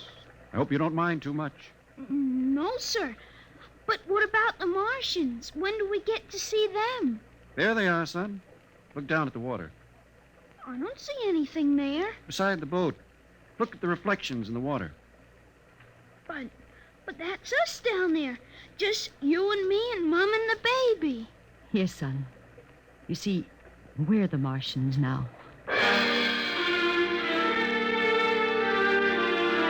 For a long, silent moment, Timmy stared down at the reflections of the family in the waters, and the Martian stared back up at him. Then he lifted his eyes to the deep ocean sky, trying once more to see Earth and the house he had always called home. But Earth was too far away, and the house was now only a heap of radioactive rubble. Only one wall remained standing, and within the wall a voice spoke again and again and again. Not one would mind, neither bird nor tree, if mankind perished utterly, and spring herself, when she woke at dawn, would scarcely know that we were gone, that we were gone, that we were gone, that we were gone, that we were gone, Today is that we October were 5th, gone. 2026. Today is October 5th, 2026.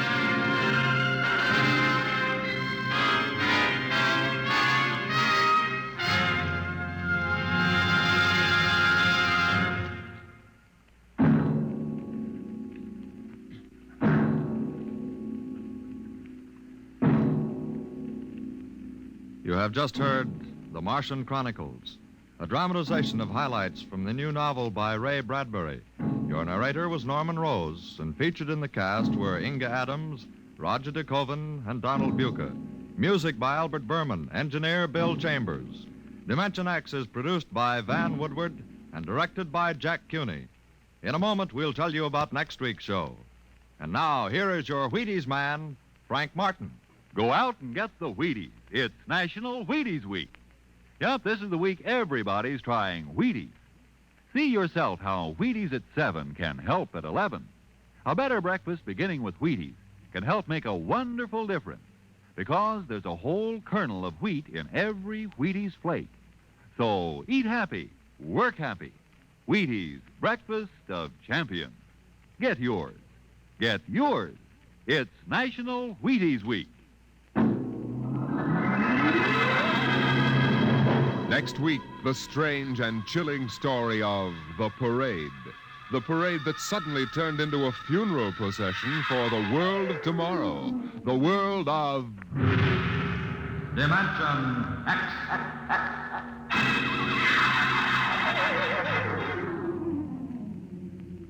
And this is the Wheaties man, Frank Martin, inviting you to listen on Saturday, that's tomorrow night, to Joel McRae in Tales of the Texas Rangers on the Wheaties Big Parade. See you then. Remember, it's National Wheaties Week. Swing your partners right and left. It's National Wheaties Week. Come on, everybody, to the Wheaties party. Eat a lot of Wheaties like the champions do. Dance together, cheek to cheek. This is National Wheaties Week. Eat a lot of Wheaties like the champions do. Wheaties, a breakfast of champions. The preceding was transcribed. Coming up is Jack Late. Listen for Bill Bendix, October 6th on NBC.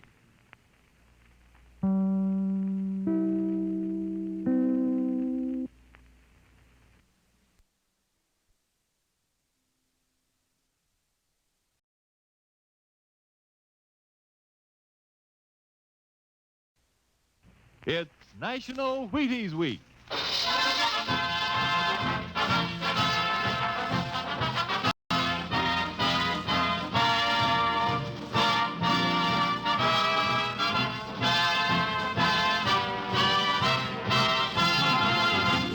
Yes, it's National Wheaties Week, and Wheaties presents Dimension X. Transcribed on stage tonight, Dimension X, another in the Wheaties big parade of exciting half-hour presentations. It's National Wheaties Week, and here's the forecast for tomorrow morning. Bright and cheerful with occasional smiles, followed by a good morning all morning long. You think I'm kidding? No, sir. You can have a better morning around your house tomorrow if you start it off with a good breakfast, including, I hope, a bowl of Wheaties with milk and fruit. Nourishment? Say, Wheaties have it to give. To you, right here in National Wheaties Week. There's a whole kernel of wheat in every Wheaties flake. Talk about vitamins and minerals and protein. They're yours in Wheaties. All you have to do is get them, those Wheaties, at your nearest store. Get them and try them once this week. For me. For you. Try them once and see for yourself how Wheaties at 7 can help at 11. Ready? Let's go. It's National Wheaties Week.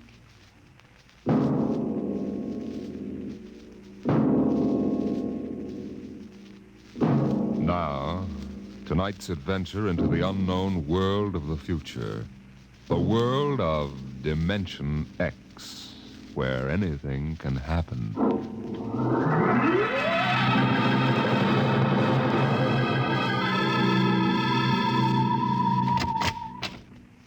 You are Mr. Sid Ryan? The same. My name is Lucia. I'm a Martian. Pleased to meet you, Mr. What was that again? A Martian. A Martian, huh? As in Orson Welles? Precisely. I'm a Rotarian myself. Sit down. Thank you. And now that we've had our little joke, Mr. Luchar, what can Publicity Associates do for you? It has been my observation that advertising and publicity are the very backbone of earthly civilization. Spoken like a true Martian, Mr. Luchar.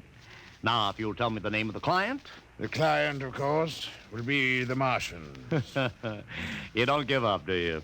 Give up? The gag, I mean. Oliver. Oh, yes, Mr. Ryan? This is Mr. Lucia. How do you do, Mr. Lucia claims to be a Martian. Take him outside, will you, Oliver? Get the name of the sanatorium he escaped from and tell them to bring the butterfly net. Wait, sir. I'm happy to see, Mr. Ryan, that my telling you I'm a Martian has approximately the effect I supposed it would have. I believe we can do business. I have here the cash retainer of $5,000. Sit down, Mr. Lucia.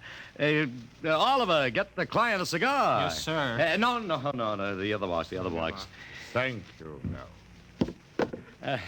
Well, now, what can I do for you, sir? I wish you to manage a publicity campaign. A very large, A very important campaign. Is the product established, or is it something brand new?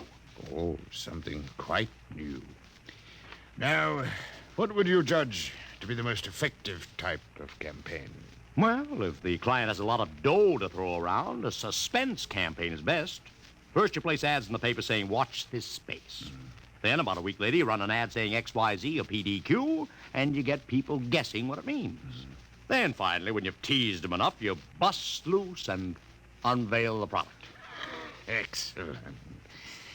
Very well, sir. We shall conduct a suspense campaign. Of course, in this kind of campaign, secrecy is very important. Once the name of the product leaks out, it spreads like wildfire, and the whole campaign is kerfloppo. Yes, quite so, quite so. Utmost secrecy. That's right. You realize, of course, these things cost like crazy. Would, say, $1 million cover the expense? Come again? I said, would $1 million cover it? Why, yes, I imagine. You did say $1 million. I understood that you had handled some very large accounts. Of course, if this is too big... Oh, not at all, not at all. As a matter of fact, I seldom touch anything less. Right, Oliver? Huh? Oh, of course. That's right, Mr. Ryan. Absolutely right. Good. You will begin, then, by saturating the newspapers, the radio, streetcars, with a very simple statement. What's that? I shall write it for you. The Martians are coming. Say, that's not a bad teaser. Got that, Oliver? Yes, sir. The next ad will read, June 1st is Martian Day. June 1st is Martian Day. What happens on June 1st? The parade takes place. What parade? I wish you to arrange a parade up Fifth Avenue. You mean like the Macy parade? Exactly. Except that the theme will be the world of tomorrow. The Martian world. My client would like it to be a gay affair. Balloons, clowns, pennants, pretty drum majorettes. Say, that sounds terrific. I might be able to interest the department stores in a tie-in. Fine. The parade will climax the campaign. On June 1st, the product will be unveiled. Good enough. By the way, Mr. Lucia, just what is the product? What are we selling? Oh, no, Mr. Ryan. Secrecy, remember. Oh, but after all will be revealed to you in good time, Mr. Ryan. For the moment, let us say we are selling a concept. A concept? Precisely. The concept of invasion from Mars.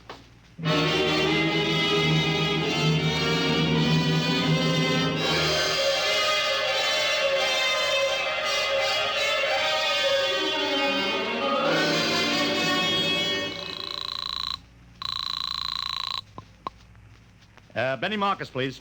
This is Benny. Benny, this is Sid Ryan over at Publicity Associates. Listen, Benny, how you fixed for midgets? I got midgets. Fine. I need 40 midgets for a parade. 40. June 1st. And listen, Benny, I want them dressed in little space suits. What? You know, like men from Mars, okay?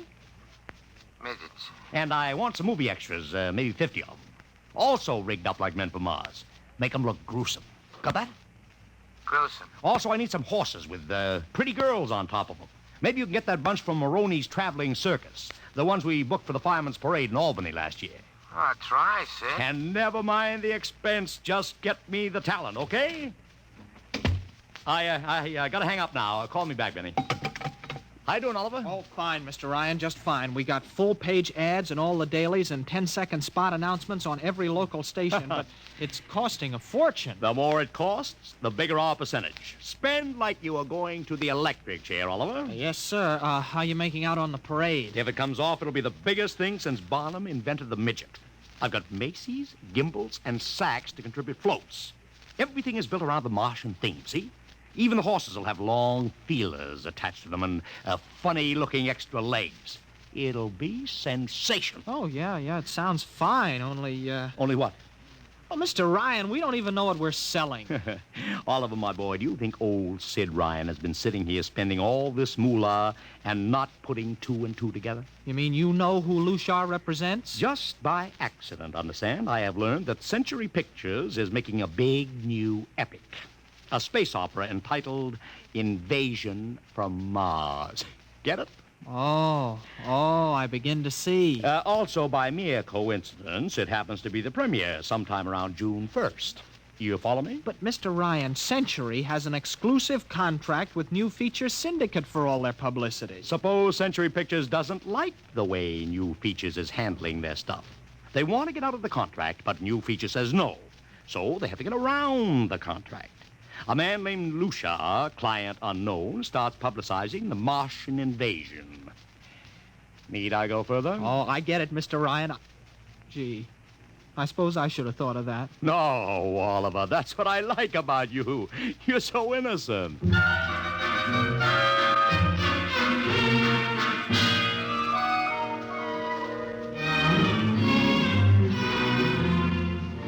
Let me talk to Commissioner Patrick, please. Sid Ryan.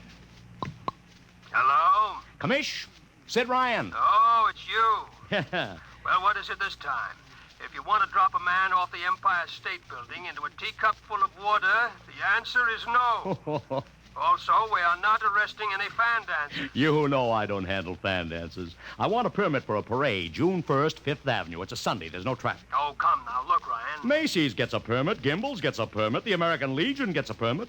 The Sons of Erin march every time Morton Downey sings The Wearing of the Green. Don't give me a hard time, Patrick. This is too big. Come on I have the Fifth Avenue Merchants Association behind me. Okay, Ryan. Fill out the forms. I'll pass them along to the license commissioner. That's my boy. Oh, by the way, what's the occasion? Oh, don't you read the papers, Patrick? June 1st is Martian Day.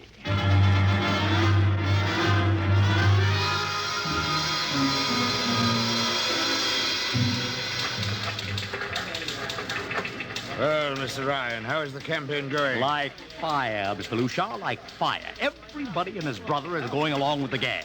Yesterday, we distributed 50,000 Martian hats to school kids. I even arranged for Commissioner Patrick to accept a $50,000 check for the Policeman's Benevolent Fund from the man from Mars. Excellent. I understand Century Pictures spent over $1 million making that space opera. I beg pardon? Oh, come, Mr. Lucia. Sid Ryan wasn't born yesterday, you know.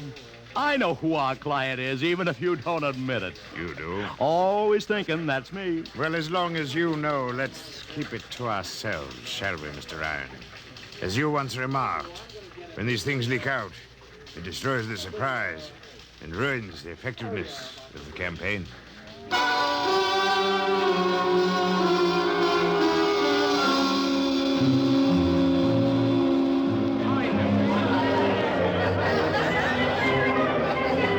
Ladies and gentlemen, this is Ron Heileman speaking to you from our portable transmitter atop the reviewing stand for the much-heralded Martian Parade on Fifth Avenue. It's a beautiful sunlit day here in New York. A perfect day for a parade. And the streets are packed with thousands of spectators, all eager to find out what this is all about. There's an air of shrill expectancy. Helen, over here! Okay, tell them all right. I've just had word from Sol Brown up at Central Park Mall that the Martians have landed from big pink balloons. And while we're waiting here for the arrival of the parade, we brought some people up to our microphone to tell you their reactions to this spectacular affair. What's your name, madam? Miss Ada Shackley. A little louder, please. Miss Ada Shackley. And where are you from, Mrs. Shackley? Columbus, Ohio. I see. And I see you have your family with you, two little curly-headed boys. Are you in New York for your vacation? Yeah, we came for the Shriners Convention with their daddy. Well, what do you think of Martian Day, Mrs. Shackley? Well, it all seems very strange to me, but the boys have been pestering me to watch it, so we've been standing here for 2 hours. I can't make head or tail of it. Well, neither can a lot of other people, Mrs. Shackley, but judging by the thousands here already, there's a lot of curiosity. Curiosity killed a cat, folks say. Let's hope not. Thank you, Mrs. Shackley. And now here they come, ladies and gentlemen. The first units of the big Martian parade swinging down Fifth Avenue with fanfare, colored streamers, music, confetti, floats, all the trappings of a Mardi Gras. Let's listen to the band for a minute.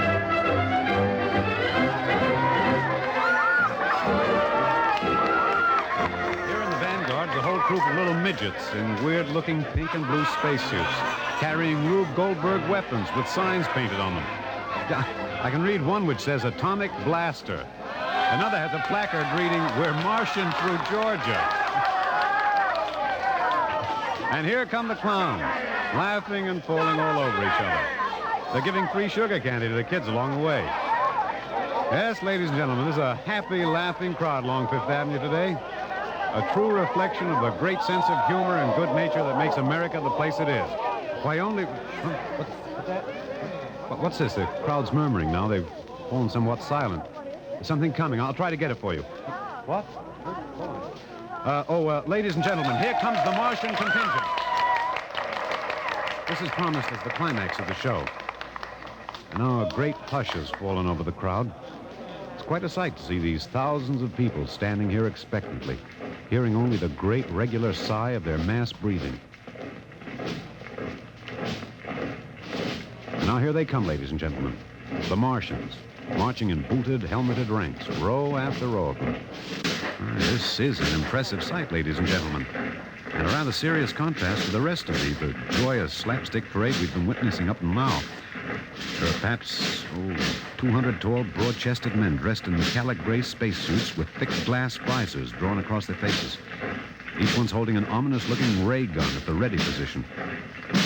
They're marching in absolute silence, keeping step perfectly, as though some mute, unspoken command were marking time for them. Even the children are awed by the unexpected, warlike realism of the Martian Legion. And now the first ranks of the Martians move past us down Fifth Avenue toward the reviewing stands at the square. No one moves. There, a woman, ladies and gentlemen, just dashed out into the street. For what reason, I don't know. She just slipped through the police cordon somehow. They're after her now. But she's already reached the ranks of the marchers, and she's trying to lift the visor of one of the Martian spacesuits. Wait. She's fallen. She screamed and then fell forward in a dead faint. The Martian column keeps right on coming. Unless they break ranks, they're going to trample her. No. The policemen have got her now. They're dragging her away, out of the way. Trying to revive her now. What's that? All sorts of rumors have begun filtering back through the crowd. Some are even whispering that the woman's dead. We don't know yet, but whatever's happened, the incident seems to have cast a slight shadow over the mood of the crowd. The carefree holiday air seems to have vanished. The crowd's stirring uneasily, a little disturbed at what we've just seen. Nothing to be alarmed at, however. It just seems a shame that anything like this should happen to spoil our enjoyment of the Martian parade.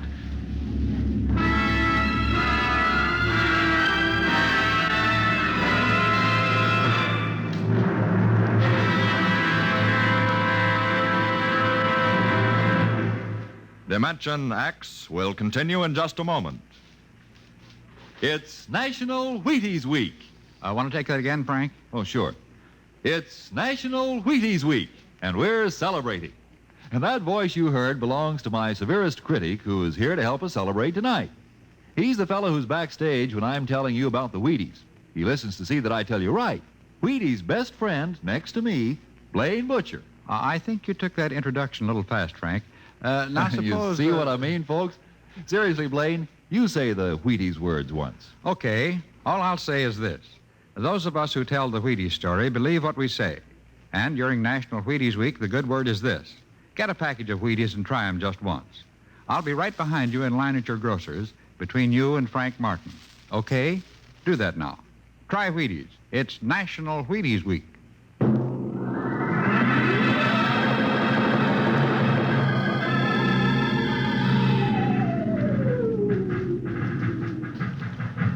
Mr. Ryan, did you see that? A woman fainted. She ran out into the street to get a close look at the Martians, then she screamed and fainted dead away. I'm well aware of that, Oliver, since I paid her $50 to do it.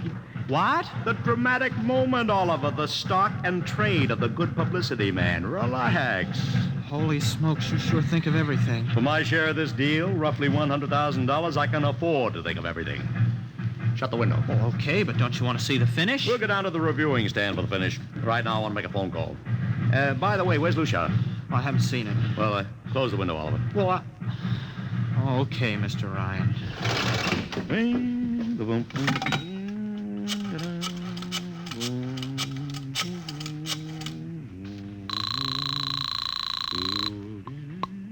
Marcus Talent Agency. Benny, this is Sid Ryan. Oh, say, listen, Sid, I was going to call you. I'm awful sorry about those Martians. What do you mean, sorry? They're terrific. No, don't joke, Sid. I mean it. Well, I mean it, too. They're great, great. Are you in a bag? Never felt better. You mean it, don't you? Of course I mean it. What is this? There are Martians in the parade? About 150. Of course, I only ordered 50, but under the circumstance... Sid. What is it? Sid, don't you know I couldn't get you a single movie extra? There's a studio strike in New York. Huh? Wait a minute. Where'd these guys come from if you didn't hire them? I don't know. Hold on. Oliver? Oh, yes, Mr. Ryan? Did you hire those Martians? Well, no, sir. I didn't... Benny, this is on the level, isn't it? Honest, Sid, I... Okay, Benny, I'll call you back. What's the matter, Mr. Ryan? I don't know. Just don't know. Wonder if Lucia hired him. What's Century Pictures number? Tremaine 4, 1000. Tremaine 4, 1... Century Pictures, the studio of the stars. Give me Marty Sanford, your publicity director. One moment, please. Sanford. Marty, this is Sid Ryan. Oh, hello, Sid. How's it... Fine. Listen, Marty, this is dead serious. On the level, get it? What's wrong? I've got to locate Lucia. Lou who? Lucia, come on now, Marty. This is life and death. The guy you sent over to hire me for the invasion picture. I never heard of a guy named Lucia. And, what invasion picture? Invasion from Mars, the space opera. Are you batty? Marty. That picture was shelved last month. What? Sure, back in the can. The big shots decided you can't sell a Martian invasion to the American public. It's too incredible, Sid. Who'd ever believe it could really happen? Of all the crazy... Mother in heaven. What is it, Mr. Ryan? You look terrible. It's too fantastic. Mr. Ryan, is something wrong? Open that window. I want another look at those Martians.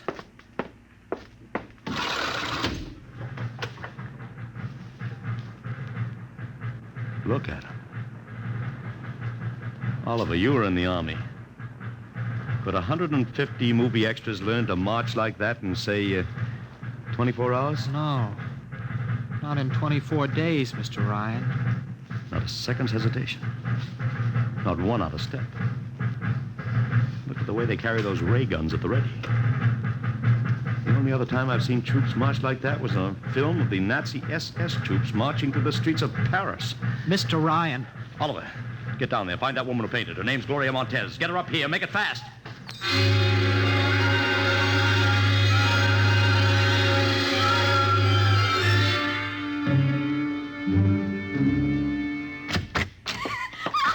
Yes, Mr. Ryan. I can't get much sense out of her. Stay away from me! Okay, Gloria. You can cut out the act and relax. It's me, Sid Ryan. You're a Martian. Gloria, settle You're wearing down. a mask. Baby, it's me, Sid. It's awful. It's all big green eyes and those feelings like a catfish. Baby, snap out of it. Listen, what happened down there? You ran out and screamed like I told you, but the fainting, that wasn't in the act. Go away, please. Go away. Just one question, baby. Inside that helmet, what did you see? Don't get anything out of her, Mr. Ryan. She needs a doctor. Okay, Oliver. I've heard enough anyway. You take care of Gloria here. Get her a drink. Where are you going? To see the commissioner. You gotta stop this parade before things begin to happen.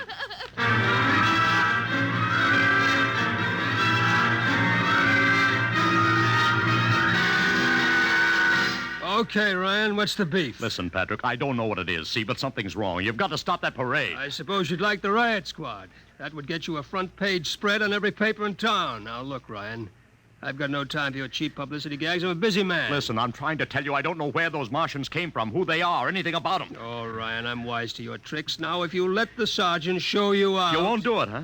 An honest citizen appeals for protection and you refuse. I most emphatically do. Now beat it. All right, Patrick. I'll go right to the mayor's office. I'll have you busted flatter than the fried egg. Go ahead. I'm sure His Honor will be glad to toss you out on that phony nickel-plated skull of yours.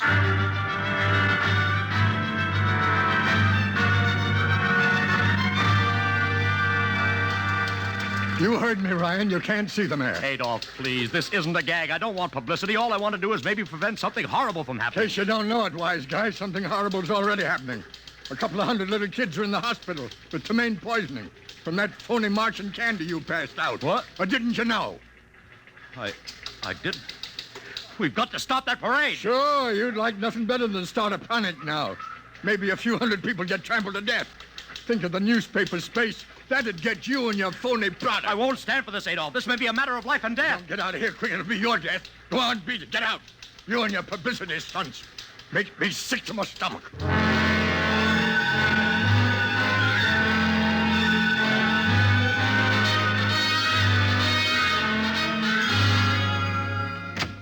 Oliver! Oliver! Oliver, where are you? Oliver! Oliver! Oliver! It is useless to scream at him, Mr. Ryan. Your friend is quite dead. Lucia. He wanted to run to the police with some story about a Martian invasion. I found it necessary to restrain him. Restrain him, you stinking murderer! Now, Mr. Ryan, collect yourself. After all our planning, it wouldn't do to have everything spoiled now, would it? Lucia, I'll start talking and talk fast, because when you get through, I'm going to take you apart piece by piece. What's this all about? Surely you know, Mr. Ryan. After all, you've been publicizing it for months. You see, before colonizing your planet, the Martian government sent some of us as scouts in advance, disguised as Earthmen, of course, to study your habits, your weaknesses. We found that the people on Earth are predominantly conditioned by advertising and publicity. And so we conceived the idea of treating our entire invasion as a vast publicity stunt. Clever, yes? After all, Mr. Ryan, who would suspect an invader who advertised his invasion in the newspaper, invited the public to his surprise attack, and spent millions publicizing his plans? Holy jumping... You've done very well, you see. Then there was no product. Ah, but there is a product. The product is death. What are you trying, Lucia? We Martians are a humane people, Mr. Ryan. We do not like to destroy thousands where a few hundred will suffice. In exactly 2 minutes, our troops will treat the world to a spectacle of death, which will bring the rest of your planet to its knees in horror. Nations will clamor to surrender. Perhaps, Mr. Lucia, but not if I can help it. No!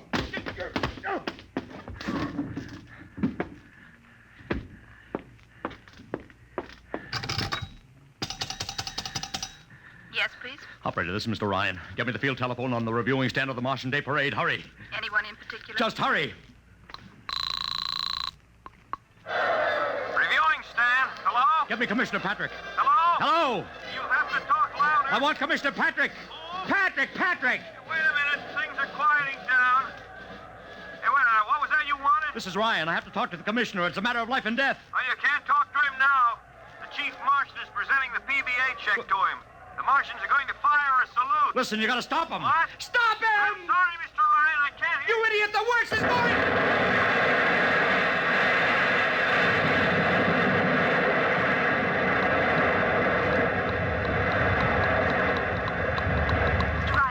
Mr. Ryan, you've been cut off. I heard it. Is something the matter? No, operator. Doesn't matter. Nothing matters now.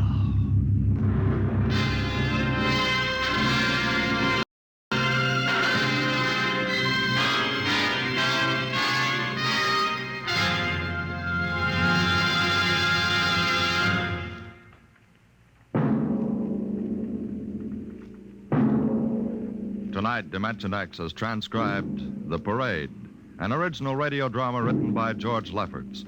Featured in the cast were Joseph Curtin as Ryan, Barry Kroger as Luchar, and Alexander Skirby as Ron Heilman. Your narrator was Norman Rose. Music by Albert Berman. Engineer Bill Chambers. Dimension X is produced by Van Woodward and directed by Edward King. In a moment, we'll tell you about next week's show. And now, here is your Wheaties man, Frank Martin. It's National Wheaties Week. Have you had them today? Had your Wheaties? It's National Wheaties Week, the time of the year to buy Wheaties and try them, at least once, for goodness sake. Because once you sit down to a bowl of Wheaties with milk and the fruit of your choice, I don't worry about you. Nope, I know there's a whole kernel of wheat in every Wheaties flake, and that's good. Besides, I know that starting a better breakfast with Wheaties can help you feel better, look better, and work better all morning. But honest now, you have to do your part before Wheaties can do theirs. Sure, buy Wheaties. That's what you have to do. That's what I have to do. Buy 'em and see how Wheaties at 7 can help at 11. And a happy National Wheaties Week to you.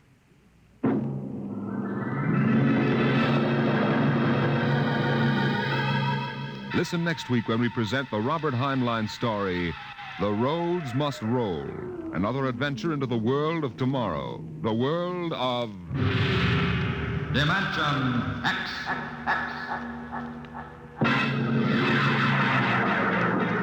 And this is the Wheaties man, Frank Martin, inviting you to listen Saturday, that's tomorrow night, to Joel McRae in Tales of the Texas Rangers on the Wheaties Big Parade. See you then. And remember, it's National Wheaties Week. Swing your partners right and left. It's National Wheaties Week. Come on, everybody, to the Wheaties party. Eat a lot of Wheaties like the champions do. Dance together, cheek to cheek. This is National Wheaties Week. Eat a lot of Wheaties like the champions do. Wheaties, a breakfast of champions.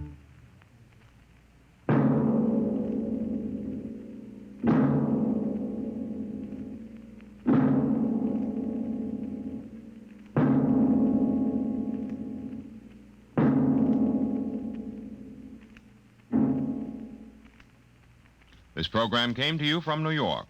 Jack Late's coming up October 6th. It's Bill Bendix on NBC.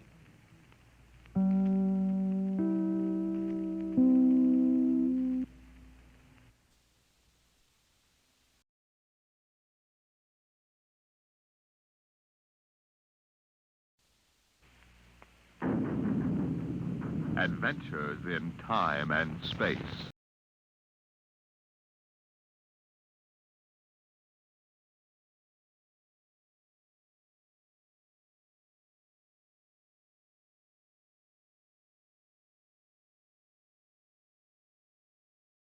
Transcribed in future tense.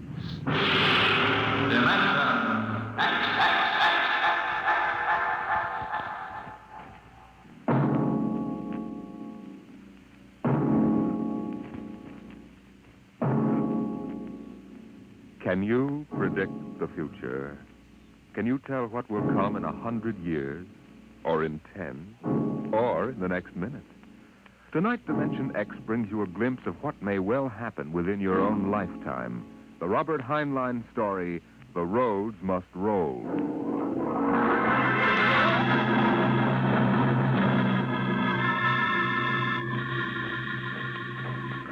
Here's a run, watch them run. Oh, our job is never done, for our roadways go rolling along. While you ride, we are watching down inside, so your roadways keep rolling along.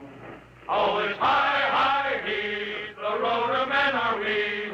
Check off the sectors loud and strong. 1, 2, anywhere you go, you are bound to know that your roadways keep rolling along. Keep 'em rolling, your roadways keep rolling along.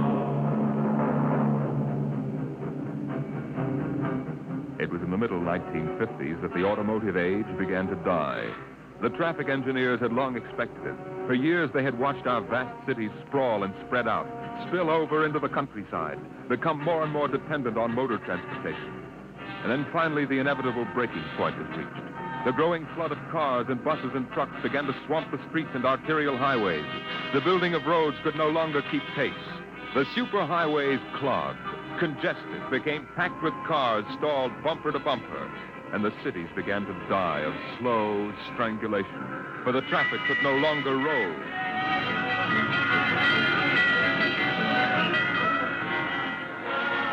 And then the engineers took over. They banned the automobiles, tore up the superhighways, and in their place they built the rolling roads. Mechanized roads that moved like huge conveyor belts, whirling along on their giant rotors at speeds ranging from 5 to 100 miles an hour, carrying the freight, the food, and the people from city to city and coast to coast. An engineering miracle had changed the face of a nation. The automobiles and railroads vanished. The rolling roads had taken over all transportation, and no one worried over the fact that if the roads should ever stop, our whole economic life would stop. For the machinery had never failed yet. The machinery that rolled the roads was perfect. But people forgot that machinery depends on men, the men who run it. Who makes the roads roll? That's right. The engineers. Not the supervisors, not the mechanic union, but the engineers. We're the brains of the roads. And where would the public be if we didn't keep those roads out there rolling? Right behind the 8-ball, and everybody knows it. All right, then. We're the men who hold the power. And it's time we started using it. We've called this meeting of the Engineers Control Committee because that's what we want to do, control. Your time, boy. Because I'm tired of taking orders from the Transport Commission, from slick desk jockeys like Jim Gaines, who don't even know a rotor bearing from a field car. Let Gaines yammer about our duty to the public. That's a lot of eyewash. We've got the power, and we're the men that count. It's time we quit fiddling around and use a little direct action to get what we want. Let's go. Mr. Chairman. The chair recognizes Brother Harvey of the Transport Mechanics Union. Thanks, boys. I don't rightly belong here since I'm no engineer. I'm just here to represent the workers' union. But I want to know what's all the shooting for. You engineers have got better working conditions than we have, and we ain't kicking. You say you engineers are powerful. You say you can tie up the roads. That's right. Well, listen. So can any screwball with a jar of nitroglycerin. Hey, what's he here? Yeah, and he don't need no engineering degree neither. Harvey, are you speaking for your union now? Or are you here as a stooge for the Transport Commission? Listen, I helped found my union, and I led the strike in 75 for decent working conditions. Where were you engineers then, huh? With the things. Now, Brother Harvey, remember you're only a guest at this meeting. Go on, Pan. Now, listen, men. I'm one of the old engineers on the roads. You all are. Worked up the hardwood. We didn't go to the fancy technical institutes like those young punk cadets the commission is training to take over our jobs. That's right, man. Jim Gaines don't fill us full of the old school spirit and that baloney about how the roads must roll. So, all right, then. Why don't we get smart for a change? What would happen if the roads stopped rolling? Maybe the country would begin to realize that they can't do without us. And maybe we'd begin to get the things we want. The roads must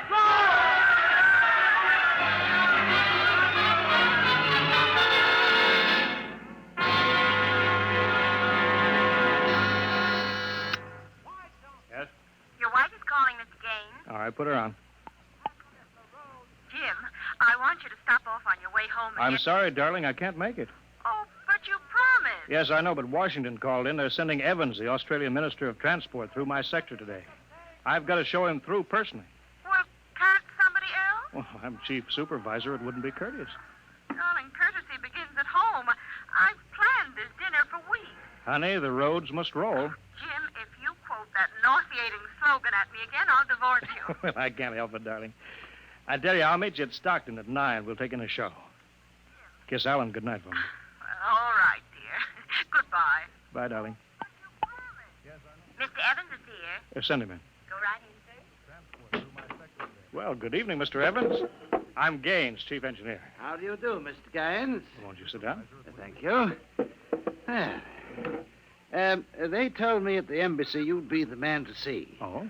I want to know how the roads work. I think we can handle that. I'm not a technical man, Mr. Gaines. My field is sociology. Suppose you tell me about the roads as if I were entirely ignorant. Well, fine. Well, it's nearly dinner time. Suppose we run up to Stockton sector for dinner. All right. Take us about an hour on the roads, and you can see them working. Excellent. If you'll excuse me for a minute. Of course. Hi, Chief. What can I do for you? Oh, Dave, you're on the evening watch, huh? Where's Van Cleek? Oh, going to some meeting. I'm going up to Stockton for dinner. Anything to report? No, sir. The roads are rolling. Okay, keep them rolling. All right, Mr. Evans, let's go.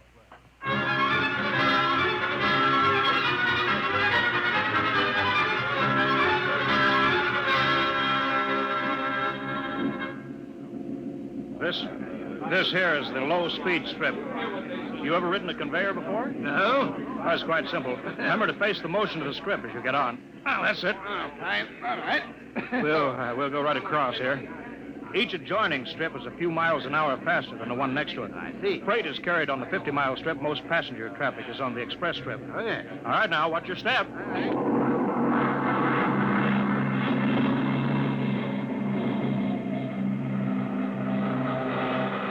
Here we are, maximum speed. 100 miles an hour. Amazing. This strip makes a round trip San Diego to Reno in 12 hours. Oh, here's the restaurant. Ready to eat? But is this a restaurant? There's a sign, Jake's Steakhouse, fastest meal on the road. Is it really a proper restaurant? Well, the best. Hooked right into the moving strip, of course. Shall we go in? Hello there, Mr. Gaines. We don't see much of you out on the road. Well, busy in the office, Jake. Oh, two, right this way. Thank you. Here they are. Now, what'll it be? Well, you order it, Jake. Well, how about a steak? 2 inches thick from a steer that died happy. Oh, that's fine. That's fine. Plug me in the intercom, will you, Jake? Sure, there's a talk box right next to it. Flank tool, Ryan. If you'll excuse me, Mr. Evans. Davidson on watch. This is the chief, Davidson. I'm at Jake's Steakhouse. You can reach me at 10L66. 10L66, right. There now. They can get a hold of me in an emergency now. Mr. Gaines, what kind of an emergency could there be? Well, 2 principally. Power failure on the rotors would bring the road to a standstill. That happened during rush hour. We'd have to evacuate millions of people. Well, as many as that? Oh, yes, easily. There are 12 million people dependent on this section of road. Gaines here. Hello, Chief. Davidson. We just got the hourly reports in. Proceed. Cadet engineer Gunther, while on watch, was found playing cards with C.J. Ross, technician on duty. Any damage? One rotor running hot, but still synchronized. It was jacked down and replaced. All right. Have the paymaster give Ross his time. Turn him over to civil authorities. Place Cadet Gunther under arrest. Bring him to Road Town Central. Yes, sir. All right. Keep him rolling. As I was saying, Evans, there are 2 possibilities of danger. Can you visualize what would happen if the strip under us would break? I hadn't thought of that.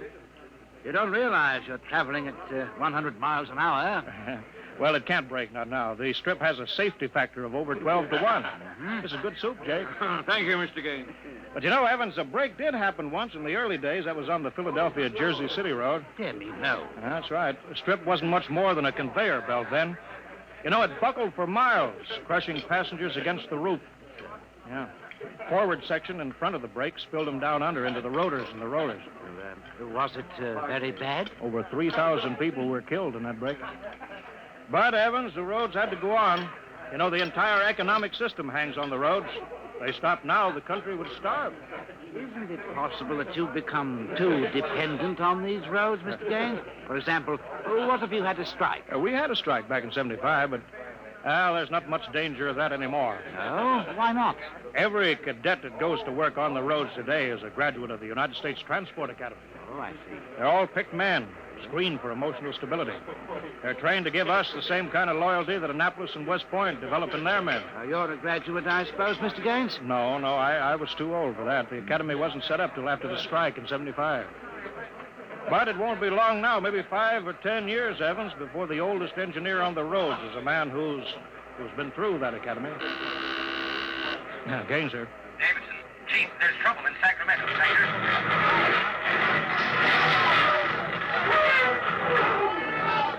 What is it? What's happening? Emergency stop. Hello, Davidson. The phones must be out. Come on. Jake, Jake! What is it? What's the matter? Have everybody stay in the restroom, Jake. What's that? Probably somebody stepped onto the next strip. Got cut to ribbons. There'll be plenty of casualties. Jake, where's your getaway hat? In the pantry. Well, how am I going to help those people? I've got the whole road to think of. Now, don't bother me. Give me a hand, Jake. This hatch is stuck here. All right, if you're coming with me, Mr. Evans, you've got to move fast. I haven't got any time to waste.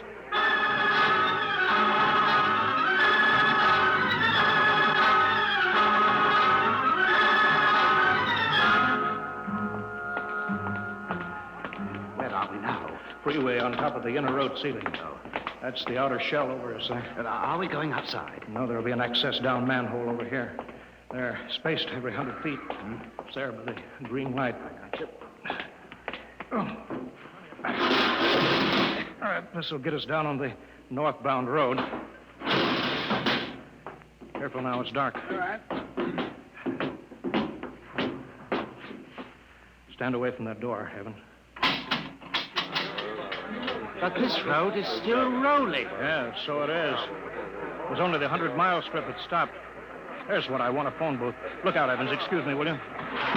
Hey! Out. I'm talking to my wife. What? Don't argue. Out. Emergency priority. Division office. Davidson?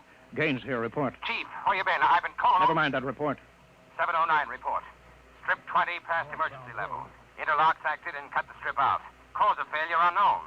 Direct communication to Sacramento control office out. Evacuation of Strip 20 commenced. No casualties. There are casualties. I saw them. Put police and hospital routine A into operation. Get me Van Cleek. I want him to take over for me till I report in. We can't reach him, Chief. Shall I cut out the rest of the road? No, keep those other strips rolling or we'll have a traffic jam the devil himself couldn't untangle. There are 5 million passengers on that road now. Notify the governor that I've assumed emergency authority. Arm all cadets available and await orders. Shall I recall technicians off watch? No, this isn't an engineering failure, man. That whole sector went out simultaneously. Somebody cut those rotors by hand. Now, I want all available senior class cadets to report to Stockton Subsector Office 10 with pistols and tear gas. Yes, sir. Oh, the governor wants to talk to you. He called in. Refer him to somebody else. I'm busy. I'll get back to you. I'm going down under.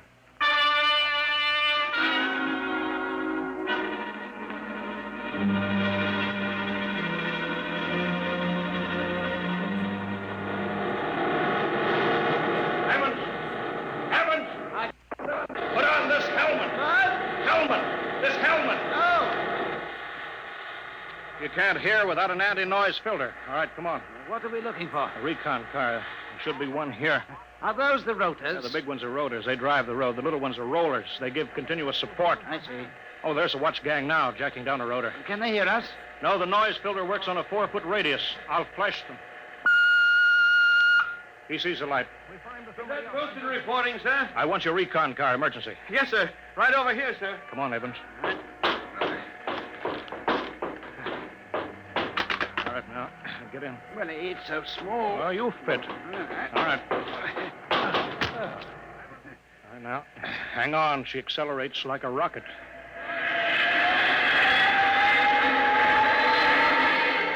Oh, my stomach. Oh. Relay station. This is Gaines. Get me Davidson, senior watch officer. Mr. Gaines, the mayor wants to talk. I haven't got time. Get me Davidson. Leave this circuit hooked into Davidson's board until I tell you to cut it. Yes, sir. Here's the senior watch officer. Davidson? Gaines calling. Have you found out yet what's stopping the roads? No, sir. It's still a mystery to me. All right, I'm on my way in a recon car. Hold everything till I get there.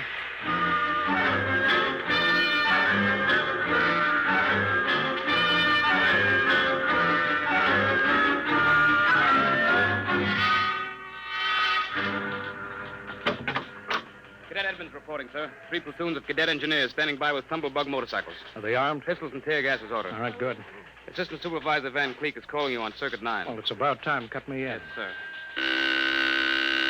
Hello, Van. Where are you? Sacramento office. Now listen, Sacramento. That's good. Report. in a pig's eye. What? I'm not your deputy anymore, Gaines. Van, what are you talking Now, about? listen, don't interrupt me and you'll find out. It's true, Gaines. I've been picked as director of the Engineers Control Committee. We're taking over. Have you gone off your rotor? You can't start Strip 20 until I'm ready to let you. Van! I can stop the whole road if I have to. Van Cleek, I'll call in the Army. How'll you get him here if the roads aren't rolling, eh? Listen, Gaines. Whoever controls the roads controls the country. And right now, that happens to be me. Sign off, Gaines. I've got to call the White House. You behave yourself. You won't get hurt. I don't believe it, sir. He's got us, Edmonds. If we go in and blast him out, he may wreck the road. What's your rolling tonnage now? 53% under evening peak, sir. How about Strip 20? Almost evacuated. Yeah. Listen in on this, Davidson. Standing by, Chief. I'm going down inside with these cadets. We're going to work north, overcoming any resistance that we may meet. The watch technicians and maintenance crews are to follow behind us. Each rotor, as they come to it, is to be cut out from under Sacramento's control, then hooked into the Stockton control board. You understand? Got it. Check. If it works right, we can move control of Sacramento sector right out from under Van's feet. And he can stay in his office there till he's hungry enough to be reasonable. Edmonds, get me a pistol. Mr. Gaines, there's a man here, and he's badly hurt. He wants to see you. Take care of him. I haven't got time to... He's from Sacramento sector. What? Sir. Send him in here. Mr. Gaines. Mr. Gaines. Take it easy. Mr. Gaines. You're Harvey from the mechanics show, you know. I tried to warn you, tried to get away, shot me 3 times. Get a doctor, will you? All right, now. Easy, Harvey. Harvey, how long has this been building up? It isn't the men. It's the engineers. I told them they were crazy, told them the road's got to roll. And when I tried to get away... Easy now. Bleeding from the mouth, sir. Harvey. Harvey? Can you hear me? He's dead, Mr. Gaines. Come on, Edmonds. We better move.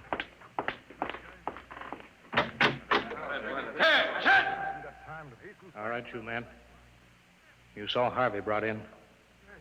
How many of you want a chance to kill the louse that did it? All right, men. Anybody who hasn't got his mind on his job will be in the way. Now, here's the order. We move north, mounted on tumblebugs. We're going to try to regain control, rotor by rotor, before Sacramento sector knows what we're moving. Now, we've got to capture any watch personnel we run on before they can get word back, you understand? Men, surprise is vital. Use tear gas when possible. Shoot only when necessary. But get them before they can reach a phone jack. Any questions? No? Then move out.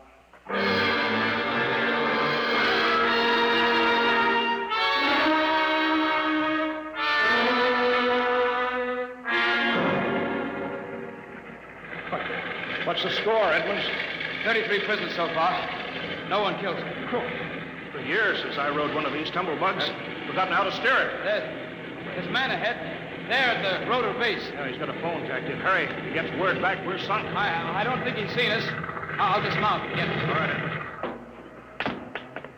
Halt! Pull out fire! Quick, he sees us. Come here, you. Look out, he's got a gun. I got him, sir. I got him. Grab his gun. Yeah, he had an intercom jacked in, all right. If he's got through to Sacramento office, it's going to be tough. I don't know, sir. Maybe you can get the call through. Listen. The road. Take off your noise filter. There. It's the road. The road is stopping. Halt your men. Halt. Hold up there. Hold up. Edmonds, there's a recon car coming up. Relay station call for Mr. Gaines in the recon speaker. Give it to me. Here you are, sir. Gaines here. Davidson here, Chief. Van Cleek's calling you. Who stopped the road? He did. Oh, he did he? All right, cut Van Cleek into me. You thought I was falling, eh, Gaines? What do you think now? All right, Van. The road is stopped. You've won this trick. Then why don't you get smart and give up? You can't win. You forgot something, Van. You can't lick the whole country. Yeah? Gaines, I've got a switch button in my hand. If I'll push it, it'll blow 300 yards straight across the roads. And then for good measure, I'll take an axe and wreck the control station before I leave. That's pretty drastic, Van. Yeah? If I blow this charge in the middle of Sacramento sector, it'll get an awful lot of people. There are plenty of shopkeepers still on Strip 20. That row of apartment houses next to the road will go. Now, look, Van, you don't want to blow the road, neither do I. Suppose, Van, I come up to your headquarters and we talk this over. Two reasonable men ought to be able to make a settlement. Is this some kind of a trick? I'll come alone, unarmed. My men will stay here. All right. All right, Gaines. But one wrong move and I blow the road.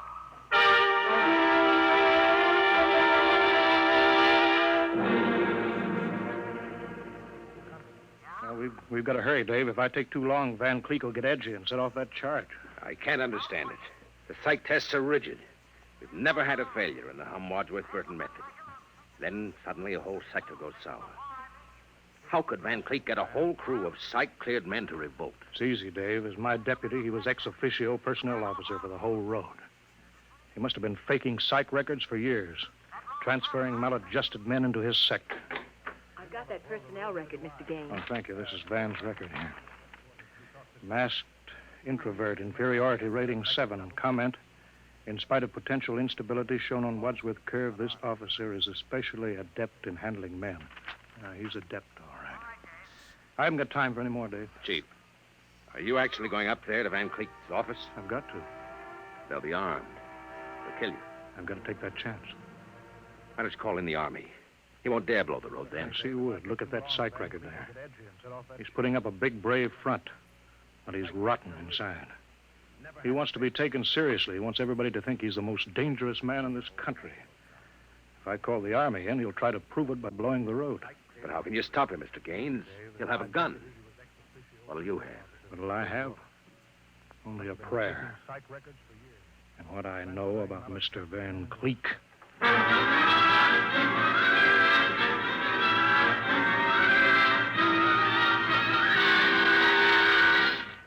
All right, Gaines. Director Van Cleek will see you now. Gaines, I want you to sign this now. It's a declaration of your recognition of the Engineers Control Committee. You've got 1 minute to sign it, Gaines, or I'll push this button and blow up the whole sector. You better sign, Gaines.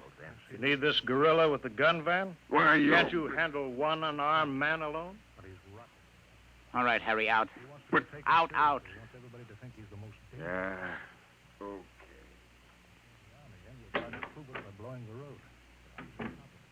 All right. Now sign. What's so funny? You are, Van. You start a revolution because you think the engineers should control the road. Then when you've got control, the only thing you can think of to do is to blow it up. That's kind of silly, isn't it? Tell me what you're so scared of. I'm not scared. Yeah, sitting there sweating all over that push button that you're holding. If your buddies knew how afraid you were, they'd probably throw you into the road. I'm not afraid. You're afraid of me right now, Van. You're afraid I'll have you on the carpet. Got 1 minute time. You're afraid the cadets won't salute you. You're afraid that they're laughing at you behind your back. No, I'm not. You keep quiet now. I've got a gun here. Yeah, you're afraid of using the wrong fork at dinner. You're afraid people are looking at you, Van, laughing at you. I am not. You dirty, stuck-up snob. Just because you went to a high-hat school, you think you're better than everybody, huh? You and your crummy little gold-braid cadet. Van, you're a pathetic little shrimp. I understand you perfectly, Van. You're a third-rater. All your life, you've been afraid that someone would send you to the foot of the class, so you right out on your ear where you belong. I don't want to look at you anymore. I'll show you. I'll put a bullet in you. Put down that pop gun before you hurt yourself. Don't you come near me now. Don't you come near. I'll shoot now. Give me that, Van. No, let me go, will you? Give me that pistol. Yeah. I thought if I wounded your little ego, you'd forget to push that button and pull the trigger instead. I'm afraid you'll never make a good executive, Van. They have to know when to punch buttons.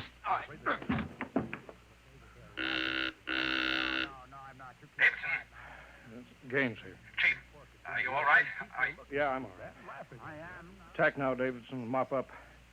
I'll hold the control room. I've got Van Cleek. I think his little revolution is just about over.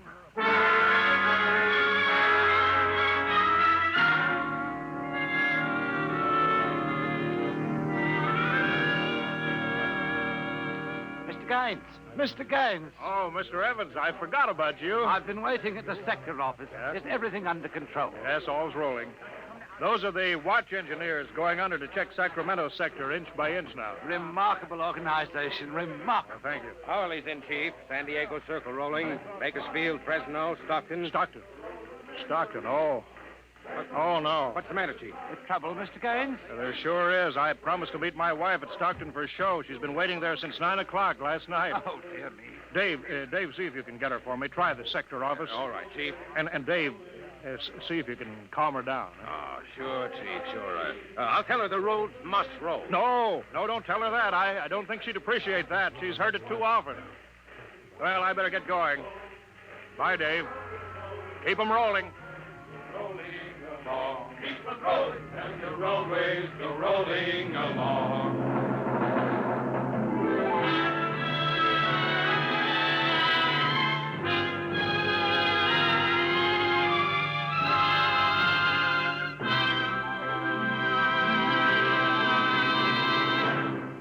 You have just heard another adventure into the unknown world of the future, the world of Dimension X.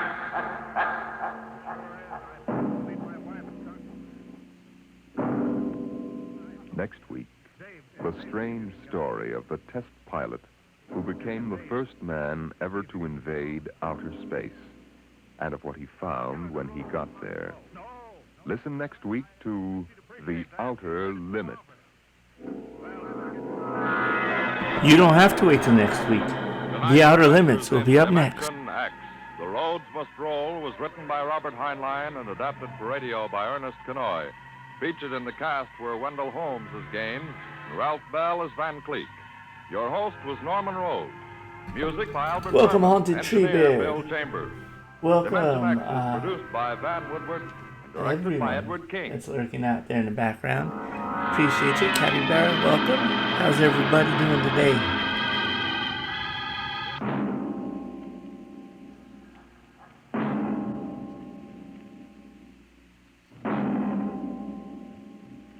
The strange who became the first man ever to invade outer space. What he found when he got there.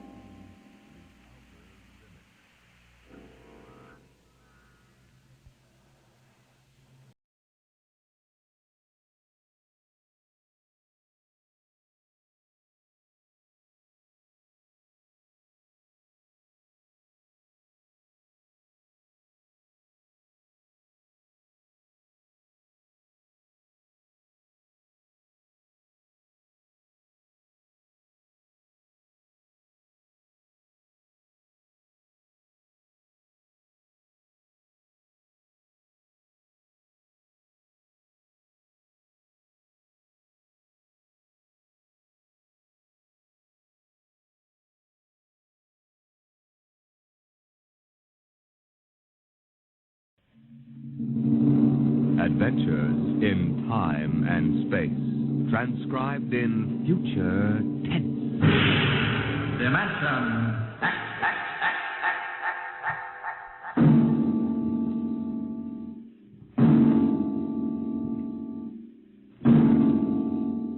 Can you predict what will come in 100 years, or in 10, or in the next minute?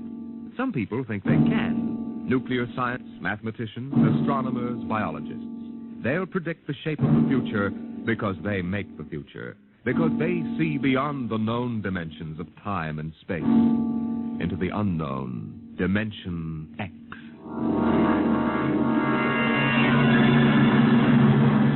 We go ahead now in time to 1965. We're on a vast concrete runway set in the desert of the Southwest. A giant metal ship stands before us, prow pointed for the stars. And in 5 minutes, the signal will flash, and it will tear up through the atmosphere to the outer limits. Attention. Clear field for takeoff. Clear field. 5 minutes, Steve. For takeoff. Warm her up, Charlie. I want to go over procedure again, Steve. Don't worry, I got it straight. We'll just make sure. Okay. I take her up on jets to 50,000, then I cut in the rocket. No lower, or your tail blast will burn out 3 counties. I climb 4 minutes on rockets, then start maneuver tests. Remember that, no more than 4 minutes. Right. This ship isn't like those strata rockets you've been testing. She's the first one built for outer space. If she works, she can go clear to the moon. If I'd have known that, I'd have brought my toothbrush. No, not this trip. Now get this, Steve. You've got power there to clear the Earth's gravitational field. But remember, after you cut in the rockets, you've only got 10 minutes fuel. If you go beyond the outer limit and don't save fuel for the return... I know, I won't get down again. That's right, Steve. You'll drift off into space. Get that now. 10 minutes fuel. Gotcha. Now, as far as I'm concerned, this project is a lot more important than that cosmic ray bomb they're testing out in the Pacific tonight. Well, the Security Commission brass doesn't think so. I don't see any undersecretaries under anything. Don't worry. In the long run, our ship will make the CR bomb back-page stuff. But in the meantime, it's just as dangerous. Remember, half the principles in this ship are pure theory, Steve. Slide rule stuff. If anything goes wrong, we may have to scrape you off the landscape with a soup spoon. You have a charming sense of humor. Now, here's what I'm getting at. We're risking your neck in this test. If anything blows, we don't want to have the next man pull the same boner. I know, Hank. So keep your mic open and keep talking. If anything goes wrong, we want to know exactly why. And we won't be able to ask you. Let us know before you pull every switch. Before you do anything. You got that? Yeah. Even if you only have to blow your nose. All right, get those fuel lines away. Okay, Mr. Groves. Well, I guess that's about all, Steve. Hey, that reminds me. Look, if Mary calls, I'm just up on a milk run. I didn't tell her today was it. How is she? She's okay, but she's due about now, and I don't want her to be nervous. Hey, I didn't know the baby was that close. Yeah? Steve, I really ought to be sending a single man on this job. What, and cut me out of a soft paycheck? Forget it, Hank. You know you can't get anybody else who can take 15 G's acceleration when those rockets cut in. Yeah, I know. It's time, Steve. Yeah. Well, see you later. Don't worry, Hank. I'll sweat for both of us. Button her up, Charlie. So long, Hank. So long. We'll give you the light from control.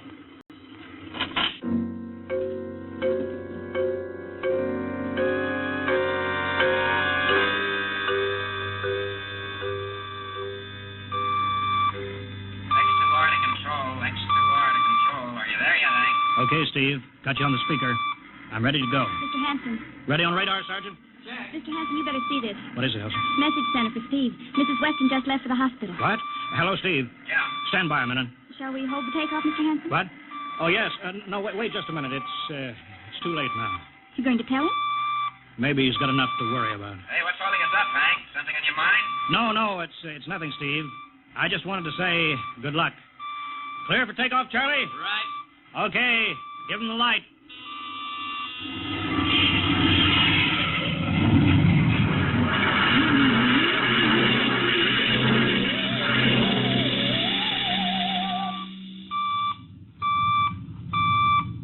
All right, Steve, I'm reading you clear. I'm at 20,000. Airspeed 600. She's running fine. Soundproofing works. There's a third-degree waiver in the AGY pressure. Got that, Charlie? Check. Dead center on radar, Mr. Hanson. 50,000 now. Cutting out the port jet. Now the starboard. I'm off jet. Airspeed dropping. Opening the rocket ports. Switch sticks a little, Charlie. Oxy alcohol pressure is 350. All right, now I'm advancing the ignition key.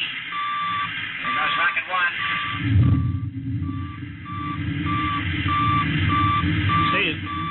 Steve, you all right? Yeah. Looks like somebody smugged me with a sledgehammer. Airspeed now 1,200. Here goes number two.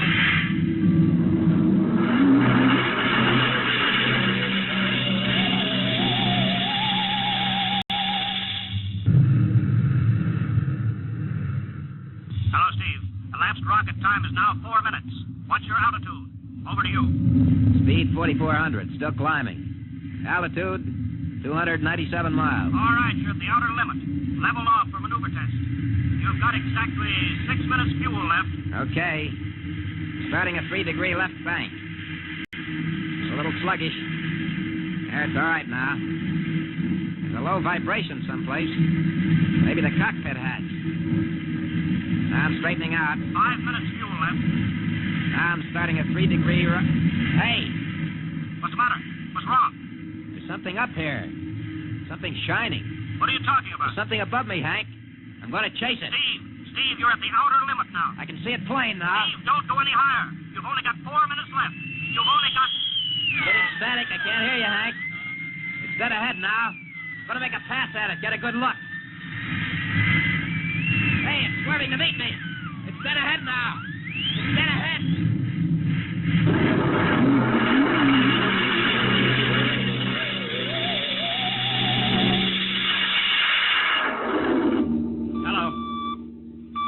Hello, Steve.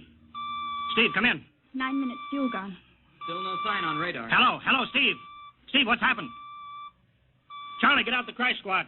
Tell the Army squadron to alert their search planes. Right. 9.5 minutes gone. Hello, Steve. What's happened? Where the devil is it? Charlie, Hello. for Mr. Hanson. Come in, Steve. We need a search squadron. Come in. No, Mr. Hanson's busy. Hello, Steve. Hello, Steve. 10 minutes, Mr. Hanson. That's the end of his fuel.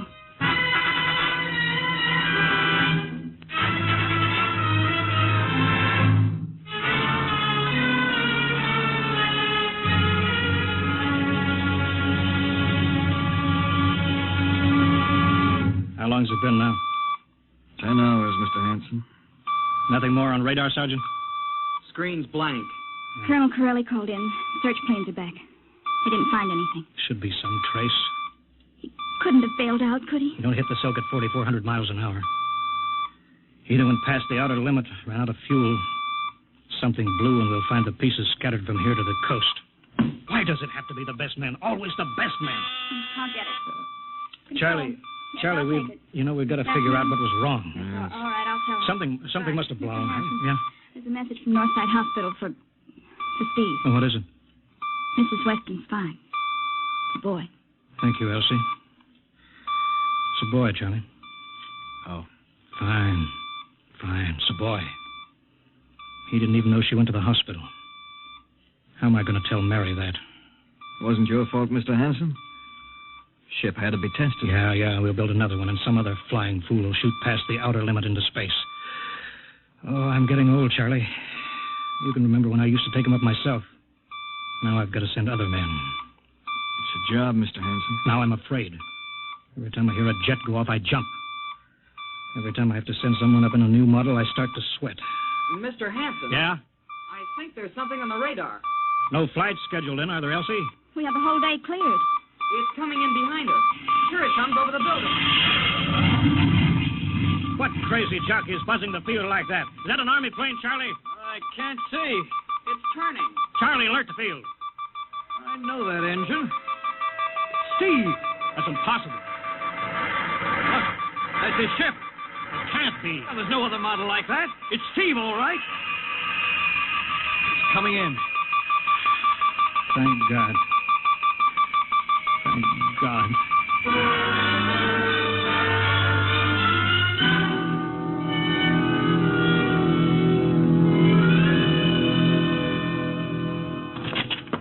All right, sit down, Steve. The quicker we get this done, the quicker you get over to see Mary and the baby. Hank. Elsie, give the order to check and refuel the rockets. I don't want anybody in here till I get Steve's reports. Bury any calls. All right, let's have it. What the devil happened to you? Hank, does that cosmic ray bomb still go off tonight? What are you talking about? Straighten out, Steve. Where you been for the last 10 hours? Listen, Hank, there's something more important. Come on. I've got to get a report on the screen to Washington, so let's have it. I've got to know how you stretched 10 minutes fuel to keep you in the air for 10 hours. Now, one thing before I talk. Look, have the Steve. Geiger men run over the ship before they refuel. What'd you run into? So help me, Hank, I don't know. But we better check and make sure it isn't radioactive. Elsie, add a Geiger report on the standard check. Steve, maybe we better have the doc look you over, too. No, I'll be all right. They said I'd be all right. They? Look, son, I know you've had a tough time, but we've had this field on the alert for 10 hours. One of the Army boys cracked up looking for you, and he's hurt bad. So let's have the story. Let's have it straight. I don't know how to tell you. Hank, I saw something up there. At 300 miles? I chased something up there, Hank, and I caught it. Now, don't hand me that, Listen, Steve. I was cruising along, just starting the right bank, when I spotted something. It must have been going about half my speed. It was egg-shaped and smooth. I made a pass at it, and I was coming back for another, and then there was a humming sound. Humming? A sort of vibration. And I blacked out. I was headed straight for it at 4,400 miles an hour. I thought it was going to be the biggest smash since Hiroshima, and I guess they were drinking that bottle. Never mind that, Steve. What happened? I came to inside their ship. Uh-huh. Steve, this whole thing has been a devil of a strain on you. I'm going to call Major Donaldson from the Army base. Ask him to sit in. A psychiatrist? Yeah, that's a good idea. Let him run his tests. He'll tell you I'm not kidding. Because, Hank, unless I miss my guess, I've just been tipped off to the way the world ends.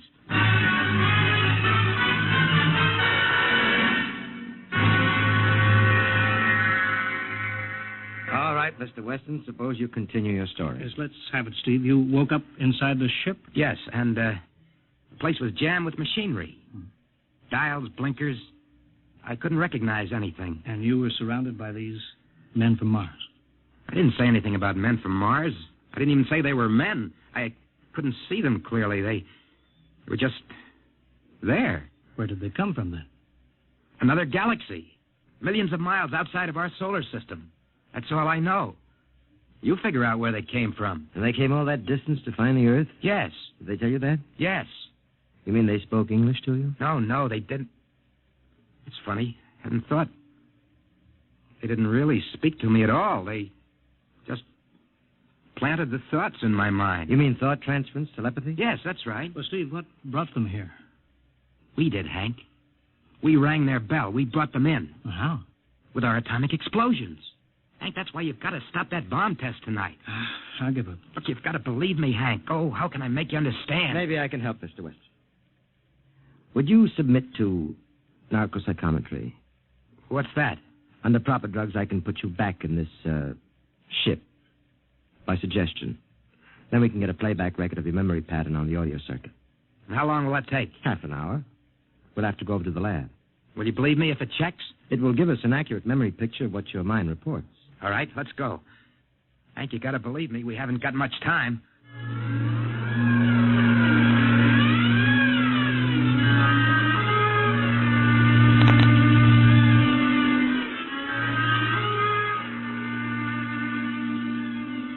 You should be getting drowsy now. Count backwards from 10. 10, 9, 8, 7, 6, 6.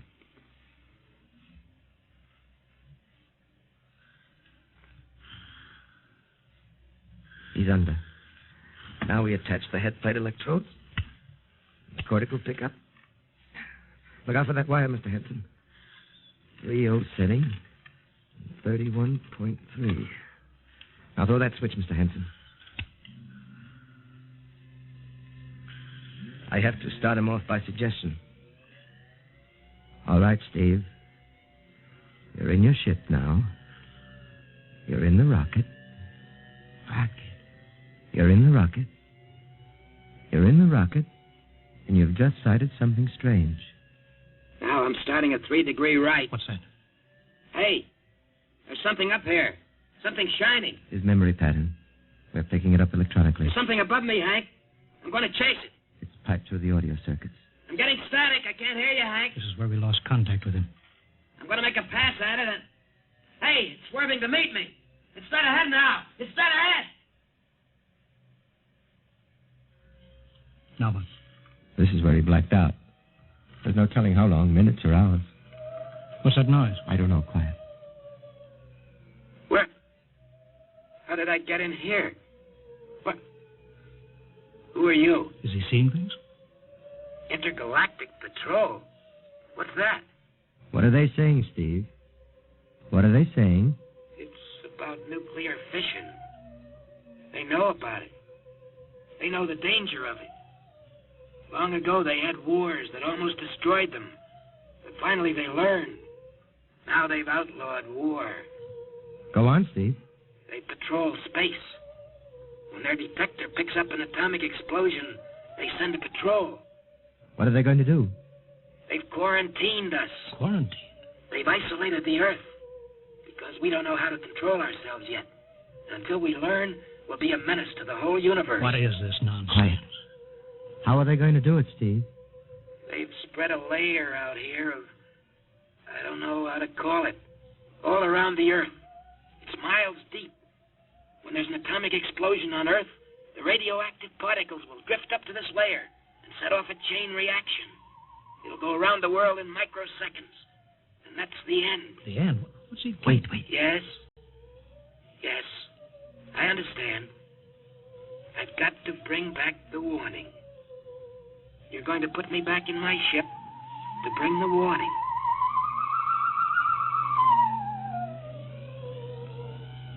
Now what? Blacked out again.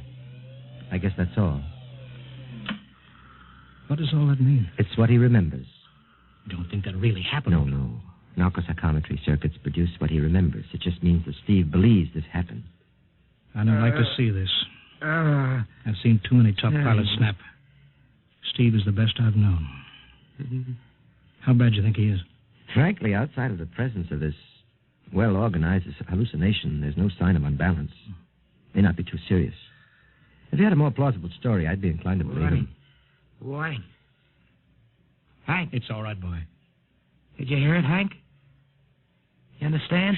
Sure. We've been quarantined. Let me give you something to make you sleep, Steve. Don't you understand? They fixed it so that if we set off one more nuclear explosion, that'll be it. Of course. Don't roll your sleeve down. You don't believe me. Now, take it easy, Steve. For the test tonight. They're setting off the CR bomb. Hank, what time is it? 11:20. Well, it's scheduled for midnight.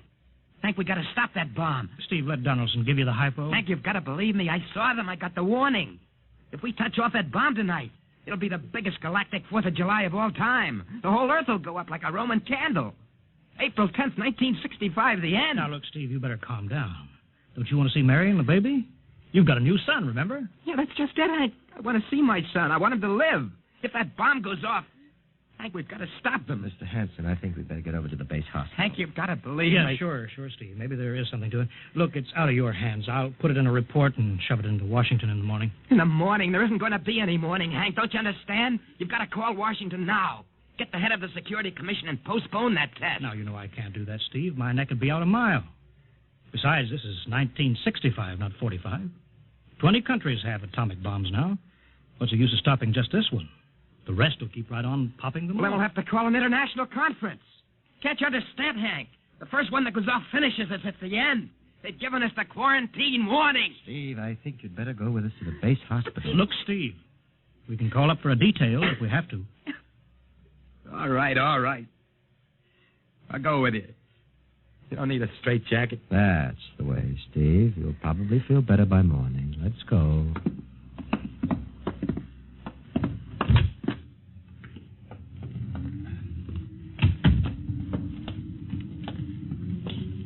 Well, Steve, tomorrow I'll drive you over to the hospital to see Mary and the kid.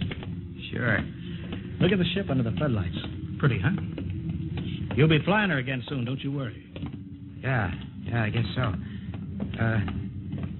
What you doing out in the line? They refuel her? Yeah, we got Clausewitz coming in tomorrow from Denver for another test. Figure we give you a day off. That's good. That's Why? Steve, come back. Come on, Donaldson. Steve, wait. He's heading for the rocket. Look, there he goes up. That crazy fool. We can't get at him now. That covers armor glass. He's waving. Yeah, towards control. It's the radio. He needs the radio. Come on. I should have gotten help. The radio's still hooked up here. Hello, Steve. Listen to me, Hank. You gotta call Washington now. Come out of that rocket, Steve. I'll call my men. Don't try anything, Hank. They've refueled the rocket for tomorrow. Take it easy, Steve. Listen, you know what'll happen when I fire the rocket tubes down here? Steve, don't. It'll burn out every building for 5 miles. All of us in one big blast. Steve, what do you want? You've got to stop that bomb. You got to call Washington right now. They won't believe me. You make that call or I cut in the rocket. Now, I mean it, Hank. Now, hook my screen to yours in parallel. I want to see exactly what you're doing. All right. Just don't fire those rockets. Get going, Hank. You got 12 minutes to make that call and stop that bomb. All right, I'm making the parallel hookup right now. Donaldson, you think he'll really blast? I don't know. Up to now, I'd almost say it was normal, but now he's liable to do anything, Hanson. Steve, there, you getting it on your screen? Yeah. Now, put that call through. All right. Operator. Visit screen to Washington. The visit-screen circuits are busy, sir. If you'll try again in half an hour. This is Security Commission priority. Break in, get me a line. Yes, sir. Just a moment, please. 10 minutes, Hank. Listen, Steve, I'm trying. Ready to take your call, sir. Washington, Security Commission 3. This is urgent. I want Undersecretary Herbert Ames. Washington 3. 1 moment, please. Hurry, will you? 1 moment, please. What time is it, Donaldson? 11:51. Do you think he'll fire those rockets? He might. Washington? Visit screen 3. Mr. Herbert Ames, please. That is a coded exchange. I cannot accept your call without clearance. Get it through, Hank. Listen, Washington, put it through. This is Mr. Hanson at San Marco Air Base. This is a priority call. I'm coded. 1 moment, please. I will check your code number. Get that through, Hank, and that bomb goes off at 12. Will you be reasonable, Steve? Your call has cleared, San Marco. Washington, visit screen 3. Herbert Ames, please. Security Commission Ames. Listen, Ames. Hello, Hank. Ames, you got to get me to the chief. Are you kidding? He's at the test control room. Yes, I know, but get him for me. What's up? You look lousy. Or is it a bad circuit? There's no time. I've got to get him before the test. It's about the CR bomb. I can't take that responsibility. Get that through, Hank. Right flag. Hey, what's going on there? Ames, my project has a high enough rating. This is a priority A call. What? Okay, it's your neck. I'll try to get him for you. He's in the control room, so you'll have to switch off your screen and speaker and go on earphones. Too much going on in there. Security ruling. You hear that, Steve? I've got to cut the incoming screen. All right, but don't try anything. 8 minutes, Hank. Hello? Hello? What? You got him, Hank? Yes. This is Hanson at San Marco. No, sir. Priority A request to cancel the bomb test. No, I'm serious. This is deadly serious. We sent the X2 JTR up today to the outer limit. We uncovered evidence. Yes, on the automatic instruments. What's that? No, possible chain reaction. No, I can't tell you the whole story. There isn't time here. Yes, I'll bring the readings into Washington in the morning. You've got to postpone the test till you see them. Look, I've worked on contracts for the Commission for 10 years. Yes, I have complete confidence in my information. You can record that. All right, I'll call you back immediately. Bye. Hank? He's agreed to cancel, Steve. The bomb won't go off. All right, boy. You can come down out of that ship.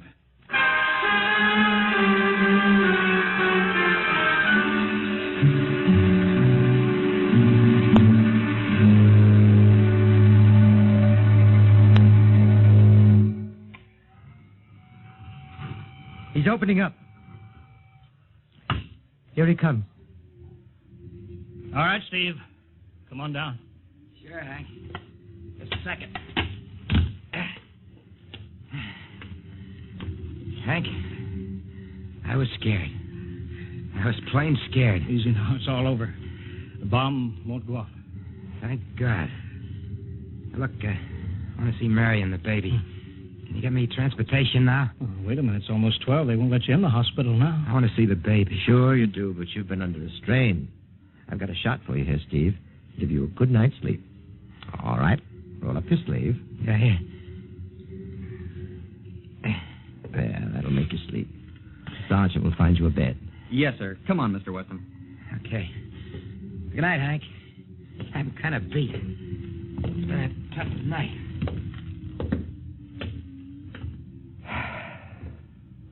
It sure has. I thought for a minute he was going to blast those rockets and send us all to Kingdom Come. Yeah. Quite a stunt getting the ray bomb test called off. It isn't called off. But the chief said... Ames couldn't get the chief. I was talking to a dead circuit. Bomb goes off in a couple of minutes. Oh. Poor Steve. He was one of the best. He was the best. 1 in 10 million. Some story of his, poor guy. For a while, he almost had me believing that quarantine. That's a very common delusion. End of the world. Yeah, I suppose so. It's a nice night. Never saw the stars so bright. We better be getting in. That wind is cold. Well, the bomb goes off in 30 seconds. Poor Steve. You know, Hanson, there's just one thing. Yeah? It's outside my field, but I'm curious. How did he keep that ship in the air for 10 hours with only 10 minutes fuel?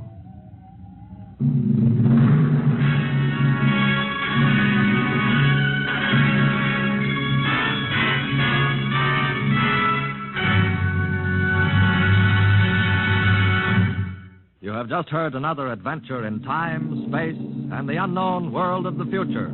The world of Dimension X.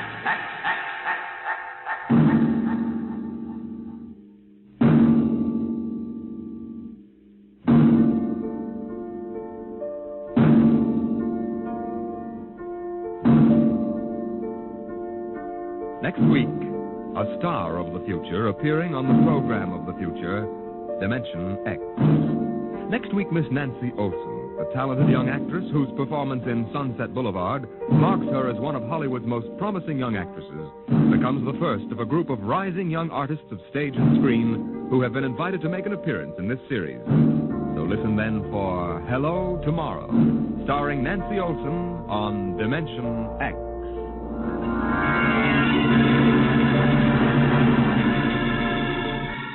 Tonight, Dimension X has transcribed The Outer Limits, written by Graham Dorr and adapted for radio by Ernest Kenoy. Featured in the cast were Wendell Holmes as Hanson, Joseph Julian as Steve, and Joe DeSantis as Donaldson. Your host was Norman Rose. Music by Albert Berman, engineer Bill Chambers. So what do you think Dimension happened? X is produced by Van Woodward and directed by think- Edward King. Do you think they canceled? I mean, do you think the quarantine went off as suggested? Make a note in chat what you thought happened after that episode, huh? Now for the next episode. Starts now. I'd like to hear your thoughts. Well, read them. I can't hear them on here, unfortunately.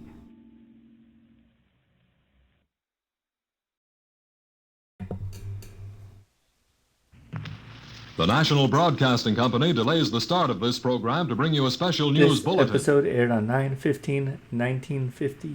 From the NBC newsroom in New York, United Nations troops have begun a breakthrough from their beachhead in South Korea, launching an attack from positions north of Taegu for a drive toward Seoul. The new offensive is timed with a big amphibious assault at Incheon, which is progressing on schedule. Keep tuned to your NBC station for the later news.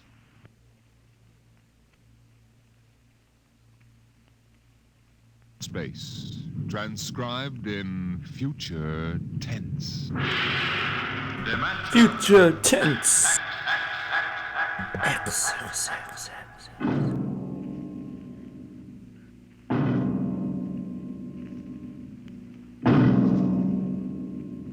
Tonight, a story of the future and a star of the future.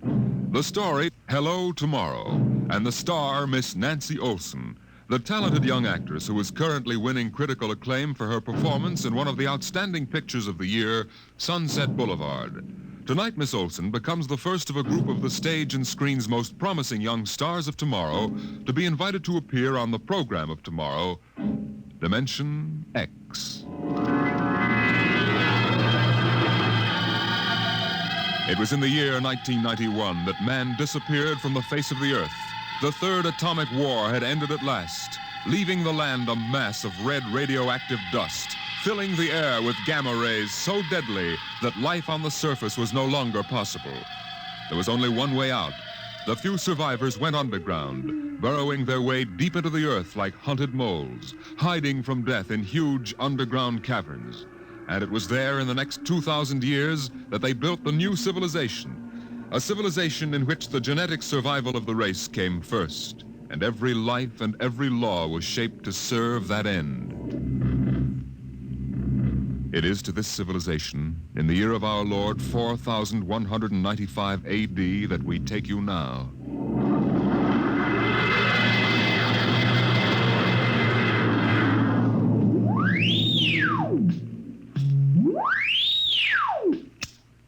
Yes?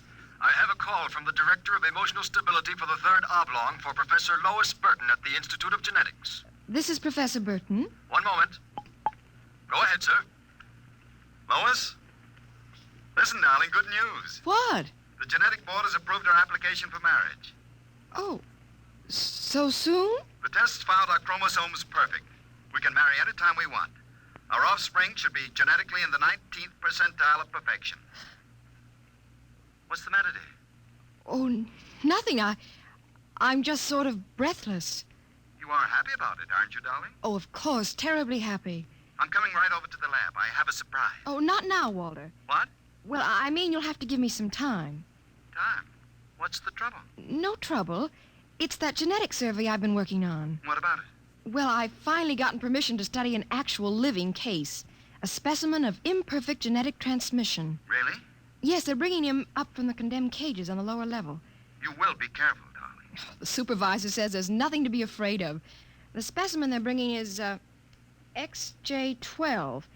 It's been studied before many times and is quite well trained. Well, I don't like it.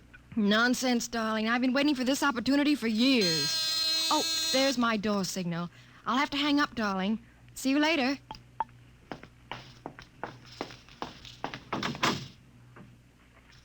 Yes? Professor Lois Burton? Yes?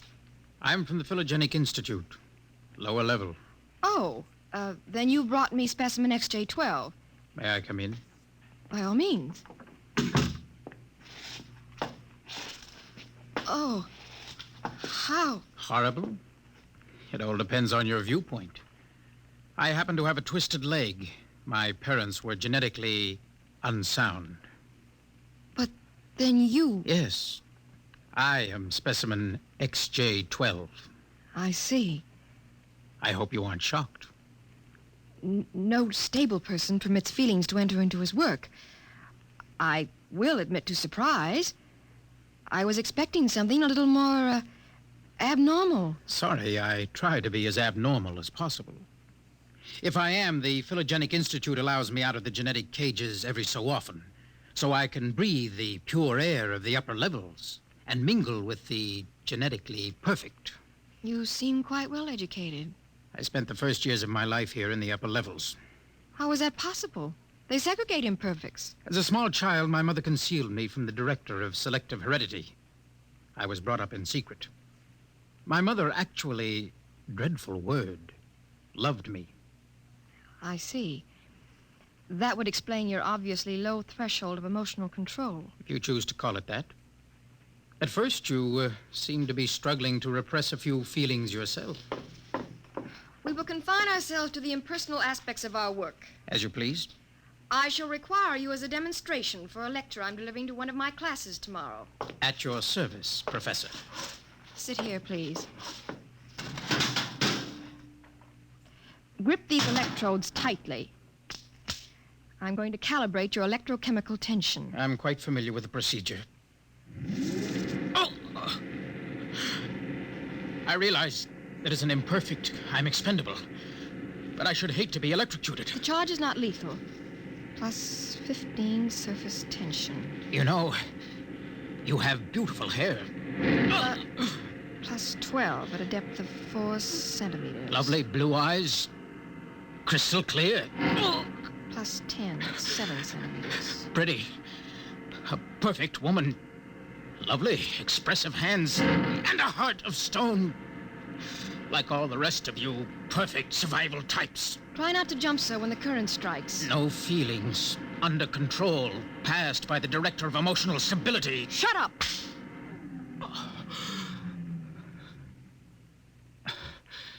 Maybe I was wrong. Maybe you have feelings. That will be quite enough. I seem to sense an air of emotional tension. Nothing, dear. This is a specimen XJ12.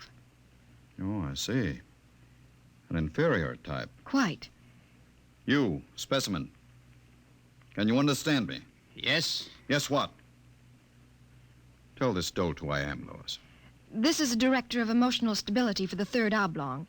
He also happens to be my selected genetic partner. You will address him as Sir. Yes, sir. This creature seems quite impertinent. He's only a specimen, darling. I suppose. We'll use him and ship him back to the cages at the Institute. He's probably radioactive. You, specimen. Mr. Director? You will confine your speech to answering only those questions addressed to you. Understand? Yes, sir. Perfectly.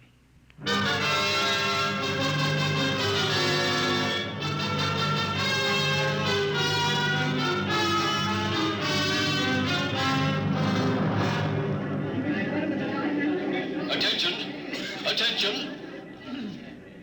The next demonstration will be conducted by Professor Lois Burton of the Institute of Genetics.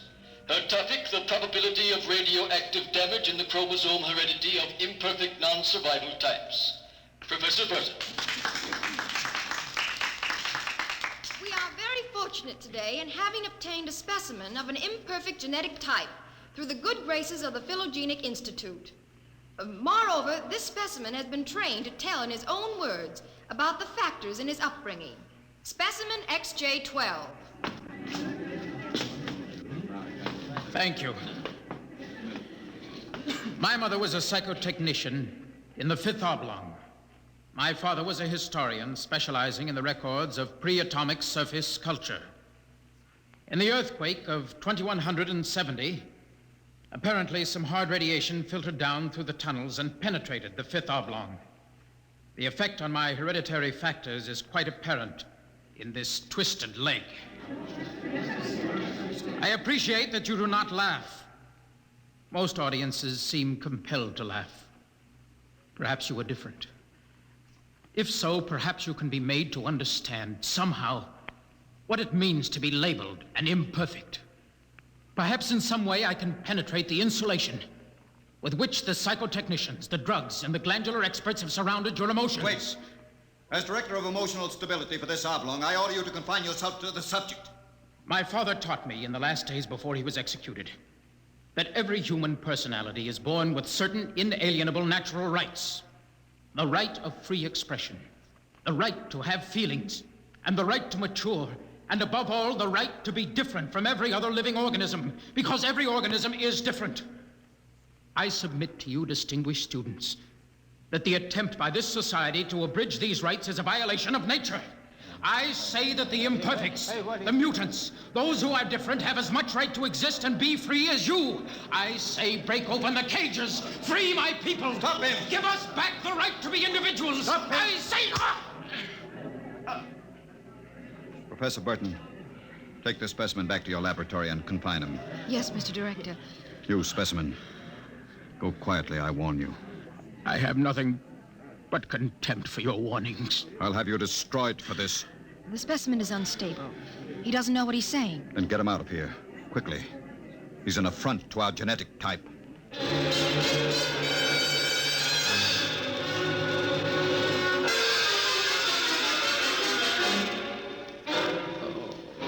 Hold still while I bandage your head. He'll be all right. I suppose you detest me for getting you into trouble. Don't squirm. Not that I blame you. I don't detest you. Oh. In fact, I thought you quite magnificent. You... what? As you spoke, something began to stir in me. You don't hate me? I've never felt so strange. Tell me what you feel. If I moved you, then I must have moved the others, some of them at least. I don't know quite how to explain it. A strange sympathy. Compassion. For some reason, I took pride in what you were doing. Seeing you stand up against them. Why do you look at me like that? Because I can't help it.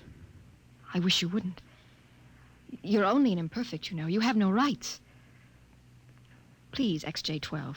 My name is Oren. Please. Say it. Oren.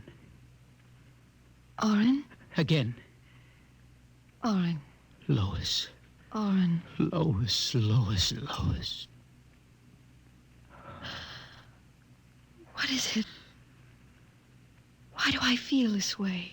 In the cages, they call it love. Love? We have no such concept in the upper levels. You've destroyed it. Would it be correct to say, I feel love for you? It would be correct. I feel love for you. Darling, darling. Lois, what about Walter? You're going to marry him. No. You're genetically suited to each other. I don't care. I won't marry him. There must be some other way. But... Walter! Very touching. Very tender. Walter, how could you spy? In my capacity as Director of Emotional Stability, it is my duty to spy. Specimen XJ12 will be disposed of quite systematically by the state. For the good of the state. For the good of the genetic code. And in the name of emotional stability.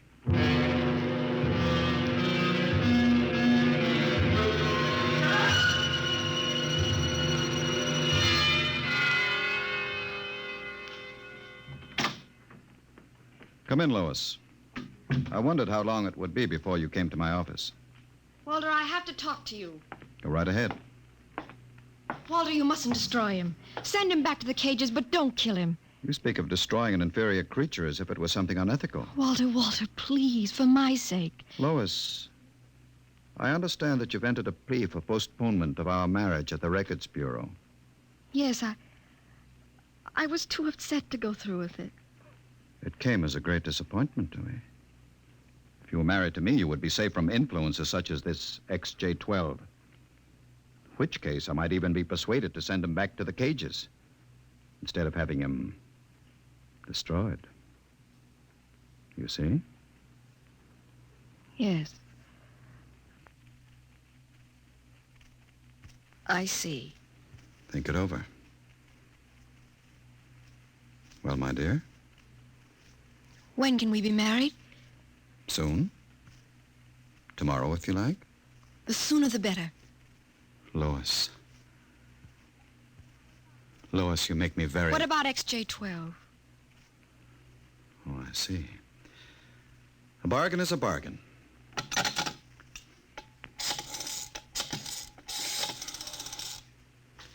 Let me talk to the custodian, please. Hello. This is the Director of Emotional Stability for the Third Oblong. I would like you to cancel the execution of specimen XJ-12. Yes. Yes, that's right. Turn him over to the security guard. He's to be remanded permanently to the genetic cages. Let me talk to him, Walter. My dear, I don't think Please, that... I want to be sure he's all right. Very well. Hello. Connect a circuit in the cell block. I want to talk to XJ-12. Here you are, my dear. Hello? Oren? Yes. No, I'm all right. How are you? Fine. Oren, I've been talking to Walter. He's going to send you back to the cages. Yes. Yes. No. No, I'm going to marry him. Because I want to. I'm not lying to you. I'm very happy. Yes. Yes, I've got to hang up now. Goodbye. Goodbye. And now, Lois. Walter, please. I've got to get back to the lab. Of course. I'll pick you up in, say, an hour, and we'll make plans for the wedding. All right? Yes. Yes, of course. Goodbye, Walter.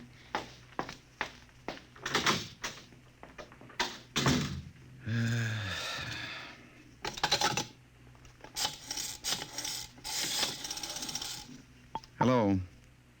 This is the Director of Emotional Stability again. I want you to cancel that last order. Proceed with the execution, but under conditions of absolute secrecy. No. Don't use the lethal chamber. Take him to the tunnels on the upper level. That's correct. Fine.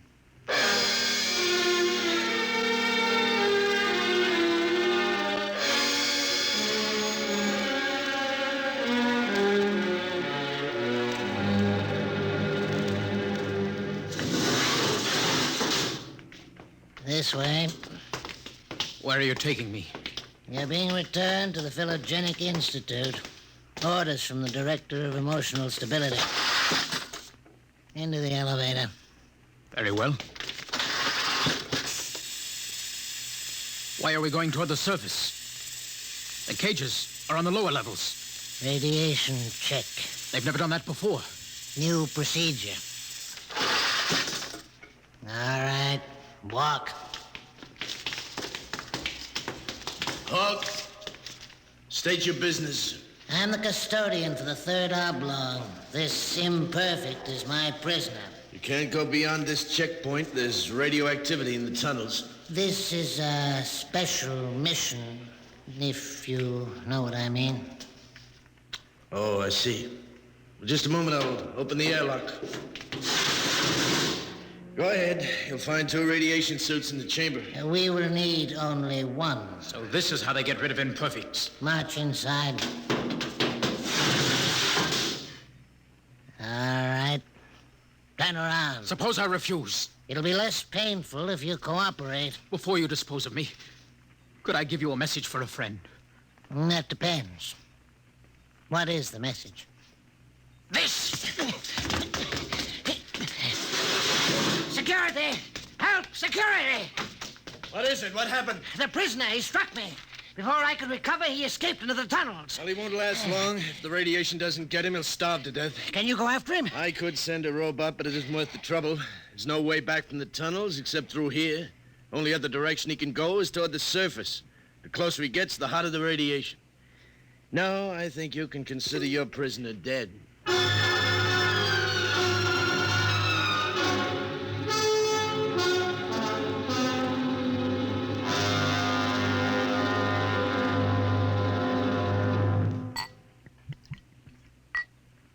More wine, my dear? No, thank you, Walter. You look very beautiful, my dear. Very beautiful. Thank you. These hydroponic fruits are delicious, aren't they? Oh, the wedding will just be a small affair. I've arranged for a few friends, the director of endocrine control, the chief of the security guards, one or two assistants to high council members. Walter, Yes? was he returned to the cages? Now, why must you spoil this lovely dinner by bringing that up? Was he, Walter? Well... Was he? Well, as a matter of fact, there was a little difficulty. Difficulty? Yes, you see, he escaped. Escaped? He struck a guard and ran off into the tunnels. The tunnels? But that's dead. He's free to return any time he chooses. When did it happen? Just a few hours ago, as a matter of fact. Walter, Now, don't become upset again, darling. you planned it, didn't you, Walter? Stability, darling. Stability. Stability. Stability. Is that all I'm to hear from you for the rest of my life? Darling. Here's what I think of stability. Well, we're not to be married. I'd be compelled to turn you over to the endocrine surgeons for doing that. Well, you can go right ahead, because we aren't going to be married.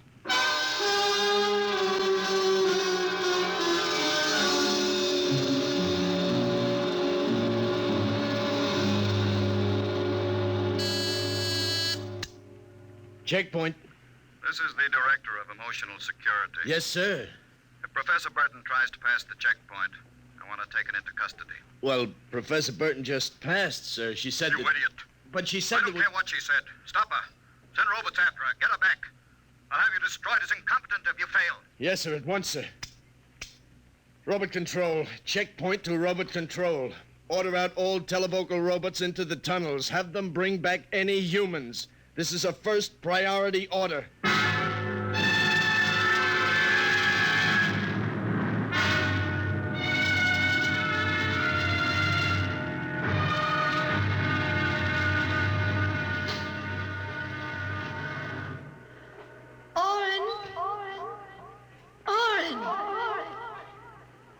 Oren, where are you? Oren. Hello? Oren, it's Lois. This way. Behind the rocks. Over here.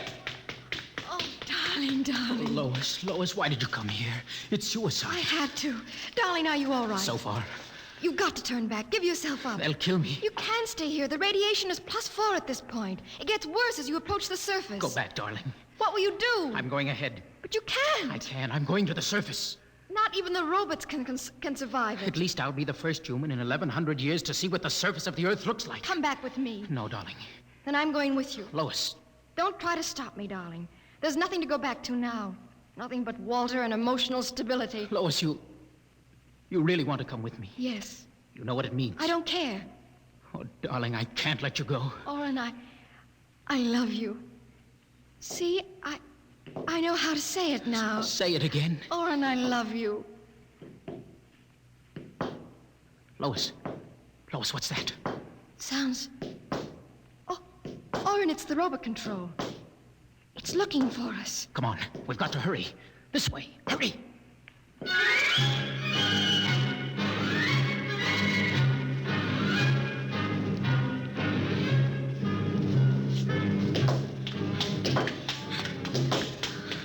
Oh, Oren, wait.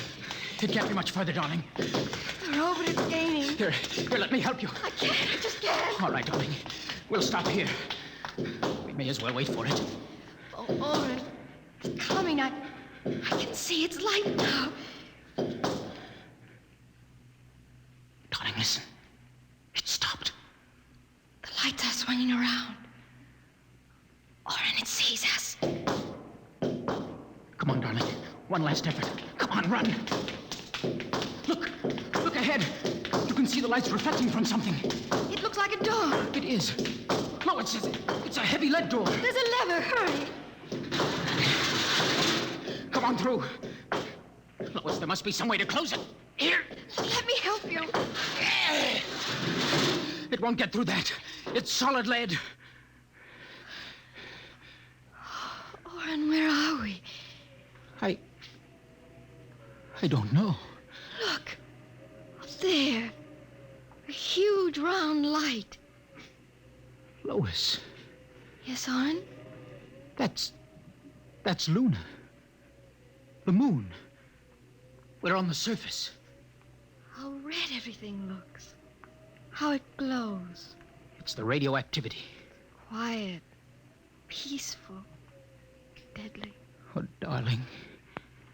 Sit here and rest a while. Put your arm around me. Oren, I'm afraid. Oren, we're going to die. Don't think about it. Just think about us alone.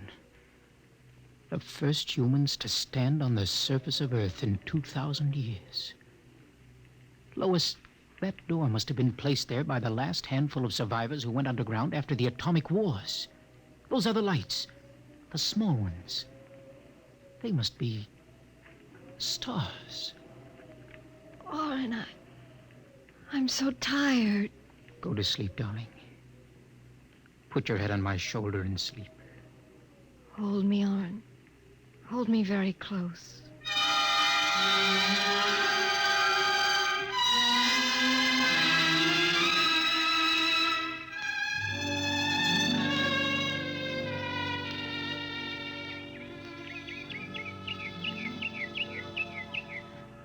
Oren. Oren, wake up. What is it? Look, it's light. What? The whole universe is light. Oh, Oren, how beautiful. Look. By all the laws of nature, we should be dead. Lois, no life could survive this. By all the laws of nature. Oren. What is it? We're not dead. This is Earth and we're alive. We're not going to die. But the radiation, it's present. You can see its effects. Oren, did you ever hear of adaptation? What? There is a natural law of adaptation by which an organism will try to adjust itself to its environment by changing. It's called a geotropism. I don't see what that has to do with... All these generations, we've been bombarded by radiation filtering down through the Earth. Each successive generation must have inherited some degree of immunity to the effects of radiation. And you think that... Oren, it can't hurt us. Don't you see? We're immune. We're probably the first generation to inherit sufficient immunity. But if that's true, then we can transmit that immunity.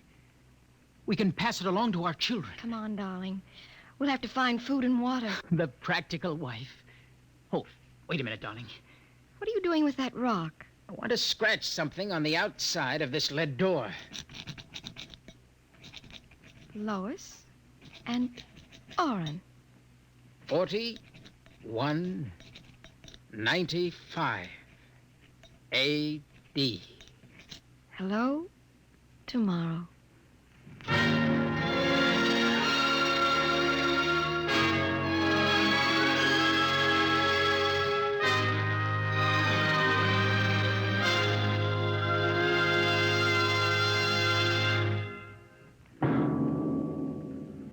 Tonight, Dimension X, the program of the future, has introduced a new star of the future, Miss Nancy Olson.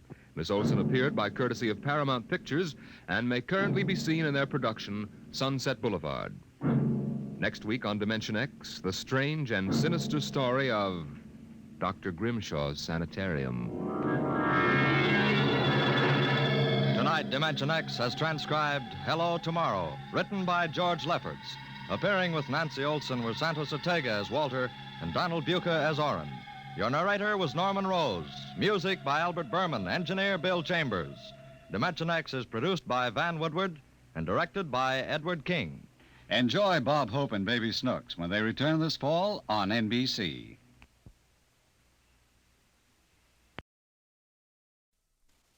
And now, Dimension X, which started airing this episode on 9/22/1950. It is Grimshaw's Sanatoria.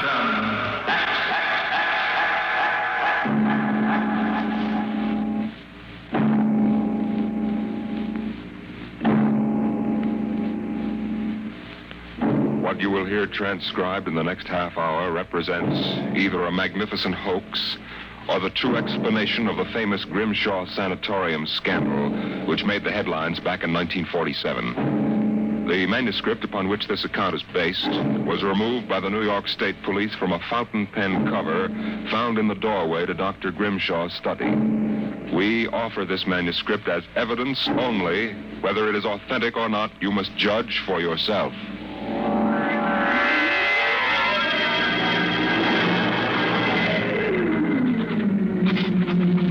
My name is John Doherty, Hamilton College, class of 34, member of Theta Alpha. I'm one of those fools who wanted some excitement in life. So instead of going into my father's shoe business, I became a private detective. These are facts. You can check them if you like. The rest of what I write here is so fantastic that I don't expect it to be believed. If anyone should find this manuscript and read it, all I ask is that you notify Miss Millicent Armbruster of 299 Wallace Avenue, Buffalo, that Johnny Doherty is dead. On the evening of July 1st, Miss Armbruster and I were driving to a wedding. Not our own, though I wish it had been. It was Sunday, and in order to avoid traffic, I took the old Mill Road, single-lane dirt affair that runs past the Gowanda Cemetery. Hey, Johnny, aren't you going too fast? Not for this road. There isn't a thing around except some tombstones. Johnny, the gate to the cemetery. What about it? That hearse. I don't see any... Hey, Johnny, look out! Look out!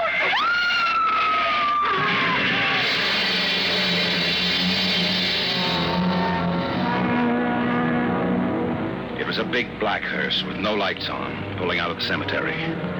Lucky I had good brakes. We skidded for about 20 feet and slammed into the back of the hearse. The two rear doors buckled and snapped open.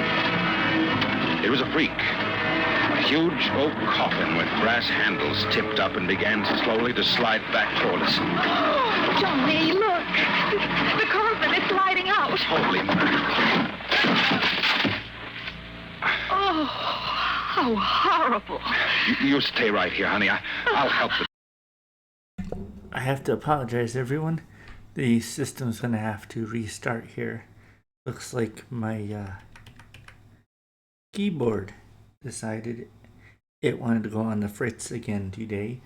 So bear with me. We will be rebooting and we'll be back in about 10 more minutes, and then we will replay this episode along with more Dimension X.